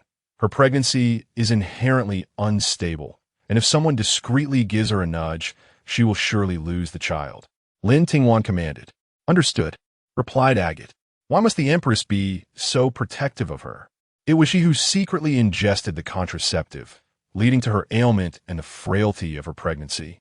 Xiaoyu protested. Although Chan had expelled the medicine, any drug has its inherent toxicity, and some of its effects had already permeated her body. Logically, after ceasing medication, she ought to rest for some time. Chen's reckless decision to carry the child naturally jeopardizes her chances of success. Lin Tingwan was well aware that this was Chen's own doing, and she had no intention of aiding her. This was entirely her own fate. What could I possibly do to protect her? I must merely be vigilant, ensuring that I do not unwittingly become a pawn in someone else's game. While the master and her attendants were conversing, the Rue Shui Hall hastily summoned the imperial physician. Within the inner chamber, the physician set aside his pulse examination and sighed. Forgive this old servant's inadequacy. I fear the child cannot be preserved. Chen stared at him in disbelief, trembling as she exclaimed, What do you mean it cannot be preserved? Your pregnancy was already precarious, and today you arrived burdened with worries, which naturally. Are you implying I have harmed it? Chen could not accept this, shouting in protest. I meant no such thing. The physician pleaded, kneeling before her.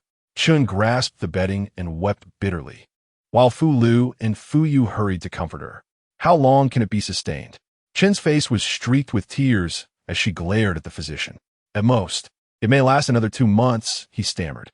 Please, do not speak of this matter publicly, Chen implored, retrieving a gold ingot from the cabinet beside her bed and pressing it into the physician's hand. The physician was bewildered. The pregnancy was already beyond saving. What was the purpose of her actions? Perhaps he contemplated this, but he could only claim he had endeavored to preserve the pregnancy, ultimately failing. Thus, he could accept the gold ingot without guilt, and so he acquiesced. Chapter 45. The newcomer upon returning from the morning court. Li Yanyan learned of the matter and admonished the Qin family for their disrespect towards the crown princess, imposing an additional month of house arrest. Subsequently, a stream of rewards was dispatched to Chiwu Palace. Had it not been for Lin Tingwan's timely intervention in the case concerning the printed currency, the Eastern Palace would likely have been inundated with impeachment petitions by the next day. The Empress also sent her accolades, expressing her satisfaction with Lin Tingwan's handling of the situation. In her eyes, anyone or anything that obstructed Li Yanyan's future must be eradicated. Seeing that the Qin family had fallen from grace, she selected several new concubines, planning to present them in the Eastern Palace on the 5th day of the following month. The royal court highly valued the art of balance. An overbearing family was bound to invite chaos. Although the Empress suspected that Lin Tingwan would not engage in such schemes, she remained vigilant nonetheless. Moreover, the number of individuals in Li Yanyan's harem was indeed limited, comprising only 5, 2 of whom were pregnant, 1 under house arrest, and another who was neglected. This did not present a favorable image to outsiders. As the crown prince's mother, she felt compelled to devise strategies to elevate his status further, and the influence of these concubines could serve as valuable leverage. Thus, the Empress had kept a close watch in the capital for quite some time, ultimately settling on the daughter of Duke Jixian, Jiang Shi, the sister of General Zhao, who held the 3rd rank in the Yuan Guards, and the daughter of the 4th-ranked Inspector General, Guan Shi, as well as the daughter of the 4th-ranked National Academy's director, Su Shi. Among these 4, Zhao Shi stood out as the most distinguished. Though Jiang Shi's family held a 2nd-rank title, they lacked any notable official positions to bolster their standing. In contrast, Zhao Shi's brother was one of the 3 generals overseeing the Yuan Guards, who were responsible for the security of the imperial palace, their role as the palace's most crucial line of defense. With Zhao Shi's connections, the Eastern Palace would undoubtedly gain a significant advantage, as the key military figures were few and far between. Zhao Shi, having lost her father at a young age, was raised by her elder brother and was undoubtedly proud and ambitious. Who wouldn't desire to elevate their family status? After all, the glory of the dragon's achievements should be shared. Why should she not enjoy the splendor and ascend to high office? However, Lin Tingwan's position was not one that could be easily usurped. Within Chiwu Palace, Granny Sun presented the proposed arrangements for the newcomers to Lin Tingwan. Lin Tingwan perused the document, noting that Jiang Shi would reside in Shujing Pavilion, Zhao Shi in Lanyutang, while Guan Shi and Su Shi would occupy the east and west wings of Shaohua Palace, respectively. Lin Tingwan closed the document and declared, "Let be done this way. Prepare the rewards and ensure the newcomers are ready." Emphasizing the importance of the individuals, Lin Tingwan's words prompted Granny Sun to respond respectfully. "This servant will make the necessary arrangements. Your Highness, Steward Chun has sent word that the Zhao family is making extravagant purchases across the capital.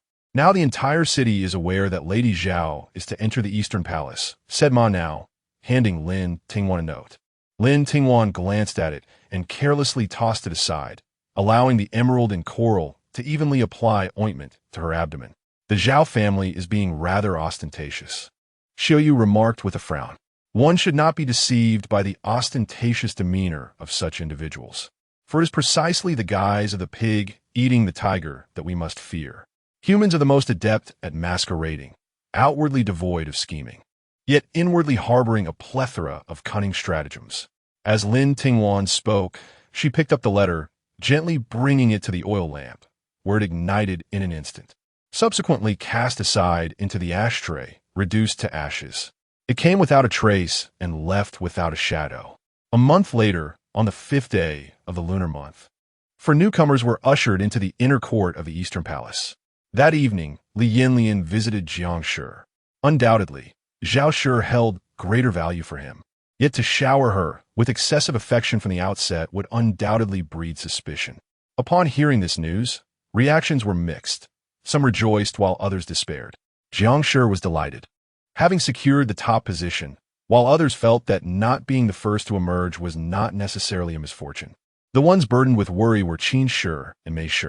With the arrival of the newcomers, one was prematurely stifled just as she began to flourish, while another, an elder, was on the verge of being supplanted by the influx of newcomers.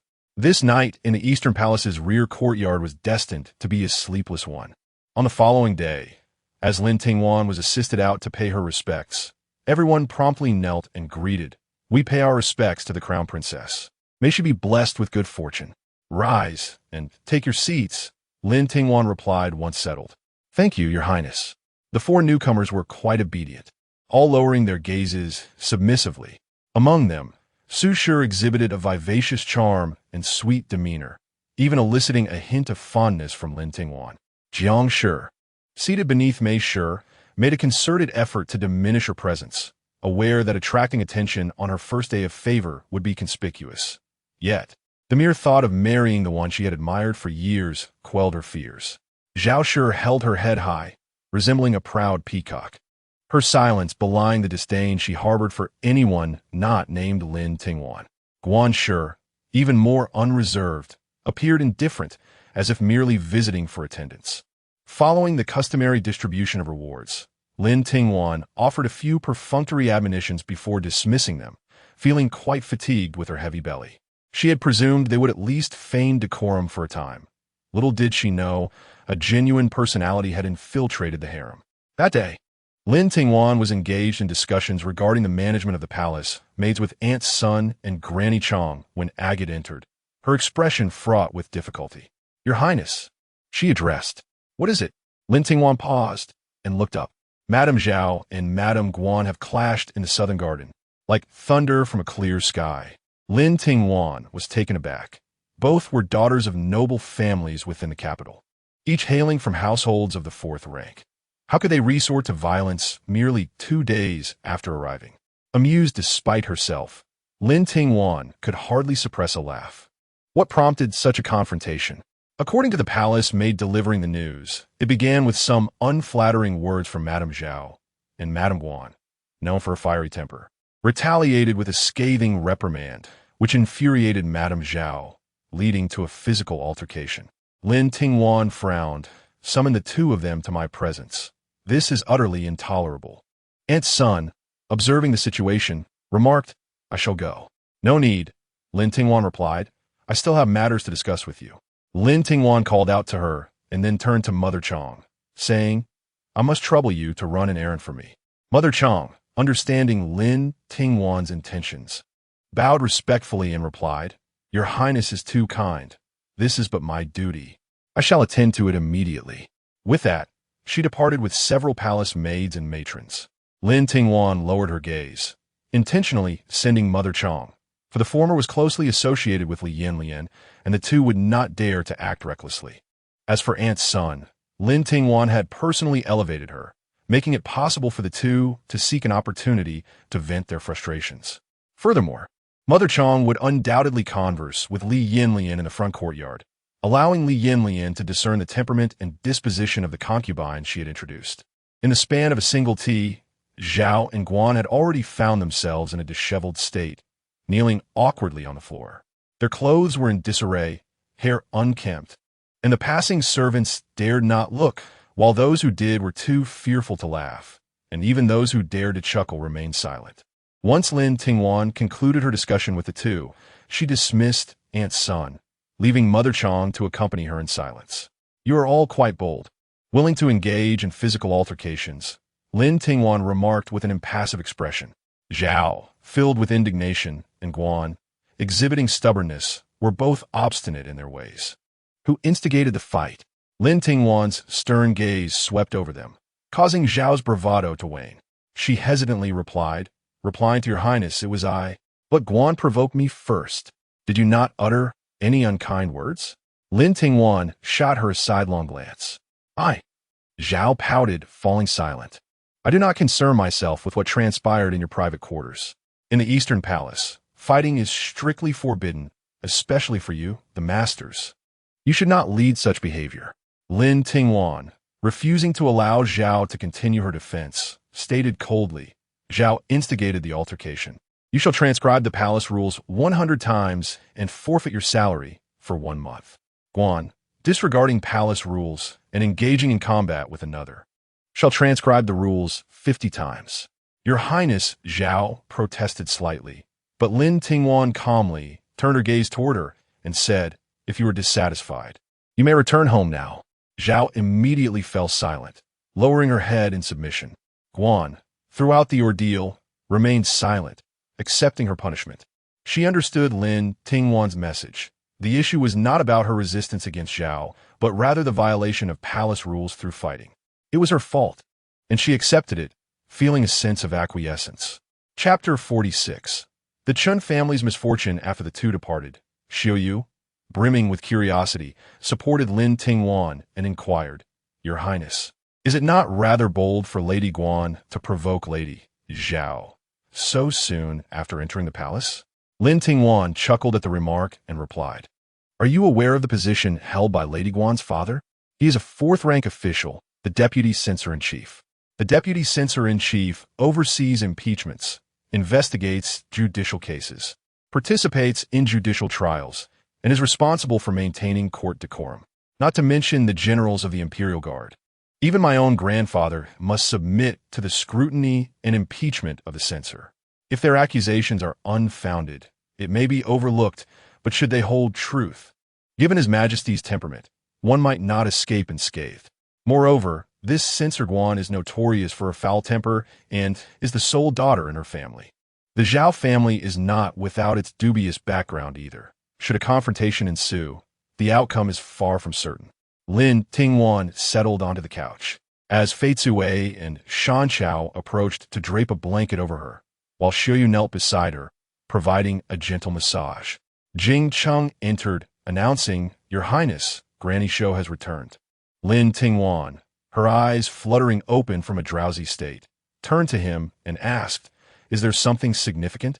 With a smile, Jing Cheng replied, Indeed. There is much to discuss. Please, invite her in, Lin Tingwan commanded with satisfaction. Before long, Granny Shou hurried in, bowing respectfully from a distance and stating, This humble servant pays her respects to Her Highness, the Crown Princess. May you enjoy everlasting peace and longevity. Granny Shou, your journey must have been arduous. Agate, assist Granny Shou to her feet, Lin Tingwan instructed, adjusting her posture and leaning against a soft pillow, her demeanor warm as she spoke in a reminiscent tone. It has been 6 months since we last parted ways. How have you fared, Granny Shou? Granny Shou, still somewhat reserved, bowed her head and replied, Thanks to your Highness's blessings, I am well. Granny Shou had been dispatched to the south by Lin Tingwan just a month after her marriage to Li Yanyan, only returning to the capital in recent days. As a token of gratitude, Lin Tingwan had arranged for her grandson to assume a managerial position at the royal estate in the eastern outskirts of the city. It has been far too long. Your Highness remains as radiant as ever. I have yet to congratulate you on your joyous news of impending motherhood. Granny Shou extended her neck, offering flattery. It is not too late. When the time comes for my delivery, I shall need your support by my side. Lin Tingwan's words served as a reassurance to Granny Shou. Prior to her return, Granny Shou had heard that Aunt Sun now led the women of the Eastern Palace, while Granny Chong managed the front courtyard, leaving her in a precarious position. She had felt apprehensive for a time, but now, with Lin Tingwan's words, her heart found solace. There was still a place for her in the Eastern Palace. With Granny Shou back, it was indeed an opportune moment to share some of Aunt Sun's responsibilities. Granny Shou promptly bowed her head in gratitude, affirming, I shall serve diligently. Aware of Aunt Sun's capabilities, she felt honored to assist her, which was a far better outcome than she had anticipated. During your extended absence, have you uncovered any valuable insights? Lin Tingwan inquired casually. At the mention of this, Granny Shou's expression shifted to one of seriousness as she stepped forward. Lin Tingwan cast a glance at Agate. who understood and stepped outside to usher the individuals away from the hall. The maid had ventured to Chen's ancestral home in Xuanzhou, which also happened to be her own birthplace, and gleaned that although Chen's father was merely a scholar, her sister had become a concubine to the governor of Xuanzhou. This connection had elevated Chen's father to a minor official position of the 8th rank. It was said that the governor allocated a substantial sum each year, not only to facilitate his political endeavors, but also to invest in a merchant association known as Huicheng. If this were true, it implied that Chen's considerable private funds were derived from the Huicheng Association. This, the maid admitted, was beyond her comprehension. "Be cautious," suggested Show Mama. Lin Tingwan's eyes sparkled with intrigue as she called out, "Jingsheng." Jingsheng entered, inquiring, "What are your commands, Your Highness?" "Not long ago, I instructed you and Xingchuan to investigate the monetary transactions between Chen and the outside world.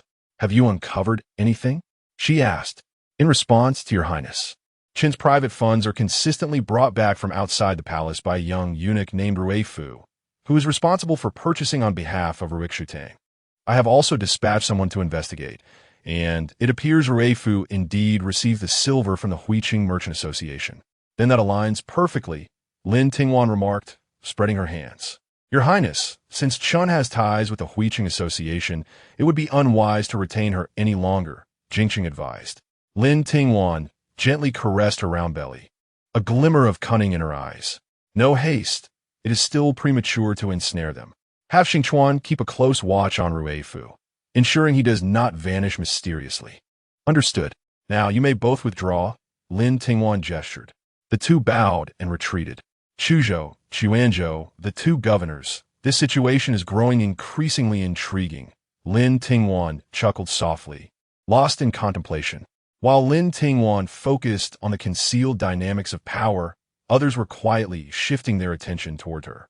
On a day in early May, she was roused from her afternoon slumber by Agate's gentle voice. "Your Highness, something has happened at Ruixutang," Agate exclaimed, her expression fraught with concern. Lin Tingwan jolted awake, supported by the ever-reliable Jade, her expression grave. "Is it truly beyond salvage?" "Most likely," Agate replied, lowering her gaze. "Let us change attire. I must see for myself," Lin Tingwan said, furrowing her brow. Upon arriving at Ruixutang, she found both Zhao and Jiang already present, the two of them residing in close proximity. They hastily greeted her. "Greetings, Your Highness, the Crown Princess. Rise. What of Chun?" Lin Tingwan gestured for them to sit, as the anguished cries of Chun echoed from within the inner chamber. Jiang's face turned ashen, the gradually wafting scent of blood from the birthing room making her stomach churn. Zhao, having not experienced the ordeal herself, still bore witness to it and appeared somewhat steadier. "The midwife has arrived, and the imperial physician has just entered. It seems the situation is dire," she reported. At that moment, Mei and Qi also arrived, their expressions grim as they listened to the harrowing cries from within. Lin Tingwan, her demeanor icy, remained silent in her seat. After a lengthy pause, she stood, furrowing her brow. "I shall go in and take a look." Before anyone could persuade her, Granny Shou hurriedly stopped Lin Tingwan and said, "Your Highness, the Crown Princess, it is unwise for you to intrude, especially in your delicate condition. The situation is quite dire, and given your lack of experience, it could lead to unforeseen complications. Allow me to investigate." Lin Tingwan did not insist, frowning slightly as she replied, "Very well, do as you wish." After a respectful bow, Granny Shou swiftly made her way into the inner chamber. Moments later, Granny Shou emerged with a grim expression and reported, "Your Highness, I regret to inform you that it seems Lady Chun will not be able to carry this child to term." Lin Tingwan was not taken aback. She had long suspected that Chun was secretly trying to preserve her pregnancy. The expenditures at Ruixutang had been considerable, with funds allocated for supplements and the necessary expenses for maintaining secrecy among the lower ranks. "What has become of the adult?" Lin Tingwan inquired. "According to Physician Zhu, it is imperative to expel the stillborn child, and a thorough cleansing will be required. The mother's health will certainly be compromised, but Physician Zhu will endeavor to preserve Lady Chen's life." It was clear that this miscarriage would severely deplete Chen's vitality. Surviving this ordeal would be fortunate. but whether she would bear children again remained uncertain. The Crown Prince has arrived. The outer door swung open, and Li Yanyan entered with a furrowed brow, prompting everyone to rise and pay their respects. Lin Tingwan, supported by agate and jade, attempted to stand but was quickly steadied by Li Yanyan, who stepped forward, saying, "Did I not instruct you not to bow?" "Yes." Lin Tingwan nodded in acknowledgement. Li Yanyan boldly took a seat beside her and, still frowning, asked, "What is the status of Lady Chun?" "The physician can only do his utmost to preserve her life, but the stillborn must be removed. Lady Chun is likely to suffer greatly," Lin Tingwan sighed. "Preserving her life is of utmost importance." Li Yanyan thought to reach for Lin Tingwan's hand but hesitated, aware of the onlookers. The sound of Lady Chen's cries echoed in his ears, contrasting sharply with Lin Tingwan's prominent pregnancy, stirring unease within him. He had known of the precariousness of Chen's condition and had hoped she had recovered, but it appeared fate had other plans. At that moment, May boldly interjected, "How could such a healthy pregnancy result in a miscarriage?" Lin Tingwan shot her a glance, but remained silent. Lady Chen's condition was inherently fragile, Li Yanyan remarked, brows furrowed in concern. Just then, Lady Chen's personal maid, Fu Lu, suddenly emerged and knelt forcefully before them, exclaiming, "Your Highness, you must seek justice for our mistress." This pregnancy could have been preserved, but it was the food sent from the kitchen today that caused her unbearable pain. With that, Fu Lu repeatedly bowed her head in supplication. Li Yanyan frowned and asked, "Are you suggesting that someone has harmed Lady Chun and her unborn child?" "Indeed, I implore you to investigate." "Your Highness." Fu Lu wept passionately. Li Yanyan turned to give orders, "Have the physician come and provide a thorough response." Chapter 47. A Path to Ruin After Cleaning His Blood-Stained Hands. Dr. Zhu hurriedly knelt in the outer chamber and proclaimed, "I pay my respects to your Highness." The Crown Prince. Did Chen's pregnancy fail due to its inherent weakness, or was it the result of foul play? Li Yanyan inquired. Dr. Zhu, momentarily taken aback, quickly replied, "In response to your Highness, although Madame Chen's pregnancy was indeed somewhat fragile, the medicine administered by this humble servant has begun to take effect over the past few days. Logically, it should not have resulted in a sudden miscarriage." At these words, Li Yanyan let out a cold laugh. "Very well. Then let us investigate." He leaned back slightly. Lin Tingwan narrowed her eyes, observing the kneeling Dr. Zhu, fully aware that he was deceiving them. Chen's pregnancy had long been unsustainable. Today's events promised to end unfavorably. Initially, Lin Tingwan harbored a flicker of sympathy for Chun, yet if she herself wished for death, not even the most divine beings could save her. The atmosphere in the room grew exceedingly tense. The four newcomers dared not utter a word, and even Zhao, known for her boldness, lowered her head, fixated on the handkerchief in her grasp, silent as the grave. After a while, Lu Cheng entered with a grim expression, struggling to speak, "Your Highness. The cook from a kitchen has taken his own life out of guilt. From his quarters, we recovered 200 taels of silver and a golden hairpin." Li Yanyan cast a glance at the items on the tray held by the eunuch, remaining silent, yet his countenance reflected his displeasure. Lu Cheng continued, "I have inquired, and the kitchen staff revealed that he had been closely associating with Chef Chui. Chef Chui was recently summoned from the Grand Tutor's residence by Li Yanyan, and he happens to be from the family of Lin Tingwan. Just days prior, Chef Chui had been recalled to the Grand Tutor's estate by Lin Tingwan." The onlookers maintained a watchful silence, their eyes gleaming with curiosity, yet they refrained from speaking. This hairpin is unmistakably recognized by the servants. "It once belonged to Anne Agate," Fu Yu suddenly exclaimed. "Do you not mistake it?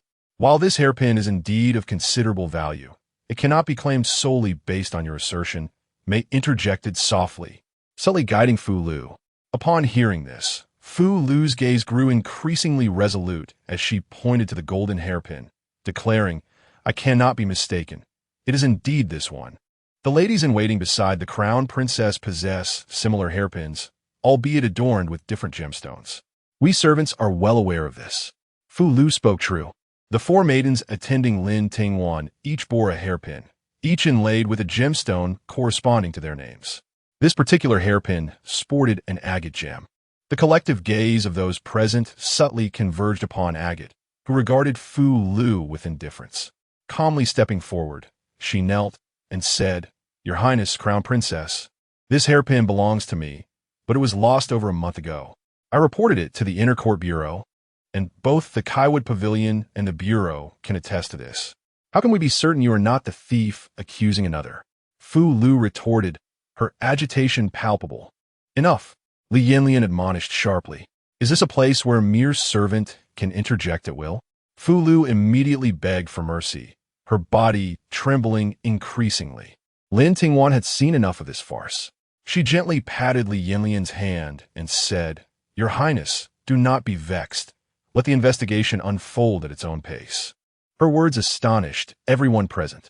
How could one remain so composed? All evidence pointed towards Lin Tingwan, yet she still urged Li Yanyan to take his time. Such audacity was simply astounding. Even more jaw-dropping followed, as Li Yanyan frowned and remarked, "Let them continue their inquiries. I have state affairs to attend to." With that, he stood to leave but turned back to say, "You should return early as well. Do not tire yourself." "Yes," Lin Tingwan replied with a smile. Fu Lu lay sprawled on the ground, her eyes wide in disbelief. Was he truly going to disregard this? Did he place such trust in her? Shouldn't he be furious? After seeing Li Yanyan off, Lin Tingwan stood at the forefront, her back to the crowd, and suddenly burst into laughter, a laugh filled with irony. He. The onlookers were taken aback. Was the Crown Princess losing her sanity? In truth, Lin Tingwan merely found the situation amusing, like a mayfly attempting to shake a tree. Utterly unaware of its insignificance, she shook her head and turned to face the crowd, raising her hand to point at them with a smirk. "You all, splendid." The crowd lowered their heads even further, fearful of attracting trouble. "Return to your posts. Do not linger here. Once Chun survives, those eager to see her shall have their chance," Lin Tingwan declared enigmatically before departing. Following her exit, a group of eunuchs entered, dragging the still prostrate Fu Lu away on either side. Apart from Fu Yu, none from Rui Shuetang were left unscathed. "You refuse to tread the path to heaven, yet you intrude upon the gates of hell. If you seek chaos, then let us all descend into it together." The crowd was left dumbfounded at the sudden emptiness of Rui Shuetang, with Jiang Shi fainting from shock. Mei Shi clutched her handkerchief, her heart racing. Upon returning to Chiwu Palace, Xing Chuan followed her into the main hall and bowed, stating, "Your Highness, within 3 days, I shall ensure the case file is delivered to your desk." Lin Tingwan glanced back at him. "Proceed. Make certain to investigate thoroughly. That Chun is truly unscrupulous. Unable to protect her own child, she seeks to tarnish the Empress's reputation." Xiaoyu exclaimed indignantly, "Your Highness, I was negligent and lost the gold hairpin. Allowing them an opportunity, please punish me." Ma Nao knelt, filled with remorse. Lin Tingwan helped her up, saying, "What does that matter? Who can guarantee they will never lose anything in their lifetime? You have done excellently. This affair cannot be accomplished by Chun alone. There must be others assisting her." Lin Tingwan remarked sharply. "Could be Mei Shi?" Ma Nao speculated. "Who else could it be? She has always been quite untrustworthy." Xiaoyu responded through clenched teeth. "Is that so? A simple inquiry will reveal the truth. Go to Qi Shi and ask. You're sure to uncover something." Lin Tingwan smiled. "Your Highness can still smile. I nearly frightened myself to death." Xiaoyu pouted. "Why not smile? The intrigues of the inner court, once mere observations for me, have become entertaining now that I experience them firsthand. Some individuals always assume that the concentration of power in the hands of the elite is merely ornamental. Under the watchful eyes of others, one might initially believe they can act with impunity, but should the truth come to light, the consequences could be dire. Soon, it became apparent that Fu Yu had implicated Chun, who had sought to shift blame onto Lin Tingwan, portraying herself as a fragile flower rejected by the matriarch, thus eliciting more sympathy from Li Yanyan. The 100 taels of silver were also given to the cook by Fu Yu.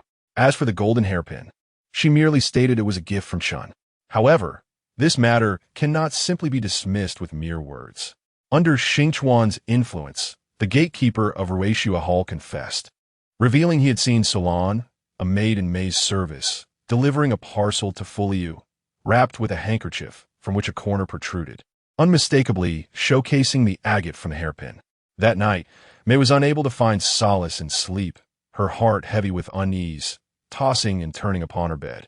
Suddenly, a series of knocks echoed from outside. Chapter 48. The exit of Chun Mei immediately sat up and called for Suqin to come in.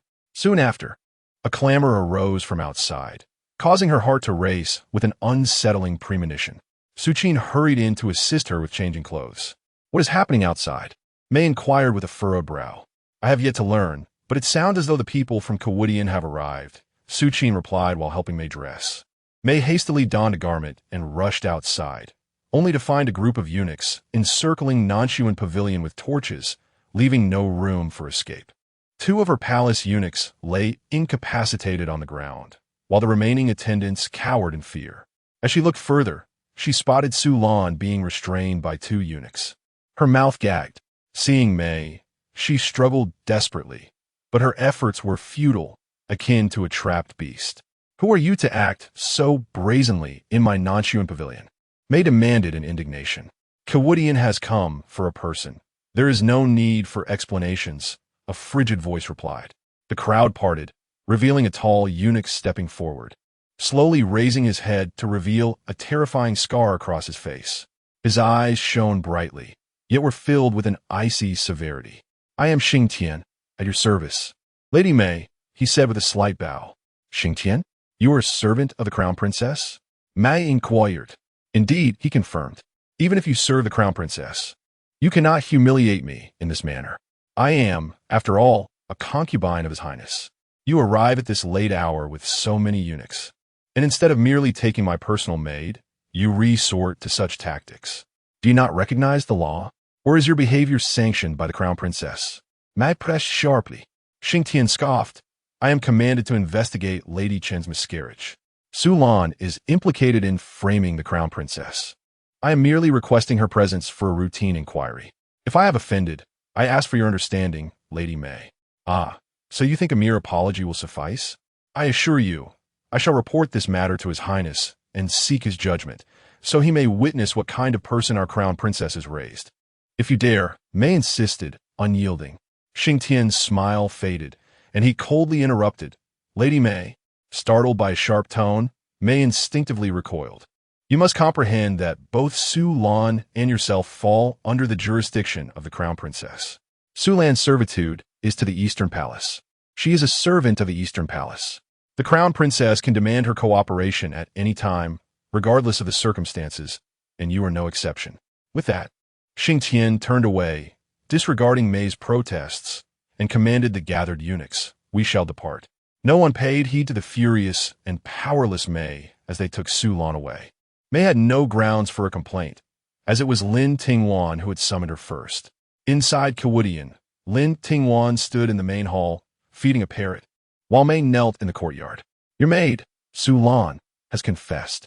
She claims you instructed her to cultivate a relationship with Fu Lu, and later, upon discovering the jade hairpin, you devised a scheme to induce Lady Chen's miscarriage, intending to frame this palace," Lin stated. "Your Majesty, please discern the truth. It must be that Su Lan has been bribed by someone with ill intentions. I would never dare to act in such a manner." Mei's tears flowed like rain, evoking profound sympathy. Lin Tingwan cast her a cold glance and replied, "I knew you would not confess. Indeed, I would not either, for I have never left myself vulnerable to blackmail." Mei's eyes widened in disbelief as she gazed at Lin Tingwan. Feeling weary, Lin Tingwan took a seat on the phoenix throne with the support of agate. "Your actions were indeed executed with precision, merely utilizing Su Lan and Fu Lu to manipulate Chun, leaving no tangible evidence behind." Before Mei could bask in her apparent success, a cup of tea was abruptly splashed upon her. "Yet, you seem to be unaware of my methods." "Sometimes I act without relying on evidence," Lin Tingwan remarked, her icy gaze fixed upon Mei. At those words, Mei felt as if she had plunged into the icy waters of winter, fear coursing through her veins, leaving her mind blank. The arguments she had prepared to defend herself swirled chaotically within her, causing her great distress. "Are you not afraid? I shall inform His Highness the Crown Prince." Mei no longer feigned composure. her face twisting in fury. He will not inquire. Why would he? The words, inscribed in ink infused with musk, were delivered through Fu Lu to Chen's bedside, leading to her weakened state and premature miscarriage. Lin Tingwan's devilish voice echoed in Mei's ears, prompting her to panic. No, I did not do it. It was not me. Indeed, I am aware. But His Highness remains oblivious, as does everyone else. Lin Tingwan replied nonchalantly. You are framing me. Mei exclaimed incredulously. Do you possess any evidence? Lin Tingwan retorted bluntly. You do not, but I do. Agate tossed a half-finished ink block before Mei, its scent scarcely distinguishable from what she had previously used. Whom do you think you will believe? This statement became the final straw for Mei. She crawled towards Lin Tingwan, only to be forcibly restrained by Agate and Jade. Your Majesty, I was wrong. I truly recognize my mistakes. I should not have incited Chen to harm you. I was momentarily bewitched. I beseech you to spare me this once. I promise to follow you henceforth. As she spoke, Mei struggled to bow her head in supplication. Mei Shiyan. Lin Tingwan leaned closer, locking eyes with her. If you were in my position, would you show mercy? Mei was utterly depleted of strength and means. He does not trust me, nor does it hinder his suspicion of you, she stated coldly while seated on the ground. You, the virtuous wife, can you continue this charade? Mei sneered. Surely you do not believe he requires a naive consort. Lin Tingwan challenged, silencing Mei with her words. Indeed, in the presence of Li Yanyan, only a concubine would need to embody kindness and simplicity. His wife must stand beside him in conflict, as long as one possesses sufficient cunning. What harm is there in being ruthless? Why should we be relegated to a modest courtyard? Why must we not strive for more? Does the Eastern Palace's rear courtyard belong solely to your decree? Why should it be so? I have not obstructed you. Lin Tingwan feigned innocence. But why did you fail? Lin Tingwan's ruthless words pierced Mei's heart, leaving her face burning with humiliation, as if Lin Tingwan had ground her face into the dirt. Succumbing to despair, she sat in silence on the floor. Lin Tingwan rose and strode towards the inner hall, remarking, "Go back." Ultimately, this matter would require Li Yanyan's decisive judgment. For Lin Tingwan was also entangled in the situation. Handling it herself might invite perceptions of injustice. Li Yanyan found this entire affair exceedingly tiresome. Chen's machinations against the Crown Princess, exploiting the heir, were met with punishment. Considering her miscarriage had harmed her health, she was confined to the Ruishua Hall. Mei's cruelty towards the heir and her scheming against the Crown Princess resulted in her being ordered to relocate to Jingxi Monastery, where she was to pray day and night for the heir's well-being, seeking to atone for her sins. While it appeared that Mei faced the direst consequences, only a select few within the Kaiwat Hall, along with some of Lin Tingwan's loyal followers, were aware that Chen's fate was sealed. She teetered on the brink of death, her connections fraught with complications. Even if she were not an external informant, Li Yanyan would never permit her to remain in the Eastern Palace. Fu Lu and Fu Yu were still detained in the Dark Investigation Office, undergoing relentless scrutiny, while Chen's Ruishua Hall was thoroughly investigated. After much deliberation, it was uncovered that Chen had indeed leaked Li Yanyan's habits and behaviors. Believing it harmless, as she thought her family aimed to curry favor with him for her brother-in-law's political advancement. This, however, had crossed Li Yanyan's threshold of tolerance. Physician Zhu ostensibly treated Chen, yet covertly sought to expedite her decline. Ultimately, 7 days after Mei was sent to Jingxi Monastery, Chen succumbed to complications from her miscarriage, bleeding to death. As Lin Tingwan prepared for her own delivery, the Eastern Palace would not mourn for Chen, nor would anyone tend to her funeral with sorrow. They hastily buried her when few were present, bringing this affair to a close. As Qi stepped out, she gazed at the closed doors of the Nanhan Pavilion. Lost in thought, she had entered the palace alongside Mei, at a time when only Chen resided in the Eastern Palace, and since they lived across from each other, she naturally grew closer to Mei. Initially, she perceived Mei as overly sentimental, prone to tears.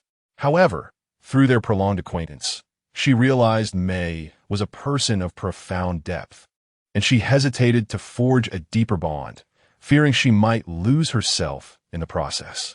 Mei did not express sadness over Qi's emotional distance. She had always been adept at feigning feelings, but once exposed, she would retract completely, leaving no trace. They were, after all, individuals on divergent paths, merely traversing a portion of the journey together, destined to part ways at the crossroads. From the moment she returned and stepped into the Kaiwood Hall, she knew there were no other roads left for her. She had once believed Mei was skilled at enduring hardship, that she could hold on until Li Yanyan ascended the throne, and that she would have more time.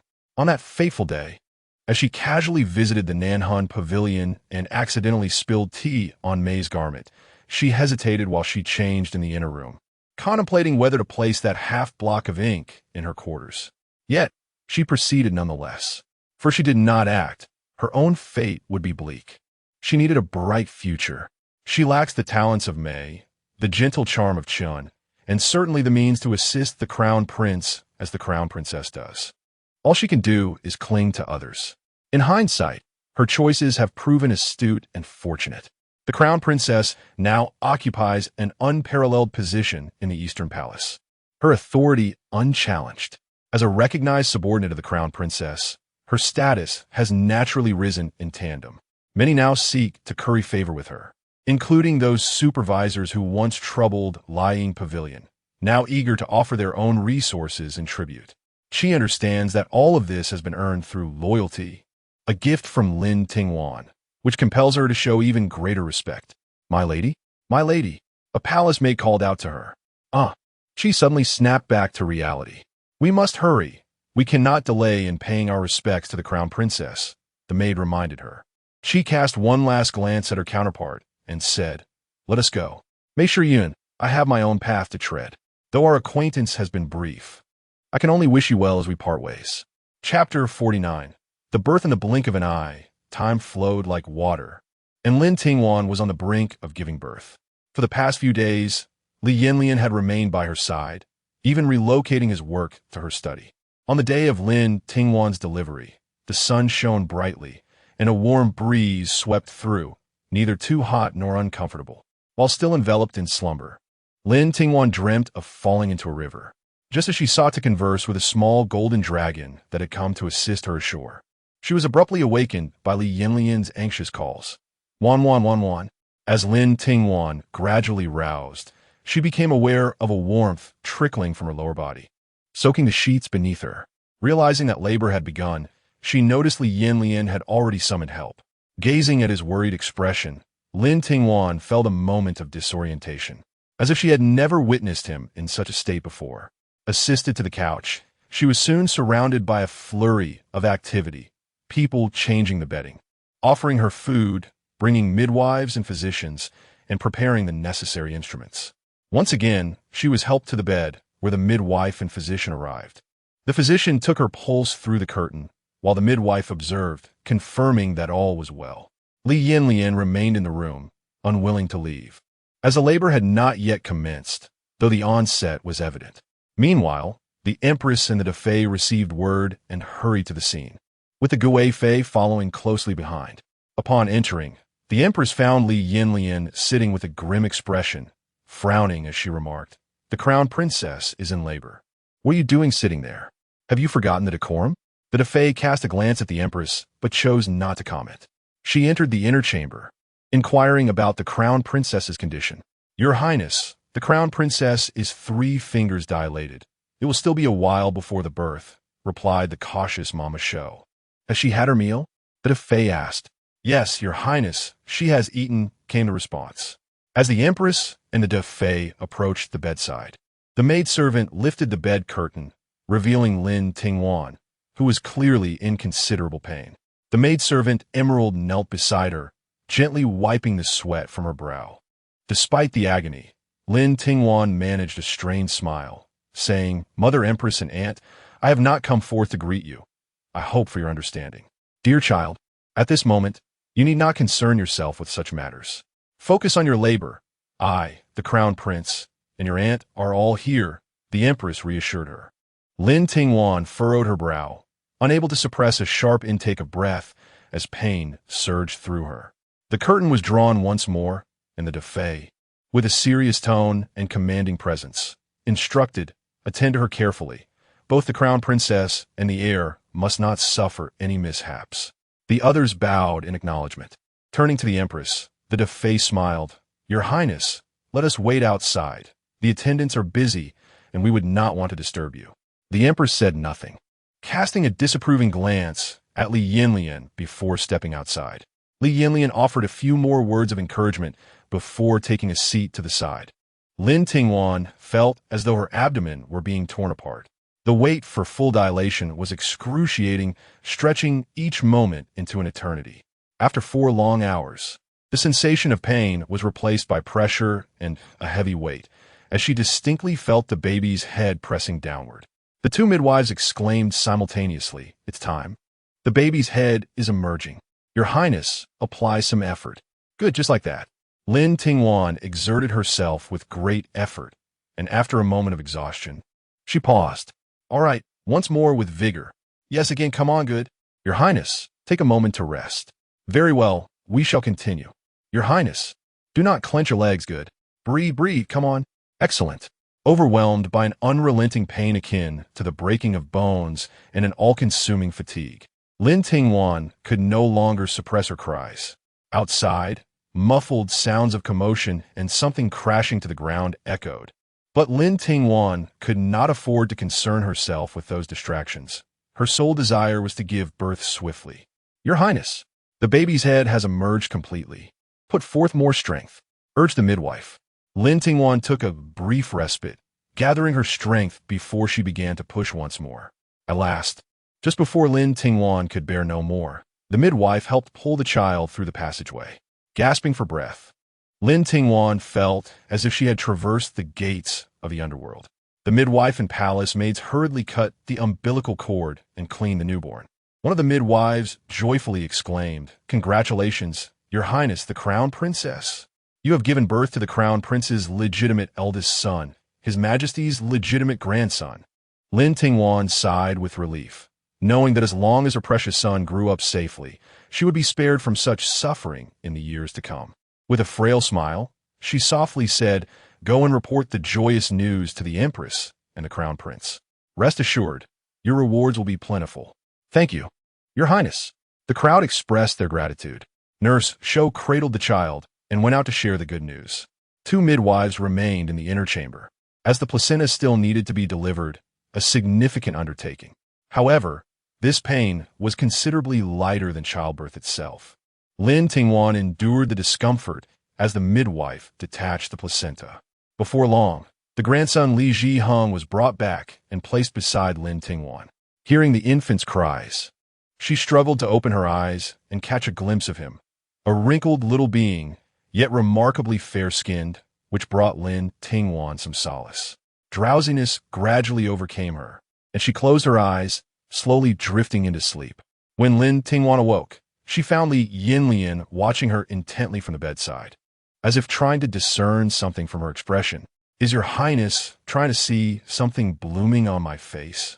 Lin Tingwan couldn't help but chuckle. Her voice was soft, her gaze gentle. "You do not resemble a flower." "Then what do I resemble?" "You are akin to an evergreen tree that I planted in my childhood. It does not require blossoms or fruits to prove its worth, but merely to endure through the years, remaining evergreen, which is the utmost virtue." Li Yanyan gazed at Lin Tingwan with unwavering intensity, desiring her to flourish and remain by his side eternally. "With Your Highness's auspicious words, I am willing to always accompany you, assisting you in your ascent," Lin Tingwan responded with a smile. The 2 exchanged glances, no words needed. It was a silent promise agreed upon. "Where is Hunger?" Lin Tingwan inquired. "The wet nurse has taken him to the warm chamber to feed him. He has already fallen asleep." "What about you? Do you wish to eat something?" Li Yanyan spoke softly. "I can hardly eat anything now. Some porridge will suffice." Lin Tingwan replied casually.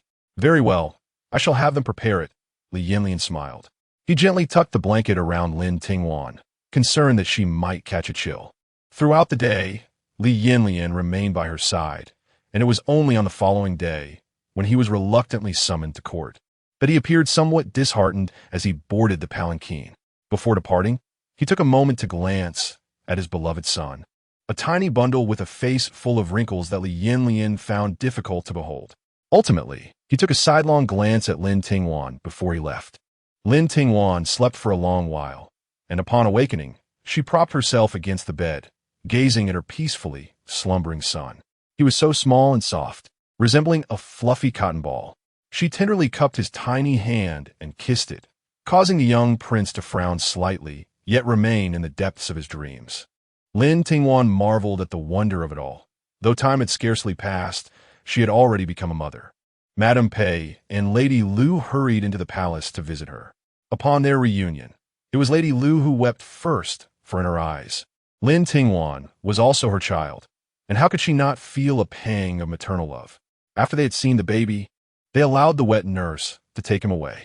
Confinement is no trifling matter. You must prioritize your health and refrain from overexerting yourself. Falling ill could lead to complications, and you must avoid drafts, Lady Lu admonished earnestly.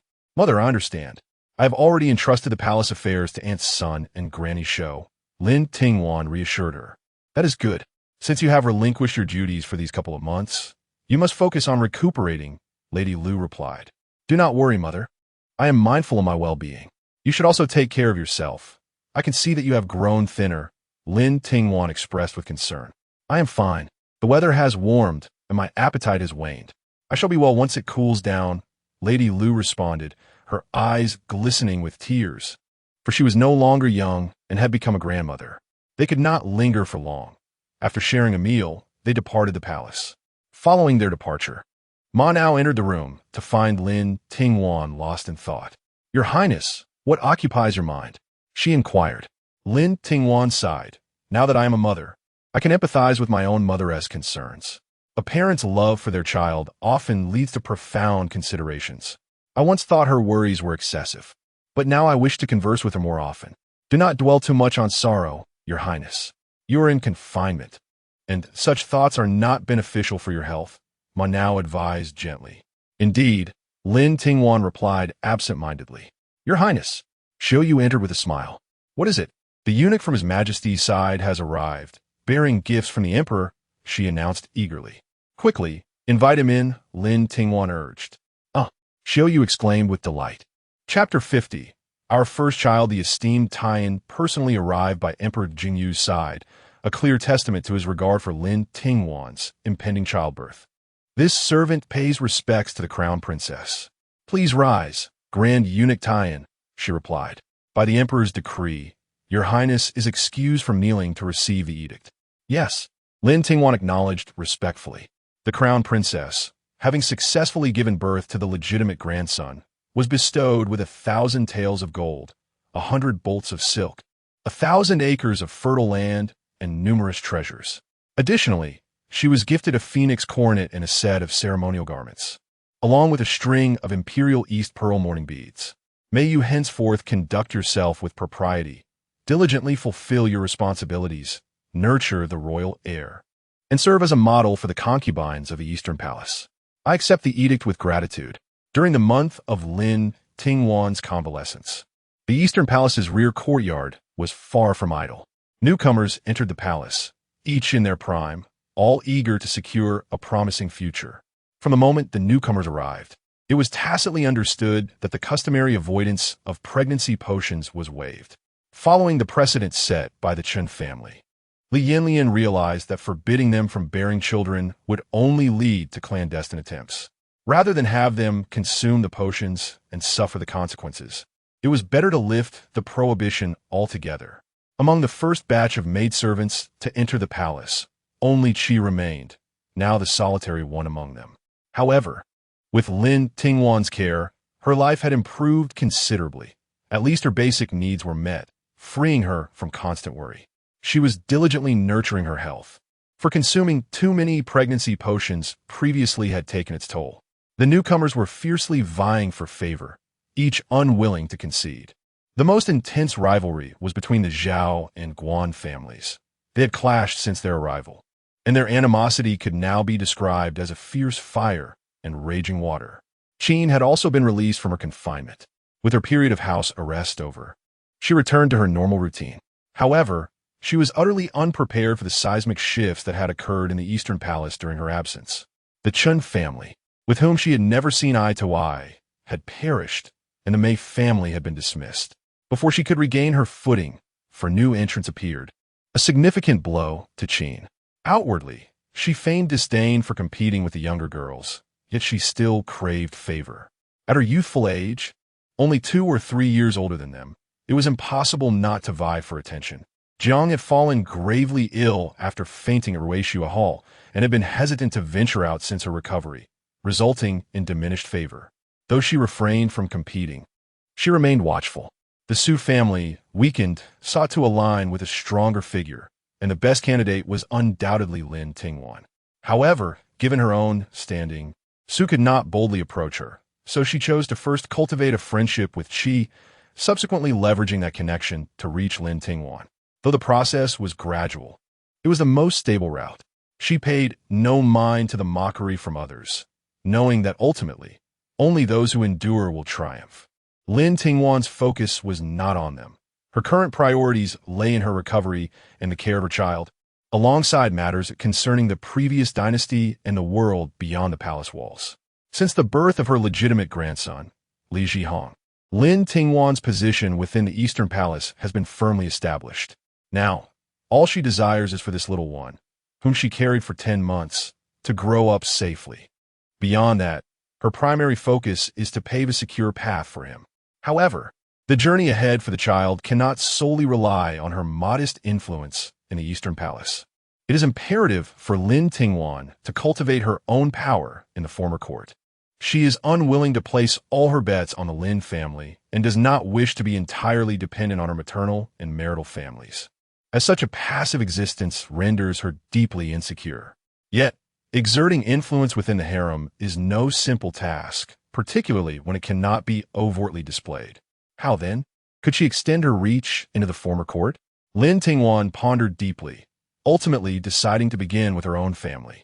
Initially, she hesitated to rely entirely on them, believing it unwise to put all her eggs in one basket. Now, with only one egg in her possession, where else could she place it if not in a basket? Among the 6 ministries, the Ministry of Personnel stands at the forefront, and her father, Lin Yuxing, serves as its minister, a fact that provides her with great reassurance. Next is the Ministry of Revenue, where the Deputy Minister, Yu Jingxiu, shares a cordial relationship with her, particularly since she had aided in matters concerning his wife. Yet, the extent to which this goodwill could be leveraged remains uncertain. Lastly, there is the Ministry of War, where her uncle, Lu Jingwan, currently holds the position of Deputy Minister. However, according to recent news from the Lu family, he is likely to be reassigned, possibly even relocated.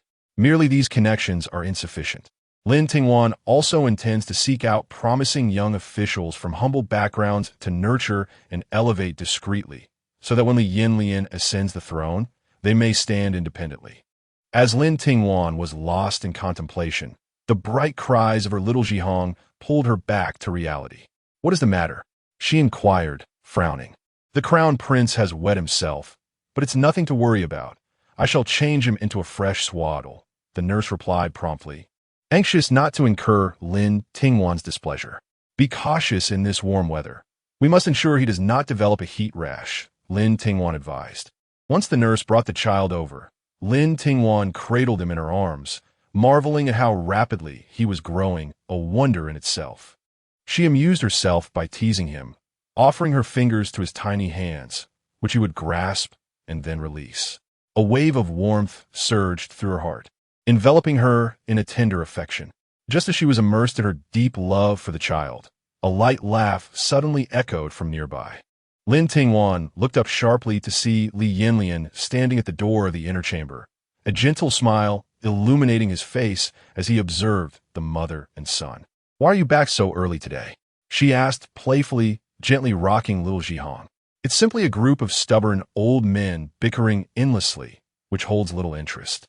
Rather than endure their squabbling, I would prefer to return and see you and the child," Li Yanyan replied, approaching the bed after cleansing his hands. Despite having practiced the art of holding a child for quite some time and having done so countless times, he approached the infant with the same cautiousness as when he first held a baby. This elicited a light laugh from Lin Tingwan. Since the birth of little Zhihong, she had witnessed the few moments of helplessness that Li Yanyan had experienced throughout his life. However, Li Yanyan was no longer as flustered as he had been during their first encounter.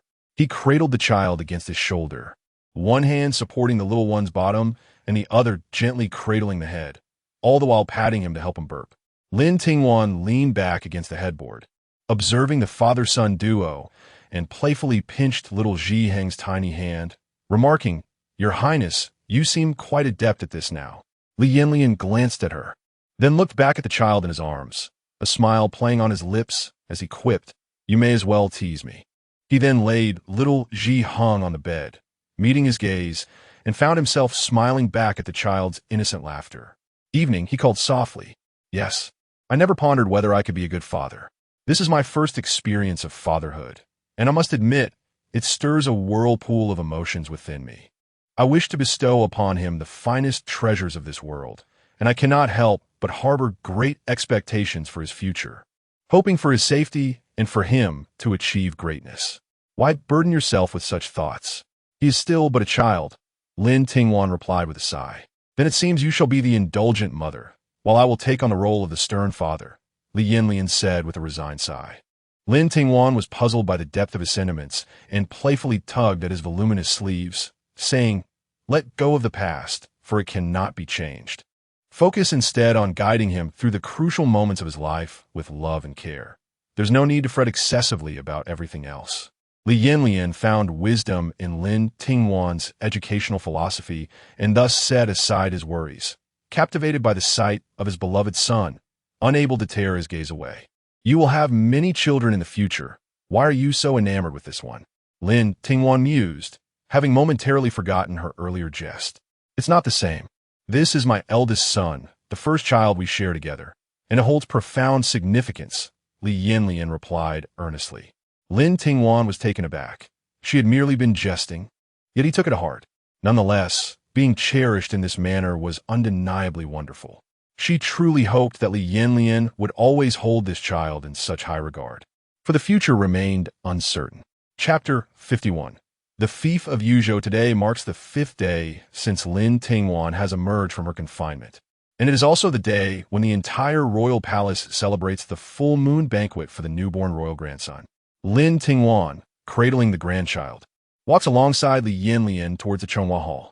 Under the auspices of the officials from the Historical Bureau, they cleanse their hands, burn incense, and perform a grand ceremony before the altars of heaven and earth, reciting the written blessings.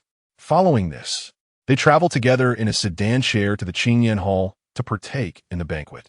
The grandeur of the banquet is undeniable, with all eyes eagerly awaiting a glimpse of the cherished and esteemed infant. As the eunuch announces in a piercing voice, "His Highness the Crown Prince has arrived. Her Highness the Crown Princess has arrived."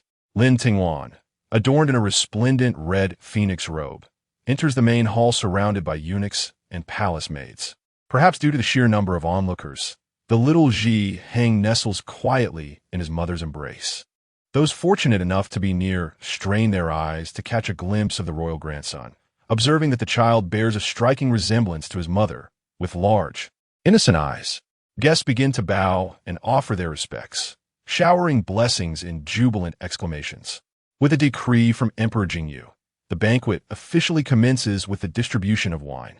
Following a lively display of song and dance, the ministers and royal relatives present their gifts, which consist mainly of gold, silver, jewels, and antiques. Everyone present is there to honor the Crown Prince and Crown Princess. Emperor Jingyu, filled with joy, revels in the sight of his children marrying and having offspring. And as he gazes upon his adorable grandson, his heart bubbles with delight. He decides to bestow the fief of Yuzhou upon him. This unexpected gesture leaves Li Yanyan and Lin Tingwan alarmed, and they promptly kneel, imploring Emperor Jingyu to retract his decree. The emperor, cradling little Ji Heng and playfully allowing the child to drool on his dragon robe, quips, "This is a gift for my legitimate grandson. What concern is it of yours?" Lin Tingwan feels a flush of embarrassment. The child is far too young to be burdened with such responsibilities. Ultimately, it will fall upon her and Li Yanyan, provoking envy from those outside. Hearing the emperor's words, Li Yanyan respectfully responds, "Your Majesty's affection for Ji Heng is indeed a blessing. Yet he is still too young to bear such an honor." The emperor retorts, my legitimate grandson. Even the world itself is worthy of him. He lifts little Ji Hang high, watching him kick his legs joyfully, and bursts in a hearty laughter. The mention of the world sends a ripple of sensitivity through the gathered assembly. Lin Tingwan, weary, closes her eyes. The attention is overwhelming, and it is not advantageous for her son. After a moment of contemplation, she cautiously speaks, since Her Majesty cherishes Ji Hang. I dare to request another favor on his behalf. Li Yanyan glances at Lin Tingwan, who meets his gaze and gives a slight nod. He turns away, choosing to place his trust in her at this moment. Intrigued by her words, Emperor Jingyu hands little Ji Hang to the now trembling Empress and takes his seat upon the dragon throne, declaring, very well, today I am pleased. The crown princess may speak freely. All eyes in the hall converge upon Lin Tingwan. Lin Tingwan steadied her breath and calmly said, I humbly request Father Emperor's permission to allocate all the land taxes from Yuzhou, collected before Heng reaches maturity, to aid the displaced commoners suffering from natural disasters. Let this be a blessing for Heng, warding off misfortune. Emperor Jingyu gazed at Lin Tingwan with profound meaning, then shifted his gaze to Li Yanyan, noticing that he revealed no hint of vulnerability. The emperor chuckled softly and glanced at the empress, who awkwardly turned her head away, unwilling to meet his eyes. Emperor Jingyu remarked, excellent. The crown princess cares for the nation and its people. This brings me great comfort. Let it be as you say. Lin Tingwan bowed deeply, solemnly expressing, thank you for your grace, Father Emperor. The onlookers exchanged glances, sensing that the crown princess possessed some cunning. Emperor Jingyu had conferred the fief of Yuzhou to Li Yanyan's eldest son, still so young. Before he comes of age, wouldn't the funds from Yuzhou find their way into Lin Tingwan and her husband's coffers? Such sums are not insignificant. Who could remain unjealous? While the emperor was pleased, he had also sown seeds of resentment towards the Eastern Palace. Now, Lin Tingwan had dispersed the funds, earning a good reputation among the populace. While those envious souls who saw Lin Tingwan benefiting would feel somewhat appeased by her generosity. Thus, she had not only repaid His Majesty's favor, but also garnered a commendable reputation, a double-edged victory. It appears that within the Eastern Palace, not only is the Crown Prince deeply strategic, but the Crown Princess is also astute and not to be underestimated. Upon returning to Kawudian, Lin Tingwan finally allowed herself a deep sigh of relief. Li Yanyan, observing from the doorway, sighed as he approached and sat beside her, saying, you handled yourself admirably today. Do not dwell too much on it. No, she replied, furrowing her brow, her hands entwined tightly, forming an unbreakable knot, much like their current predicament.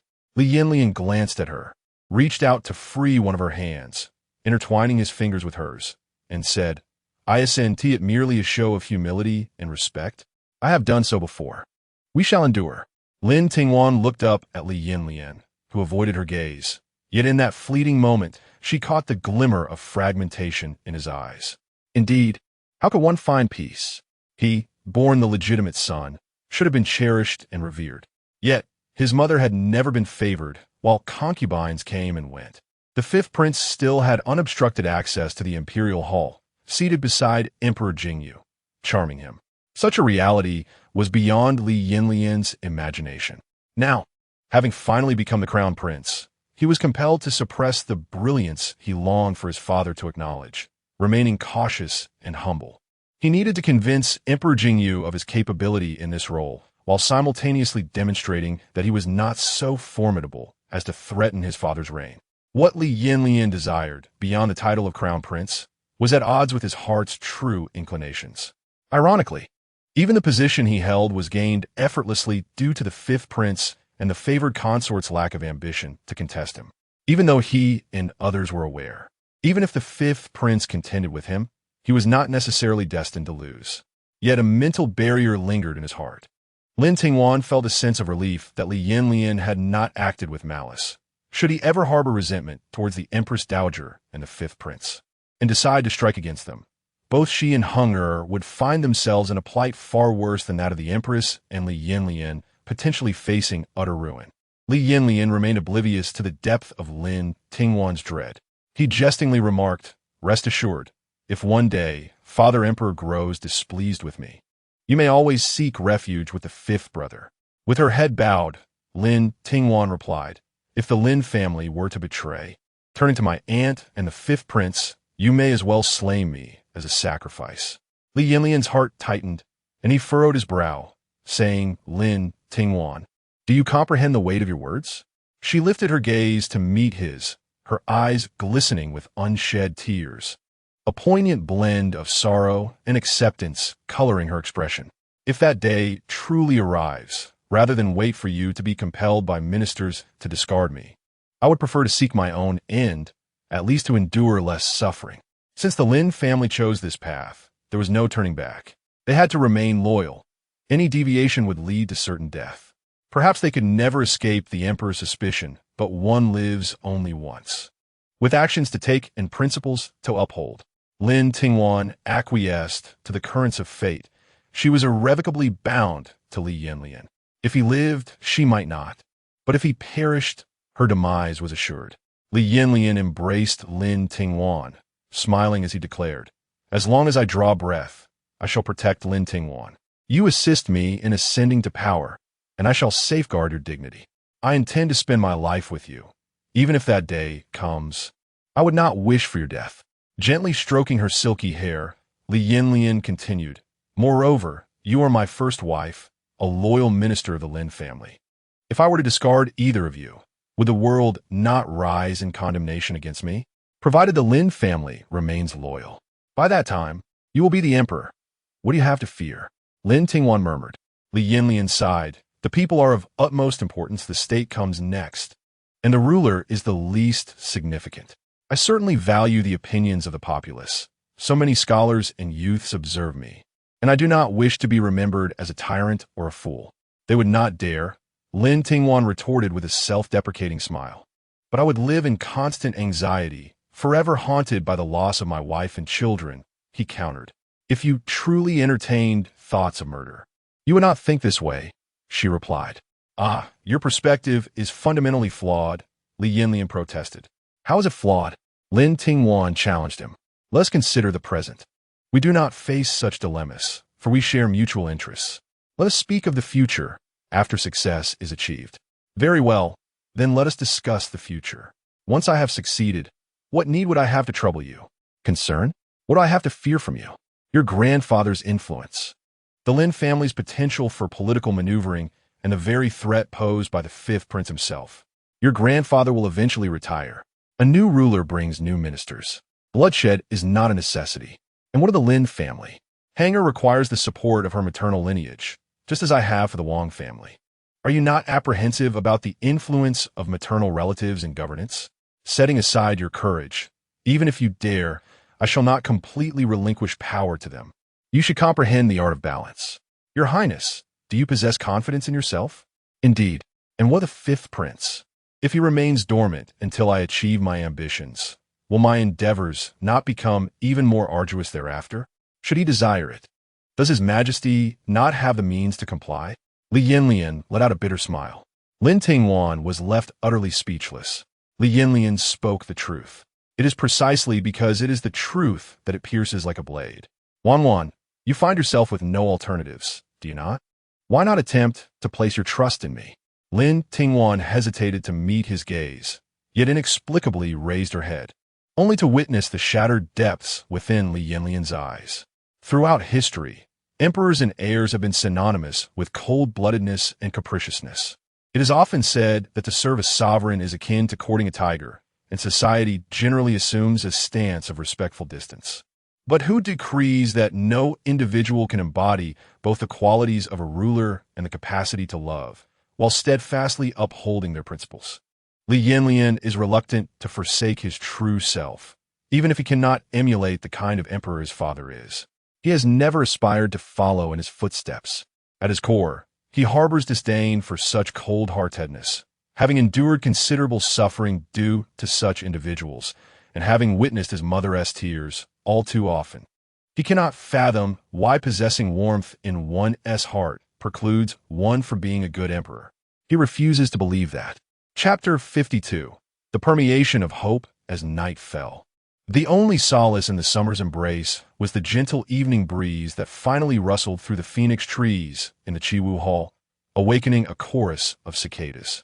Lin Tingwan completed the last official document pertaining to the palace affairs. She pinched her brow, feeling the flickering candlelight before her cast a dim and uncertain glow. Her eyes heavy with fatigue. "Your Highness, it is already the first hour of the high time. You should rest," said Ma Gao, presenting a cup of goji berry and chrysanthemum tea, known to soothe the eyes. "Organize these documents. They must be dispatched first thing tomorrow morning." Lin Tingwan instructed as she lifted the teacup. "Understood," Ma Gao replied, beginning to tidy the papers at the desk. "That palace maid named Fu Anji has been in the accounts room for over a year now, hasn't she?" Lin Tingwan inquired suddenly. Ma Gao, well aware, answered promptly yes. She was assigned to the accounts room at the end of September last year. Today marks exactly 1 year and 1 month.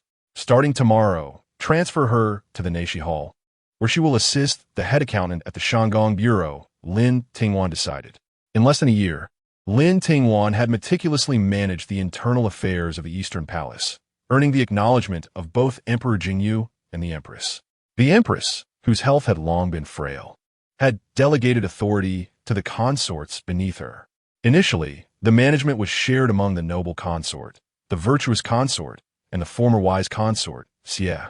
With Xie confined to her quarters and the noble consort preoccupied, the majority of palace matters fell to the virtuous consort, who would report critical decisions to the Empress. Now, with the Empress having a capable daughter-in-law, the decision was made, both for prestige and to cultivate Lin Tingwan, to have the Empress lead the charge, informing Emperor Jingyu, and allowing the virtuous consort and Lin Tingwan to jointly oversee palace affairs. Consequently, Lin Tingwan now wielded the power of personnel appointments and dismissals within the Neishi Hall. Her word alone could elevate or demote anyone. However, Fu Anji was the first individual Lin Tingwan had chosen to transfer since taking over the palace's affairs, and she was a female officer, having transitioned from an ordinary palace maid in the flower rooms. When Fu Anji knelt to accept her position, she felt numb, unable to fathom how she had become a female officer. Just yesterday, she had been a maid, blessed by the heavens, tending to flowers in the garden. And now she was no longer burdened by menial tasks. She could pursue her strengths and passions, and for that, she was content. Yet, the glaring red characters on the document before her proclaimed her new status, a position she had never dared to dream of. Before departing, Fu Anji bowed 3 times at the entrance of the Chiwu Hall, solemnly declaring, "Your Highness, your grace is profound. I am but a humble servant promoted from obscurity. I shall wholeheartedly repay your kindness, diligently fulfill my duties, and live up to your nurturing." Before long, the hall doors swung open. But it was not Lin Tingwan who emerged, it was Ma Gao. She helped Fu Anji to her feet and conveyed, "The Empress wishes for you to learn diligently in your new role. Do not think you are there solely because of her. Do not be arrogant or self-imposing. Grow, not for her, but for yourself." "Yes, I shall engrave your teachings in my heart," Fu Anji replied, tears streaming down her face. "Take care, Fu officer," Ma Gao smiled. Fu Anji nodded resolutely. "You too, Aunt Ma Gao," before turning to depart. As Agate gazed at the retreating figure, she touched her own face, realizing that, unbeknownst to her, tears had begun to flow. She felt a genuine joy for the little girl who had bravely ventured forth. Agate entered the West Hall, where Lin Tingwan was engrossed in perusing the articles her father had arranged to be brought from the palace. As she left, in response to the Empress's inquiry, Fu Zhangji had already gone to the inner court to attend to the morning duties. "Very well. Summon Aunt's son, Lady Shou, and Lady Chong to come here."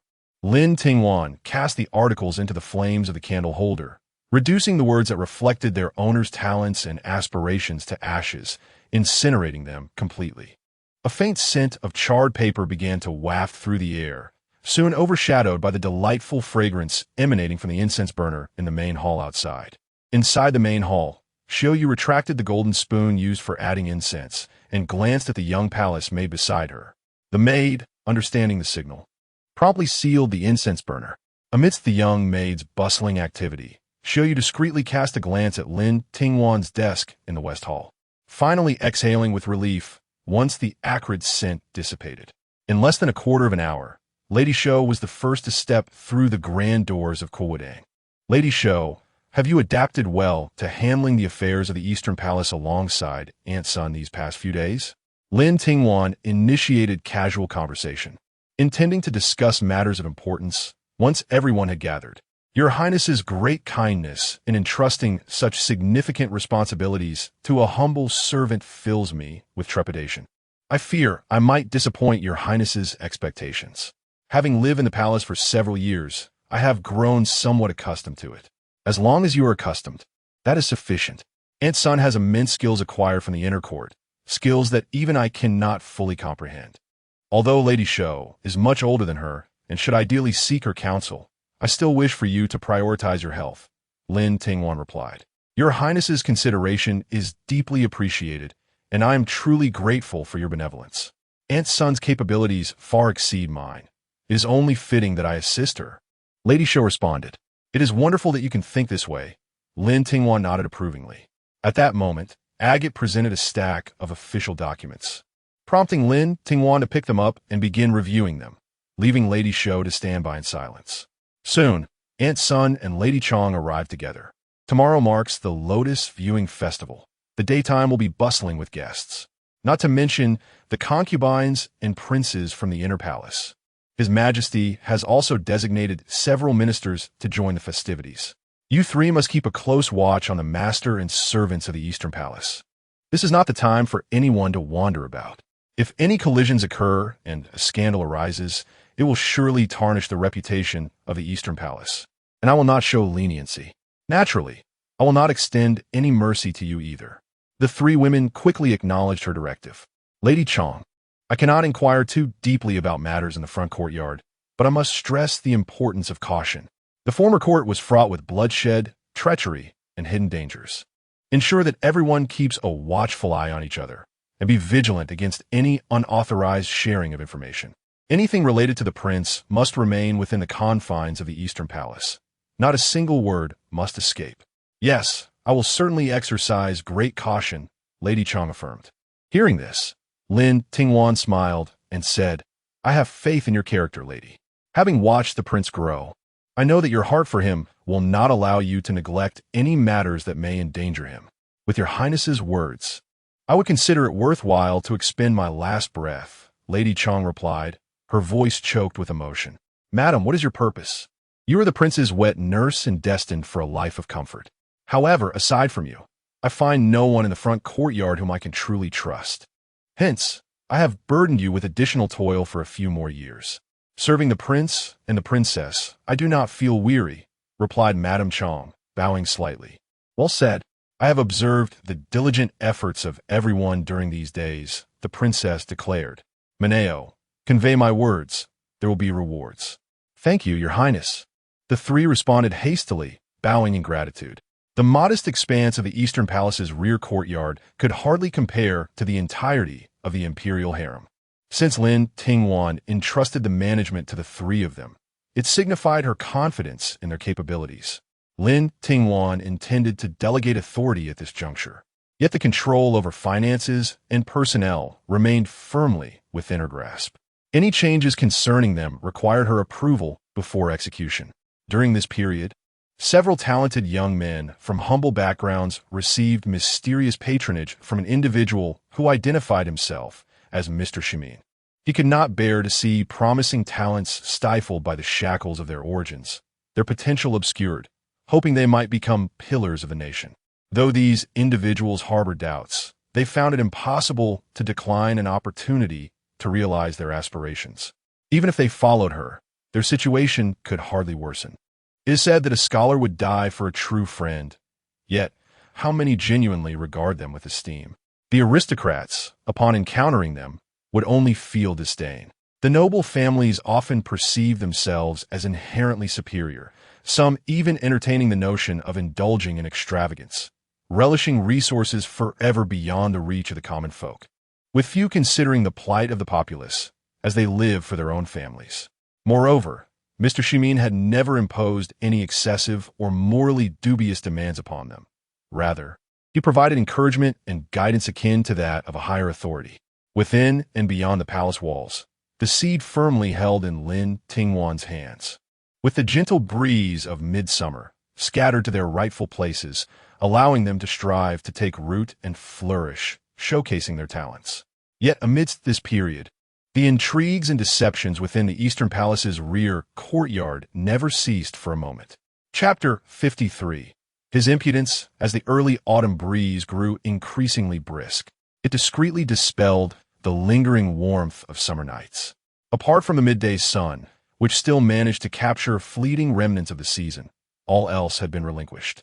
News from Shujing Pavilion revealed that the concubine Jiang had been pregnant for 2 months.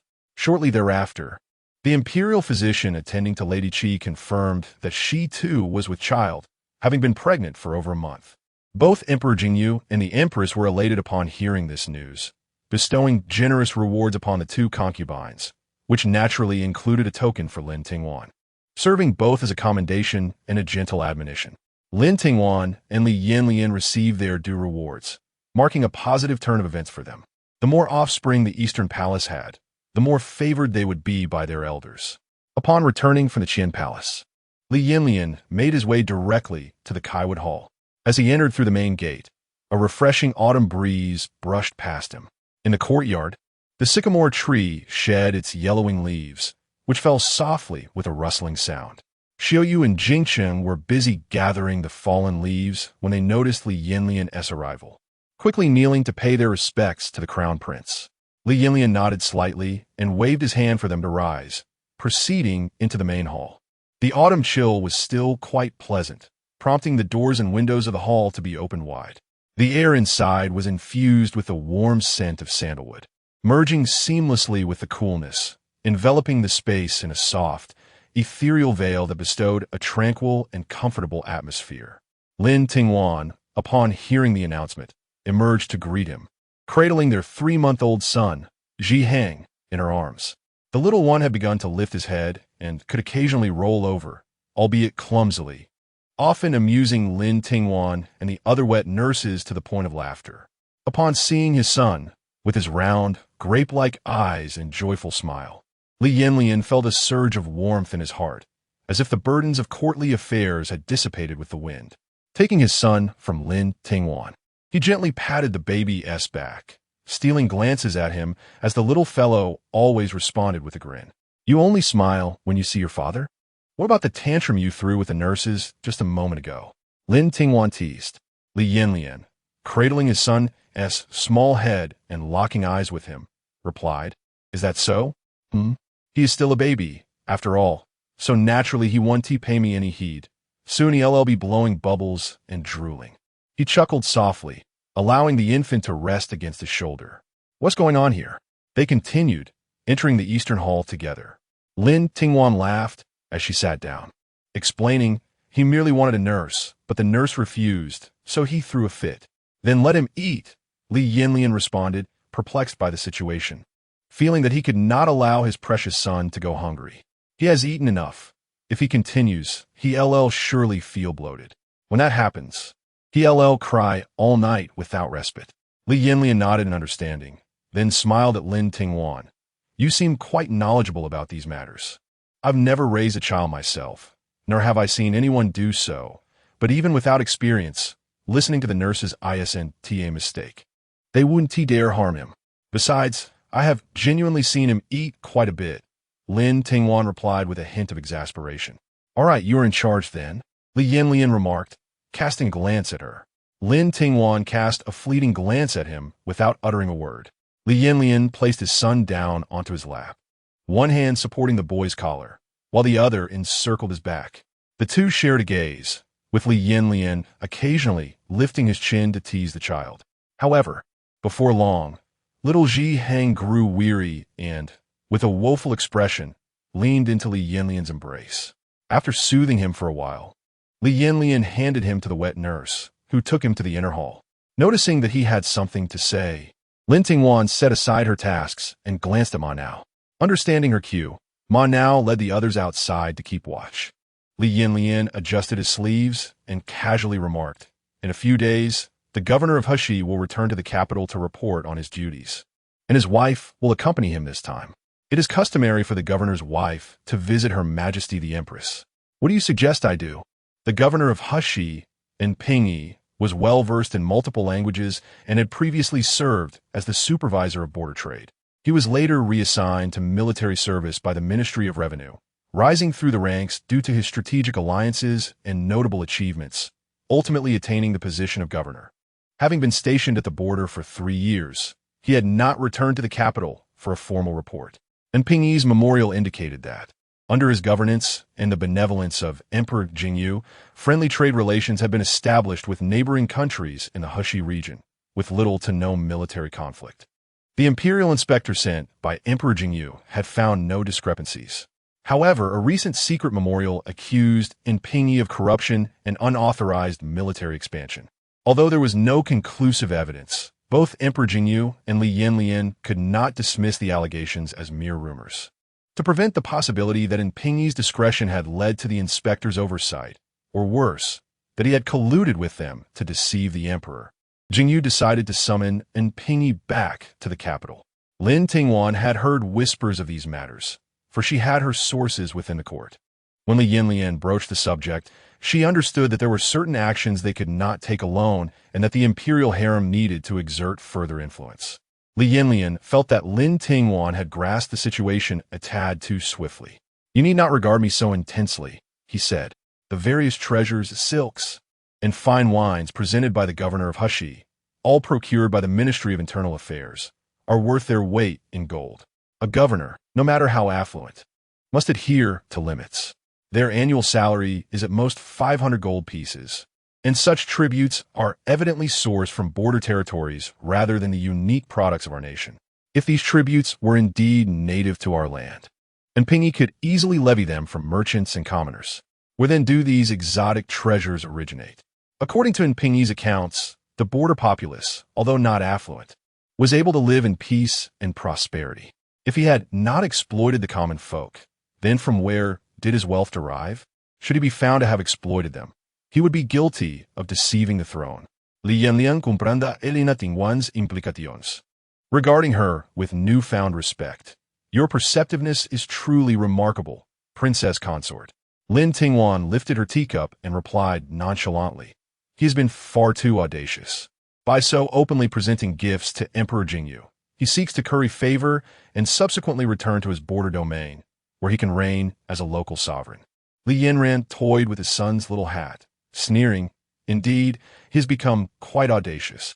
A few days later, as Lady Zhang, the wife of the governor of Heshi, emerged from the gates of Fengyi Palace, she was halted by a voice calling out, "Lady Yan, please hold on." Turning back, Zhang saw that it was Agate who served Lin Tingwan. Assuming Lin Tingwan had a message, she paused to wait. "Lady Yan, the crown princess has summoned you. With noon approaching, it would be prudent to join her for a meal at the East Palace. The princess is quite curious about the customs of the border regions, and you could share your insights with her. Please, I ask you to convey my apologies to the crown princess," Zhang replied. "I am deeply grateful for her generous invitation, but my elderly mother has been ill for an extended period. My husband and I have only just returned to the capital and must hasten back to attend to her and fulfill our filial duties, lest we offend the princess." Zhang's immediate response invoked the virtue of filial piety to reject Lin Tingwan's invitation. Agate's smile faded slightly at her words. "I was sent by the crown princess to summon you, and I implore you not to make it difficult for me. If you have matters to discuss, you may convey them directly to the crown princess at the East Palace." Noticing Zhang's momentary speechlessness, Agate pressed on, "If you do not personally go to express your gratitude and seek forgiveness, where does that leave the crown princess? Such a failure would be a grave disrespect." Zhang was momentarily taken aback by Agate's words, feeling her legs weaken. However, she silently chastised herself, reminding herself that she had witnessed grand affairs and was considered one of the foremost women in Heshi. Pingyi was a local emperor, and she was akin to a local queen. Yet here, she was being reprimanded by a mere palace maid serving the crown princess, leaving her feeling humiliated yet powerless. With flushed cheeks and a sense of indignation, Zhang finally conceded, "Very well, I acknowledge my impropriety and will personally go to the East Palace to accept my punishment. Agate, regaining her composure, bowed her head and replied, "Then please accompany me." Chapter 54. Midnight Confession. Zhang followed the maid, Agate, into the Chiwu Hall, where Lin Tingwan, adorned in a red peony inner skirt complemented by a pale yellow embroidered overgarment, was engaged in discussion with Aunt Sunday. Upon noticing Zhang's arrival, Lin Tingwan dismissed Aunt Sun and graciously summoned the attendants to serve tea. Zhang cast a sidelong glance at Agate, struggling internally before kneeling to beg Lin Tingwan for forgiveness. Though Lin Tingwan harbored a cold smile within, she masked it with a warm demeanor and urged Zhang to rise. "The girls by my side have been pampered since childhood. Do not hold them to account, dear lady." Startled by Lin Tingwan's unexpected leniency, Zhang felt a wave of relief wash over her. Observing the sagging shoulders of Zhang, Lin Tingwan's lips curled into a cryptic smile. Their conversation continued well past noon, and it was only then that Lin Tingwan allowed Zhang to depart from the palace. Ravenous, she hastened to her residence. Upon returning home, before she could even partake in a meal, she was visited by Pingy. Zhang glanced at him and removed the gemstone ring from her finger, placing it back in her jewelry box. "What wind brings you, a busy man, to my door?" she said, rising leisurely, her tone dripping with sarcasm. Their relationship had long since turned cold, with Zhang merely serving as a means for Pingy to maintain ties with the prominent families of Hushi. Pingy, known for his indulgent lifestyle and fleeting affections, had countless beautiful concubines in his private estate, rendering their marriage a mere formality. Thus, she felt compelled to mock him at his hurried approach. Unexpectedly, Pingy's expression darkened, and he struck her across the face. "You dare to hit me?" Zhang exclaimed, clutching her stinging cheek, glaring at Pingy. He regarded her coldly, retorting, "Without me, all that you possess is but an illusion." Zhang understood this harsh truth all too well. In the past, she might have stood her ground against him, but now, his status in Hushi soared while her family relied on him. At his word, more women from the Zhang family would be delivered to him, leaving her with nothing. Silently, she sat in her chair, tears streaming down her face. "I ask you, what did the Crown Princess say during your stay in the Easter Palace?" Zhang's head shot up. "How do you know?" And Pingy shot her a fierce glance, causing her to instantly fall silent. Indeed, with his current standing, he must have informants within the palace. The more she pondered, the more frightened she became, shrinking into herself like a quail. After a lengthy pause, she finally spoke. She inquired about the customs of the borderlands and the trade routes. "Is that all? Could such topics occupy an entire hour?" Aside from trivial matters of food and drink, they also discussed the popular styles of clothing from the borderlands. Zhang slowly lifted her gaze, weakly stating, "I know I must not speak carelessly." And Pingy snorted dismissively and turned to leave. A maid cautiously entered to inquire if she desired anything to eat, only to be struck on the head by a cup hurled by Zhang, blood streaming from her forehead as she knelt in supplication. "Get out! All of you get out!" Zhang's voice echoed through the air, her hair disheveled, stripped of the pride that once adorned her as a noblewoman. Another crash of shattered porcelain reverberated throughout the estate's courtyard. Inside the Kawudian, Lin Tingwan felt increasingly unsettled after Zhang's departure. It seemed she had unearthed the truth hidden behind the mirage conjured by Pingy. Yet, she dared not ascertain it. Her conjecture alone was sufficient to stir upheaval in both court and realm. She needed to compose herself, to contemplate her words carefully. The attendants, Agate and Xiuyu, stood by, unsure of what to say, genuinely concerned for Lin Tingwan's well-being and hesitant to disrupt her train of thought. After what felt like an eternity, Lin Tingwan wearily lifted her head and instructed, "Summon Jing Cheng." When Jing Cheng entered, he bowed his head, awaiting her command. "Go to the front courtyard and see if the Crown Prince has returned. If so, please invite him down." "Yes," Jing Cheng replied, hastily departing the Kawudian for the Mingda Hall. At that moment, Shoan emerged from the Mingda Hall and, upon spotting Jing Cheng approaching briskly, hurried over and inquired, "What is the matter?" Jing Cheng waved his hand and caught his breath, responding, "The Crown Princess requests an audience with His Highness. There is a matter of importance to discuss." Shoan frowned, Unfortunately, His Highness has just been summoned by the Emperor to the Yuqian Hall for a discussion. Jing Cheng, realizing his efforts were in vain, felt a wave of frustration wash over him. What could be so pressing that the Crown Princess had never before sent for him? Perhaps it is best not to inquire further. I suspect this matter concerns the Eastern Palace. Having accompanied Lin Tingwan for some time, Jing Cheng sensed something was amiss. Showan, noting Jing Cheng's serious demeanor, chose to remain silent. Those who served closely to their master were always attuned to such matters. Which of them had not been taught to exercise caution and discretion? It was wise to inquire only as much as necessary, should a matter escape their master's control. It was prudent to close one's ears and retreat, preserving one's own safety. By the time Li Yanyan returned, it was already deep into the night. Initially planning to head directly to Kawudian after receiving Showan's message, he reconsidered, thinking Lin Tingwan might have already retired for the evening, and resolved to seek her out the following morning. To his surprise, Lin Tingwan arrived for a late-night visit just as he was preparing to rest after his bath. "Why are you still awake?" Li Yanyan queried, dressed in a white night robe, his hair cascading freely, devoid of his formal robes, appearing as a refreshing breeze. Like a virtuous minister. "I am troubled," Lin Tingwan replied, removing her cloak as she stepped inside. "What troubles you?" Li Yanyan's demeanor shifted, becoming tense upon hearing her words. "Today, I summoned Madam, and while her responses were composed, there was something unsettling about the ring she wore." Lin Tingwan hesitated. "What a ring?" Li Yanyan gently pulled her to the bedside, his voice soothing. "I understand your uncertainty. Do not be afraid. Speak freely. I shall support you in whatever comes next." The ring she bore is an ornament reserved for the female members of the royal family of a neighboring kingdom. The turquoise is engraved with the totem of the golden-winged roc. My father once recounted tales of this totem when he returned from his diplomatic mission to the western regions, stating that the idol of the barbarian nation is indeed the golden-winged roc. At this revelation, Lin Tingwan fell into a moment of silence. She comprehended the significance of these words. Should such an item fall into Pingyi's hands, it is highly likely that he would not only wreak havoc in the territories under his control, but also engage in treasonous dealings. This is utterly intolerable for the Jing kingdom. The decision to nurture a tiger has become a foregone conclusion. Yet it is imperative to excise the decayed flesh if there is any hope for healing. Li Yanyan pressed his fingers to his brow and remarked, "Today, my father summoned me because someone discovered banned weaponry from Jing Kingdom within the residence of a general in the Fan country.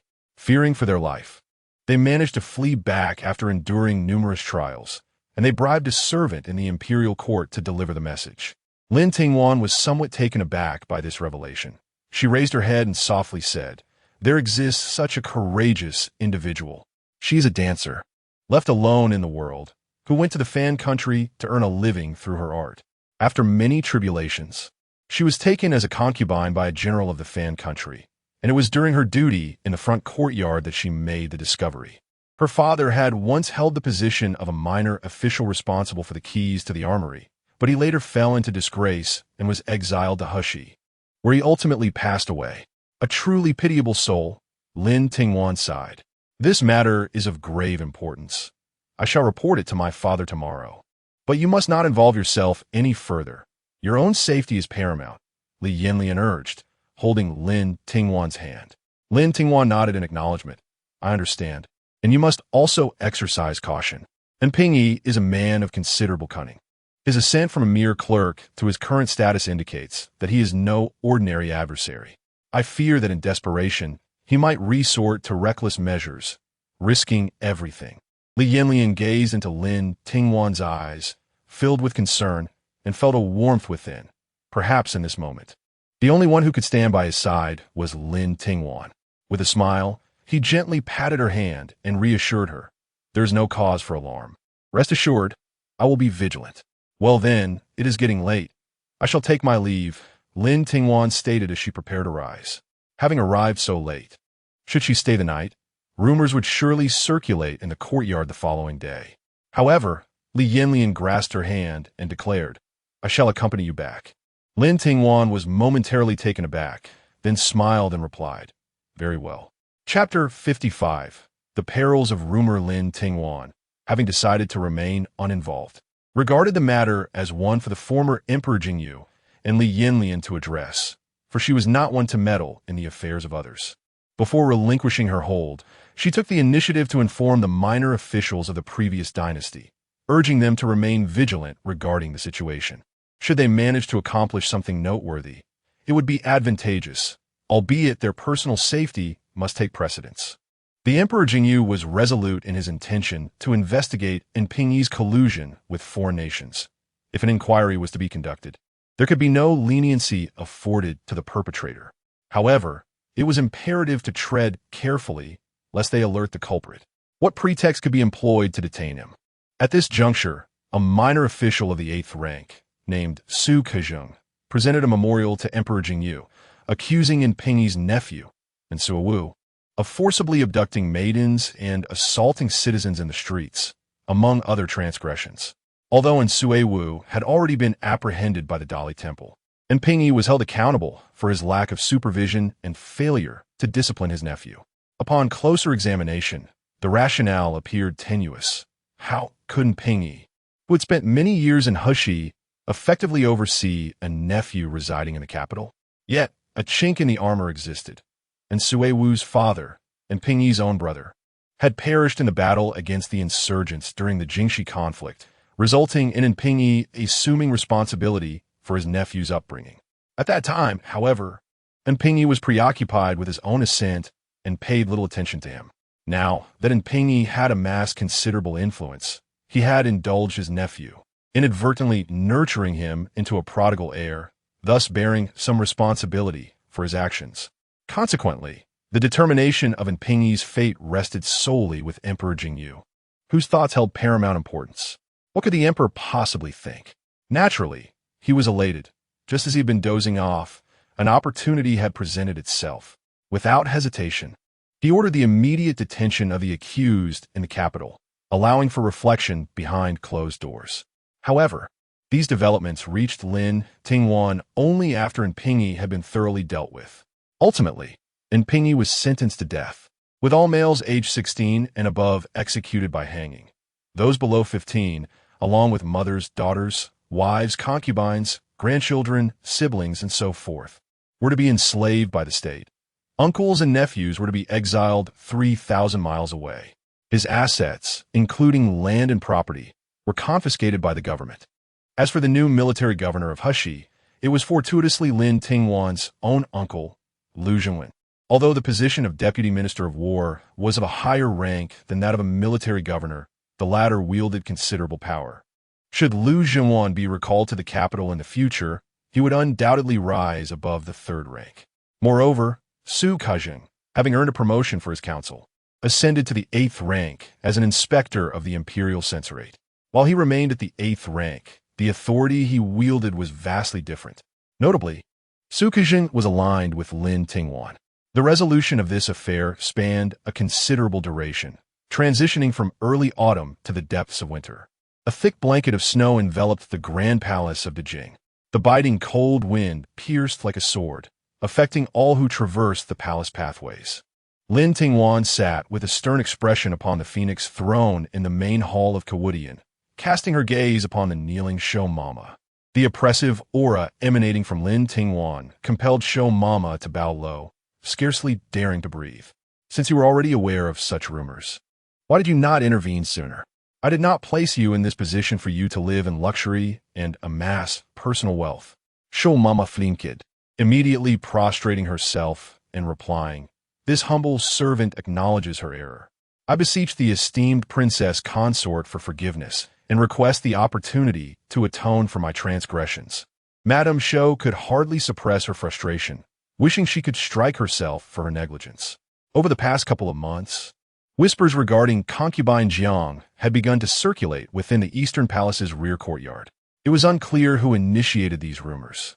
All that was known was that someone claimed acquaintance with a maid from concubine Jiang's household, leading to revelations of her entanglement with a man prior to entering the palace, to the extent that they were nearly betrothed. However, it was only after Jiang was chosen by the Empress that she entered the palace. Initially mere frivolous gossip, Madame Shou sensed something amiss when a sum of silver was discreetly slipped into her room along with a note urging her to turn a blind eye and refrain from meddling. She dismissed it as mere jealousy among the concubines. To her astonishment, the rumors intensified, culminating in assertions that Jiang had arrived at the palace in an impure state. Not only did the tales grow increasingly scandalous, but they also spread like wildfire, eventually reaching Lin Tingwan's ears. The servants, while cautious in their clandestine exchanges, could not fend off those who stoked the flames of gossip, causing the situation to escalate dramatically. Lin Tingwan, now resolute, summoned several ringleaders and had them publicly punished with 30 strikes. This time, the intent was not only to punish, but also to investigate thoroughly. Those caught in the act received 20 strikes, leaving several loquacious maids and matrons with severely bruised mouths, blood staining the street before Shindu Gate.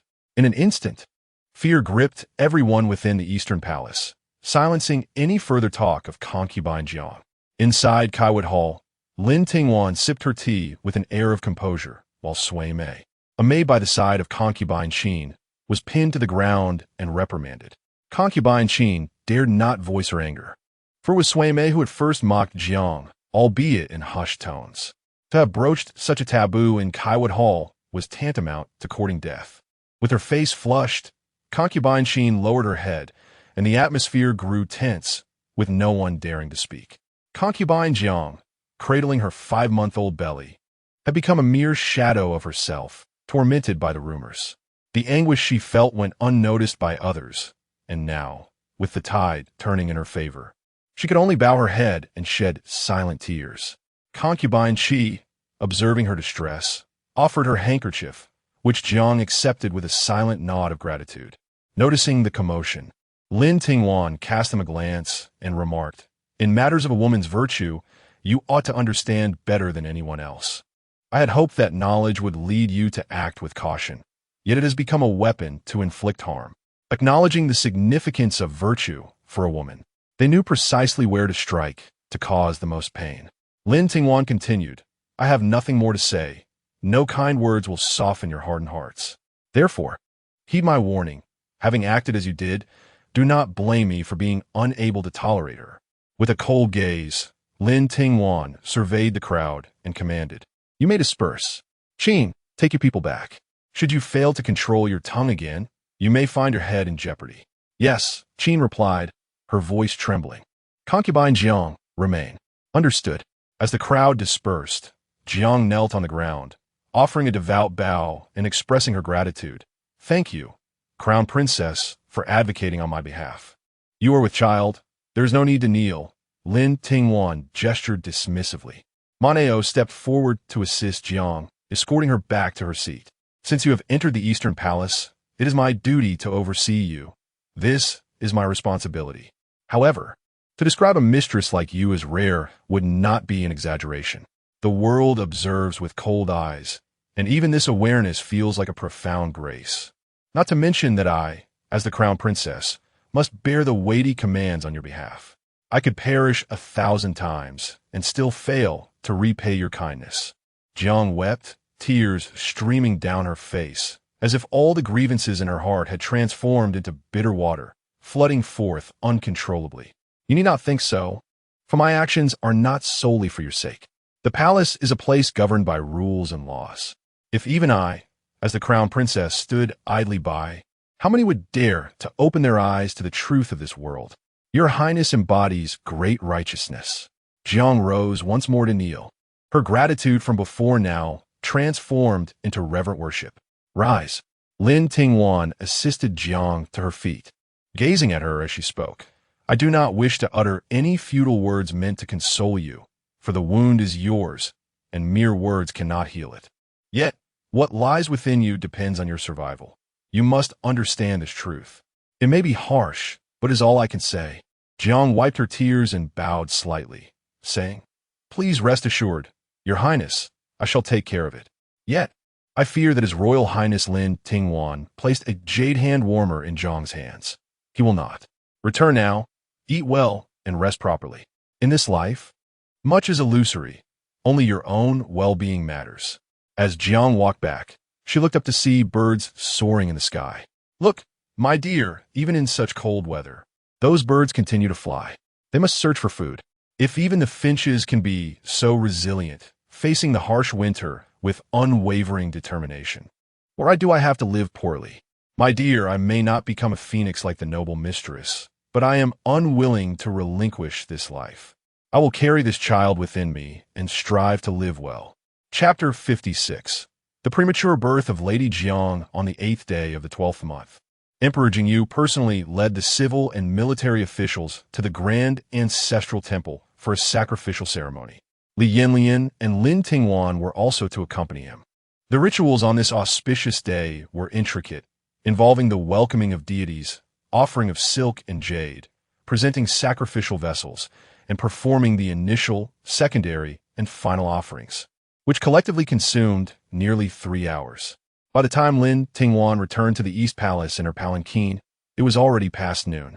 As soon as her palanquin entered Jiangbakung Gate, a young eunuch from Kaiwood Hall knelt to block her path.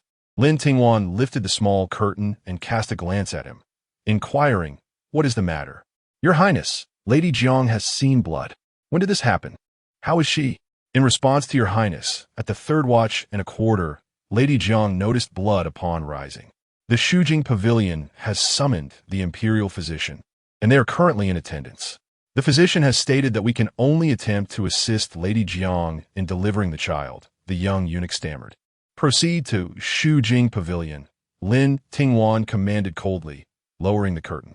Upon entering the courtyard of Shujing Pavilion, Lin Tingwan was met with anguished cries and a cacophony of voices from within. She gestured for the palace attendants, seeking to report to remain silent, furrowing her brow as she advanced inside. At that moment, Qin was embroiled in an intense argument with Mama Chang. With Lin Tingwan absent, Qin had assumed the highest authority in the chamber and believed it was her responsibility to oversee the situation, which concerned the royal heir. "Mama Chang, while you are the wet nurse to the prince, there must be a distinction between master and servant. In the absence of the crown princess, I am in charge. Forgive me, side consort, but I never intended to usurp your authority. However, the matter of life and death is at stake. Moreover, the crown princess will return shortly, and we should defer to her judgment. And what if, in waiting for the crown princess, we lose both mother and child? Can you bear that responsibility? The crown princess specifically instructed me to protect Lady Jiang, and thus we must prioritize her safety. Do not use the crown princess to coerce me. The heir is of utmost importance. Do not speak of trivialities. I ask you, if we save the mother but the child perishes, what will the emperor and the empress say? Can you take on that burden?" Mama Chang was momentarily speechless, realizing she lacked the fortitude to shoulder such a responsibility. "Then let me bear it," came Lin Tingwan's resolute voice.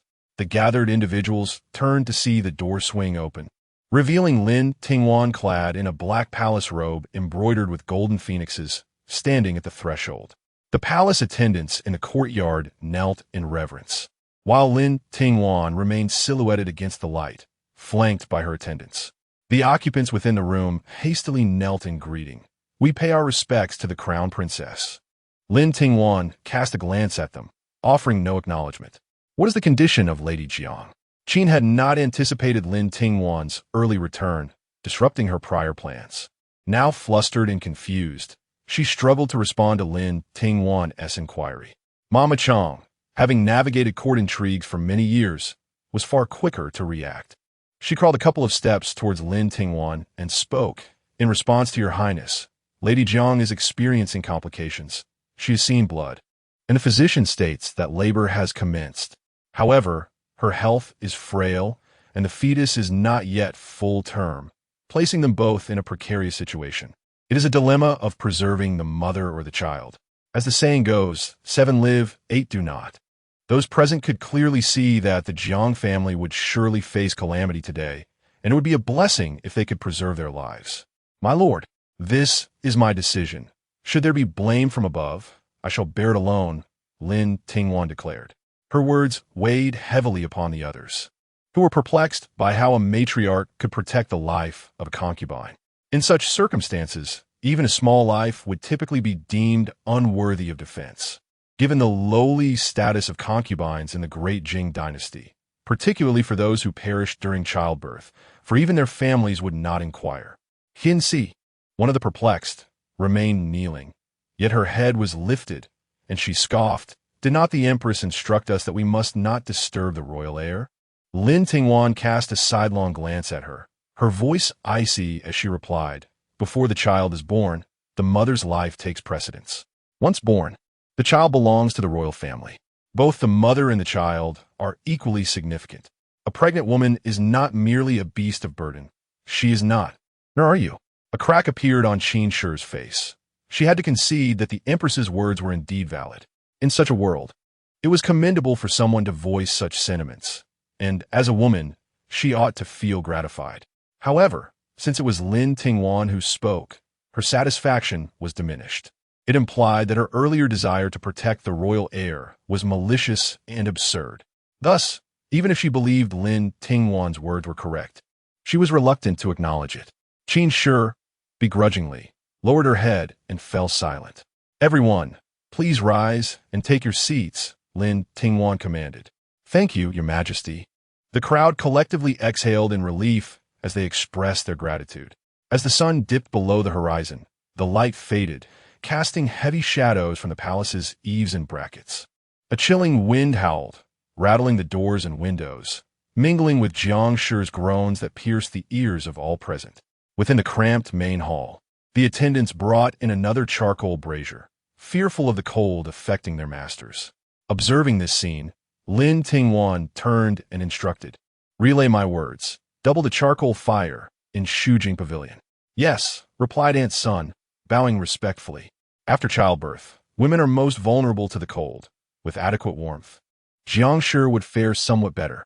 An hour later, Jiang Shi gave birth to the second royal grandson, yet the child was frail and unlikely to survive. Jiang Shi herself had not yet recovered, and they would need to wait a few more days if she could not endure. That night, Li Yanyan returned to the East Palace and learned of the situation, going to see Jiang Shi and instructing those present to watch over her closely. The attendants understood from Li Yanyan's demeanor that they must treat Jiang Shi with utmost care. If she were to incur his disdain, it was feared that her condition would not withstand it. Some may wonder how Jiang Shi, having borne Li Yanyan's child, could end up in such a predicament and how he could despise her. In truth, many are repugnant, yet individuals like Li Yanyan are rare, which is profoundly ironic. This is not a matter for celebration, but it genuinely safeguarded Jiang Shi's life. In that era, it was indeed tragic. Lin Tingwan felt a sense of helplessness. She could only do what she believed to be right, driven solely by her conscience. The ordeal of childbirth had passed, yet Jiang Shi's plight remained. And whether harm had befallen her or not, an investigation was imperative. The ultimate cause discovered was merely a momentary lapse of judgment by the physician at the imperial hospital, who mistakenly concocted a labor-inducing potion instead of a remedy to ensure a safe pregnancy. On the eve of her labor, Lady Jiang inadvertently ingested the labor-inducing potion, leading to her unfortunate demise by the following morning. This was a calculated move, taking advantage of the absence of Lin Tingwan and Li Yanyan, with the intention of orchestrating a double tragedy for Lady Jiang. When the guard were dispatched to apprehend the physician, they found that he had taken his own life in despair, leaving behind a confession that absolved others of wrongdoing. Lin Tingwan, of course, harbored suspicions towards Lady Qin. However, she suddenly appeared to be astutely cautious, participating only in the matter of safeguarding the child and refraining from any other involvement. As for the physician, a solitary figure with no leverage against him, there were no findings of bribery, and the investigation was deemed a royal secret. The Empress decided that it was imperative to halt further inquiries, prioritizing the preservation of life over the stirring of additional turmoil. Ultimately, Lady Jiang persevered, and the second imperial grandson was safeguarded. The Empress was pleased with this outcome. She had initially intended to reward Lin Tingwan, but the arrival of certain news prompted a shift in her perspective. Chapter 57. Everything is unrelated to her. The incident wherein Li Yanyan instructed the concubines to consume contraceptive potions prior to Lin Tingwan's childbirth somehow reached the Empress. Whispers in the palace suggested that Lin Tingwan was incapable of tolerating others, inciting Li Yanyan to arrange for the concubines to take such potions, solely to ensure her own successful delivery of a legitimate heir. It was even rumored that she remained adamant about preventing the concubines from conceiving after giving birth to the crown prince. The absurdity of this situation was palpable. Lin Tingwan had remained silent throughout, peacefully residing in the palace, only to find herself suddenly branded with the label of a jealous and vicious woman, subsequently summoned by the Empress to the Fengyi Hall for reprimand. "Lin, do you still recall the promises you made before entering the palace?" The Empress inquired. "Your Majesty, I remember everything," Lin Tingwan replied. "Since you remember, why did you engage in such actions? Do you realize that those concubines, having consumed the contraceptive potions for so long, may not be able to conceive for 3 to 5 years? You treat the heirs of the Eastern Palace as mere trifles, selfishly causing their decline. Do you not recognize your wrongdoing?" Lowering her gaze, Lin Tingwan understood she had been ensnared by someone else's scheme.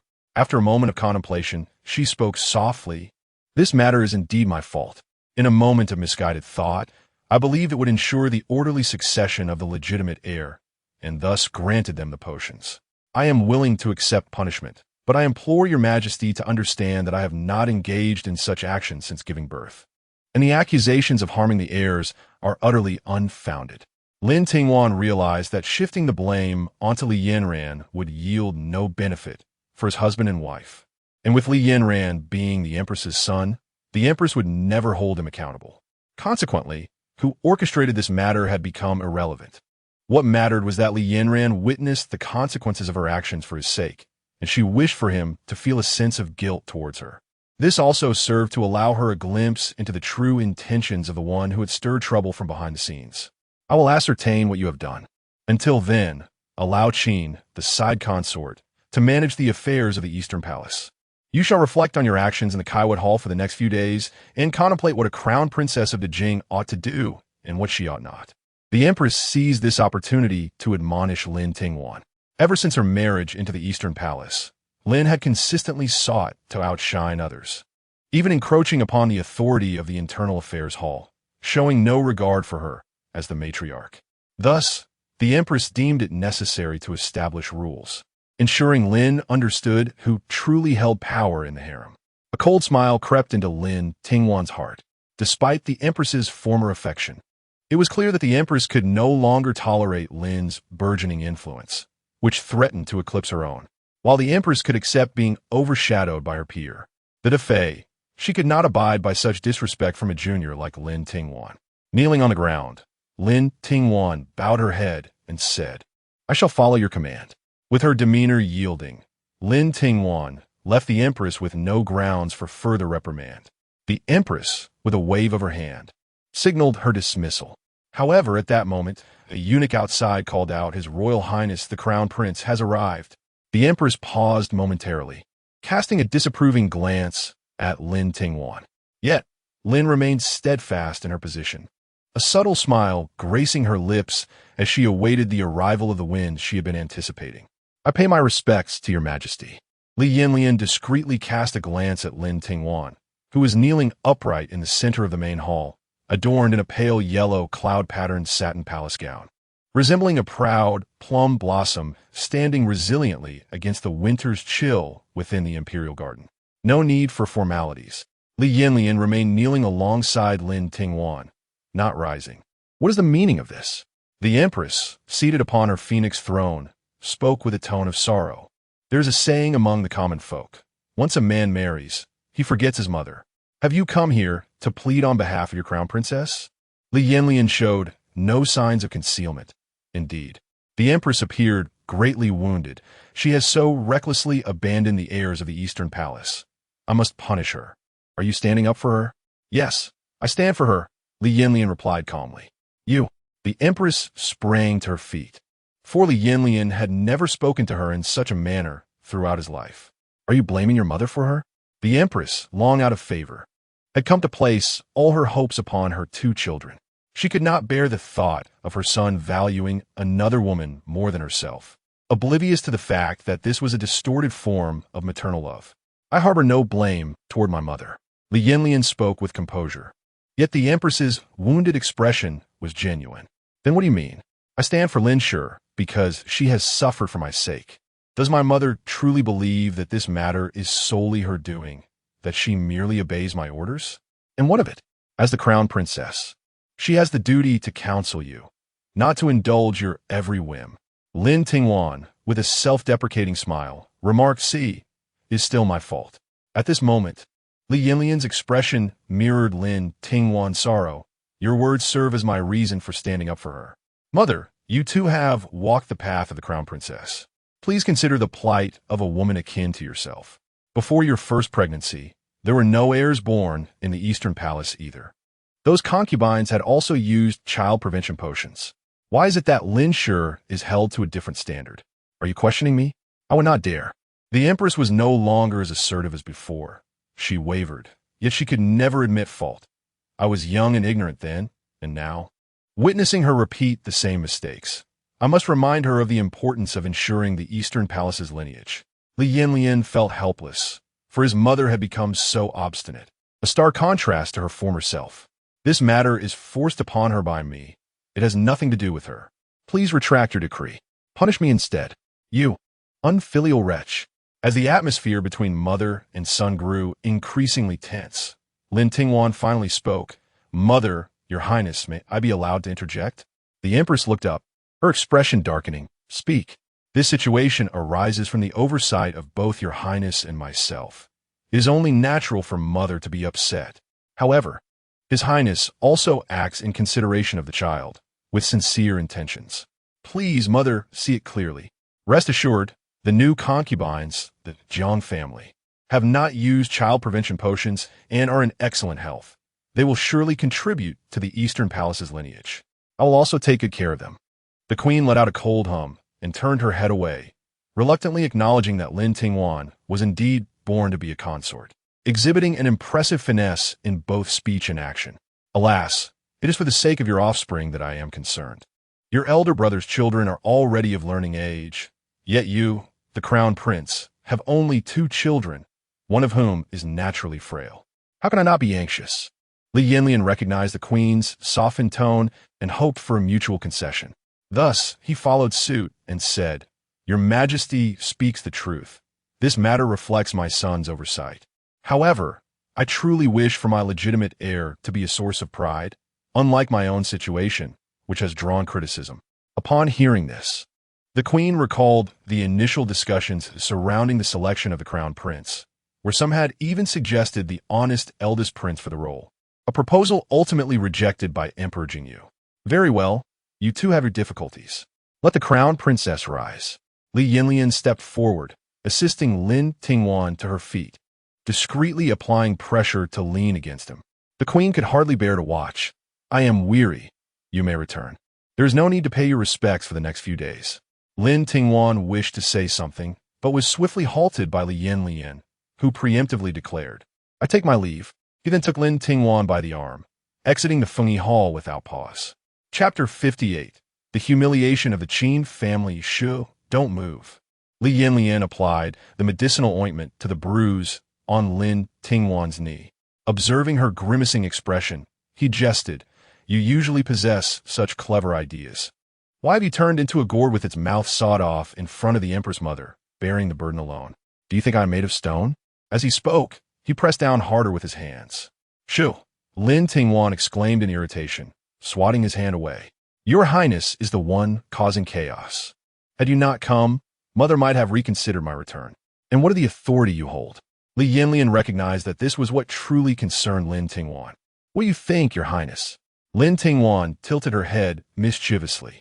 With a chuckle, Li Yanyan put away the ointment, while a servant hastily brought him warm water to wash his hands. You are as cunning as a fox, he remarked. Lin Tingwan pouted and playfully kicked him, only to cry out in pain herself. Be more careful, princess consort, he sighed helplessly.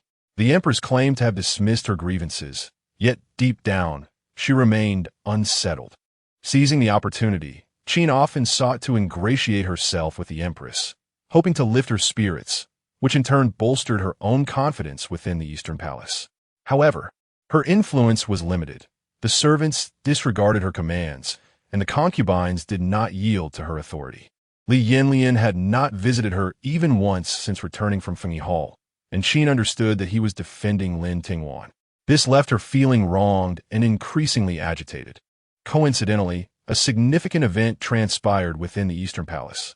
The second prince, frail in health, required Lin Tingwan to arrange for several wet nurses to attend to him day and night, even calling upon multiple female physicians, fearing for the child's well-being. Just then, a cold disaster struck Yanzhou, prompting the palace to enforce austerity measures. Naturally, Qin followed suit.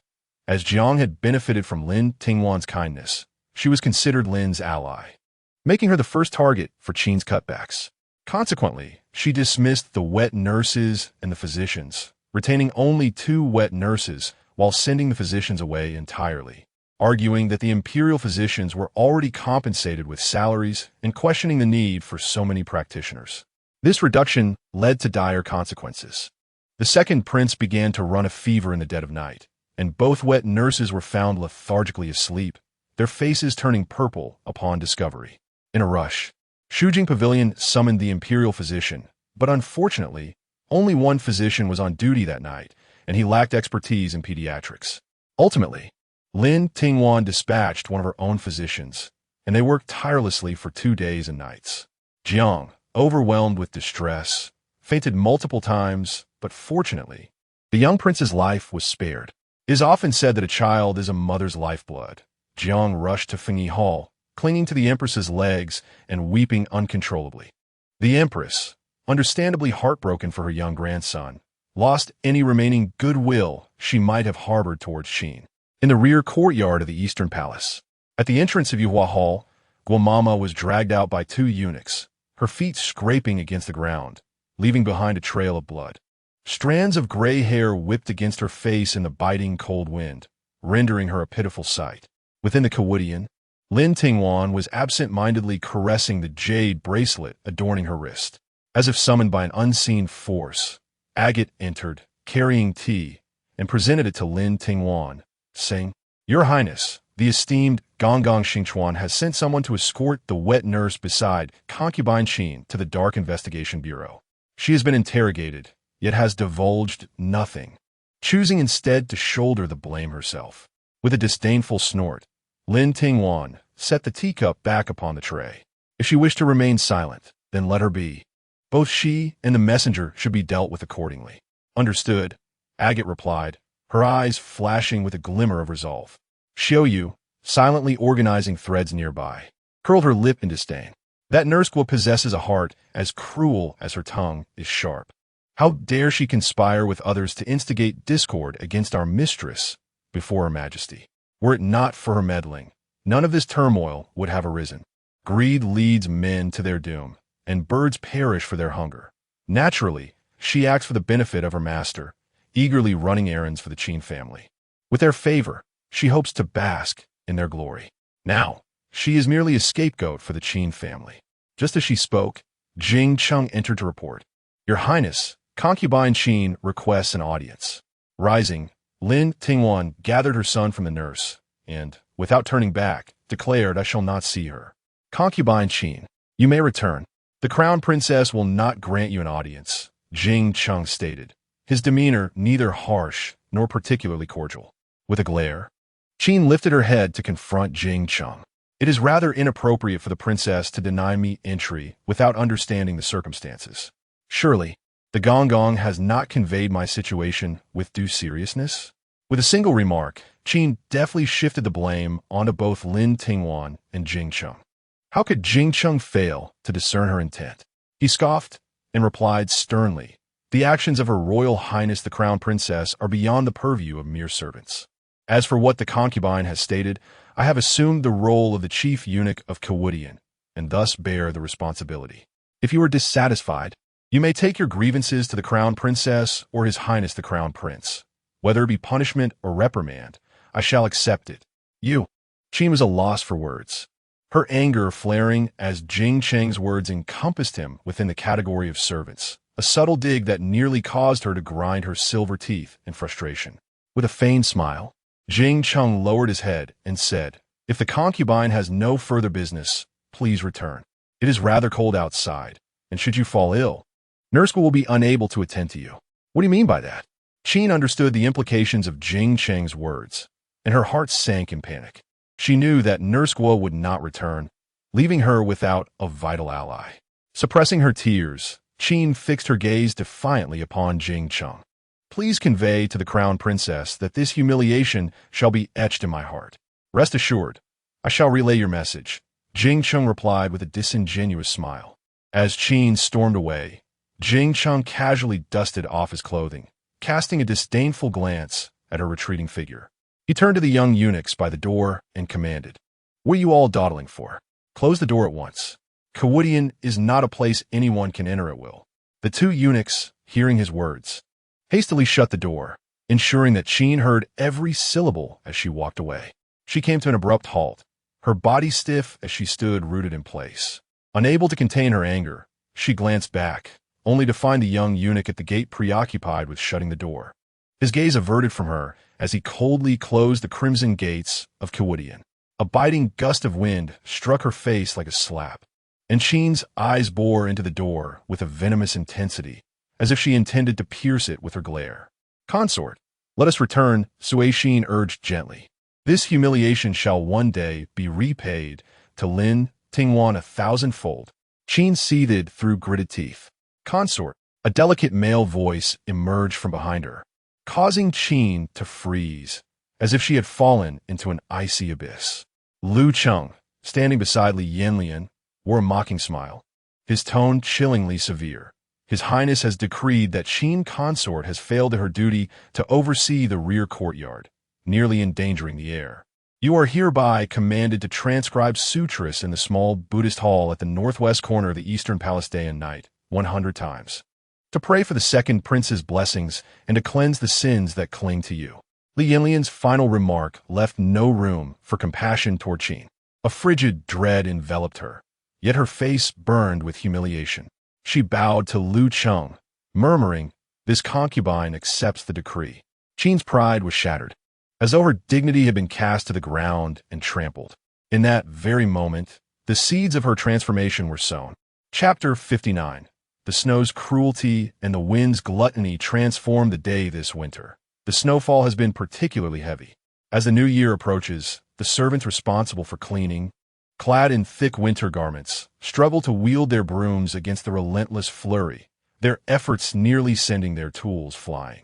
Yet, despite their diligence, the snow falls too swiftly. In mere hours, the once visible grayish floor tiles are once again blanketed beneath a pristine white carpet. Mao Shun, the eunuch in charge of the cleaning at the Yetting Bureau, cast aside his large reed broom and, gasping for breath, lamented, "How long must we toil in this? It feels as though we shall be worked to death." "Our lives are meant for this labor," replied a hunched young eunuch, diligently sweeping the snow. "What can that meager sum do? It barely covers a night of gambling." Mao Shun scoffed dismissively. "I know not of such matters. All I know is that money enough to buy my sister's freedom is worth far more." The young eunuch spoke softly, yet the weight of his words felt like a heavy burden, leaving him bent over his work with a sense of despair. Mao Shun merely curled his lip in response and resumed his sweeping. This year's heavy snowfall had not only exhausted the cleaning staff, but had also taken its toll on the usually robust Fei, who had fallen ill from a cold. Lin Tingwan arrived at the Chengxian Hall, where Chunlan greeted her. The cotton curtain at the entrance was lifted, allowing her to enter a space that felt as if it were separated by the seasons. Outside was a frozen world, while inside, the warmth caused beads of sweat to form. "How's my aunt today? Has she had a fever again?" Lin Tingwan inquired softly, removing her cloak as she warmed herself by the fire in the main hall. "She had another fever last night, but after taking her medicine, it subsided. We must still be cautious. I instructed the kitchen to prepare a soup of mugwort and soft-shelled turtle. If she awakens, please encourage her to have some," Chunlan replied, bringing a cup of tea to Lin Tingwan. After a brief time warming herself, Lin Tingwan quietly entered the inner chamber, finding De Fei still deep in slumber, and chose not to disturb her. "And what the fifth prince?" "The fifth prince is in the side hall. The Empress has summoned a female tutor to instruct him." With the heavy snow these days, lessons for the princes and princesses have been suspended. Male teachers cannot enter the inner palace. So the Empress arranged for a female tutor instead. This illness of my aunt's must have frightened him, Lin Tingwan remarked. Indeed, he has been anxiously hovering about, wishing to remain by her side. I heard from the wet nurse that he even cried secretly. Chunlan replied with a wry smile. How old is he? Lin Tingwan shook her head with a smile. At that moment, the fifth prince, Li Yanyan, rushed through the outer archway and hurried into the room. Second sister-in-law, be gentle. Little monkey, your mother is still asleep, Lin Tingwan cautioned. Hee. The fifth prince scratched his head and tiptoed into the inner chamber to check on Fei. Moments later, he returned to the Eastern Hall, tugging at Lin Tingwan's sleeve and playfully calling out. Cousin in public, he addressed her as second sister-in-law, a title befitting their familial ties. Yet in private, he preferred the more affectionate term cousin, which he had used since childhood, finding it endearing. What do you seek? Lin Tingwan glanced at him with mild reproach. When will my mother recover her health? I do not wish to see her in such a state. In what state? She looks feeble and unwell. If you are aware of her discomfort, you must take care of yourself. If you fall ill, your aunt, burdened by her own ailment, will have to worry about you, and her recovery will be further delayed. Yes, I understand. Lin Tingwan coaxed the fifth prince for quite some time, soothing him until he fell asleep, and then finally exited the Changqian Hall. On her way, Lin Tingwan lifted the curtain to glance at the eunuchs kneeling by the roadside, then lowered the curtain and instructed, notify the Internal Affairs Department that, starting today, an additional bowl of ginger soup should be provided daily to the palace maids. One in the morning and one in the evening. Understood, replied Agate, bowing her head. The noble consort had caught a chill and had been in a daze these past few days, unable to rise. Consequently, all matters of the harem temporarily fell upon Lin Tingwan's shoulders. As the new year approached, war threatened in the southern region, while the north faced sudden calamities. Li Yanyan had not returned to the eastern palace for half a month. The Emperor Jingyu ordered him to stay in the side hall of the imperial palace to manage the urgent reports from the border and disaster areas. Nevertheless, the new year must still be celebrated. The banquet preparations were to proceed, albeit this year with restraint. Lin Tingwan allocated the saved funds to the servants and the disaster-stricken citizens who had come to the capital, dispatching inspectors to monitor the situation, ensuring that those caught embezzling would face severe punishment. Regardless of the turmoil among the palace's higher-ups this year, the suffering servants of the royal palace would at least have a better new year. Just as everyone was enveloped in the heavy snowfall, striving to persevere, a piece of news suddenly cast a shadow over the entire Jing palace, like dark clouds infused with the menace of thunder and lightning. In the 14th year of Shunin, during the harsh winter, the supervising imperial envoys Wei Siming submitted a memorial accusing General Wei Zhongxing of treason, alleging that he fabricated a defeat, surrendering the border town of Xuqing in Yongzhou to the enemy, resulting in the demise of 20,000 elite cavalry at Kunlun Pass. This incident stirred a great uproar in both court and society, prompting many to accuse Wei Zhongxing of arrogance and treachery, urging Emperor Jingyu to impose severe punishment on him and his clan. Early in the morning, Consort Wei knelt outside the imperial palace, crying out for justice.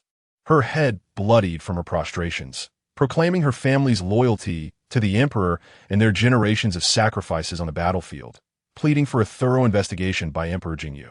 2 hours later, the emperor issued an edict commanding the Ministry of Justice and the Ministry of War to collaborate on the investigation. On the second day, following the issuance of the summons, Deputy Minister Wu Jingren of the Ministry of Justice discovered a substantial cache of gold, silver, and jewels at the bottom of a pond in the garden of the general's residence, along with treasonous letters matching Wei Zhongxing's handwriting. Immediately, Emperor Jingyu ordered the recall of Wei Zhongxing and his eldest son, Wei Qingqi, and dispatched General Cheng Shushu to the south to temporarily assume command of the southwestern military forces. Dark clouds loomed over the skies of Dejing, refusing to disperse, while the biting cold winds made it hard to breathe. By the third day of the incident, Consort Wei was placed under house arrest in the Bishi Hall, forbidden from seeing anyone without summons. A wave of trepidation swept through the palace. should Emperor Jingyu confirm Wei Zhongxing's guilt of treason. Everyone close to the Wei family would face the risk of collective punishment, including the noble consort. Within the palace, the camaraderie between Consort Wei and Consort Ming has long ceased to be a secret. Consort Wei, having borne no children of her own, regards the fifth prince of Consort as if he were her own flesh and blood, diligently instructing him in martial arts and swordsmanship. What one wonders is her true intention? On the fifth day of the incident, Consort was suddenly ordered to confine herself to the Chengxian Hall, though visits were permitted and all protocols remained unchanged. By the sixth day, rumors began to circulate that Consort Wei sought to clandestinely rally her former allies to assist the Crown Prince in ascending the throne swiftly, hoping to exchange the merits of this endeavor for the lives of her family. Emperor Jingyu, incensed, summoned the Crown Prince to the Yuqian Hall to demand accountability. The Crown Princess, Lin Tingwan, was stripped of her authority to oversee the 6 palaces and confined to the Eastern Palace for reflection. Outside the Yetting, a young palace maid, pulled into a room by a matron, glanced skyward, pondering whether the skies over the Grand Jing Palace were indeed about to change. Chapter 60. Confrontation on the 7th day of the Wei case, within the East Palace at the Gyeongbok Gate connecting the front and rear courtyards. Lin Tingwan stood in silent confrontation with a squad of the Feathered Forest Army outside the Vermilion Gate. Behind her, the terrified maid Su was cowering. Su had been dispatched by Lin Tingwan to visit the Empress, but was intercepted by the Feathered Forest Army as soon as she left the Gyeongbok Gate. Having grown up in the rear courtyard and entered the East Palace after coming of age, she had never encountered such fierce and intimidating soldiers. Moreover, the commanding general spoke in a disrespectful tone, having barely exchanged a few words before dismissing her. This left her flustered, prompting her to flee back, where she fortuitously encountered Lin Tingwan, which brought her a sense of relief. Lin Tingwan cast a stern gaze upon the soldiers before her and spoke with gravitas. "I shall inquire, to whom do you belong, and who commands you? Step forward and respond." The leading general, dressed in the uniform of a 4th-rank officer of the Feathered Forest Army, approached and bowed, saying, "I am Wang Peng, the Right Zhonglong General of the Feathered Forest Army, here to pay my respects to Her Highness the Crown Princess." Lin Tingwan regarded him with a discerning glance, yet did not acknowledge him further.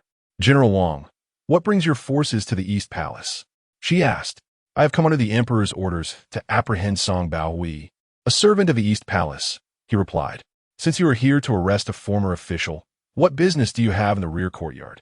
Is this a place you are permitted to enter?" Lin Tingwan's words cut through the air like a sharp blade, leaving the opposing party breathless. Wang Peng bowed his head in submission, yet his words bore an edge. "Your Highness, it is true that when I arrived with my men at his residence, the criminal Song Baohui had already fled. Moreover, witnesses claim to have seen him being led into the inner courtyard of the East Palace by a woman. Since I am commanded to investigate, I must proceed, even at the risk of offense." Though he feigned humility, he was clearly attempting to leverage the Emperor's decree against her. Unfortunately for him, Lin Tingwan was not easily swayed by such tactics. "Since you claim to be investigating, present the Emperor's edict. I shall receive it on my knees," Lin Tingwan declared. "However, Your Highness, there is no edict," he stammered. "Rest assured, I would never falsely convey the Emperor's will. If you doubt my words, you may inquire directly with His Majesty." Lin Tingwan cast him a sidelong glance and commanded, "Jingsheng, take my token and summon the guards from the left and right imperial guards." With that, Jingsheng dashed away with the token. "Take your men and leave." Lin Tingwan's voice was as cold as frost, echoing ominously above Wang Peng's head. Wang Peng narrowed his eyes and, disregarding decorum, stood upright. "Are you defying the Emperor's order, Your Highness?" Lin Tingwan swiftly drew the sword of a guard beside her and, with remarkable speed, held it to Wang Peng's throat. In an instant, both sides drew their weapons, and the atmosphere grew tense, charged with hostility. "If you wish to search the inner courtyard of the East Palace, where is the Emperor's edict? You assert there is an imperial command. Where is the Grand Supervisor who conveys such commands? How dare you attempt to seize the East Palace based solely on your unsubstantiated words? If that is the case, You are guilty of usurping the emperor's authority and deceiving the sovereign. Such treasonous behavior, should I choose to enact justice upon you here and now, would find no one daring to plead your case. This is but the first of my grievances. You have offended the royal princess and shown disrespect to the crown princess, a transgression deserving of the most severe punishment. Wang Peng, how many lives do you possess that you dare to act so insolently before me? The blade's edge moved forward slightly, and a faint sting informed Wang Peng that Lin Tingwan was indeed capable of killing him.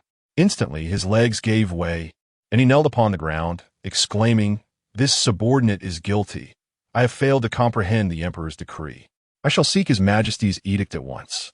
Why must the crown princess make things so difficult for General Wang? After all, he was merely acting in accordance with the emperor's wishes. It would be unseemly to resort to violence. Such an act would be a grave disrespect to his majesty. Qin Shi's voice emerged from behind, brazenly making her case. Lin Tingwan felt the veins in her temples throb. She had not anticipated such foolishness from Qin Shi. Casting a sidelong glance at Wang Peng, she tossed the dagger to a guard and strode directly towards Qin Shi, delivering a resounding slap across her face. "Fool!" Qin Shi staggered, turning her head in disbelief, her eyes wide with shock. "By what right do you strike me?" Qin Shi, now wholly disregarding decorum, reveled in her newfound authority. Her grandfather had successfully supplanted General Wei in the military, and her aunt, Qin Xing, had ascended to the rank of second-class Yufei, replacing Defei in managing the 6 palaces. No longer would she need to cower before Lin Tingwan's brilliance. She could finally repay the humiliation she had endured at the hands of that wretched woman. If Wang Peng were to search the palace today, he would undoubtedly uncover evidence of collusion between Lin Tingwan and Defei, evidence she had meticulously prepared. If she could sow doubt in the emperor's mind, Lin Tingwan's position would be rendered null and void, and she, as the new noblewoman of the capital and the prince's concubine, would rise to become the next crown princess with the support of Qin Shi. Yet, Lin Tingwan remained unflustered. Boldly brandishing her weapon against the general of the Yulin army, she was truly mad. How could Lin Tingwan dare to strike her? At that moment, Jing Cheng arrived with 200 soldiers from the crown prince's guard. Bowing, he reported, "Your Highness, I have brought 200 men. The remaining 1,000 are waiting below." Lin Tingwan took the handkerchief offered by the maid and wiped her fingers, her voice icy as she declared, "Qin Side Fei has lost her senses. Summon 2 matrons to escort her away and call for the imperial physician to examine her properly." Before Qin Shi could coordinate with Wang Peng, she was silenced and dragged away by 4 burly matrons. Lin Tingwan turned, her piercing gaze fixed on Wang Peng, causing him to shrink back in fear. With every step she took forward, the circle of soldiers tightened around him. "I reiterate, should you wish to search the Eastern Palace, procure the Emperor's edict. Without it, should you dare to advance another step, you will be guilty of treason, and I will not hesitate to order your execution. If you possess the courage, now is the time to kill me. Otherwise, mark my words, for today's humiliation, I shall not rest until I have my vengeance." As her words fell, the 200 soldiers swiftly unsheathed their blades, directing them at Wang Peng and his cohorts. Lin Tingwan pressed on relentlessly, and with no retreat available to him. Wang Peng instinctively swallowed hard, his eyes darting in panic before he feigned calmness, retorting, "We shall see." "Stop! Have I permitted your departure?" the crown princess demanded. "Is there anything further you require?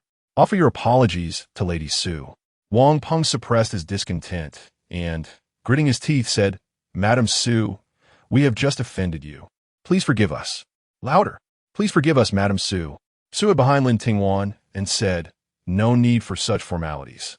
Wang Peng, feeling embarrassed, stood up and hurriedly retreated with his band of fewer than 100 men. After tidying up the aftermath, Lin Tingwan sent someone to escort Su back to her residence, while she herself proceeded to Yuhua Hall. "Let me go. How dare you treat me this way? Once I inform my aunt, you vile servants will all be punished." The Qin concubine boasted fiercely, "Have you transformed the entire Dejing into your Qin family's territory?"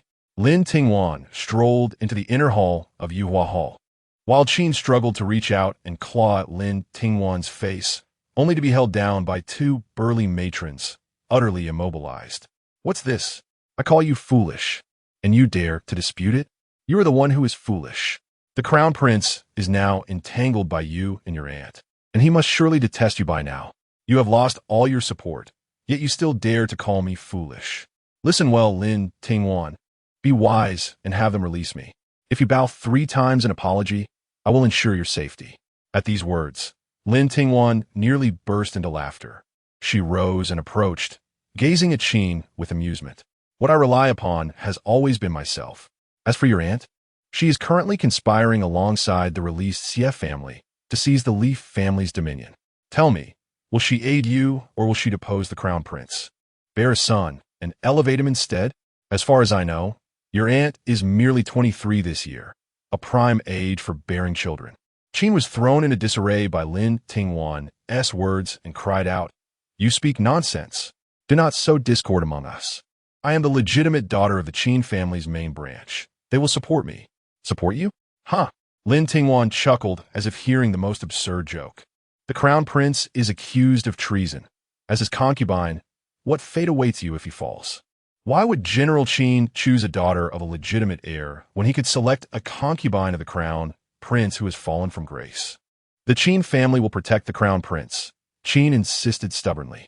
If you were the emperor, would you keep a crown prince whom all the powerful officials support? Or would you execute him?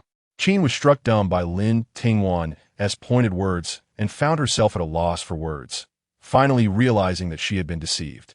The one who had misled her was none other than her nearest kin. I refuse to believe it. I refuse. Qin shouted, her eyes bloodshot. Even if what you say is true, so what? The Qin family will flourish.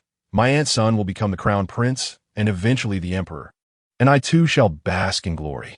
What glory can there be for a discarded pawn? Lin Tingwan gazed at Qin with a smile. Yet her words pierced like a sword into Qin's heart. Your only outcome is to confess the crown prince's crimes and die in atonement. My grandfather would never abandon me. Then how does he plan to provide an explanation to the world? How will he justify his loyal service? Qin was left speechless, standing there, tears streaming down her face. Chapter 61. Confrontation with Yu Fei on the 8th day of the Wei case. Urgent reports from the border revealed that Wei Zhongxing's eldest son, Wei Qingxi, in an act of redemption for the loss of city, led 8,000 cavalry in a night raid on Xuqing County in Yongzhou, sacrificing his life to reclaim the territory. The young general, who wielded a crimson spear, did not live to celebrate his 24th birthday nor witness the birth of his unborn child, leaving behind a legacy that would forever echo in the distant Yongzhou. The loss of his beloved son turned General Wei Zhongxing's hair white in a single night. Meanwhile, within the imperial palace of Yuqian, Emperor Jingyu scrutinized a secret report presented by the Dark Guards, detailing the collusion between the Qin and Xie families aimed at framing the venerable General Wei. Opposite him stood the crown prince, who was meant to be imprisoned and interrogated. With his head bowed, Emperor Jingyu coldly remarked, "Look at this. When times of peace stretch too long, there are always those who wish to test my limits." Li Yanyan, lowering his eyes with a smile, replied, "Father, as the son of heaven, you are not a pawn for those who presume to manipulate you." His words struck a nerve with Emperor Jingyu. The notion of being exploited by a subject was a grave humiliation that could not be tolerated. Your crown princess exhibits remarkable courage, unafraid even before the imperial guard, daring enough to draw her sword against them. Upon hearing this, Li Yanyan quickly knelt and said, "The crown princess acts for the dignity of the Eastern Palace. Please forgive her, father." Emperor Jingyu waved his hand dismissively. What offense is this? Her actions are commendable. At the very least, she is a loyal and responsible woman. I did not misjudge her. Li Yanlan couldn't help but smile. I owe my protection to her. With hearty laughter, Emperor Jingyu responded, "You rascal. I praise you once, and you climb the ladder." Li Yanlan offered a gentle smile, but refrained from replying. Once the laughter subsided, Emperor Jingyu turned serious. It is still too early to act. To uproot this matter entirely, you must endure a few more days. Father has been patient. How could I consider it a grievance? Li Yanlan replied, bowing his head. Very well. Once this matter is resolved, I shall reward both you and the crown princess. Thank you, father. On the 10th day of the Wei case, Yu Fei of the Qin family arrived at the Eastern Palace with a grand entourage, seeking to hold Lin Tingwan accountable. Since the Qin family's rise to power, Yu Fei had been in constant correspondence with them. However, after 2 days of silence, she surmised that the Qin family had confined Lin Tingwan, prompting her assertive visit to the Eastern Palace for answers. In previous times, she would not have dared to act so boldly. Now, with Lin Tingwan's ally, the Fei, fallen from grace, and the Empress neglecting her duties, the Qin family stood unrivaled. She no longer regarded Lin Tingwan as a threat, especially since Qin Huaiwei served as her informant within the Eastern Palace. Without her assistance, toppling the Crown Prince would be impossible. Thus, she could not afford to let anything happen to Qin Huaiwei. Within the Kaiwood Hall, Lin Tingwan calmly breathed in the steam rising from her teacup, taking a delicate sip before saying, "If the side consort is unwell, it would be best for Yu Fei to refrain from visiting, lest the illness spread and both find themselves trapped in the Eastern Palace." "Are you threatening me, Your Highness?" Yu Fei squinted her eyes, questioning. "You speak boldly, Mother Yu, yet how could I dare? The truth remains, and harsh words often sting the ear. I trust you will exercise discretion." Lin Tingwan spoke without courtesy, having no intention of being polite with the noble consort. "Does this mean I shall not see that person today?" "Indeed, you shall not. Since you assert this, then the esteemed consort must also remain unseen. For now, let the fifth prince be brought to me. What do you think, Crown Princess?" Lin Tingwan raised her gaze, her eyes sharp as she regarded the noble consort, who showed no fear in meeting her stare. "The fate of the prince rests solely on the emperor's decree. Mother Yu, you would do well to reflect carefully. A shattered net serves no one. There is no need for your concern, Lin. I shall say this once more. Immediately cure Wei Er's ailment and allow me to see her. Otherwise, all that Wei endures within the East Palace, your aunt shall experience in turn. Such audacity! Do you not fear the repercussions? If Mother Yu possesses any true capability, let her demonstrate it. But heed my warning. Should anything happen to my aunt or the fifth prince, your dear niece and the entire Qin family shall face dire consequences." Lin Tingwan stood firm against the noble consort, unflinching in their confrontation. "You dare to threaten and defy your elders." Aware she could not best Lin an argument, the noble consort sought to tarnish Lin's reputation, intending to involve Li Yanyan in the scandal. "What are you even worth? When my aunt oversaw the 6 palaces, you were merely a lowly candidate from the Shushu Pavilion. I respect your title as mother consort, yet you truly believe yourself to be of importance? I am the Crown Prince's legitimate wife, while you are but a consort of the emperor. In common folks' eyes, a concubine is but a servant to the legitimate wife. What right have you to speak so brazenly before me?" Lin Tingwan cast her a sidelong glance, utterly dismissive. "Summon someone to shut this harpy's mouth." The noble consort, infuriated, prepared to call upon her numerous attendants. Suddenly, a voice rang out. "The Empress has arrived." The urgent announcement echoed throughout the Kaiwood Palace. The noble consort turned to see the Empress, clad in light garments, entering the hall. Instinctively, she knelt in greeting, though internally she pondered why this usually gentle figure had appeared. The Empress addressed the gathering, taking her seat at the head, and looked upon the noble consort. "Mother Yu, if you harbor any grievances, you may express them to me. Taking matters into your own hands against the Crown Princess is not in accordance with propriety. Your Majesty, the Crown Princess first insulted me, this humble mother. In my wrath, I sought to discipline her. Should the Crown Princess err, I shall ensure she is punished. Yet why did you bring so many people to intrude upon the East Palace? In response to your Majesty, I longed to see Wei having heard of her illness, and came specifically to visit her. However, the Crown Princess claimed Wei suffered from a contagious illness and forbade me from seeing her. As the principal wife overseeing the East Palace, the Crown Princess is justified in her actions regarding the ailing consort Qin. Return for now. Once consort Qin has recovered, you may summon her then. Your Majesty, just days ago, my maidservant encountered the consort, and she appeared to be in perfect health. How could she deteriorate so drastically in but a single day? I beseech your Majesty to uphold justice and grant me an audience with Wei. Yu Fei knelt and bowed her head, tears welling in her eyes. You, Fei, you are a consort of His Majesty, while Qin, the side consort, is merely a concubine to the Crown Prince. Ultimately, this matter pertains solely to the Eastern Palace. Since the day you entered the palace, your fates have been irrevocably entwined. Thus, I advise you, it would be prudent to refrain from meddling. Yu Fei lifted her gaze, sensing a warning in the Empress's tone. She scoffed defiantly. What if I insist on seeing her today? The Empress's eyes glimmered with an icy coldness, a stark contrast to her usual warmth. Qin, the phoenix seal lies within my grasp. Your aspirations shall not come to fruition. It would be wise to withdraw before you jeopardize yourself. Upon hearing this, Yu Fei's eyes widened with trepidation. The Empress spoke the truth. Despite her current power, without the phoenix seal, her position would lack legitimacy, and none would forsake the rightful claim during this uncertain time. I shall obey. Yu Fei gritted her teeth. Let this be for the sake of the third princess. Consider it wisely. The Empress's words served as both a warning and counsel. With her back turned to the Empress, Yu Fei froze momentarily, then resolutely strode forward.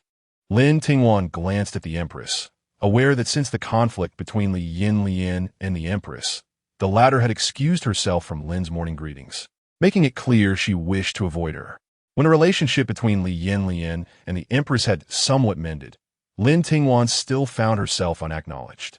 She understood the Empress harbored unresolved feelings, yet she continued her daily greetings, allowing the Empress's desires to dictate their encounters, for she held no guilt within her heart. Lin Tingwan had believed the Empress resented her. Thus, she was taken aback by the Empress's unexpected defense today.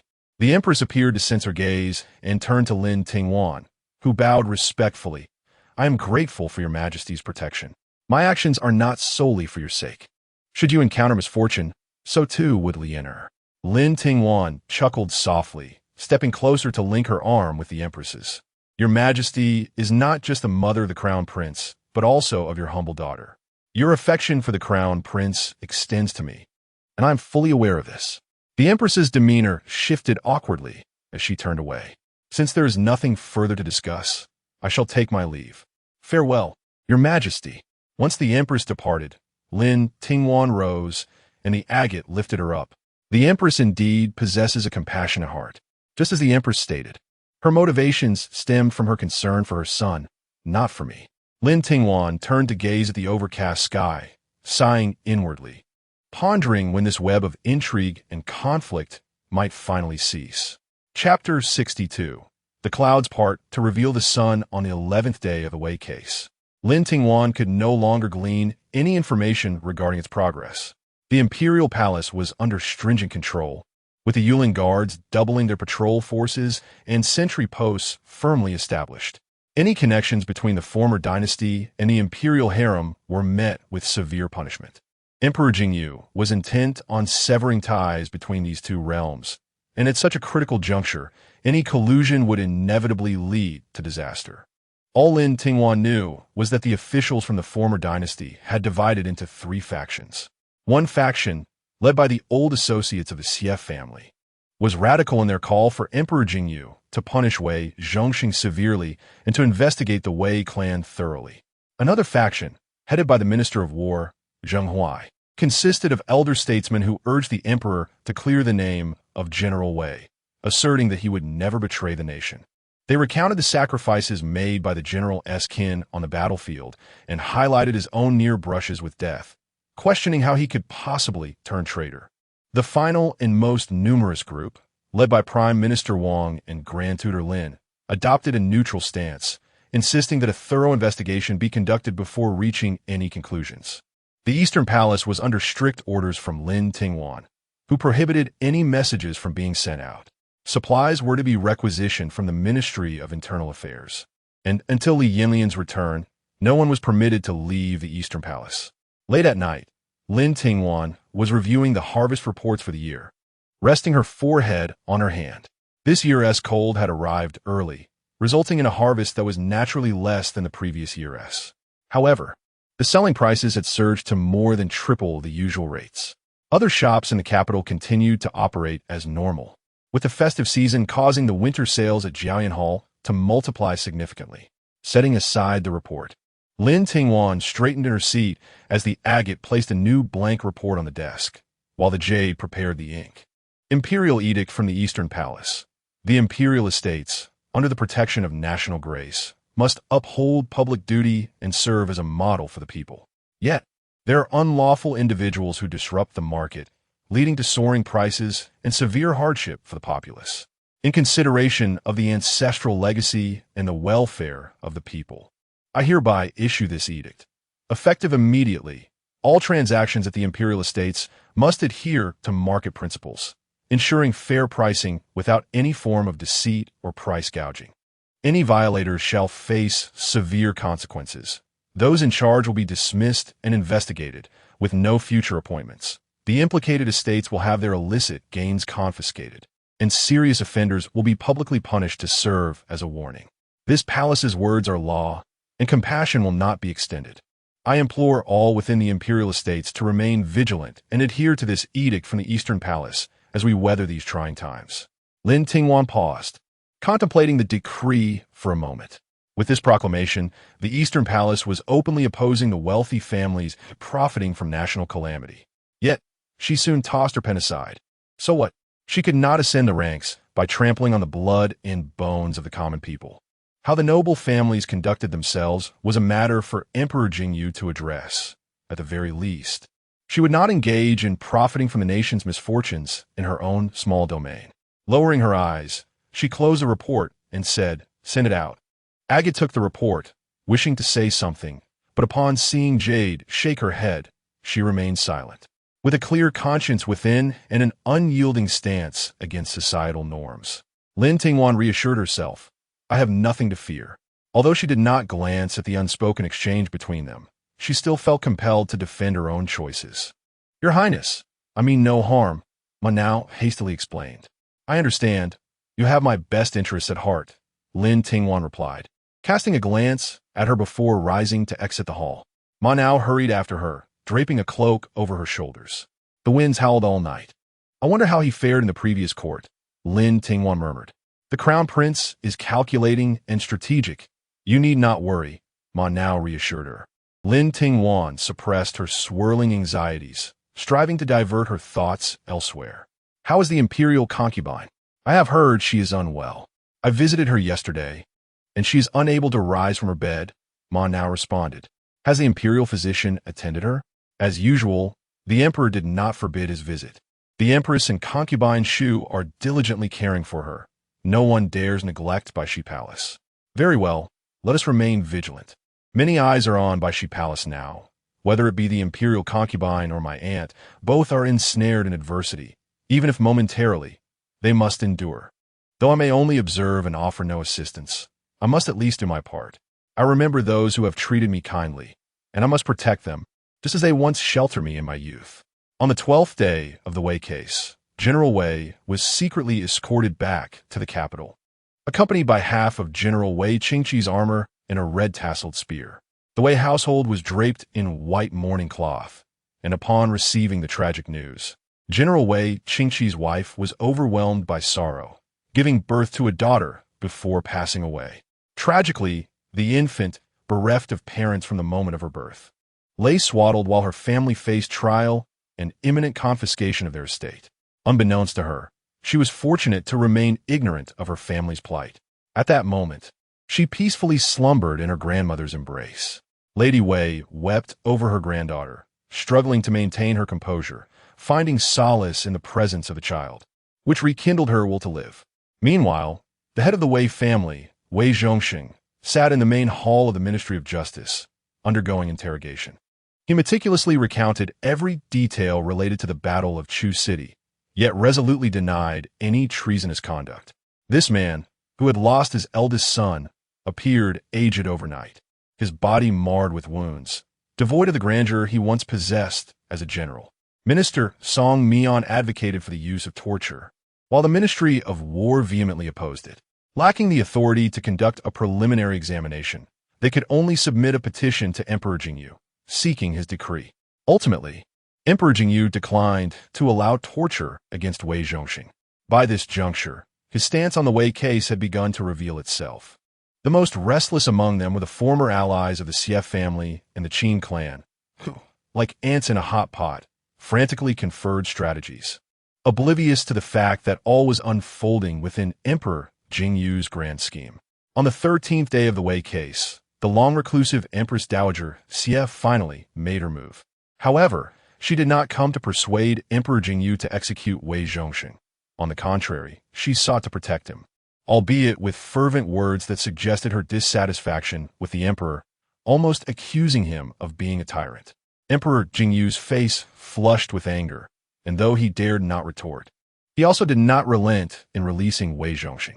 Upon exiting the Yuqian Hall, the Empress Dowager, with an enigmatic smile, remarked, "Now everyone speaks highly of the Wei family while disparaging the emperor.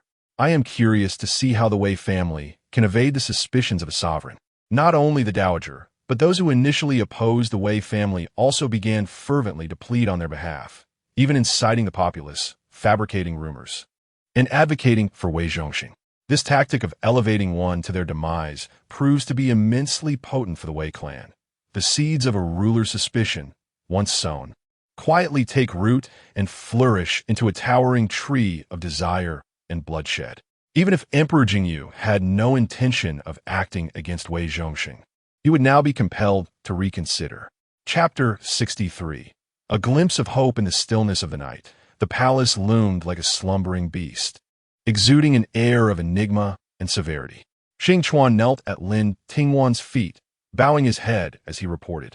The side consort Qin has disguised herself as a palace maid and has proceeded to the front courtyard.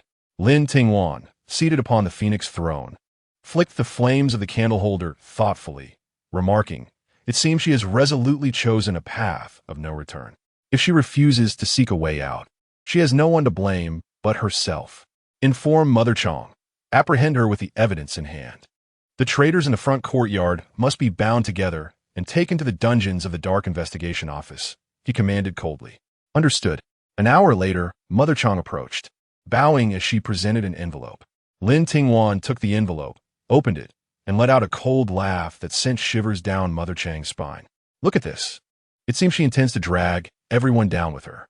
Upon reading the letter, Mother Chong immediately knelt. "This is a grave crime of treason. How dare she?" The Qin family.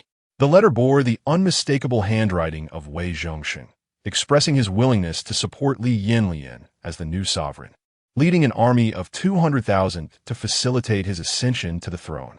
Should this letter be made public, the entire Eastern Palace would be doomed.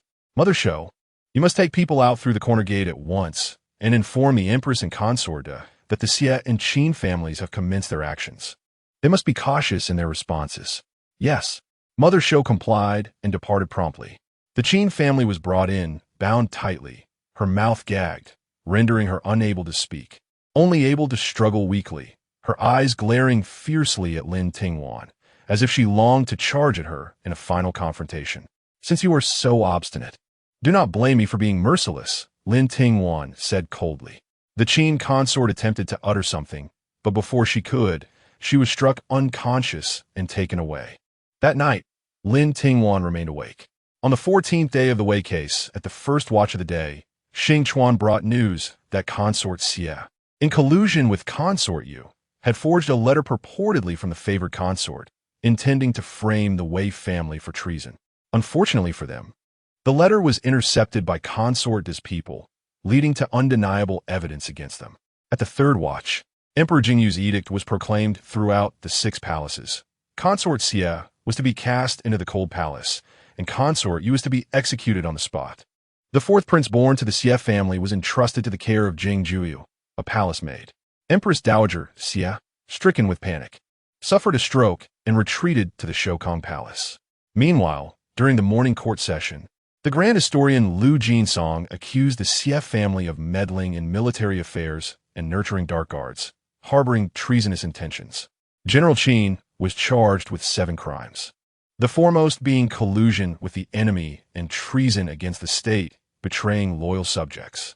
This time, the evidence against the Qin family was irrefutable, leaving no room for defense.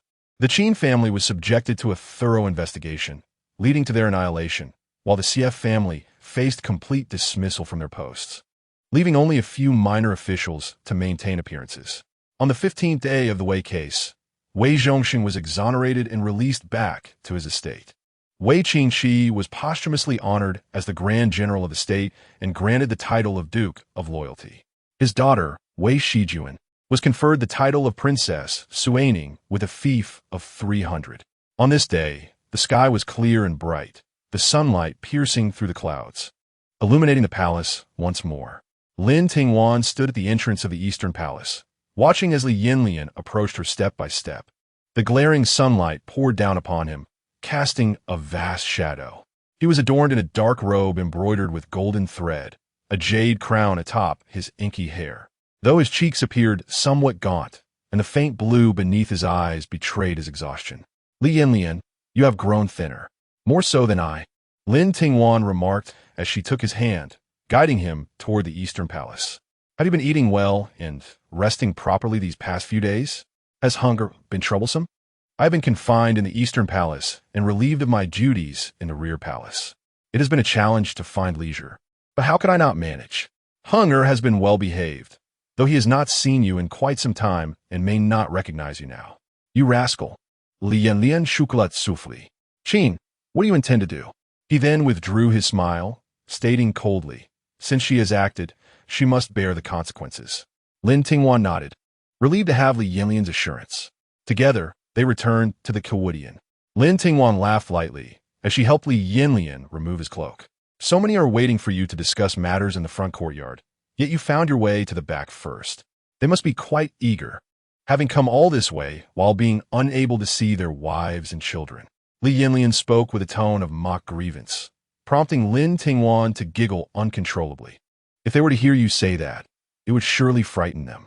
Li Yanyan remained silent, drawing Lin Tingwan into his embrace, burying his head into the crook of her neck, inhaling her fragrant scent.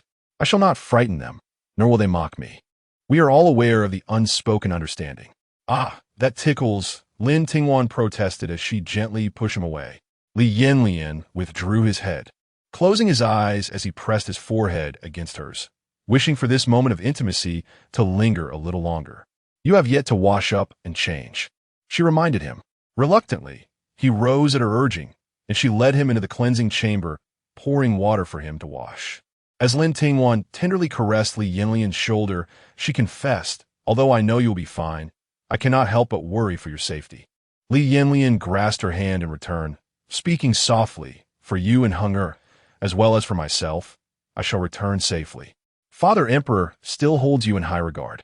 Father Emperor trusts me, but not entirely. He remains cautious, Li Yanyan replied, frowning at the thought, only to relax as another thought crossed his mind. Speaking of which, I must thank you. Recently, someone attempted to impeach regarding the royal manor, yet they are unaware that we have already dealt with the Wang couple and compensated the tenants.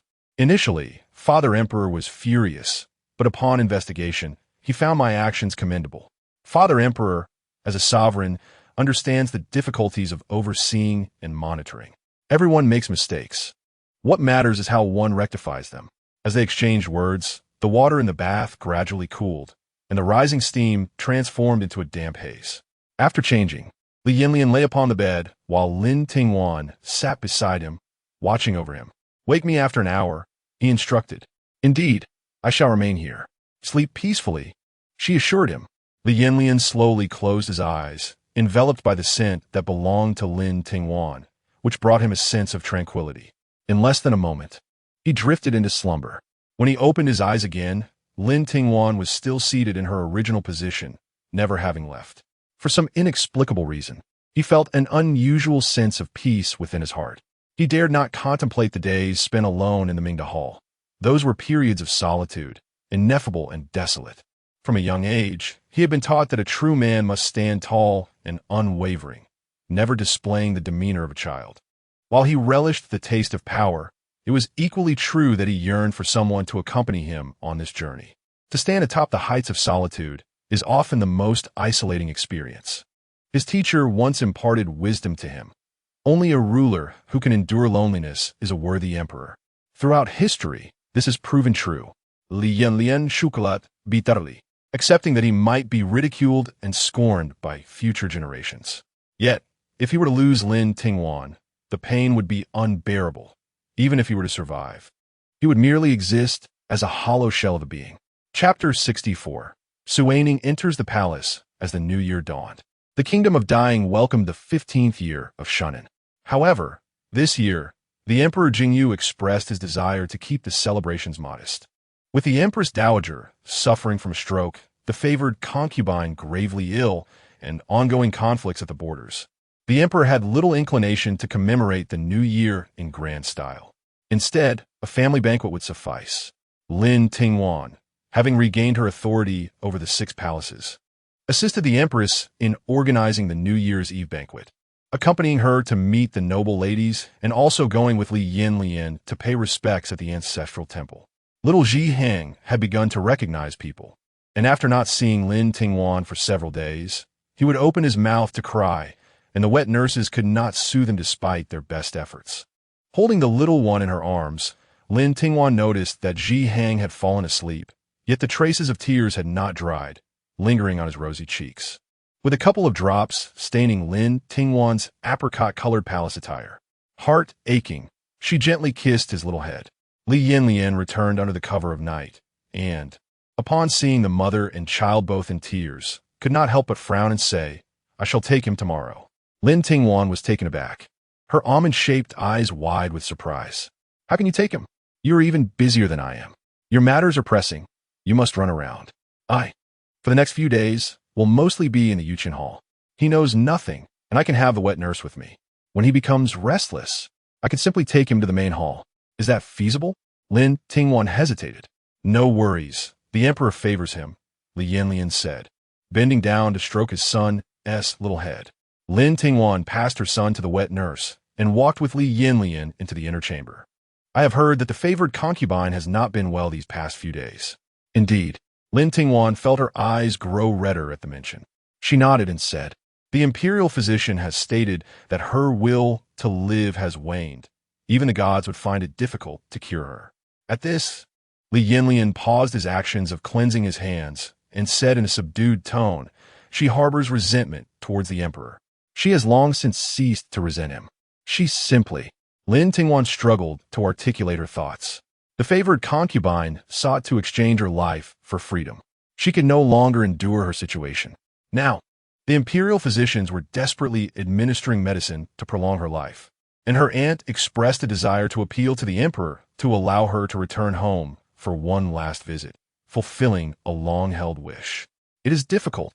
Li Yanyan shook his head. Indeed, Lin Tingwan removed his jade pendant and placed it on the tray, turning to wipe away her tears.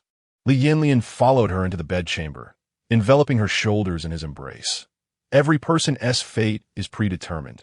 For her, perhaps this is a form of liberation. "I feel sorrow for her," Lin Tingwan said, lifting her gaze. "By the way, there is something I wish to discuss with you." "Speak." "Today, grandmother entered the palace to speak with me. Lady Wei had her convey a message.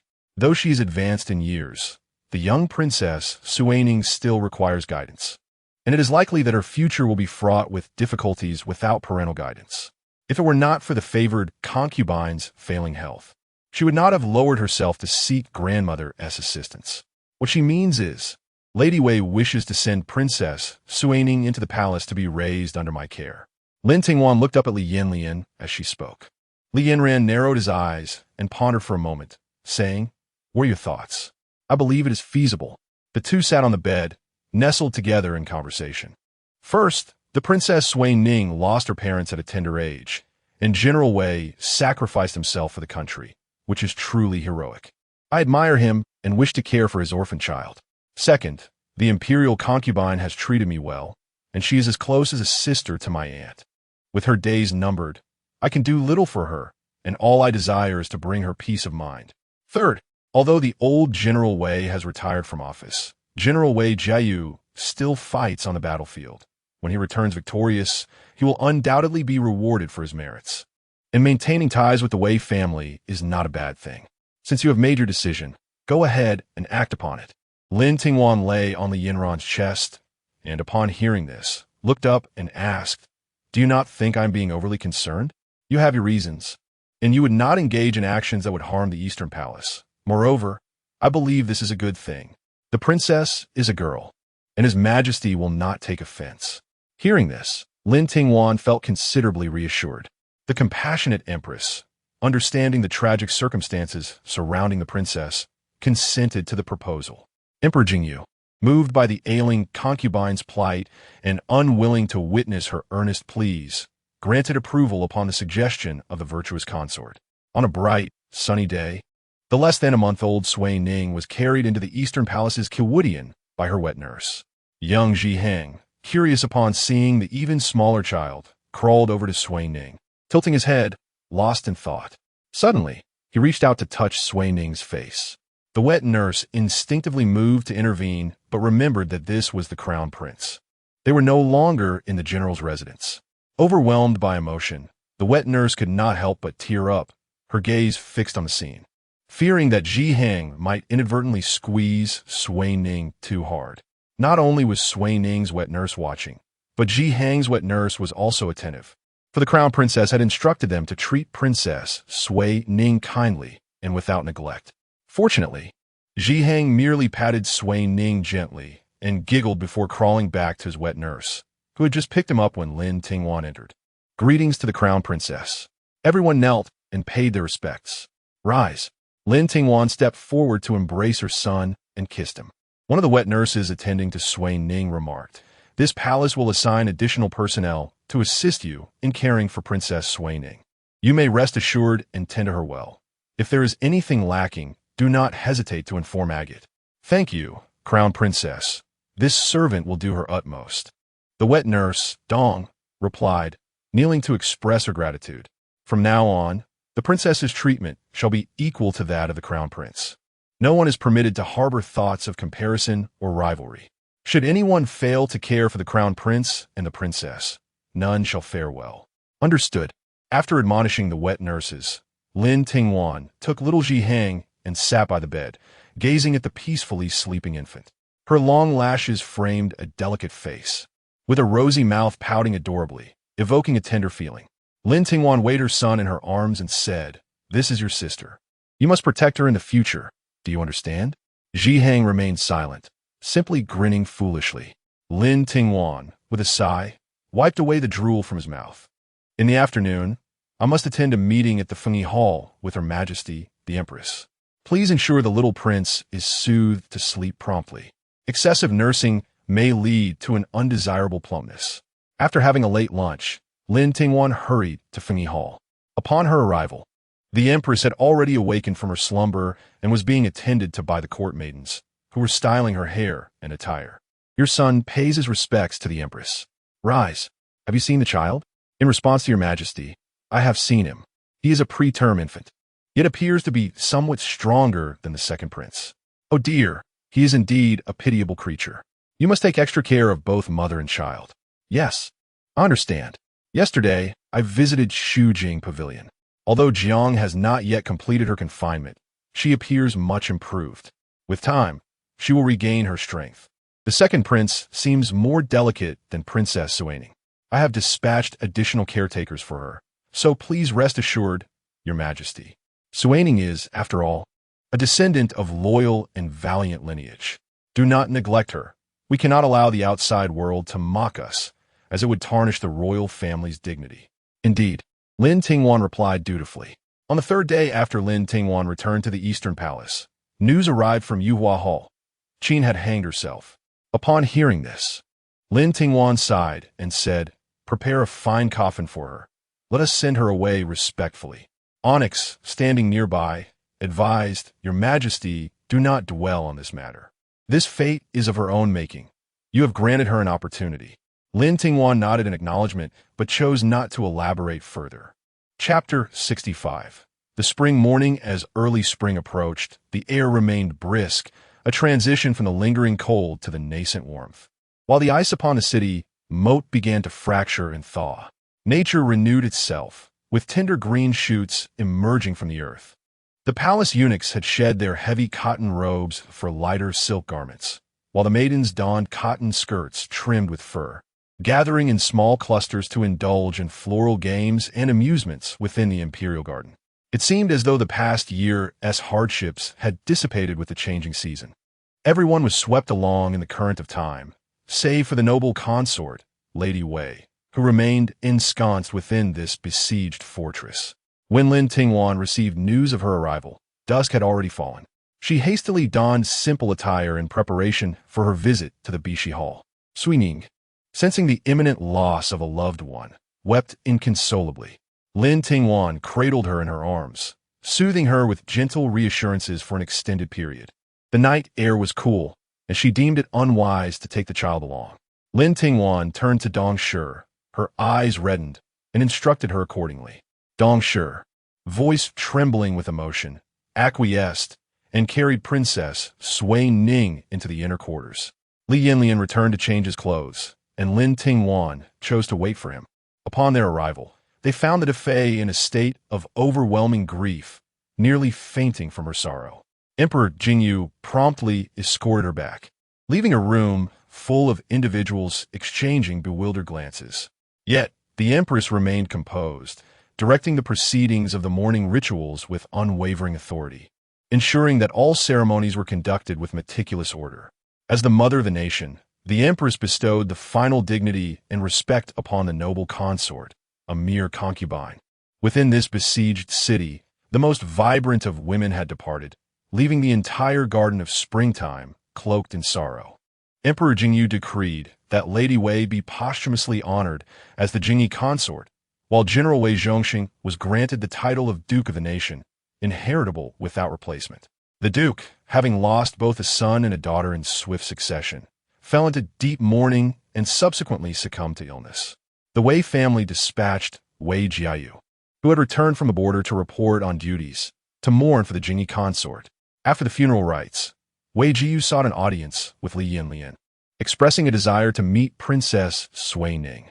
Lin Tingwan exchanged a glance with Li Yanyan, recognizing his waning trust in the royal family. This 17-year-old boy was the youngest scion of the Wei clan, a cousin to the Jingyi consort, who had always been regarded as a younger brother by Wei Qingxi. Lin Tingwan pressed down on Li Yanyan's clenched fist, concealing it within her sleeve, and turned to him with a smile. It would be unsuitable for the general to enter the Eastern Palace. If you truly care, allow the esteemed matriarch of the Wei family to accompany me.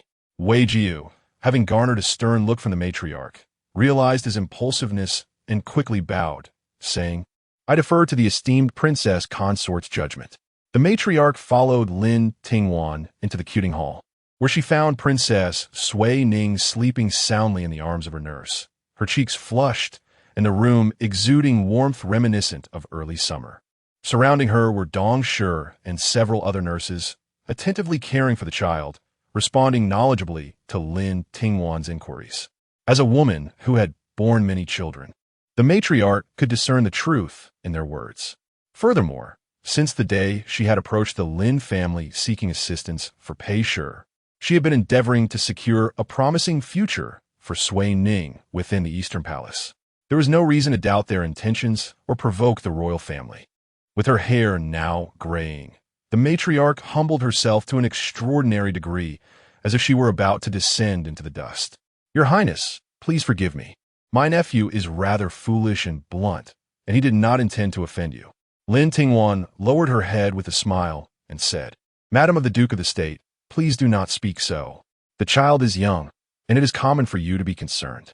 As she raised her teacup, she cast a glance at old Lady Wei and continued, However, with his temperament, if he does not rein himself in soon, even if his Royal Highness does not mind, it will not end well with the Emperor.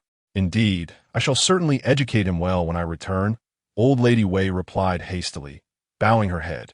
There is no need for such formality, Madam of the Duke. You are, after all, an elder. However, given the current state of the Wei family, it is wise to prioritize self-preservation. Young General Wei's behavior is rather excessive. The Wei family is in no position to withstand storms at present. He is not yet capable of providing shelter for them. Observing the sorrowful expression on old Lady Wei's face, Lin Tingwan sighed and said, Dear elder, I do not intend to admonish you. I merely wish to convey that the truth can be bitter, yet it is still necessary for one's well-being. You understand this, I trust. Once young General Wei is able to uphold the family name, I shall certainly have 100 praises to offer. Yet, with his current attitude, the emperor will not tolerate him. Upon hearing this, old Lady Wei knelt and said, "Your Highness, I am eternally grateful for your kindness. Please rise." Lin Tingwan responded quickly, assisting her to her feet. Both their eyes glistened with tears, and old Lady Wei mournfully said, "I entrust this child to you. Rest assured, I shall treat her as my own daughter," Lin Tingwan assured her. Old Lady Wei nodded, using her aged hands to wipe her tears, before leaning over the bedside to glance at her sleeping granddaughter, gritting her teeth as she departed. That night, Li Yanyan arrived at Kawudian and found that Xiao Zhihong and Xiao Suaning were sleeping soundly. Just as he prepared to leave, he inadvertently stirred Xiao Zhihong, who began to babble, wanting Li Yanyan to hold him. Li Yanyan cradled him in his arms and removed a ring from his finger for the child to play with. The wet nurses stood by, attentively awaiting any inquiries from Li Yanyan. At such moments, they were drenched in sweat, not out of guilt, but from sheer nervousness. For the prince's imposing presence was truly intimidating. Fortunately, they were diligent, and they could respond to Li Yanyan's questions. "Your Highness, the Crown Princess requests your presence in the inner chamber." "Understood." Li Yanyan handed his son to the wet nurse, gently brushing his small face with his finger. "Take good care of the Crown Prince." "Yes." Once Li Yanyan finally left, the group released a collective sigh of relief. Upon entering the inner chamber, Li Yanyan saw Lin Tingwan seated at her vanity, allowing Coral to style her hair. When she noticed his arrival, Lin Tingwan dismissed Coral and the others, sitting beside Li Yanyan on the couch. He wrapped an arm around the lovely lady and said softly, "You must be exhausted from today." "Not all. Today. It was actually my mother who exerted herself considerably. I merely assisted from the side. Even after so many years of not managing affairs, she still operates flawlessly." Observing her, I found much to learn. She shares a deep bond with the late Empress Jingyi, having been in the estate long before the late Empress Da. For a moment, the two fell into silence.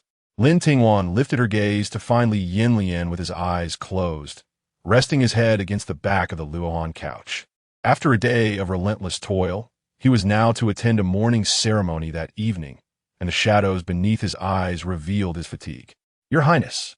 Li Yanyan was roused from his slumber, realizing with a tinge of exasperation that he had dozed off, rubbing his temples in resignation. "Perhaps you should rest for a while. The turmoil in the southern borders has just subsided, and soon the envoys will arrive in the capital. You shall have no respite in the coming days." "Very well." Li Yanyan acquiesced. Lin Tingwan took hold of his hand, and together they supported each other as they moved forward, embarking on a journey that would carry them into the 18th year of Shunin. Chapter 66. Fu Siji in the early summer of the 18th year of Shunin. The lingering warmth of late spring had not yet dissipated when the rain fell quietly. The raindrops struck against the glazed tiles, producing a crisp sound, cascading down the eaves and forming a curtain of water. Within this rain-shrouded scene, the outlines of the palace emerged subtly, its flying eaves and bracketed roofs cloaked in mist, exuding an air of solemnity and grandeur. In the distance, the footsteps of palace maids and eunuchs echoed, their umbrellas raised as they hurried past, their steps resonating distinctly amidst the rain. Fu Anji, newly appointed as the chief accountant, held an umbrella while leading a group of female officials from the accounting department toward the Eastern Palace. The puddles on the bluestone path splashed up, dampening the hem of her crimson official robe. As they rounded a small garden, they encountered Mrs. Qi, who was returning after having paid her respects, cradling a 2-year-old girl in her arms. "Greetings, Madame Qi," Fu Siji greeted.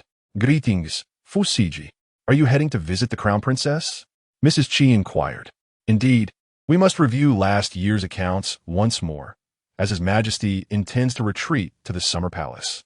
And we need to finalize the expenditures of the harem to report accordingly," Fu Anji replied.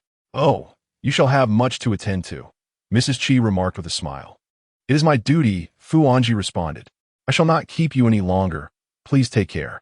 As Mrs. Qi departed, a female official beside Fu Anji whispered, "On such a rainy day, why has Madame Qi brought her child out?" It is only proper for the princess to pay her respects to the crown princess. Her biological mother, Fu Anji, retorted coldly. Understood, the official quickly fell silent, lowering her head and following Fu Anji ahead. Accompanied by the chief accountant and the financial officer, Fu Anji entered the main hall, while the others waited outside in the corridor with the account books. Within the Kaiwood Hall, Lin Tingwan, dressed in a light green gauze gown, was seated in the main chamber, listening to the reports of the two head stewards from the Internal Affairs Office. After Fu Anji performed her bow and was called forward, she stood silently at the back. Though the small window was open, the breeze that wafted in was scant, leaving the atmosphere rather stifling. The Kaiwood Hall had been supplied with ice early on, yet with so many people surrounding it, Fu Anji could hardly benefit from it, and soon beads of perspiration began to form on her forehead.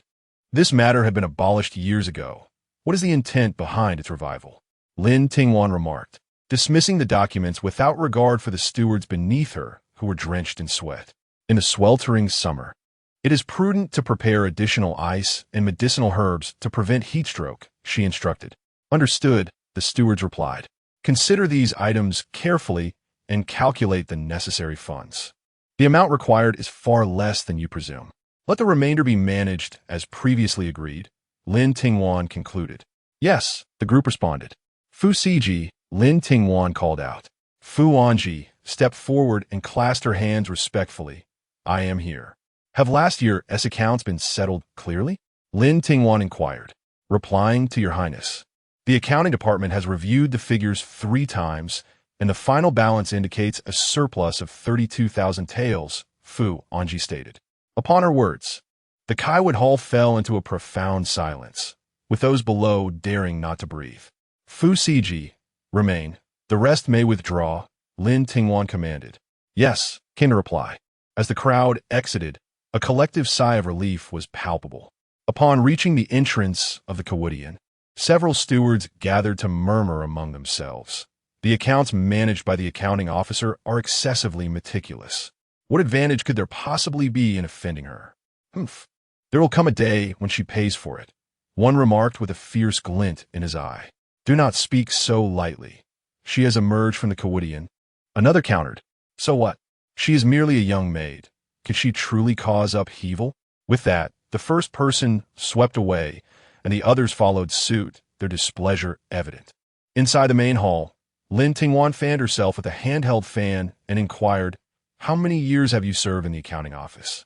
In response to Your Highness, it has been 4 years, came the reply. 4 years is quite a duration. Do you not wish to try a different position? I shall follow Your Highness's command. Then you may rotate through the 6th Bureau for a few years. Once you have acquired sufficient experience, I shall discuss your future with you, Lin Tingwan instructed. Fu Anji paused for a moment before responding. This servant obeys. After Fu Anji departed, Mineo presented tea to Lin Tingwan and remarked, Your Highness intends to promote the accounting officer? With her capabilities, she rivals Aunt's son, but Aunt's son is aging, and new talent must emerge. I do not worry about other servants, but I fear that the accounting officer has offended many through her audits. If she is dispatched, she may fall prey to those individuals. The inner palace is indeed a treacherous place. If she cannot survive in this den of wolves and tigers, no amount of authority I grant her will suffice, she reflected. Your Highness is indeed far-sighted. I am humbled by your wisdom. Lin Tingwan chuckled lightly. Do not be so quick to praise me. Go check if the milk cake in the small kitchen is ready, for Suwaning will return shortly and will wish to eat. It has long been prepared, just awaiting the princess's return, Mineo replied with a smile. Just as they spoke, the 3-year-old Ji Heng entered, accompanied by the slightly younger Sui Ning. The 2 children left a trail of wet footprints that converged at one point. They both bowed respectfully. Mother, may you be well.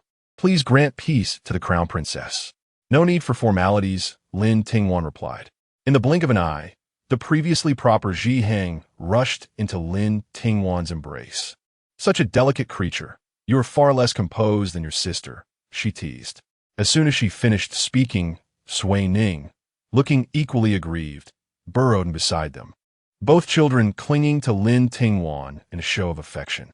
Enough, you two. Hurry along with Mineo to wash up, and there will be milk cake upon your return. Mother, I do not wish to eat milk cake. Ji Hang pouted. I am aware. I have prepared sour fruit preserves for you as well. Lin Tingwan assured him as she playfully pinched his chubby cheek.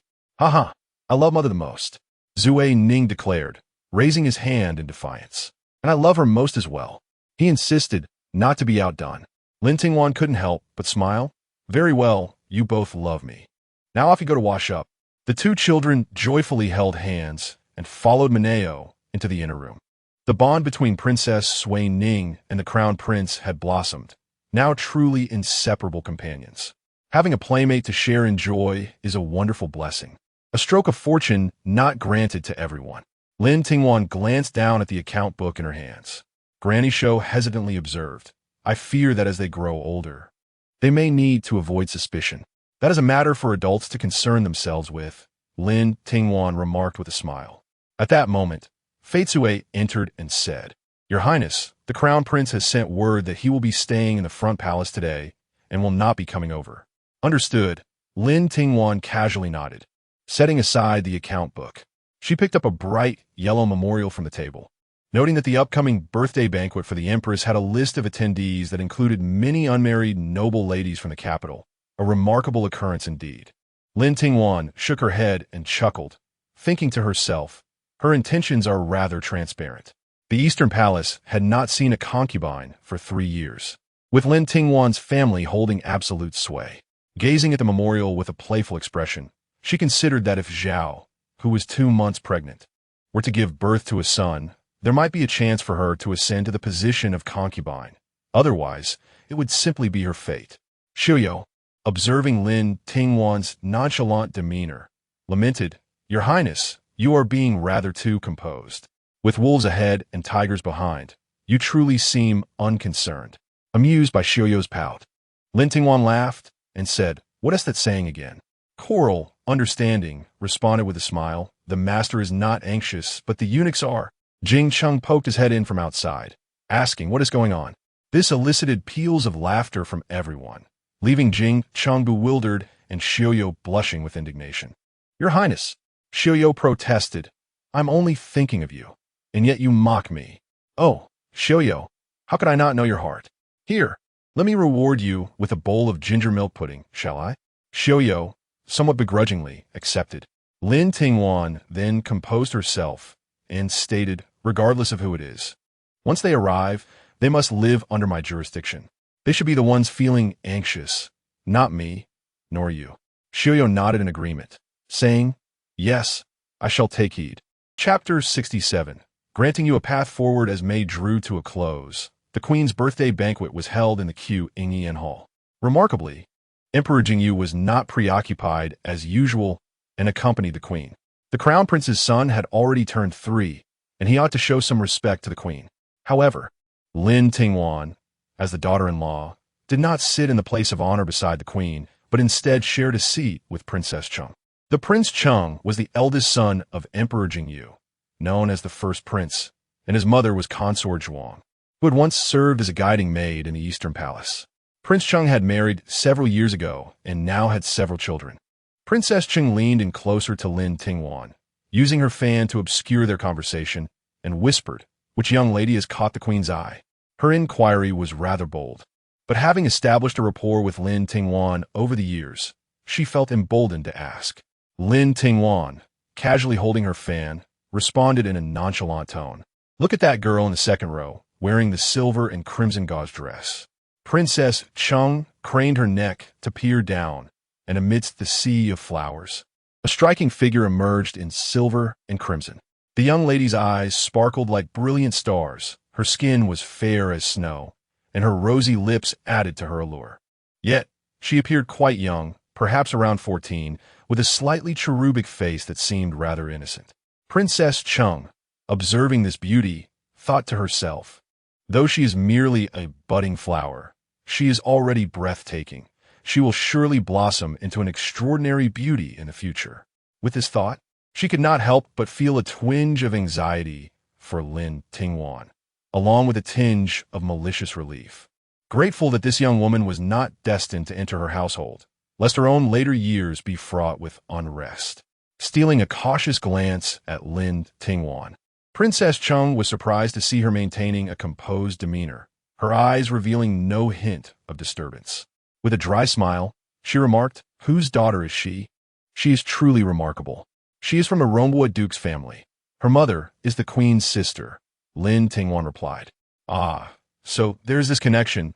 It is no wonder," Princess Chung said, frequently fanning herself. Once she ensured no one was eavesdropping, she quietly added, "I must speak candidly, so do not take offense." "Dear sister-in-law, speak freely," Lin Tingwan replied with a narrowed smile. "This young lady possesses considerable beauty. You must be cautious, as she may become a significant concern for you in the future." "Indeed, my sister-in-law is considerate," Lin Tingwan replied lightheartedly. "But let us not fret. As the saying goes, no one enjoys endless good fortune, nor do flowers bloom eternally. No matter how exquisite, beauty will not always be cherished. If that is the case, what is there to fear? Both of us are the principal wives, bearing the weight of our family's honor and expectations. Even the most enchanting concubine must serve the main wife. Having a beautiful concubine at our side is a shared blessing for the prince and me." Princess Chung listened, momentarily stunned, and after a pause, she chuckled ruefully. "I can see you are destined for greatness. With just these few words, I find myself lacking in comparison. My sister-in-law enjoys a splendid life. There is no need for comparison. Unbeknownst to you, I have long envied your position," Lin Tingwan replied. "You speak foolishly." Princess Chung shook her head with a smile. "How is that foolish? What is sweet for you may be poison for me. The tranquil and affluent life you lead is something many desire but cannot attain." Lin Tingwan's words were not mere flattery. The Prince Chung and his consort were the eldest son and daughter-in-law. Regardless of who ascends to the throne in the future, he would always be the emperor's elder brother, holding the esteemed title of a prince. It is well known that the maternal family of Prince Chung is of humble origins. Having no desire to contend for the throne, he would soon find himself one person beneath, yet above all others, basking in unparalleled glory and honor.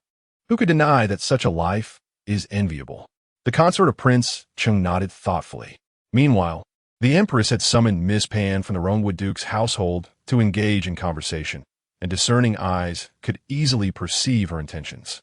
The gazes directed at Lin Tingwan were a mixture of sympathy, mockery, and concern.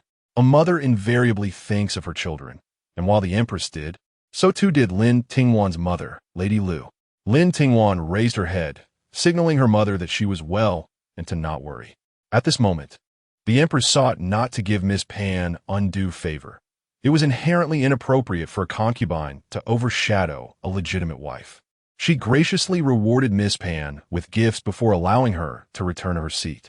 Miss Pan, having received the Empress's gift of pomegranate-red gemstones set in gold, cast a fleeting glance at Lin Tingwan. Upon meeting her gaze, Lin Tingwan wore a smile.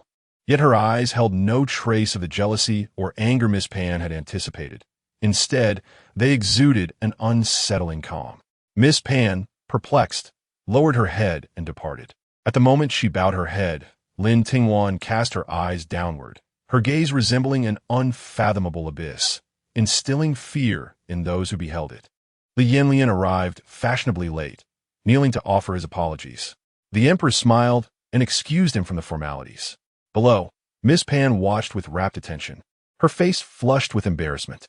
Emperor Jingyu, amused, instructed him to drink 3 cups as self-punishment, which Li Yanyan complied with, downing 3 cups in succession. Yet his demeanor remained unchanged. Lin Tingwan observed this scene with a smile, slowly fanning herself with her handheld fan, feeling utterly disinterested. Her husband's desire to take a concubine involved selecting individuals and employing various strategies, replete with countless personalities and intentions, creating a convoluted web of complexity. As the banquet drew to a close, attendees presented gifts to the Empress. Li Yanyan offered a statue of Guanyin carved from Hetian jade, while Lin Tingwan presented a golden lotus screen symbolizing fortune and longevity.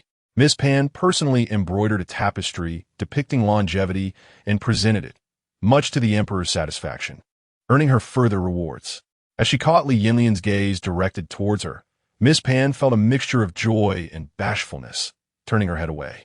Yet, Had she dared to hold his gaze for just a moment longer, she would have realized that his glance had merely swept past her, never truly lingering.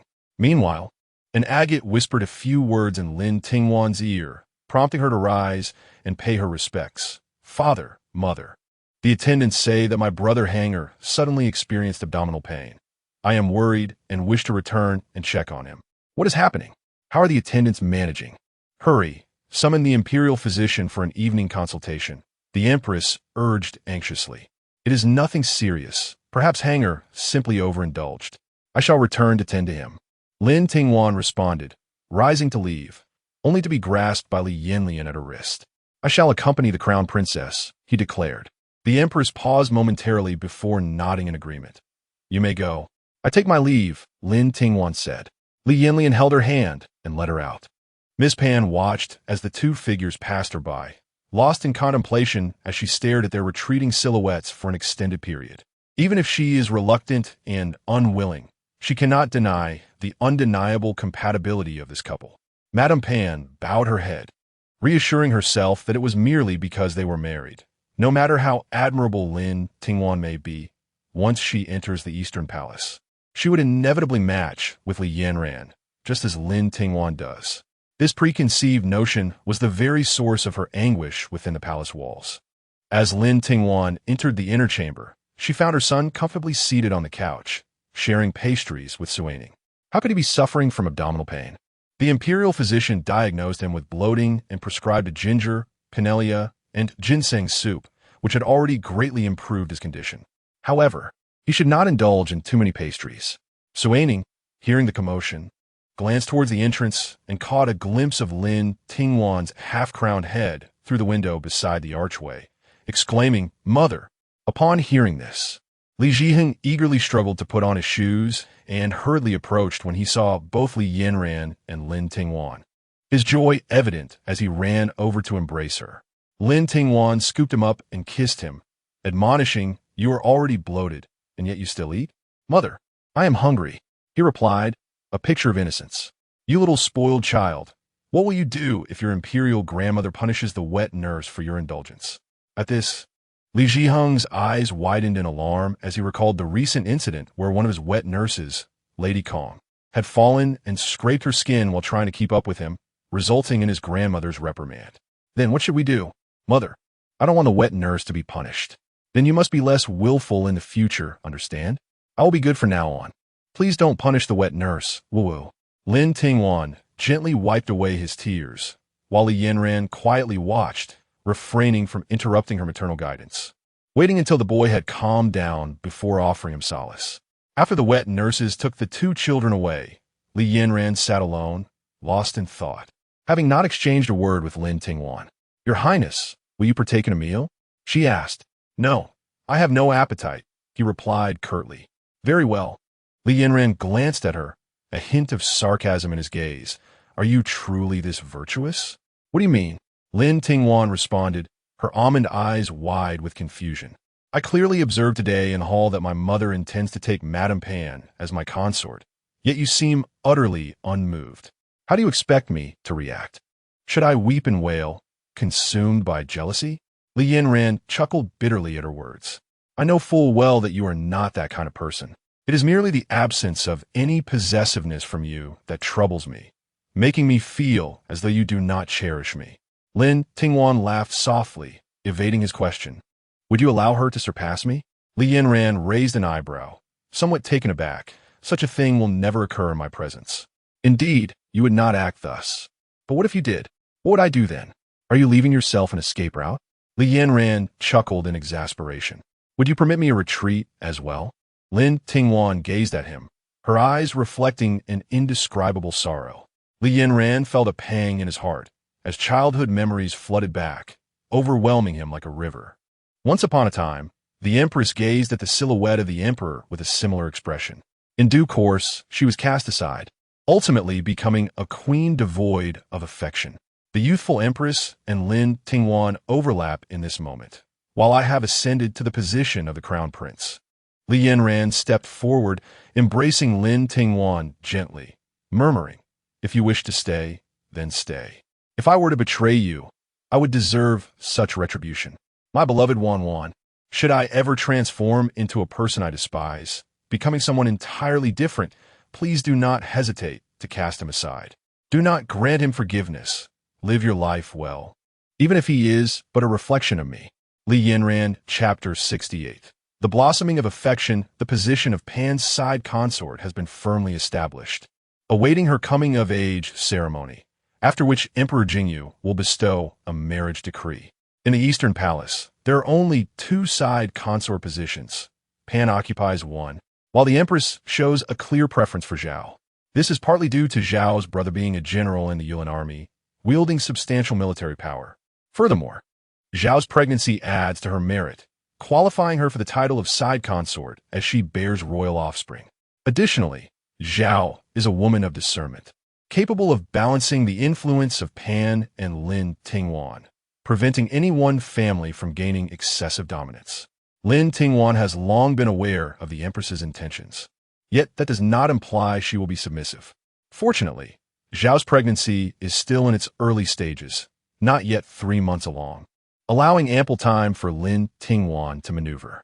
However, Lin Tingwan harbors no desire to undermine Zhao's offspring.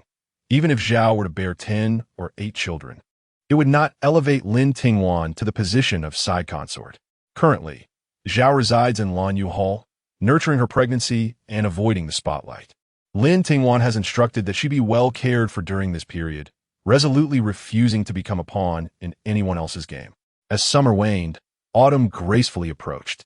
In the courtyard of Chihu Hall, golden leaves from the phoenix trees drifted down, creating a mosaic of colors against the crimson palace walls and the cobblestone path. A gentle breeze carried a whisper of coolness. Upon exiting the Eastern Palace, Lin Tingwan's sedan chair passed the imperial garden, where she spotted the second princess accompanied by her attendant, emerging from the direction of the study. The two were engaged in merry conversation, and upon noticing Lin Tingwan's sedan chair, though they appeared somewhat reserved, they could not feign ignorance. They hurried over to pay their respects. Seated in the sedan chair, Lin Tingwan smiled and waved off their formalities. Today is not a day for the princesses to be working so diligently. Why the eagerness to study every day? In response to her sister-in-law, the second princess explained, today is the day when our elder brother, the Crown Prince, teaches at the study, and I deemed this a rare opportunity, so I brought my attendant along to listen. As she spoke, the second princess hesitated slightly, and her attendant trembled in response. Lin Tingwan narrowed her eyes and chuckled. Ah, how could I forget? Today is indeed his teaching day. If you find his lessons enlightening, do not hesitate to come to the Eastern Palace whenever you have questions. The Crown Prince is exceedingly busy. I dare not impose, the second princess replied. Not at all. We are all family. You are his sister. How could that be imposing? Feel free to come and visit whenever you wish. Yes. This must be the second princess's attendant, correct? As soon as the words left her lips, Lin Tingwan noticed the tension in the second princess and her attendant. The young lady clad in a pale yellow garment bowed deeply, saying, this humble girl, Cheng Jiaying, wishes to greet the Crown Princess. May the Crown Princess be blessed with peace. Rise, Lin Tingwan replied. Thank you, Your Highness. And which family do you hail from? In response to Your Highness.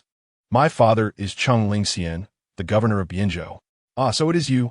It is worth noting that your mother is also a distant cousin of mine.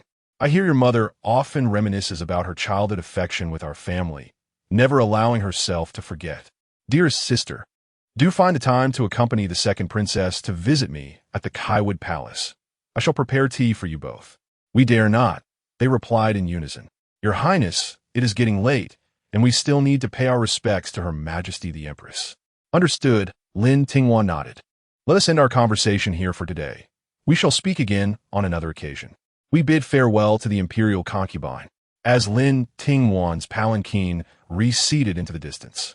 The second princess let out a heavy sigh of relief. Cautiously, she whispered to Cheng Jiaying, despite the fact that my sister-in-law is as beautiful as a celestial being, I find myself trembling in her presence, fearful of uttering a single misstep. Just now, when she questioned me, I nearly revealed my secret. My hands are still shaking. Cheng Jiaying grasped the second princess's hand, assuring her, Princess, We act with integrity and poise. There is nothing to fear. However, I worry that your sentiments may be discerned by the imperial concubine. Her methods are not to be underestimated. If you harbor intentions of entering the Eastern Palace, I believe it would be wise to be forthright. Princess, I genuinely harbor affection for the Crown Prince, Chang Jiaying confessed, her face flushed yet resolute. I'm not afraid of the imperial concubine's disdain. What terrifies me is the thought that the Crown Prince might perceive me as overly cunning. If that were the case, I would rather perish. At her words, the second princess quickly seized Chang Jiaying's wrist, exclaiming, Jiaying, you must never speak thus again. This is inappropriate. Chang Jiaying silently nodded, and they continued their walk. Jiaying, heed my counsel. If you truly have feelings for the Crown Prince, petition your family to allow you to enter the palace as a secondary consort. Do not entertain thoughts of employing subterfuge to win his favor. The imperial concubine will not spare you. How can you say such frightful things? If it were the Crown Prince's will, what could she do? Your maternal family would not have attained their current status without the Lin family. That is an undeniable fact. Jiaying, you are enamored with someone of extraordinary standing. Within the palace, even the slightest action can have far-reaching consequences. You must think carefully for the sake of your family. Chang Jiaying remained silent, and the second princess glanced at her before continuing, Do not be deceived by the absence of scandal associated with the imperial concubine in recent years. Her capabilities run deep. She plays a grand game, orchestrating the larger scheme. Consider the Qin family, their graves overgrown with grass, and those troublesome Chun and Mei families. How many have met with a favorable end? You are linked to her family. If you were to clandestinely associate with the Crown Prince, it would be a slap in her face. If you truly provoke her, you might find yourself utterly unaware of the consequences. At this point, Chang Jiaying began to tremble. She felt an unusual chill in the autumn air, as if she were amidst the depths of winter. The second princess gently embraced Chang Jiaying, whispering, Jiaying, I do not wish to frighten you. I merely seek to prevent you from narrowing your path. Chang Jiaying clutched her hand and murmured, Princess, do not worry. I understand. Meanwhile, Lin Tingwan glanced back towards the direction the two had taken, particularly observing Chang Jiaying as she passed by the rockery, at such a tender age. Her figure graceful and poised, her beauty striking. How intriguing, Lin Tingwan chuckled. What are you speaking of, my lady? I cannot comprehend, Xiu remarked, puzzled from the side. The second princess has always been shy and fearful of others, particularly of our aloof crown prince. What could have prompted such a sudden change in her demeanor, leading her to attend his lectures? Could it be that individual by her side? Xiu speculated. Thus, I assert, it is indeed intriguing. Chapter 69. A body without control on the 9th day of the 9th month. During the Chongyang festival, Lin Taifu gathered with friends to ascend the heights, insert dogwood, drink chrysanthemum wine, and enjoy a refreshing breeze. After returning home, he took a nap and never awoke again. The Lin family hurriedly sent word to the palace to summon the imperial physician. Coincidentally, the crown prince was attending to matters of the palace gate and dispatched 3 or 4 physicians to attend to the situation. Upon hearing the news, even the usually composed Lin Tingwan felt her legs weaken, causing her to collapse onto the couch. Ma Nao and others rushed to support her. Your Highness, you must stay strong. You cannot falter. The hopes of the Lin family rest upon you. Lin Tingwan placed her hand on Ma Nao's, using her strength to rise, and weakly said, Change my clothes. I must visit the Chengxian Palace. Though Lin Taifu's illness was urgent, it was not life-threatening. The Imperial Medical Bureau dispatched several physicians, who kept vigil day and night, and ultimately, there was more alarm than danger. The old gentleman was safe. After Lin Tingwan petitioned the Empress, she was permitted to return home with concubine Ming to visit her grandfather. In the main courtyard of the Taifu residence, the legitimate family members gathered around Lin Taifu's bed, tending to him, administering medicine, and engaging in conversation to alleviate the tension. Pei Shi, sitting beside Lin Tingwan, grasped her hand and said, It is not easy for you to have come out. It has led the Crown Prince and Empress to believe you favor the Lin family. Why endure this? Lin Tingwan reassured her, There is no need for concern, grandmother. My visit is at the behest of His Highness the Crown Prince. who is occupied with affairs in the court and has promised to come once he concludes his discussions. That is well. At that moment, Lin Taifu still lacked strength, his body feeble. Over the years, he had painstakingly climbed to the position of Taifu, now unparalleled, yet suddenly finding himself so powerless was difficult for him to accept. Fortunately, during these days of recuperation in bed, with Pei Shi's guidance, he came to understand that one cannot become too fixated on trivial matters. Once life is lost, everything is lost. Child, he said. Lin Tingwan hurried to his side, sitting at the edge of the bed. Yes, grandfather, I am here. Do not rush. Take it one step at a time. Do not panic. Even without this old man, the Lin family can stand strong, for there are good children below. Lin Tingwan felt a surge of emotion, unable to bear the sight of her grandfather in such frail condition, especially as he lay bedridden, still calculating each step for her benefit. You're also a good child. Those you have placed in front are all promising talents. These words struck Lin Tingwan like a thunderclap in her mind. You know, foolish child, I taught you. How could I not see? He replied. Does His Majesty also see through it? Lin Tingwan believed her efforts were seamless, yet now they lay glaringly before Lin Taifu. Rest assured, no one can use this against you. These individuals are merely drawn by this old man. Lin Tingwan's father served in the Ministry of Personnel, so he surely knew. However, as long as Lin Tingwan thrived, the Lin family would prosper. Thus, they could only turn a blind eye and must shield her. I fear I may not return. The imperial physician has advised me to rest. Is this not also the intention of His Majesty and the Crown Prince? I understand in my heart, yet I cannot let go of you, nor can I relinquish your aunt. Cough, cough. Lord Lin began to cough violently.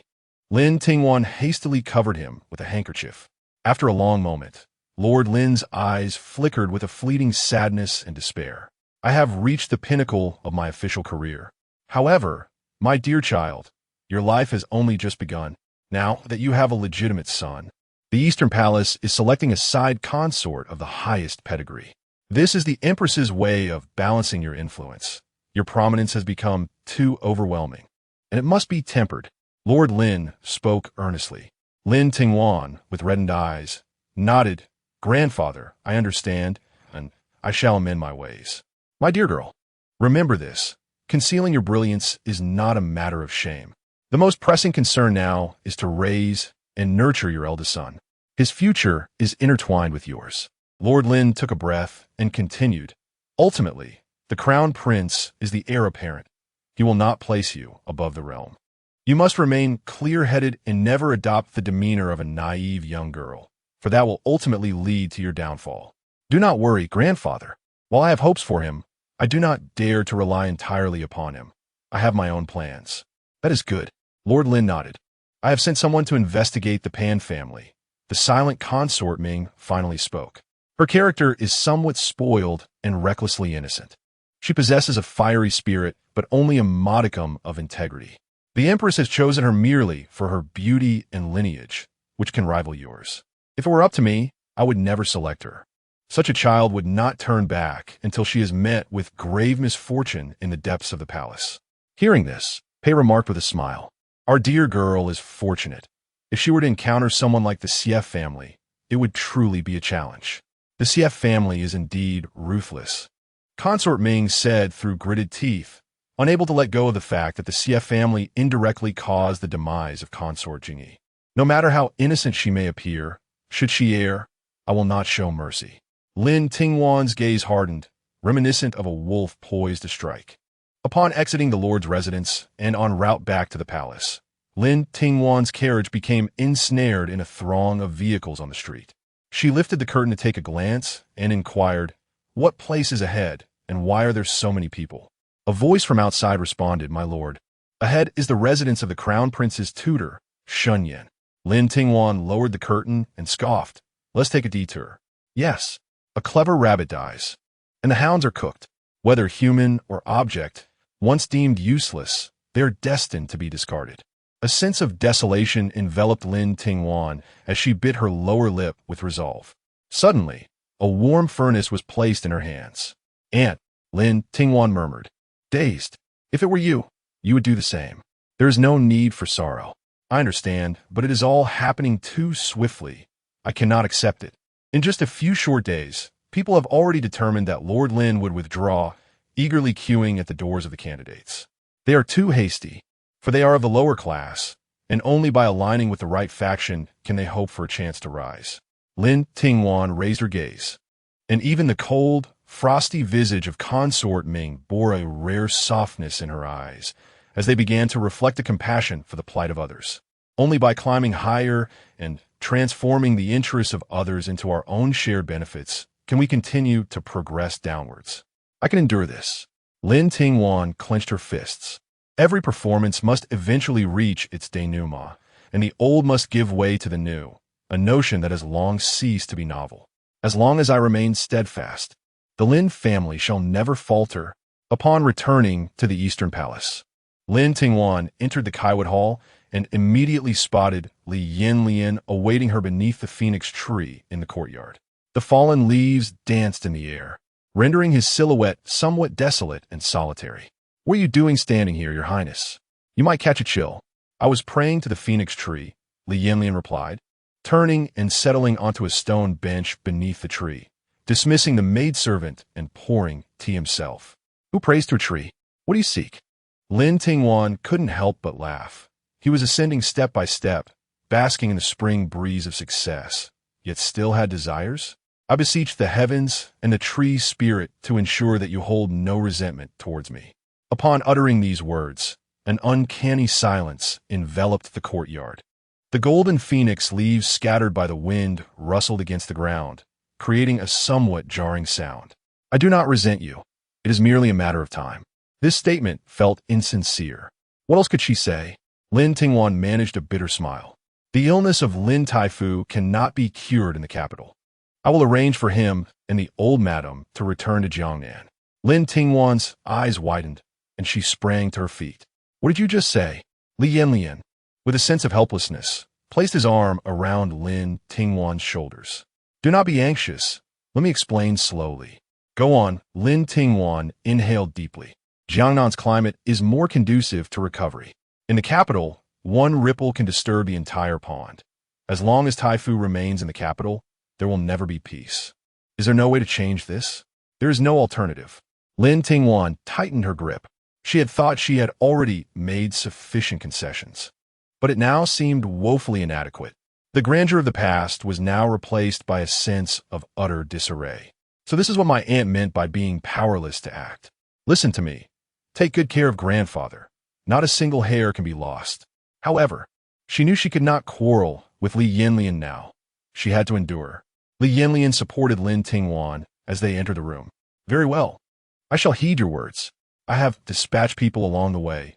You need not worry." Chapter 70. Compensation. The 12th month of the 18th year of Shunan was more boisterous than in previous years.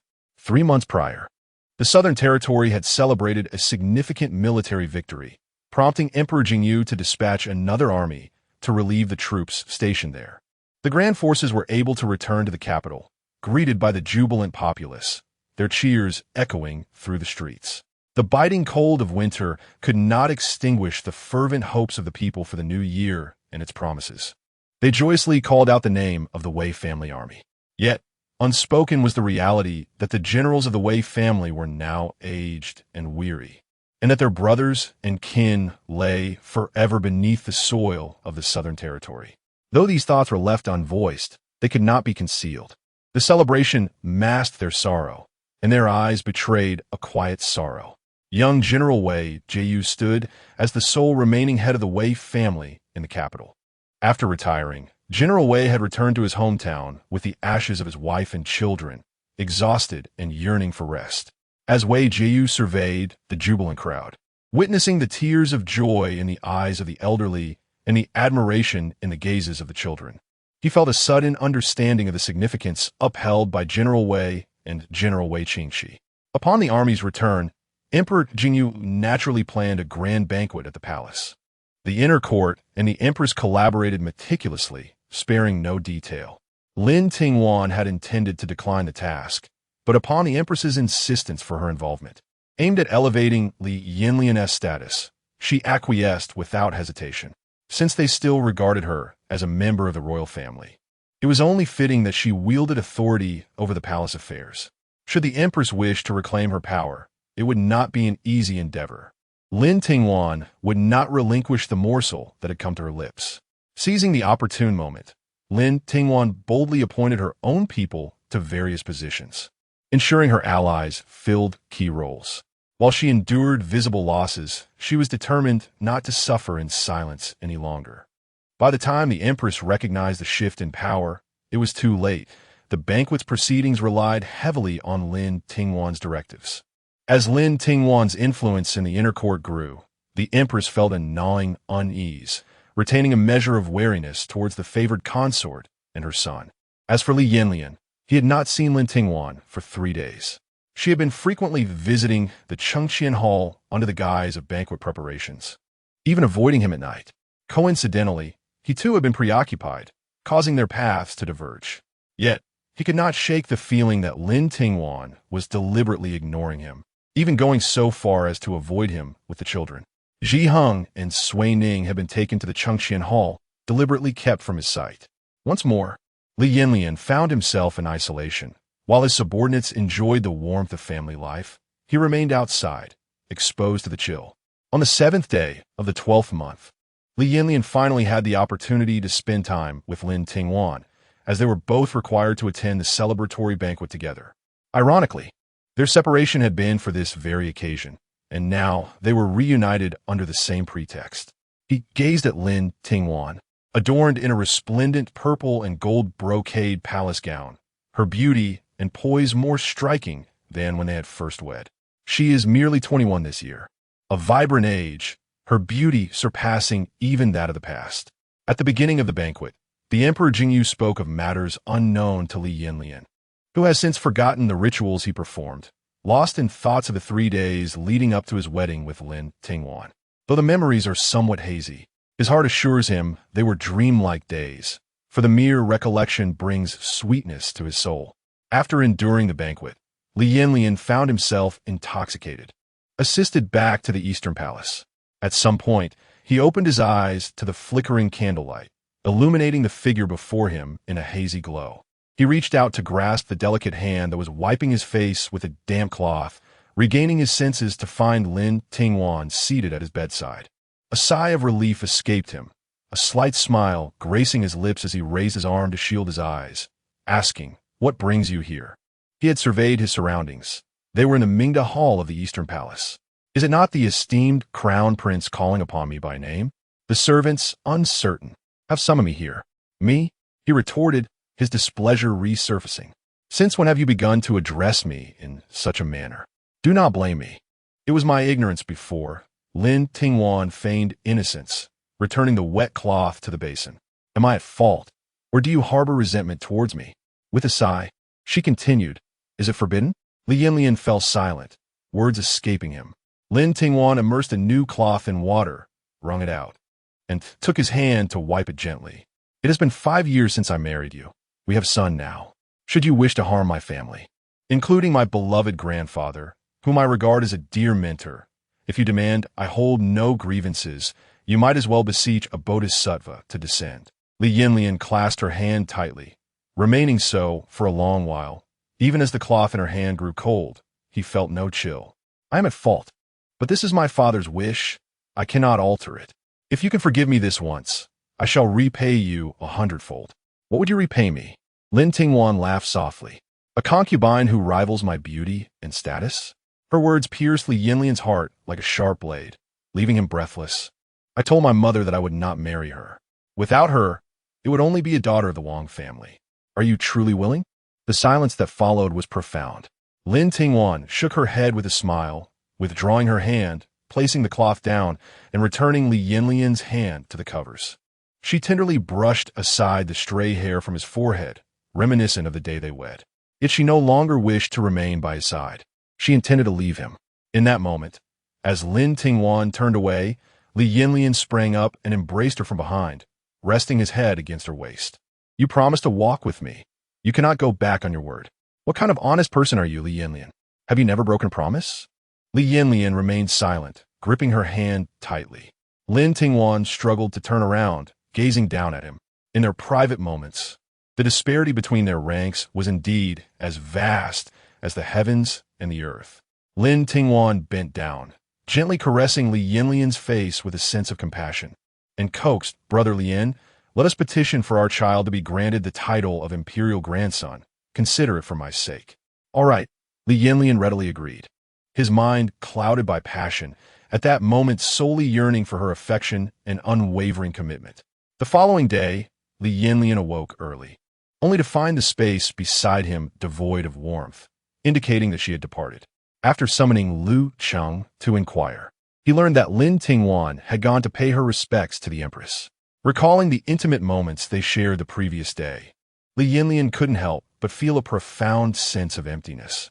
Yet, as he contemplated Lin Tingwan's request, he wrestled with his thoughts before ultimately rising to wash and change, making his way to the study to draft a memorial petitioning for the title of imperial grandson. Chapter 71. The Two Concubines After the New Year. Emperor Jingyu officially issued an edict, bestowing the title of concubine to the Crown Prince upon the legitimate daughter of the Duke of Ronghua, Lady Pan. The decree was proclaimed far and wide, and none were unaware of it. However, it merely served as idle gossip. The appointment of Lady Pan as the Crown Prince's concubine had long been predetermined, thus losing its novelty and becoming a topic past its prime for discussion.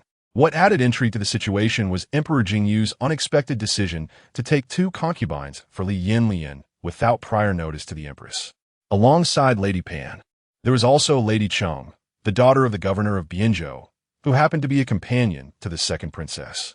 It was clear that Emperor Jingyu had not informed the Empress of this decision in advance. Everyone understood the implications, but chose to feign ignorance. What concern was it of theirs who became the Crown Prince's concubines? Lady Cheng's entry into the palace was a strategic move orchestrated by Lin Tingwan, who had initially been approached by Lady Cheng through family connections. Lin Tingwan had entertained the notion with a degree of certainty, and following the incident involving the late Grand Tutor Lin, her resolve only strengthened. Since the Empress had chosen Lady Pan as her rival, Lin Tingwan sought the assistance of the favored consort Ming to navigate the complexities with Emperor Jingyu, thus facilitating Lady Cheng's arrival. With such a formidable ally at her side, she would not have to endure the burdens of solitary combat. In the Eastern Palace, upon hearing the news, Lady Zhao was filled with anxiety and anger, which caused her to experience distress during her pregnancy, nearing the time of her delivery. In the courtyard, there were those who reveled in her misfortune, mocking her efforts and her pretentious demeanor as she carried herself as a concubine despite her condition. Now, it seemed all her plotting had come to naught, and even passing maids could not resist a laugh at her expense. Fortunately, Lady Zhao was robust, and the timing of her delivery coincided with the ripeness of fruit, allowing her to safely give birth to a son. On the 8th day of the 3rd month, both concubines were ceremoniously brought into the Eastern Palace. The rear courtyard of the Eastern Palace, adorned with numerous pavilions, adhered to ancestral traditions that permitted only 2 concubines. Therefore, aside from the grandest Kuwatang, only the 2 palatial structures, Yuhua Palace and Shaohua Palace, were constructed according to the regulations for concubines. Upon learning that Yuhua Palace had once been the dwelling of the condemned Qin family, where she had met her end, Lady Pan felt an ominous sense of foreboding. She hastily sought the Empress's intervention and secured residence in Shaohua Palace, which was also designated for concubines. Consequently, Lady Cheng was taken to Yuhua Palace. In truth, Yuhua Palace was far more spacious than Shaohua Palace, and with Lin Tingwan's meticulous redecorating, it appeared splendid and resplendent. That night, everyone assumed Li Yanyan would visit Lady Pan, known for her renowned beauty and her close ties with him. It was only natural that he would seek her company. To their surprise, however, Li Yanyan chose to support Lin Tingwan and went directly to Lady Cheng instead. The following morning, as Xiaoyu styled Lin Tingwan's hair, she could not help but chuckle, remarking that she had heard the candles in Shaohua Palace had burned brightly throughout the night. Surely, Lady Pan must have been unable to sleep a wink. She teased, "Mind your words. Should that gossip spread, you shall reap the consequences," Lin Tingwan replied, playfully tapping Xiuyu's forehead. Xiuyu, with a smile, refrained from further commentary on the matter. Outside, the onlookers stood still, while Lady Pan cast a fierce glare at the somewhat fatigued Lady Cheng, her eyes swollen to the size of walnuts. Cheng seemed to sense something, yet did not gaze upon her. She stood there, adorned in a resplendent orange gown embroidered with silver thread and delicate butterflies, displaying utmost respect without a hint of negligence. Pan could not help but roll her eyes, internally criticizing Cheng for being a provincial official's foster child, lacking refinement. Today, she wore a dress crafted from Suzhou embroidery. The crimson fabric alone took years to dye and was worth a fortune. The jewelry she wore, though not ostentatious, was priceless, far beyond what Cheng could compare.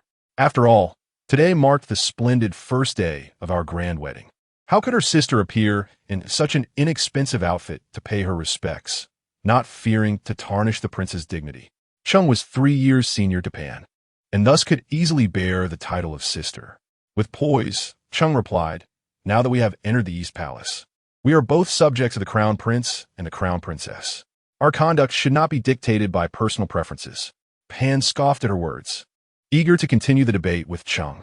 Suddenly, the main hall doors swung open, and the stern Mama Cheng stepped out, declaring, "The concubines are here to pay their respects to the Crown Princess. You must wait outside quietly, without loud chatter or whispers. Who dares disrupt the decorum? Who are you?" Pan retorted defiantly. "I hail from the Cheng family, once a first-class lady-in-waiting to Her Majesty the Empress, and also the Crown Prince's wet nurse." Upon hearing this, Pan's bravado immediately diminished, yet she remained unwilling to concede. "Mama, it is not that I disrespect the Crown Princess, but rather that concubine Cheng has worn an inappropriate garment. I merely wish to remind her not to embarrass the Crown Prince." Mama Cheng cast a glance at Cheng and then addressed Pan, stating, "Concubine Cheng's attire is entirely appropriate. If the concubine has any grievances, she may address them directly with the Crown Princess." Pan turned her face away in silence, convinced that Mama Cheng was acting under Lin Tingwan's influence to assert her authority. With a cold smirk, Pan thought to herself that the Crown Princess, renowned for her fairness, was merely a narrow-minded individual. Emerging from the hall, Agate announced solemnly, "The princess is now ready. All ladies may enter." Everyone complied and entered the hall. Lin Tingwan, surrounded by a throng of maidens, made her entrance in a bright yellow phoenix robe, prompting all to kneel in reverence. After greeting her, the two concubines were required to perform the kneeling ceremony to offer tea to Lin Tingwan. Once the rites were observed, Lin Tingwan rewarded them, and after expressing their gratitude, they were granted seats. The other concubines were also to pay their respects to the two. I heard quite the commotion outside. What transpired? Lin Tingwan turned to Pan, who met her gaze briefly, still somewhat flustered. She mustered, it was merely a casual exchange between the concubines and concubine Cheng. Cheng shot her a glance and retorted, "There is nothing for me to discuss with concubine Pan. She merely disapproves of my attire for the sake of royal dignity." Cheng's statement was devoid of falsehood, leaving Pan at a loss for a retort. It felt as though Cheng was indirectly criticizing her, and in her agitation, Pan stammered, "That is not what I meant." "Enough," Lin Tingwan interjected. "Merely state the truth. Did Consort Cheng wrong you?" "No," Pan responded, her irritation evident. "Since this conversation is taking place outside my quotidian, I shall refrain from excessive remarks that may provoke you." With a smile, Lin Tingwan delicately toyed with the lotus bead bracelet in her hand, saying, "In the palace, the attire and adornments of the concubines should adhere to the principle of propriety, though interpretations may vary. In my view, appropriate clothing does not necessitate opulence. It suffices to be dignified and tidy, befitting one's status. As for your understanding of your own identities, some exhibit humility while others display pride, and neither is inherently wrong. Opulence is not a fault, nor is elegance. However, to disdain another's elegance due to one's own opulence is indeed an error." Lin Tingwan's voice flowed gently, like a soft stream. Aside from Pan, who sat there at a loss, the others respectfully echoed with Cheng, "Your Highness, your words are most enlightening. We are grateful for the lesson. You are all commendable in your own rights, and it brings me joy to witness." There is no need for false modesty, nor for unwarranted arrogance. Understanding one's identity and responsibilities is paramount. Indeed, if there are no further matters, let us conclude for today. The two consorts shall accompany me to the Fengyi Hall to pay our respects to Her Majesty the Empress. The rest may disperse. Understood. Pan, feeling lost, rose from her seat. Today had been perplexing, and she could not fathom how she had fallen into such a disadvantage. Had Lin Tingwan deliberately punished her, she might have had grounds to report to the Empress. But now, with everything unclear, her distress only deepened. "What's on your mind, Consort Pan?" "Huh?" Pan looked up, realizing Lin Tingwan had already reached the door, with Chung following closely behind, both glancing back at her. "Your Highness, forgive my distraction. It is of no consequence. Just ensure you do not delay our greeting to Her Majesty." The three arrived at the Fengyi Hall, where the Empress would surely need to be admonished and rewarded accordingly. This delicate balance of governance was a skill the Empress executed with remarkable finesse. Chapter 72. Pregnancy again on the following day. Li Yanyan visited the Shaohua Hall of the Pan family. Late at night, the evening breeze outside the palace walls persistently brushed against the protruding branches of the parasol trees, causing the conical flower clusters wrapped in their leaves to quiver. A gentle gust swept through the stone archway, wafting through the small window and caressing Lin Tingwan's delicate, fair visage. She donned a robe of light yellow, her hair loosely arranged, cascading down her back while a few slender strands framed her face. Her porcelain-like arms extended from her nightgown, the jade bracelet upon her wrist gleaming more brightly in the flickering candlelight. Soft footsteps approached, and Lin Tingwan looked up to see Emerald entering with a bowl of medicinal soup. "My lady, do not expose yourself to the chill of early spring," she cautioned. Lin Tingwan nodded and moved toward the bed, where Emerald set down the bowl and took the opportunity to close the window. This pregnancy had already progressed for about 2 months. Lin Tingwan stirred the porcelain spoon within the bowl, maintaining her composure as she drank. The timing of this child was quite fortuitous. After she finished the medicine, Emerald took the bowl and placed it aside, presenting some candied fruits. Agate entered shortly after to assist Lin Tingwan in rinsing her mouth. "This child is well behaved, unlike his troublesome brother. Perhaps it will be a princess," she mused. "Whether boy or girl, I yearn for both." Lin Tingwan lovingly caressed her still flattened abdomen, a sweet smile gracing her lips. Only the 4 chief maidservants of the Chiwu Hall were privy to Lin Tingwan